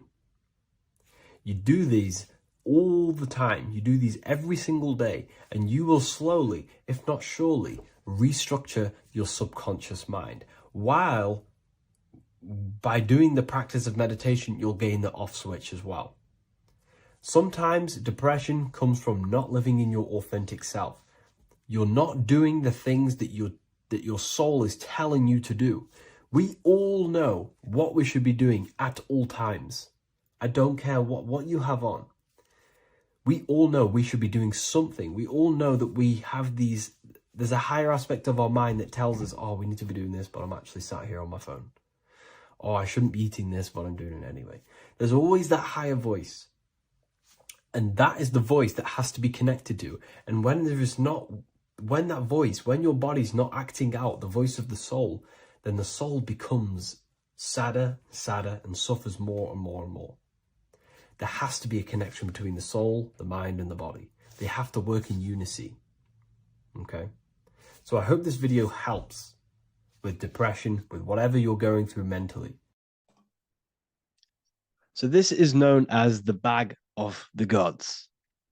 This symbolism is widely known, but no one knows what it truly symbolizes. We see this in ancient Sumerian artwork. We see this in the Mayans' artwork. We always see this bag with the gods.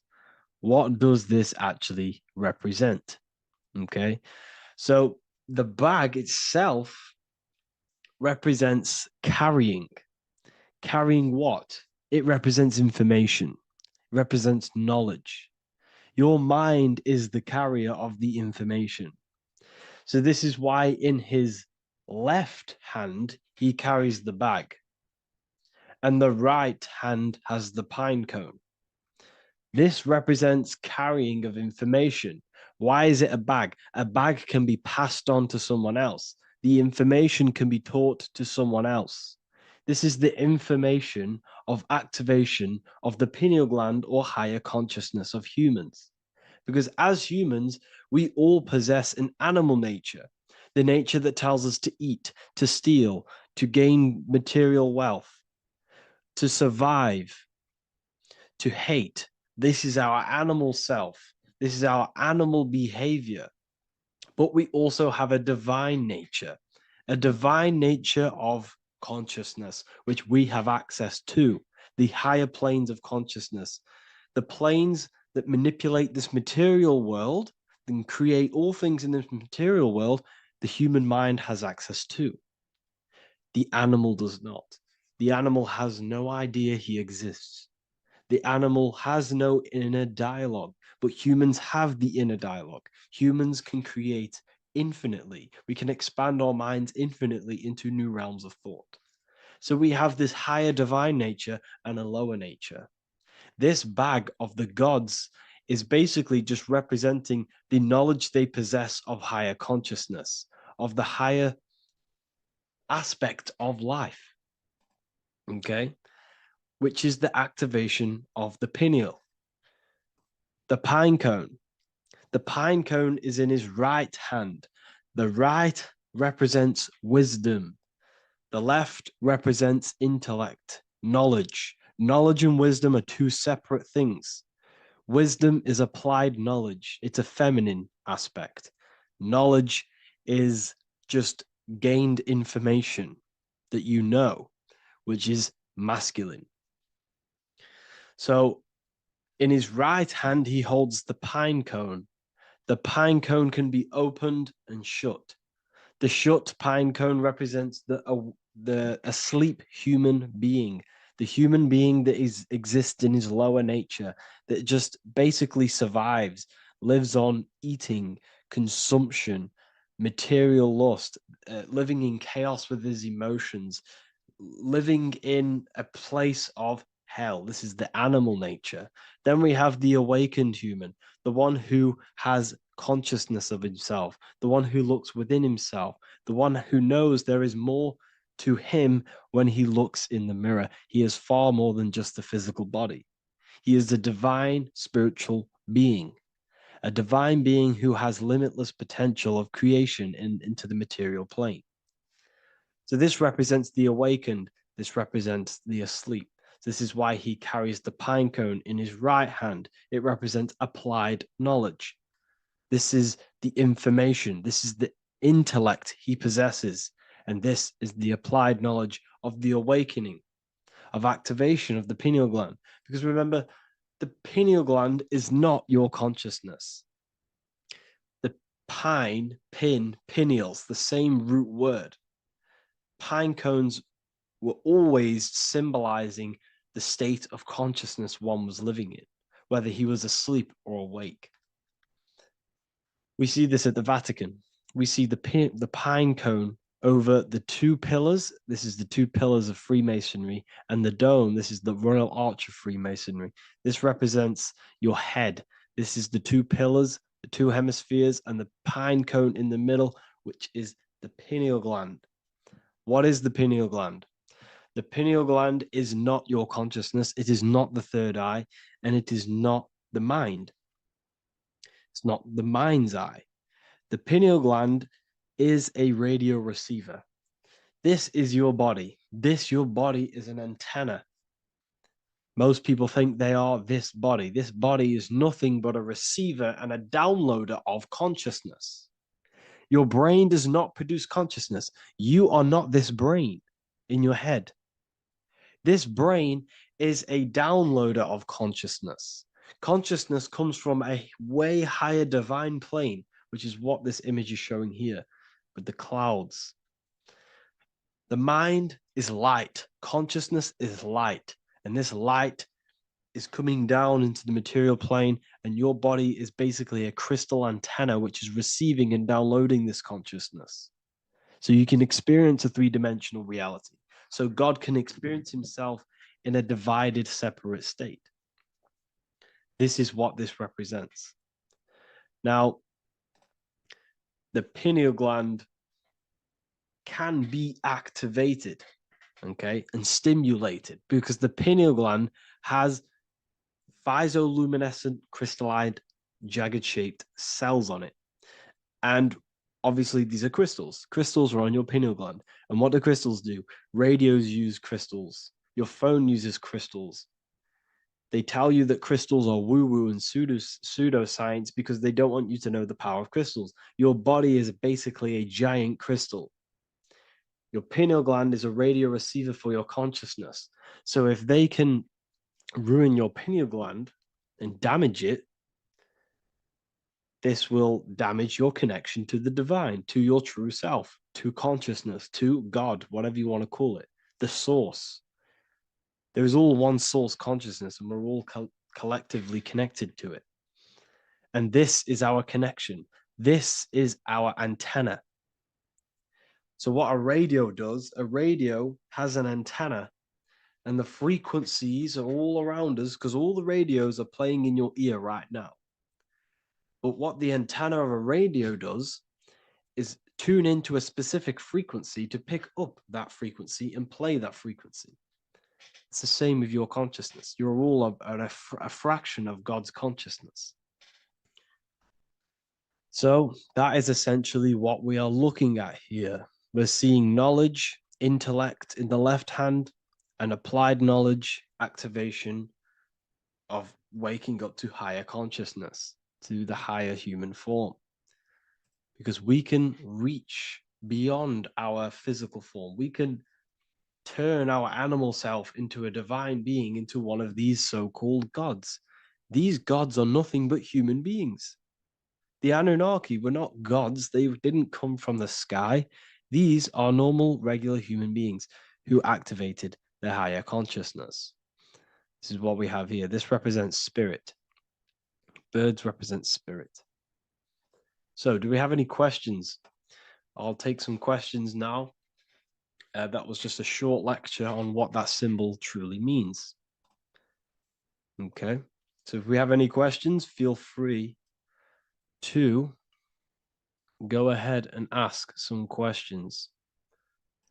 Anything that you don't understand, anything that you want to know. Okay.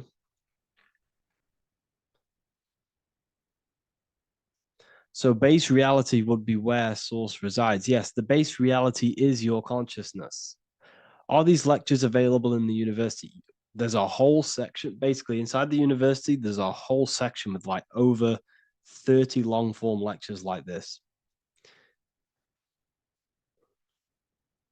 So the base reality is where the source resides. Yes, the base reality is your inner world, your consciousness. That is the only thing that exists. Your outer world is just an effect of your consciousness.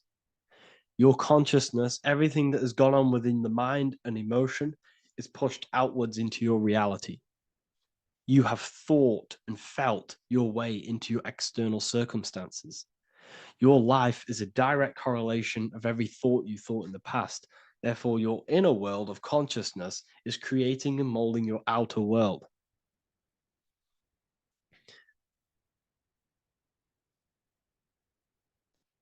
The best way to keep connection consistent, the best way to keep your connection to the divine or the higher planes of consciousness is through meditation and through imagination.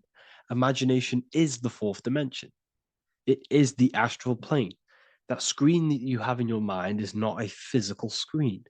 That is the divine plane of the astral. And this is essentially where all objects of this material world comes from. The phone that you are holding, the laptop you're watching this on, whatever you're doing, every single object you see in your room that you are in right now began inside of the plane of imagination. This is not a physical plane. This is a metaphysical plane that you have access to. And you have the ability to bring down this plane into physical form. That's what we call manifestation. That's what the ancients called magic. This is what we now call in science metaphysics. It's all the same thing. So yes, you all have access to the divine planes, unlike animals. This is why humans are so advanced.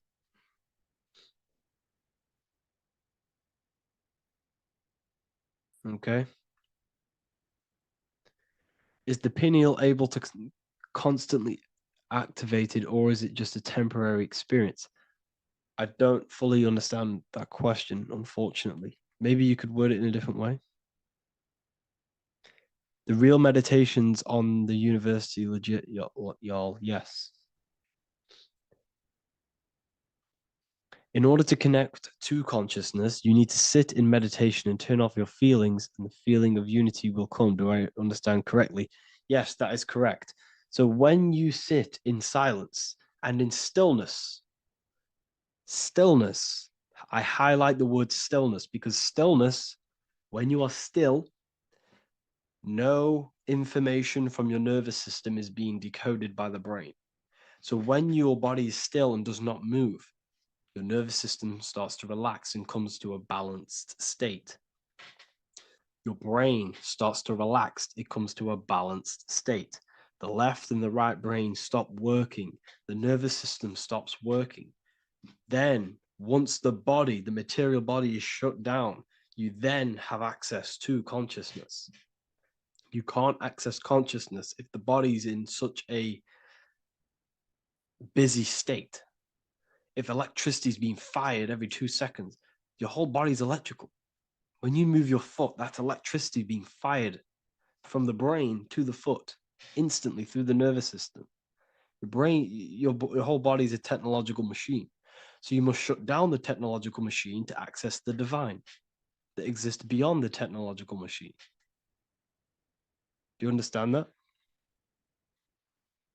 Did we create ourselves from the higher plane? When you say yes, you created yourself, you manifested yourself in this material form for a reason in this specific time and place. Wisdom books, are these available inside the university? Yes, they are. So anyone who joins the university, they all gain 50% off the store. So you can get anything off, anything you want inside the store for 50% off. Plus, you get the Book of Wisdom Volume 1 PDF for free. You get the Human Health Guide. Plus, you get all of the library books. There's a load of different books on occultism, symbolism, esotericism. Do you need to place your attention somewhere specific during meditation? You can do. Okay, you can do. So if you struggle, when you first start to meditate and you struggle to turn off the thoughts, think of the back of the brain, the back of your head. Don't think of it, place your attention on it. Okay, so when you place your attention on the back of the brain, this now shuts off thought because the back of the brain doesn't have any activation to do with thought. The front brain does, the neocortex. That's all to do with activation of thinking. So place your attention on either the back of the brain or your breath. What's more important, creating yourself or finding yourself? It's balance of both. So in order for you to create fully, you must have awareness of self and awareness of thought and control over the mental dialogue, the inner voice inside of you. Okay. When you control that inner voice, that is when you gain power. That inner voice is what brings commands into physical reality. Before you kick a football, there is a change in consciousness. There's a decision made in consciousness before the body takes the action. Therefore, every physical manifestation is a change of inner consciousness before it's a physical reality. You can have the reality you want through consciousness before physically having it. That's the secret to creating.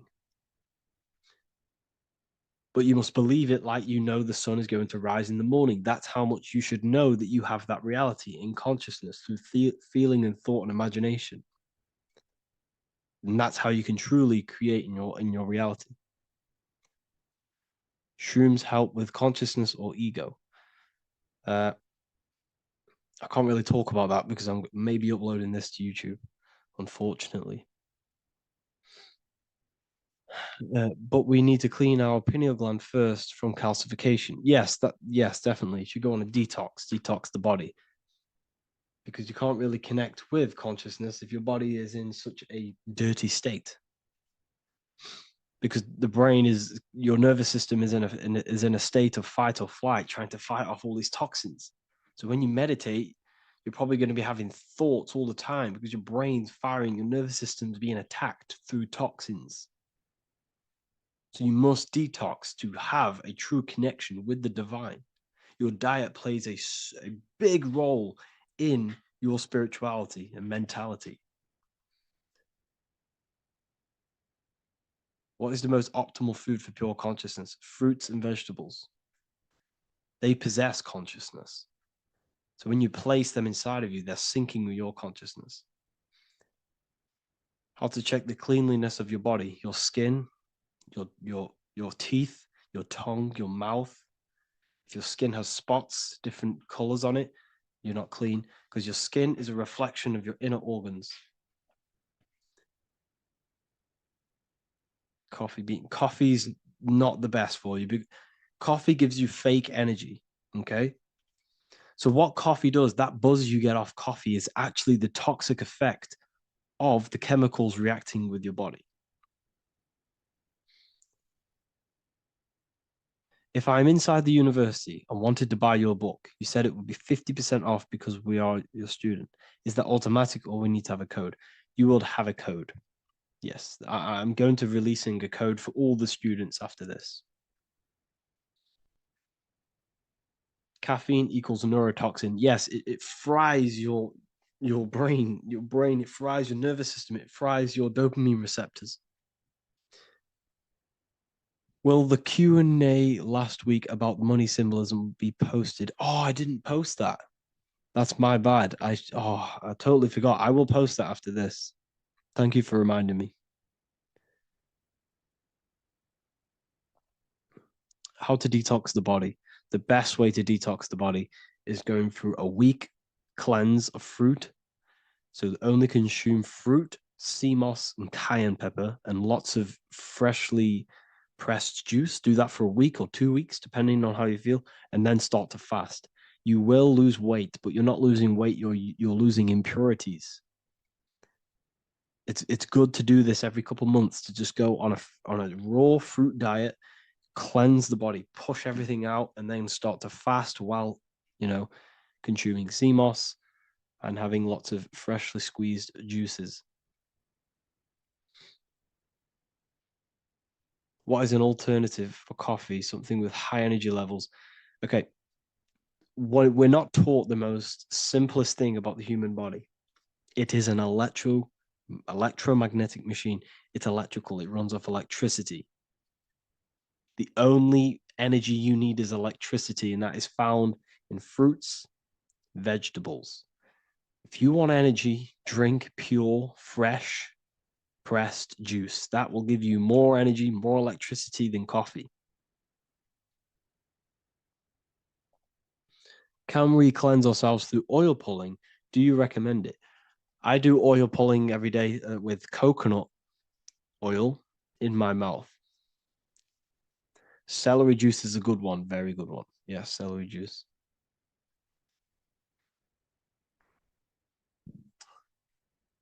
Any more questions?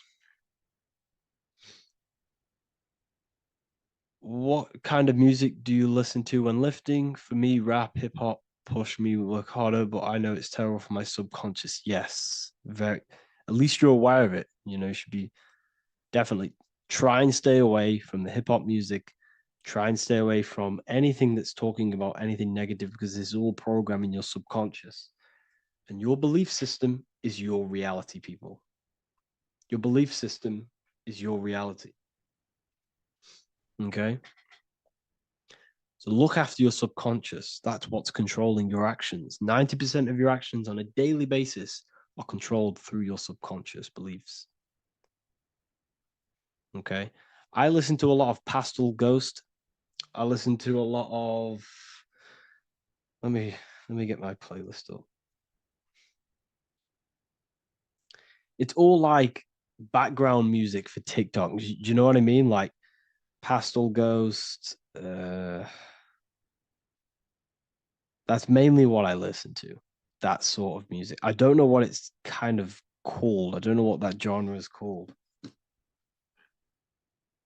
Does anyone know what that genre is actually called? Because there's not much words in it. The reason I listen to it is because there's not much words in it. And, it helps the subconscious. And I just love that music.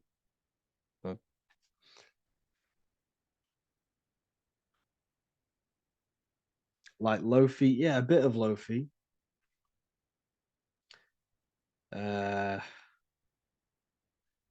Most people won't even know this type of music.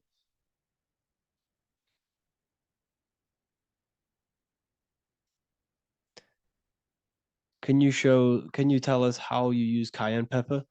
So I mix it with freshly squeezed orange juice every morning. So first thing I have, empty stomach, I have a teaspoon of cayenne pepper, mix it in and just down it every morning. And sometimes at night. The feeling you get in your stomach after putting cayenne pepper on an empty stomach is absolutely amazing. It tingles in your stomach. It kills parasites. It kills all horrible organisms.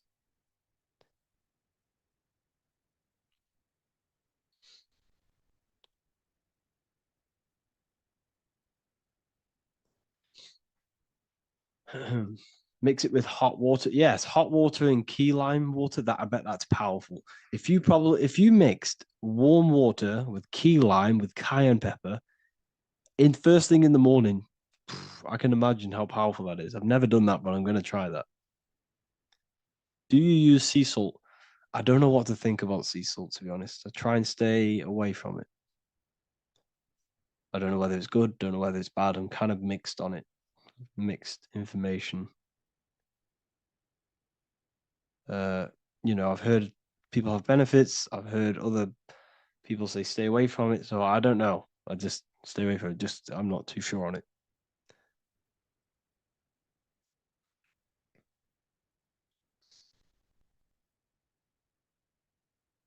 I drink fresh pressed celery juice every morning. Yeah, definitely. Is there any chance we could move to esoteric occult questions? The only reason I say that is because I might be posting this to YouTube, so it's like I don't want them. I don't want them thinking I'm giving health advice because I'm not. This is what I do. I'm not giving anyone medical advice. This is what I would do to myself. Because I can probably get in trouble for that. So the subconscious is the all-knowing. It is the all-seeing eye. The subconscious knows everything. Your conscious mind does not. Your subconscious knows every single cell in your body. Your subconscious is making your heart beat. It's talking to your heart. It's talking to every organ, every cell in your body is being connected and spoken to by your subconscious mind. It is the all-knowing. The subconscious has access to the astral plane, imagination, the fourth dimension. It has access to the mental plane, thoughts. It has access to the ethereal plane, energy. And has access to your physical body. It's the door. It's the portal. The subconscious is the portal to the divine. You must go through the subconscious in order to access the divine. Any coupon codes for book 2? Yes, inside the university, there will be a 50% off coupon code. Speaking of ancient civilizations, why did they use symbols to give us true knowledge? This is a very, very good question. Very good question indeed. The reason they use symbols is because symbols are their keys.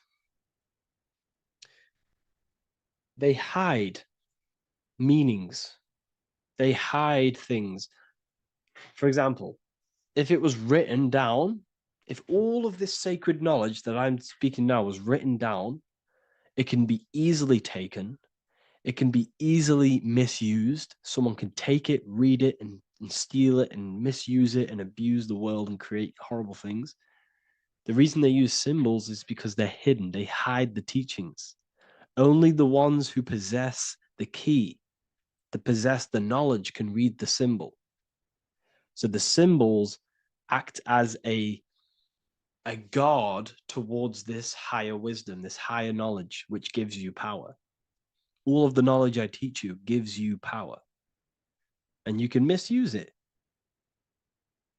You can misuse your imagination. You have no clue, unless you've put this into action, how powerful your inner consciousness is. You can become a Okay, listen. If you hate your job, it's not the job that you hate. Think about it. It's not the job that you hate. The hate is coming from your inner consciousness. It's the state of consciousness that you hate. So what does that tell you? You can change that inner consciousness to another reality, the feeling of another reality. You can become that consciousness within before you actually externally have it. And by becoming and knowing that reality, that's what produces effect on shaping your outer world. When you really, truly know that reality inside of you, of being free, of being wealthy, of having abundance. Your outer world has no other choice but to rearrange itself to your new inner state of consciousness. That's what magic is. It's manipulating your inner state of consciousness. It's convincing yourself that you already have it, not believing it, knowing it. Okay? Knowing is different than believing. Believing is a lie. You should know thyself. Okay? So we can say that human overpopulation is intentional. There is no human overpopulation. We're all cramped in these cities. We're all cramped into one little place. We're not supposed to live like that. We're not supposed to live so cramped. This is why there's so many weirdos out in public. So many weird people doing weird things. This is when things start to go weird, and we shouldn't be living in this state, in this condensed state. We should be spread out. Okay. There is no overpopulation. It's just an illusion because we all lived in such. Have you ever been on a plane? Have you seen how much land there is? It's crazy. There's no overpopulation. And how many people do they say there's in the world? There's not that many people in the world that they say. I think it's like 8 billion. I think they say there's 8 billion people. There's not 8 billion people. There's probably more like 2 billion. And the reason I say that is because I have a friend who only has like 300K followers. That's a lot of followers, okay? And he gets recognized everywhere he goes. And he's into all this stuff. And he says, listen, the population is definitely not 8 billion or whatever they say. I think it's like a couple billion. It's probably more like a billion. How to properly manifest intentions. Thought, emotion, and imagination are the key. You must know that you have that reality. Don't believe it. Become that reality within your consciousness. All day long, as much as possible. Feel it. Imagine it. Say it. And have zero doubt. How to have zero doubt. You can't, well, okay, so the doubt, that little voice that will seep into your mind saying, you can't do that. You can't do this. That's your old voice of your subconscious program. Listen, the reason why most people fail in life is because they have trained their subconscious that they will fail. They have told and believed that they will fail. The reason I will succeed for the rest of my life is because I have trained my subconscious to say, I will win, I will succeed, I will solve any problem. That's my belief system. And if my belief system is that, then my external reality, my conscious mind will seek a way to fulfill that belief. It will seek to control and create that belief in my external world. It will seek to solve any problem. I've trained my subconscious mind to know that I already have the reality, to know that I'm abundant, to know that I have everything that I already need. Therefore, if any problem comes, I can sort it straight away. But most people have a different belief. It's not your fault. We've been kind of manipulated and told this, that they will fail, that they can't do anything, that it's too hard.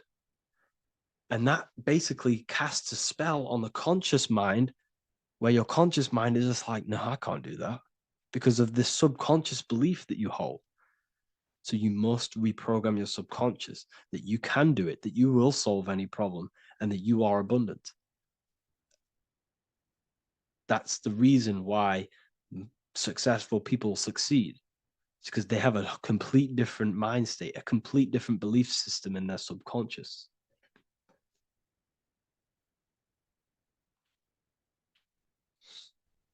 Do you offer mentoring? Yes, I do offer mentoring, but it's It's mainly for people who want to grow their online presence,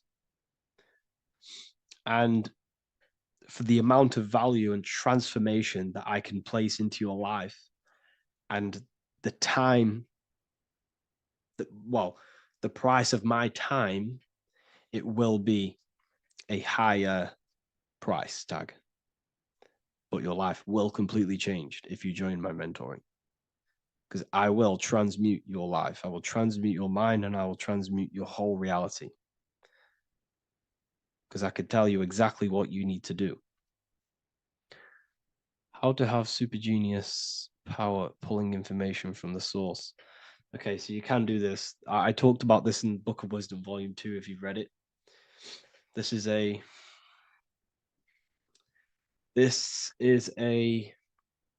technique that Albert Einstein used. This is a technique that Thomas Edison used. This is a technique that all of the ancient geniuses have used.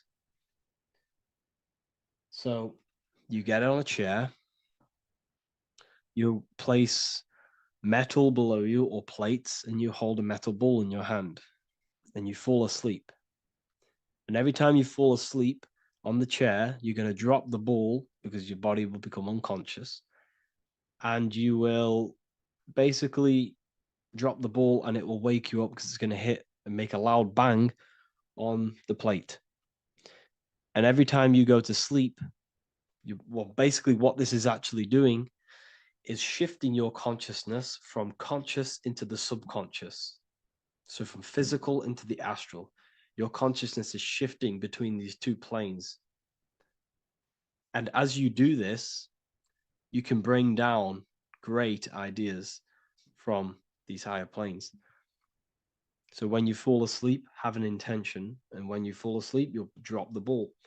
And when you wake back up, you'll have an idea, and you just got to write it down.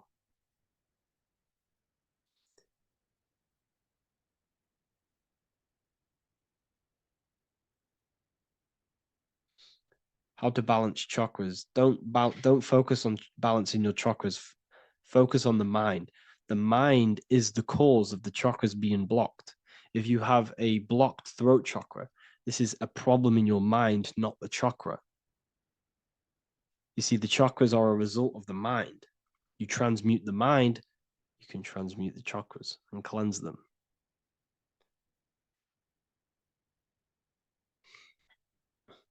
So was Jesus a real man that walked? Okay, so I'm going to tell you something. Like, some of the things that I say in my reels, they are to catch attention. So if I say the first thing on the reel, Jesus never existed, straight away, you see that, it's going to trigger you. It's going to trigger Christians. It's going to trigger people. So yes, I do say things to catch attention. The reason I do that is because I have to, in order to catch attention. Maybe there was a Jesus who walked. So in the past, I have said Jesus never existed. Yes, this is to catch attention, to boost the reels, views, and comments and stuff like that. Maybe there was a man who was called Jesus and walked the earth. But listen, he was not the Son of God. You are all the Son of God. Jesus represents an archetype. He represents morals. He represents a way of living that you should embody in your life, not to worship. We shouldn't be worshiping this man. We should be embodying his qualities into our lives so we can become Christ consciousness, so we can live in harmony with our mind, emotions, body, and spirit. Okay? He was not the Son of God. You are all the Son of God. We are all God experiencing himself in a three-dimensional divided form. God is oneness, and he created a divided world so he can experience himself. Why do you quote from the Freemasons oft times? I don't recall me looking at Freemason quotes and quote them. I just simply, when I post a quote, I literally just, whatever comes to my head, I just whack it into Telegram or Twitter. Are dreams tied to your subconscious, and how do you understand them? Okay. Dreams and astral projection are two different things. Astral projection is your soul leaving this plane into the collective consciousness, into the collective mind, the collective astral plane. But dreams are basically the astral plane, but it's your personal astral plane in your personal subconscious. So when you dream, you're entering your own consciousness, you're entering your own subconscious. Every character, every event that happens to you, everything that is said to you, everything that happens to you in your dream is yourself pushed outwards, and you're basically experiencing your own mind. If something scary comes up in your dream, this is your belief, this is something in the back of your mind materializing and coming to you and showing itself to you. So in order to understand your dreams, it's basically suppressed emotions, suppressed thoughts, all lingering in your subconscious materialized. Okay. A few months ago, I'd have concurrent dreams of getting in a car crash that lasted for months. Then one day out of nowhere, I got into a really bad accident, and that low-key bugged me out. I didn't know if my mind was trying to warn me or what. You can explain that. Okay. If you are having dreams about having a car crash, this is a belief. Okay, so let me tell you something. Let's say you're a drug dealer, okay? And you live in fear every single day of the police coming to you. This dealer every day is worried, he's scared, and he lives in fear of the police getting him. He was believing it. This fear, this emotion he was feeling on a regular basis, repetition, and the emotion is basically impressing your subconscious. It's impressed his subconscious that deeply that he now believes it. It's now become a belief. So one day the dealer gets caught and he goes to prison. Let me tell you something. He placed himself there because he created a program, a belief in his subconscious of the police. And his external reality is now in a prison cell. But that prison cell is just an external manifestation of the prison cell of fear he installed in his subconscious mind. The four walls he's now trapped in is just basically an externalization of his own belief system that he created through consciousness, through the subconscious. If you embedded your belief that you will be in a car crash, you will be in a car crash. He placed himself there. He materialized that reality through the thought, through the emotion, through the belief. He put himself there. You see? So if you were having dreams, this was maybe, it could have been anything. You could have watched a program when you were a child about a car crash, and that maybe scared you.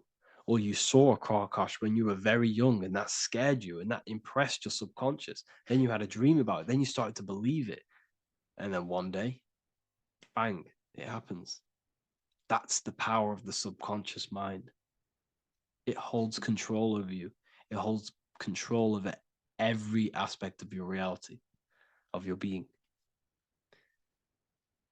So, I hope you all enjoyed this live. I'll see you all inside Ethereal University. I'll be posting another lecture this week. And yeah, let me hold on. In this video, we're going to be decoding the symbol of the double-faced eagle, which is found on the Rothschild's family coat of arms. We see it in the Roman Empire, and we also see it in the 33rd degree of Scottish Rite Freemasonry. So let's get straight into this symbol and decode what this means. Freemasonry is considered a craft, and this craft is about reconstructing yourself. In fact, the word mason means builder, because every day we are building our mind's prison or our mind's freedom. Plus, you are a creator of reality. You are contributing towards the building project on the earth. You are a builder of yourself and reality, a creator. In Freemasonry, they use the allegory to teach the initiate a process of self-mastery. In Freemasonry, the allegory is that the Temple of Solomon is broken. And this broken Temple of Solomon needs to be reconstructed. But this is symbolic. The Temple of Solomon is yourself. You as an individual are the broken temple, as you have forgotten who you are, why you are here on this earth, and your mind has many limiting belief systems and restrictions on it. Therefore, we are the broken temple that needs to be rebuilt and reconstructed. The 33rd degree is the highest degree in the Scottish Rite system of Freemasonry. Therefore, this logo represents the state of consciousness the 33rd degree Mason is operating at. It is symbolic of their level of mind, their level of self-mastery, their level of awareness. This symbol is a very powerful symbol that you can use to also find your personal power. Now, of course, this is my interpretation based off my years of studying symbolism and connecting the dots. If you feel like I miss anything, please leave a comment in the comment section to maybe add to my points. The first of all thing that I see in this symbol that reveals a great power of mind is the eagle. The eagle itself is a bird, and a bird can go on the ground and in the sky. In a symbolic sense, this represents the body and the spirit, the ability to transform from this earth body and then also access astral projection and the spirit. The bird sees things from a higher perspective while it's flying in the sky. If you're only in the physical body, your perception of reality is limited to the ground. We do not see much from the ground. This is all symbolic to a level of mind. The bird can see things from above. It sees the earth from a top-down view and sees the whole, sees things from a higher perspective, symbolic of the mind of a 33rd degree Mason who understands who they are, what reality is, what consciousness is, and the human psyche. Their level of intelligence allows them to see reality from a higher perspective. And they also have the mindset of seeing things as a whole, which is a great truth. We are all part of a greater whole, the unfolding of creation that is taking place in the present moment. We are all unfolding creation as a collective consciousness, and we are part of a greater whole building project. So this bird, or the eagle, is symbolic of seeing things from a higher perspective and possessing a higher consciousness. The double-faced eagle, one eagle looking left, one eagle looking right. This is symbolic of the past and the future, mastering time. The way an individual masters time and masters the power over time and gains their power over it is by using the past and the future. The way we master time is by looking into our past and see what thoughts, emotions, and actions have led us to this very moment in the present moment in our lives. By looking into the past, you can see what thought, emotions, and actions have led you to this very point in your life and see the mistakes in your thought processes, the mistakes in your emotions, and the mistakes in your actions. You can extract wisdom from the past of your past and apply that wisdom in the present moment to then change your future to a better future for yourself and the collective consciousness and your contribution towards the creation taking place on the earth. That is how an individual masters time. You can do this through memory work. Every time you go to sleep, go through your day backwards. Follow the events backwards. What this does is literally create new neural pathways in your brain and allows you to strengthen your memory so you can remember more. Memory work is massive in Freemasonry based off my research. They make you do rituals, memorize rituals, because they're trying to develop these different aspects and cognitions of the human mind. We see that the double-headed eagle is looking left and right, but then joins. This is symbolic of unity of duality, unifying duality. And the only way you can do that is by connecting with pure awareness without distortion of the mind and body. If you turn off your body, it goes to sleep. If you turn off your mind, you go to sleep. But if you can turn off your mind and body, then who are you truly? When you turn off your mind, you're no longer your belief systems, your name, your job, your reputation, your status. You are this pure awareness who's observing the mind. So in meditation, you realize you are not the mind. You are the awareness, and the awareness is singular, and the mind thinks in dualism. So this is symbolic of unifying and seeing things through the lens of the awareness and not the mind, because the mind can produce illusions. So this is symbolic of a state of consciousness of the 33rd degree who sees everything as oneness. We are all one witnessing consciousness experiencing itself. However, this witnessing consciousness is molded differently through the mind. My mind has gone through memories, traumas, events, and belief systems, which makes my mind unique to you. But when we all turn off the mind and connect with pure consciousness, the pure awareness, then we are all, on the deepest level, actually one. The universe is one. This is symbolic of seeing and perceiving that reality and truly maturing that understanding in your consciousness. We also see that the double-headed eagle is standing on a sword, which is a tool. The tools that you possess in life are aspects of your consciousness. Your thoughts are a tool. Your emotions are a tool. Your actions are a tool. These tools are creating and building your reality, and they're also building your soul, building your consciousness. But we see that the double-headed eagle is standing on top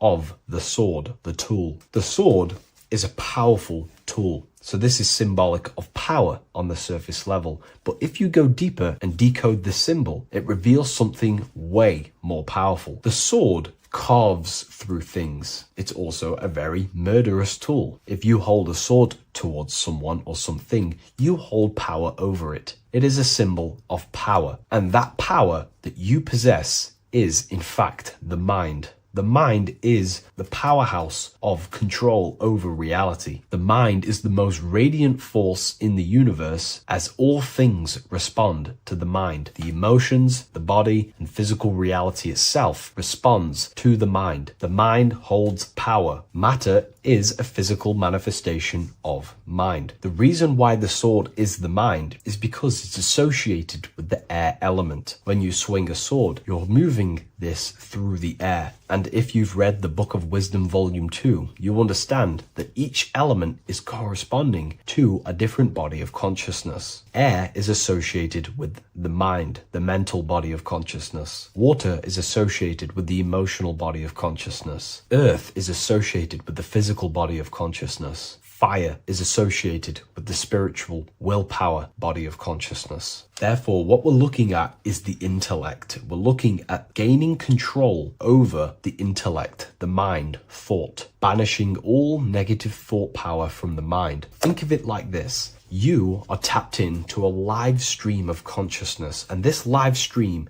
is flowing into you in the present moment. Your mind directs this creational force, this flow of consciousness and power. You can use that mind to think about negative things, anxiety, depression, or you can use that power that's flowing into you for the positive only. The universe does not create what you want. It creates what you are. What you put in is what you get out. Your reality is a reflection of your mind. So it's about using this tool for the good. For example, no negativity even has any space in my consciousness. There is no negative thought that pulls me down. And if there is, I banish it instantly and remove it. So this is about gaining power over the mind and using the mind as a tool to carve your reality with the sword. This is your power. This is your sword. Below we see a banner that says Ordo ab Chaos. Most people see this and understand it as order out of chaos.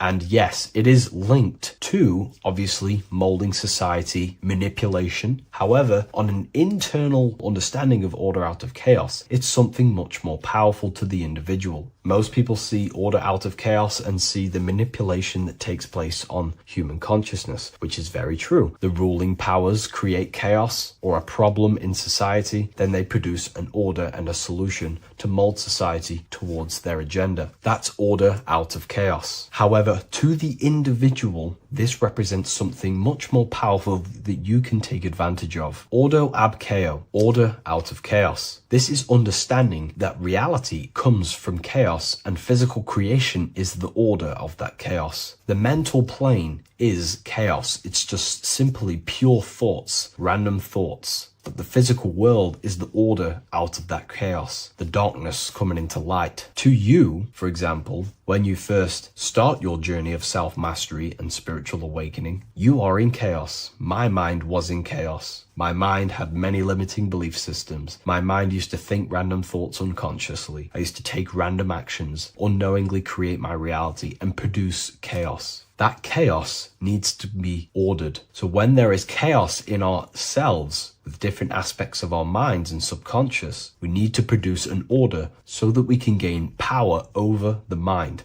and over our thoughts, emotions, and actions, the three forces you have 100% control over in your reality. If you try and control anything else other than your thoughts, emotions, and actions, then you are breaking natural law. The only things you have been given power over and to control is your thought, emotion, and action, your mind, your heart, and your body. Order out of chaos is about transforming yourself. When you're in a chaotic state, you have to produce order to transform yourself and change your level of consciousness. If you have chaos in your life, you must produce order. And this is how self-transformation occurs through an individual. Order out of chaos. Now, yes, it is also linked to human manipulation, as this applies to everything as above, so below. Above, we see a triangle with the number 33 and light emanating around it. This triangle is highly symbolic of the element of fire. The upright triangle is fire. The downright facing triangle, the opposite to this triangle,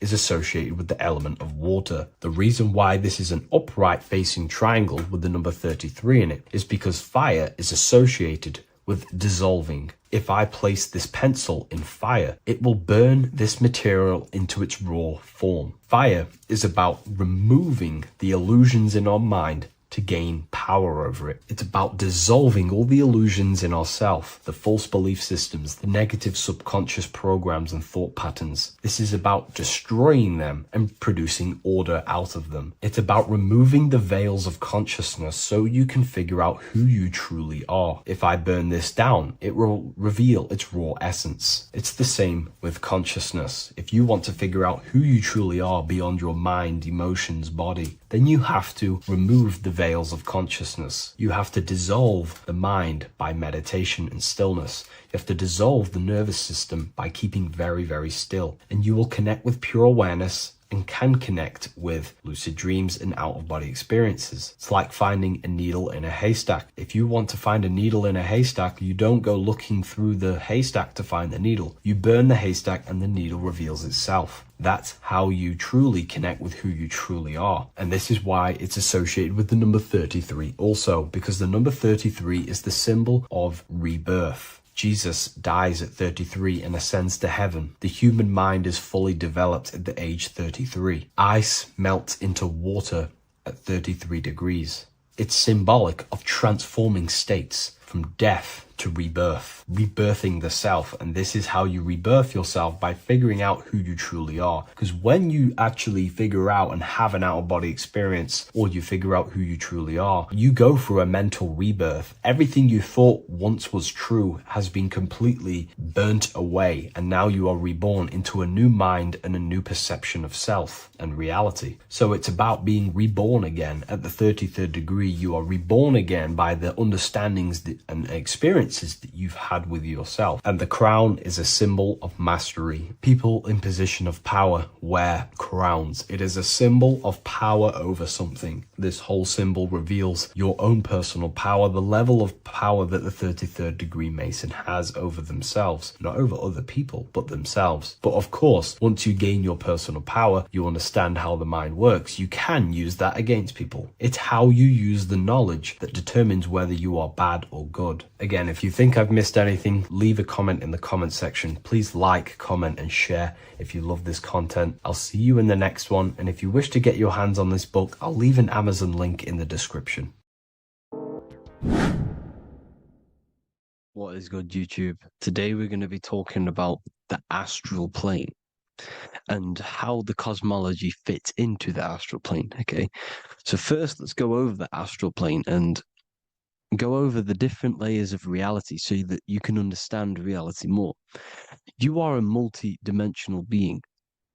You are not in these, you are in all of these realities at the same time. They all interweave into one big reality. But there are different planes. They are different vibrational dimensions. There are different dimensions of reality. The mind is the root cause of reality. We're living in the mind of God. Everything is being thought into existence from the root cause, from the universal mind. This is why the ancient Egyptians said, all is mind. We're living in the mind of God. And we are a microcosm of this mind. This is why we all have the same mind. This mind is the world of thoughts. Now, this world of thoughts is just the thought alone. For example, it is the thought of a chair.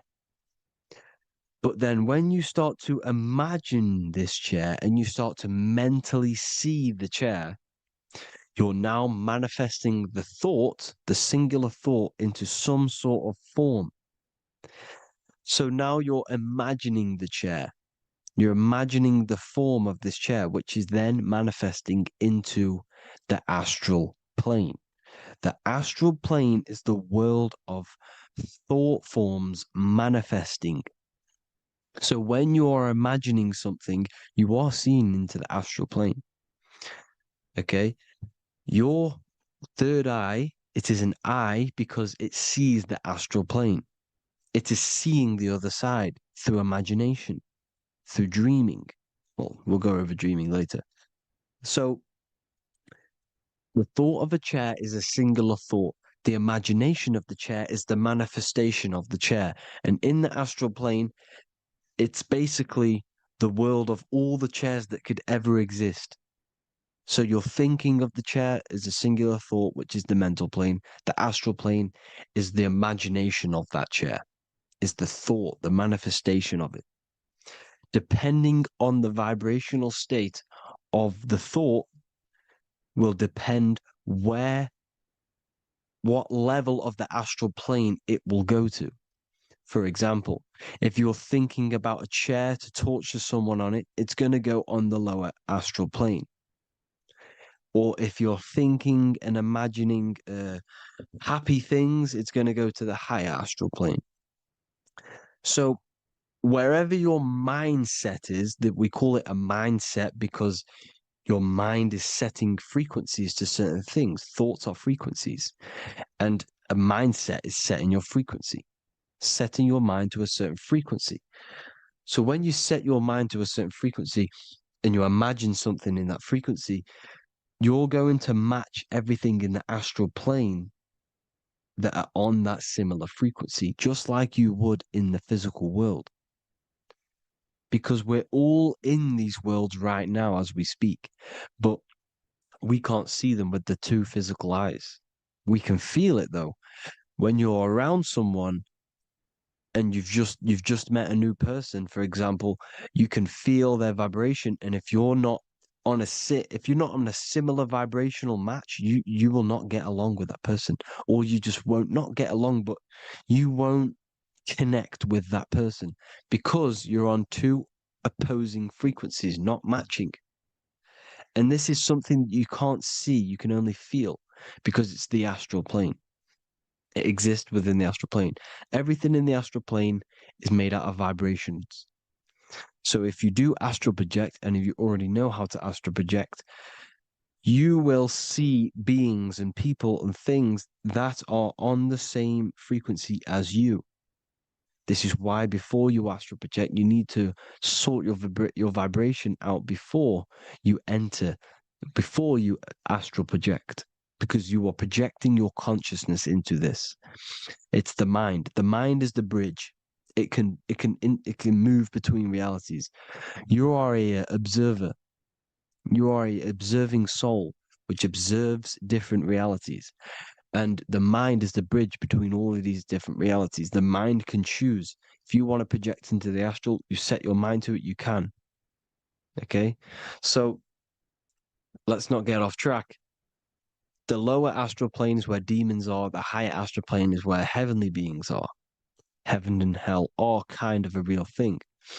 The etheric plane is a powerful substance, the ether, the fifth element that they don't tell us about.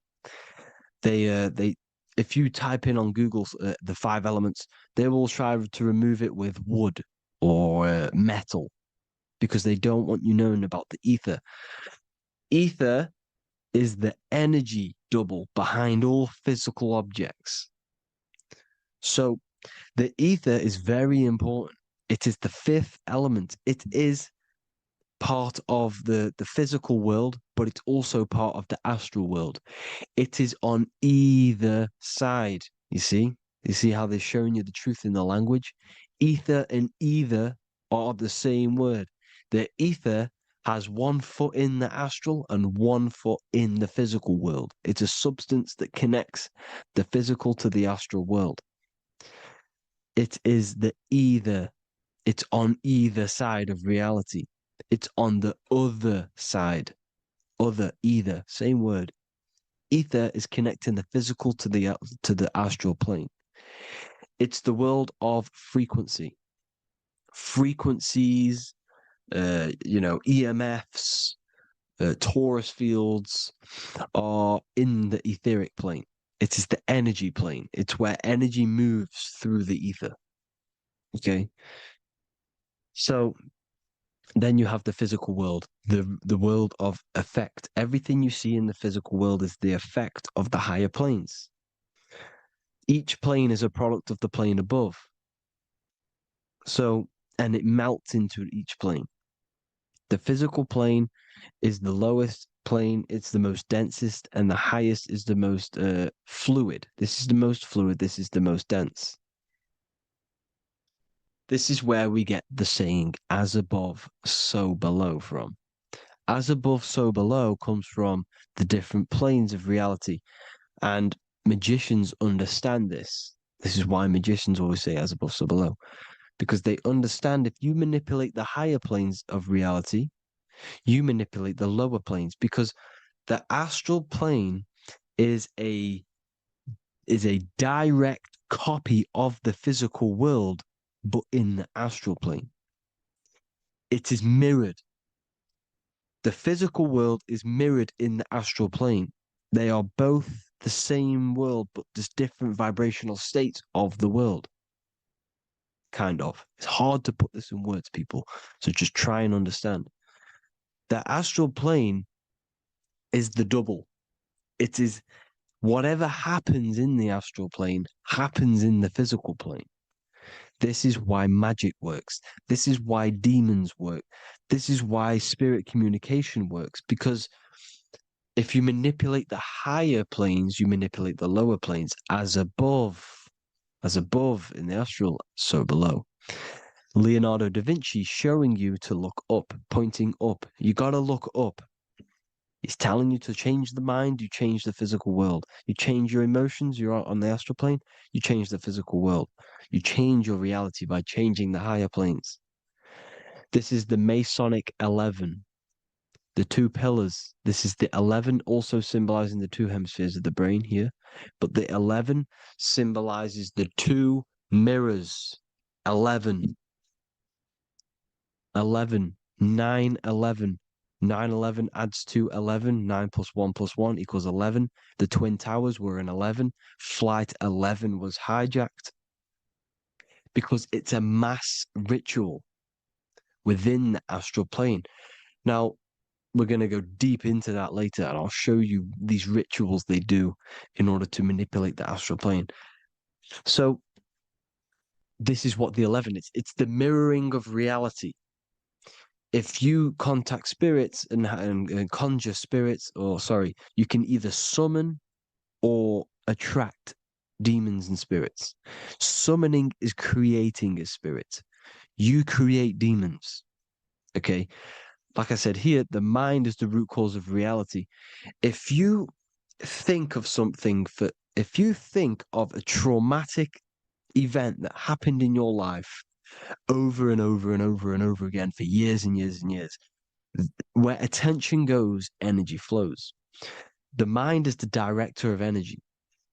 If you are directing energy into the specific emotion, the specific thing that is torturing you in your mind, that will manifest as some sort of being in the astral plane, which is called an elemental.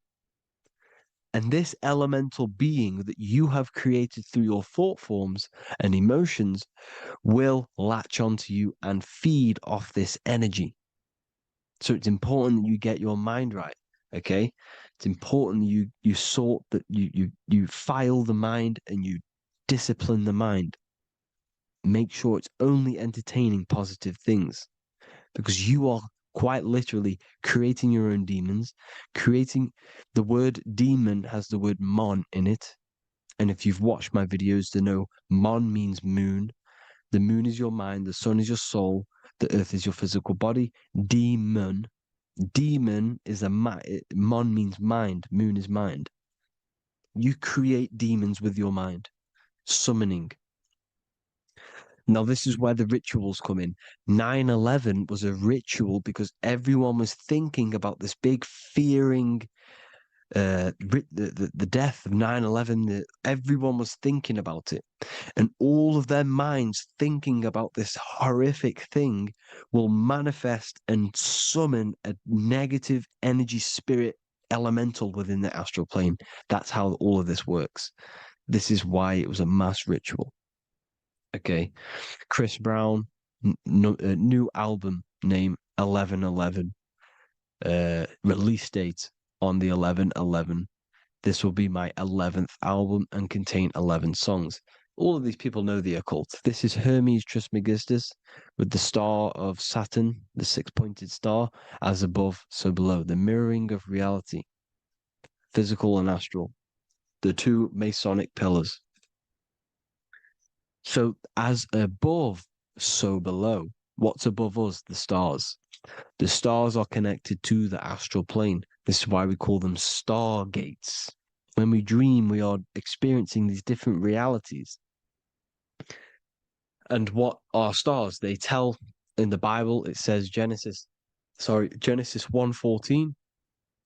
And God said, "Let there be lights in the firmament of the heaven to divide the day from the night, and let them be for signs." Signs translates to things to come. Why things to come?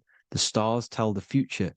Why? And why do we say as above, so below? As above us is the astral plane and the etheric plane.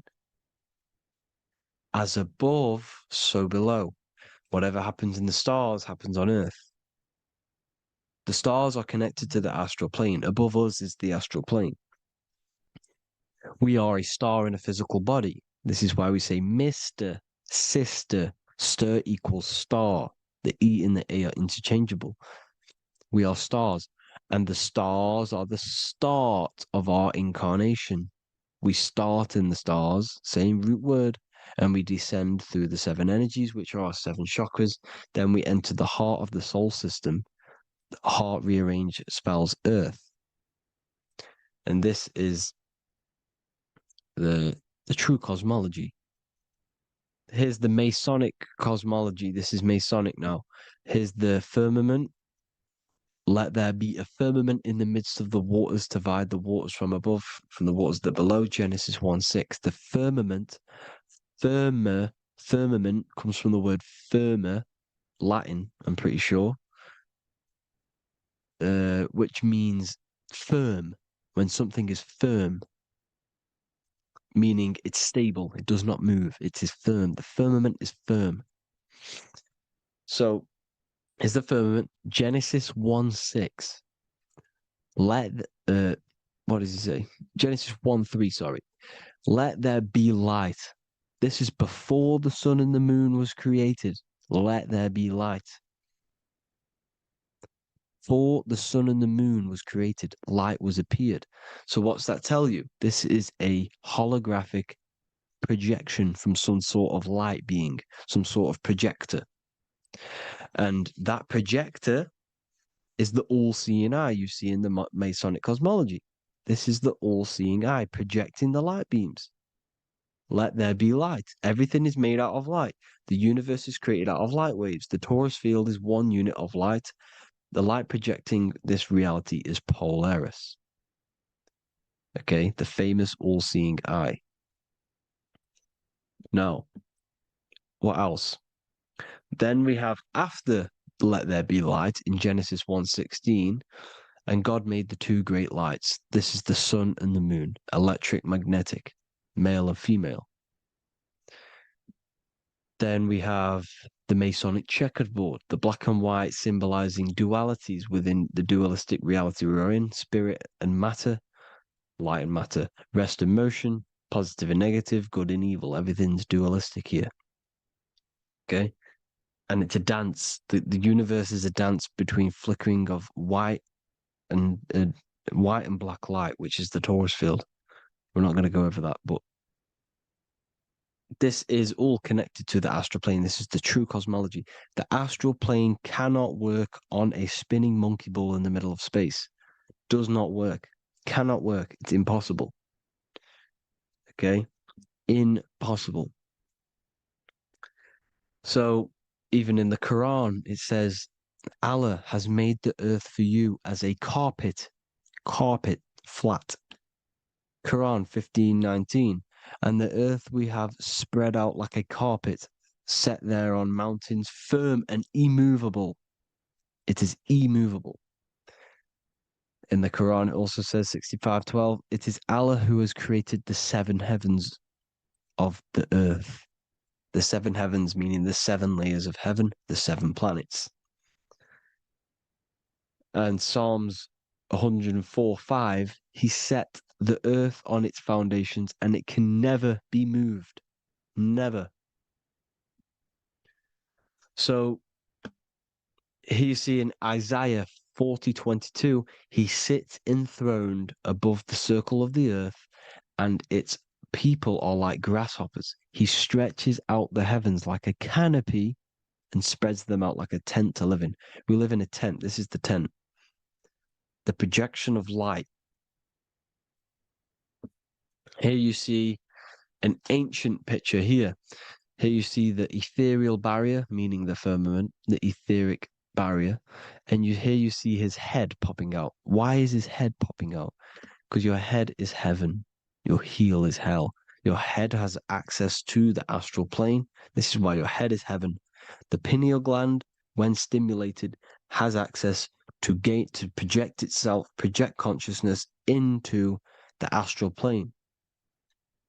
Here you see another ancient picture here with the Masonic Royal Arch, with the zodiac here, the zodiac on the top, arching, because there's a firmament above us. Here's God in the brain. Consciousness is God. Here you see the Masonic Royal Arch, symbolizing the firmament. George Washington above the Masonic Royal Arch. These are the stars. This is Polaris projecting reality. Here's ancient churches with the dome. Polaris projecting reality with Jesus. Disney World is under the dome. The seven layers of heaven, ancient paintings, all depict if you go and look at the ancient paintings, they'll all depict the firmament, the arch above us. This is where we get interesting. The Masonic Royal Arch has the 6-9, which is Cancer. The constellation Cancer, which is 6-9 is associated with portals because CERN is the 6-9. Okay, CERN is opening portals. They're trying to create a portal to the other side. Cancer has the word CERN within it, so there is a link between Cancer and the opening, the firmament opening above us. to seeing, to ascension. Here you see the Masonic art with the royal arch and the light and the opening. Here you see the light and the opening. This is the opening of the firmament. Here's the Hebrew cosmology with Sheol, the underworld, and the opening. So Cancer is definitely some sort of portal in and out of this reality. I'm just connecting dots here. Now, we're going to go change a bit now. These celebrities that you are seeing they have not sold their soul to Satan, okay? They have not sold their soul to Satan. Satan is a demonic, low vibrational energy that has been summoned over the thousands and thousands and thousands of years of evil occult arts. So since Babylon was summoning this demonic energy, and this demonic energy in the astral plane will grow and grow and grow. It has no form. It has no physical form. Okay? But you can see it in the rappers. If your third eye is open, you can see clearly that these people are demonic. You can sense the energy that they're manifesting. Selling your soul is not what you've been told. It is gaining, because your soul is pure love, okay? Your soul does not want to do anything bad. So when you sell your soul, you're gaining physical gain, you're gaining physical wealth, for example, like for these rappers, they will be given millions of pounds because the people in control of the music industry, which is the dark occultists trying to brainwash the masses, the people in charge, they're dark occultists. They understand Satan and the energy. They are satanic energy, which has been summoned in the astral plane. They see that they have influence over the masses, so they will go to them and say, "I will give you this amount of money forever if you manifest this satanic, demonic energy through the music and through social media to blind the masses, to brainwash the masses into this demonic energy." Because when you listen to music, music is frequency. Whatever you listen to, you become that frequency. So if you're listening to these people, they're throwing energy, this demonic, satanic energy that they sold out to. Soul, same word. When you sold something, you've got your soul involved. They have exchanged money, physical gain, so that they manifest this satanic energy within the astral plane and through the music, through the videos, through social media to keep us in this vibrational frequency, in this low state of consciousness. This is what it actually is. It's not, you're not selling your soul to some sort of devil. This satanic energy has no physical form it is formless in the astral plane. It's a summoned energy. Now, the root chakra is red. This is why the devil is red, because it symbolizes the animal nature of man. When you are operating off your root chakra, you will kill, you will fight, you will do anything to survive, because it's all about survival mode in the root chakra. They want you keeping in that fighting mode, that surviving mode, so that you are manifesting this low vibrational frequency, this satanic energy, this demonic red energy. This is why the devil is red. And the devil has a tail with the red arrow pointing down because it symbolizes your light body. This is your Merkaba. Your Merkaba is your light body. Mer equals light, Ka equals spirit, Ba equals body. Merkaba, this is the devil's tail pointing down, the descension, your heel, up to your heel, hell. Ascension to heaven, head. You see? This is the all-seeing eye with the illumination coming off it, your head, when you're illuminated. The Merkaba is your celestial sphere to portray different planes of reality. It is the vehicle of ascension. It's your light body. It's in the word Kabbalah. Kabbalah. Ka, spirit, ba, body, la, light. Same thing. Kabbalah. Merkaba. Same thing. It's all about the light body. This light body sees different realities. So when you see the goat in the music industry, it's this satanic summoned energy that's been summoning for thousands of years within the astral plane. When it becomes to the physical plane, it will manifest through different things. A goat, an owl, Satan, Moloch, Baal, same deity, same demonic energy that's been summoning in the astral plane. And this is why the Baphomet has a goat head. Drake's new album is the goat. The Polo G, the Masonic G, with the goat. And here's Ryla Rodriguez in the mirror with the goat in the mirror and him in his physical body. It symbolizes, the mirror symbolizes the astral plane because he's manifesting the goat, the demonic energy. He's sold out to the demonic energy. And in the physical plane, he's his physical body. The mirroring, the Masonic 11, the mirroring of reality, the astral and the physical. And what do you call them when they're an amazing rapper, the best rapper? You call them the goat. Because the goat, you're the goat because you're manifesting the goat energy, the satanic, demonic energy within the astral plane. So Baal, Moloch, all the same thing. Because in the astral plane, if you want to gain spirits to come to you and communicate you in the physical world, if you want to communicate with spirits, you have to gain their attention. You can either gain their attention or come together and agree to create some sort of being, which is Satan. Okay. You can, like I said earlier, you can create these beings, you can summon them or attract them.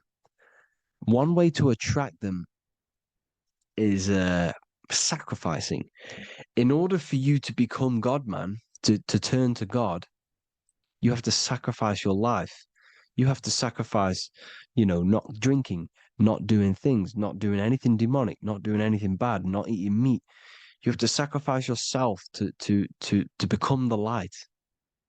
However, if you want quick, instant gains in the physical world, you can sacrifice something else to communicate with these spirits because these demonic energies feed off demonic energy, your demonic energy. So these dark occultists will give away babies, they'll sacrifice, torture babies so that they gain, so that they can communicate with these spirits for physical exchange. Yes, you can do this. These powerful spirits, these powerful demons can give you powers. They can give you certain things. And this is what they are doing. They're summoning and attracting these demonic energy. This is why, trafficking is one of the most, Balenciaga. Baal is the demonic energy in the astral plane, which requires child sacrifice for his presence. Balenciaga, and they were trafficking children. They were trafficking, killing them, and offering them to the spirits. This is what they are doing. Balenciaga. It's in the name. Here you can see here a stick man with two horns. The goat, obviously, it's all the same deity. Baal, the goat, Moloch. Here's Moloch, the owl, the Egyptian owl, because it comes from the owl of Moloch, which is Baal, which is Satan, all the same demonic energy. And it's on the dollar bill, a tiny dollar bill, on the $1 bill. All the same thing. Bohemian Grove, they worship the big owl, Moloch. It's all the same thing. It's all one big demonic energy which has been summoning in the astral plane. And it's trying to take over Earth, the physical plane. That's what it's doing. So I hope you all gained a deeper understanding of the astral plane and what's actually going on in the world. Please leave a comment if you can to help the algorithm. Drop a like if you like this content. And hope you all learned something today. And God bless you all. Thank you all. Welcome to another lecture from Harry B. Joseph, also known as Revival of Wisdom. the author of the Book of Wisdom series from revivalofwisdom.com. In this lecture, you will learn how to decode Freemasonic symbolism, gain a deeper understanding of yourself, expand your awareness of consciousness and reality, and receive guidance to navigate life with greater clarity. So today we're going to be breaking down this particular piece of artwork, this Freemasonic artwork, and how this relates to you and reaching a higher consciousness. Ultimately, this is what it's about, okay? Freemasonry is considered a craft, and this craft is crafting a better brain and heart, crafting a higher consciousness, crafting a better self. Why? So we can operate in the world at a higher degree, operate in the world more efficiently, live a better experience in the world, and getting to know thyself. Okay? So we're going to start from bottom to top because this is important. Every placement of this symbolism is on purpose, has meaning, especially the placements of the symbols. Okay? So we're going to start from the very bottom of the artwork, which represents lower down. When we're looking at symbolism, especially occult symbolism, that's what the word occult means. The word occult means hidden, hidden from the eyes. It has its roots in the word oculus. I'm pretty sure that's Latin, which means eye. So the word occult comes from oculus, which means eye. And the word occult means hidden, from the eye, the unseen, studying the unseen aspects of self. We're studying the brain, we're studying consciousness, we're studying the body, the heart, we're studying the self, the hidden aspects of the human psyche and the hidden aspects of self. Okay? Because ultimately, this is what gives you power in the world, depending on how you use that power, whether for good or bad, depending on the consciousness wielding that power. This is why we say knowledge is power. But I would actually say knowledge of self is power. Because when you know how you function, you gain power. You gain personal power. You gain mastery. Ultimately, this is what Masonry is about. Self-mastery. Crafting a higher consciousness. So at the very bottom of this artwork, we have a checkered board with a coffin. The coffin is the beginning of the artwork, the very base. This is the foundation of consciousness. The coffin symbolizes unconsciousness, the state that myself was in, maybe yourself, before we woke up and before we came conscious of our spirit, before we came conscious of ourselves.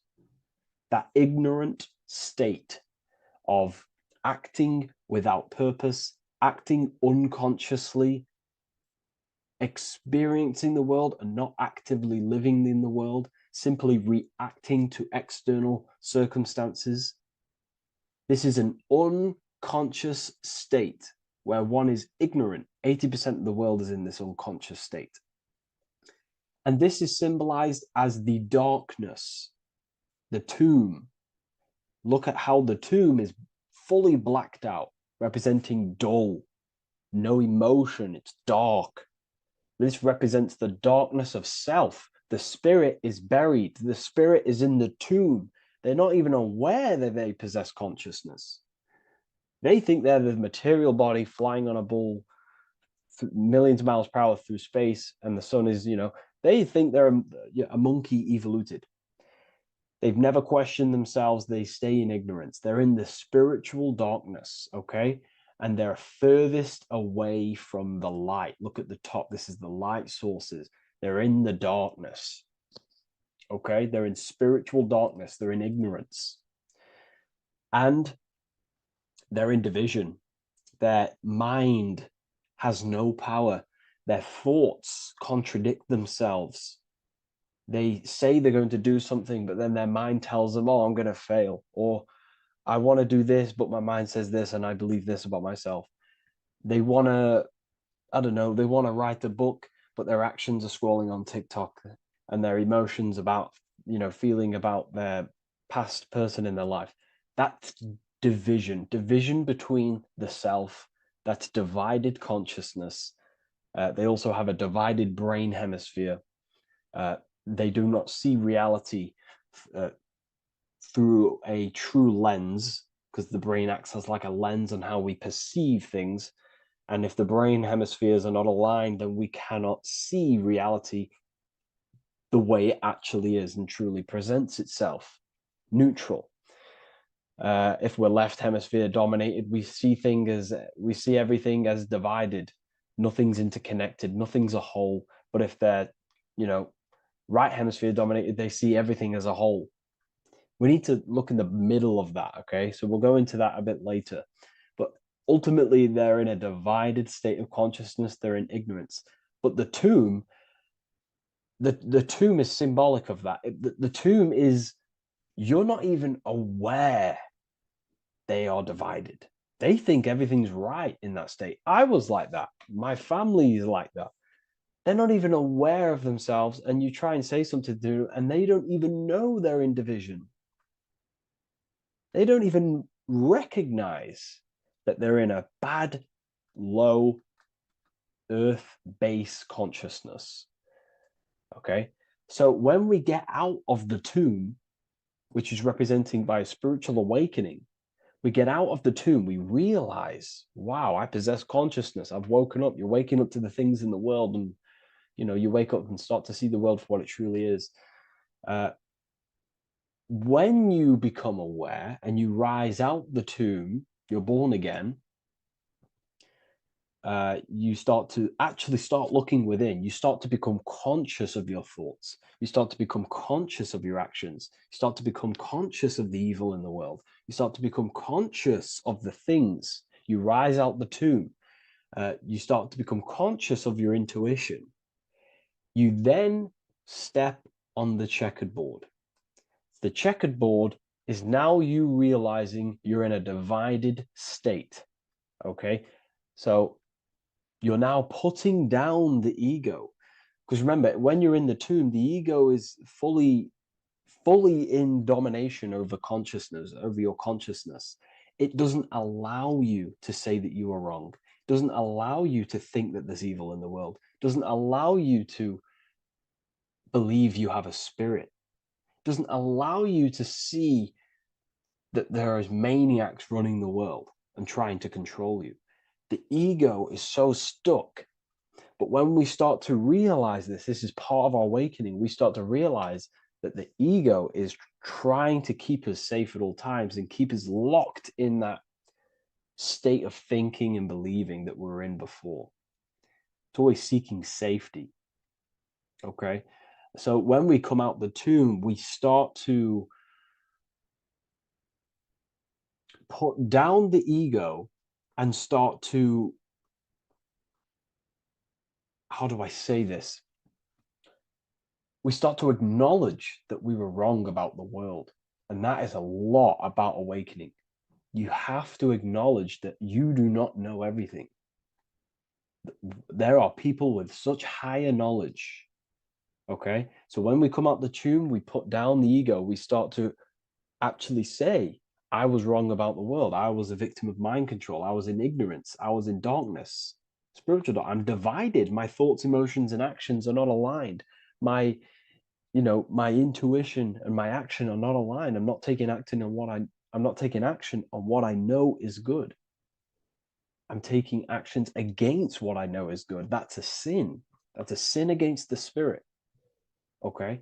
So when you acknowledge this, you acknowledge you're in division, you then take the first 3 steps, which is the Freemasonic Blue Lodge degrees. These 3 steps. Okay? Ultimately, this checkerboard represents illusions as well. You're in an illusion. Okay, this is why we see it heavily used in the music industry. It represents base consciousness, base level awareness. 5 sense thinking represents you versus me thinking, walking down the street and thinking everyone's trying to hurt you, and it's always you versus me, judging people in your own mind. That's low thinking, lower thought. And not to notice squares. Squares are an unnatural state. They're an unnatural shape. We do not see squares or 90-degree angles in nature. It's the lower mind. So it represents base consciousness, base level awareness, only aware of the physical body, only aware of the 5 senses, never looked within. That is the base. And this is the foundation we have to rise up to the light from, up to higher consciousness. So this gives us a strong foundation when we realize this about ourselves, that we were in division. Our thoughts, emotions, actions were not aligned. Our brain hemisphere was not aligned. I'm not thinking with love of the heart. Okay? So that is the state we're in. Now, hopefully that's cleared things up about the chessboard. Before we move on, please leave a like, maybe a comment if you wish for me to discuss anything in the further lectures. Please smash the like button, and it would really help me out. And share this with a friend who is interested in the occult. Okay, so the steps are the first steps of the Freemasonic degree, the 3 Blue Lodge degrees. Now, this can be represented as the number 3, a very powerful number, a very symbolic number. Number 3 is the 3 expressions of consciousness. How do we express consciousness? How does consciousness express itself? Well, there are 3 ways. We think, consciousness thinks, consciousness feels, and consciousness acts. They are the 3 expressions that we express our awareness and consciousness. So we're looking at thought, emotion, action. We're also looking at the 3 brains: the reptilian brainstem, the mammal limbic brain, and the neocortex. The reptilian brain governs basic functions of the human body: breathing, surviving, scanning the environment for threats, automatic responses, eating, scanning for food. Base consciousness, that's the reptilian brain. That's what most people operate their lives in, including myself before I woke up. I'm not trying to sound big-headed, but this is the truth. Ignore my tone of voice, ignore my voice, focus on the words I'm saying. If you're judging, that means you have divided thinking. It's always you versus me. So we need to get out of that thinking of you versus me all the time. That's lower consciousness. That's animal thinking. That's earth thinking. We're unified. We need to reach a higher consciousness and do not waste our mind's potential on low-level earth divided thinking. Okay? So we're looking at the reptilian brain, the mammal brain, and the neocortex. Now, the neocortex is ultimately what makes us human. It allows consciousness to operate on a higher degree. Okay? This is what makes you human. The neocortex. The neocortex. The reptilian brain, like I just said, governs natural survival instincts and the respiratory system, things along them lines of basic awareness, basic functions to operate and survive in the world, in the physical plane. And the neocortex is what allows us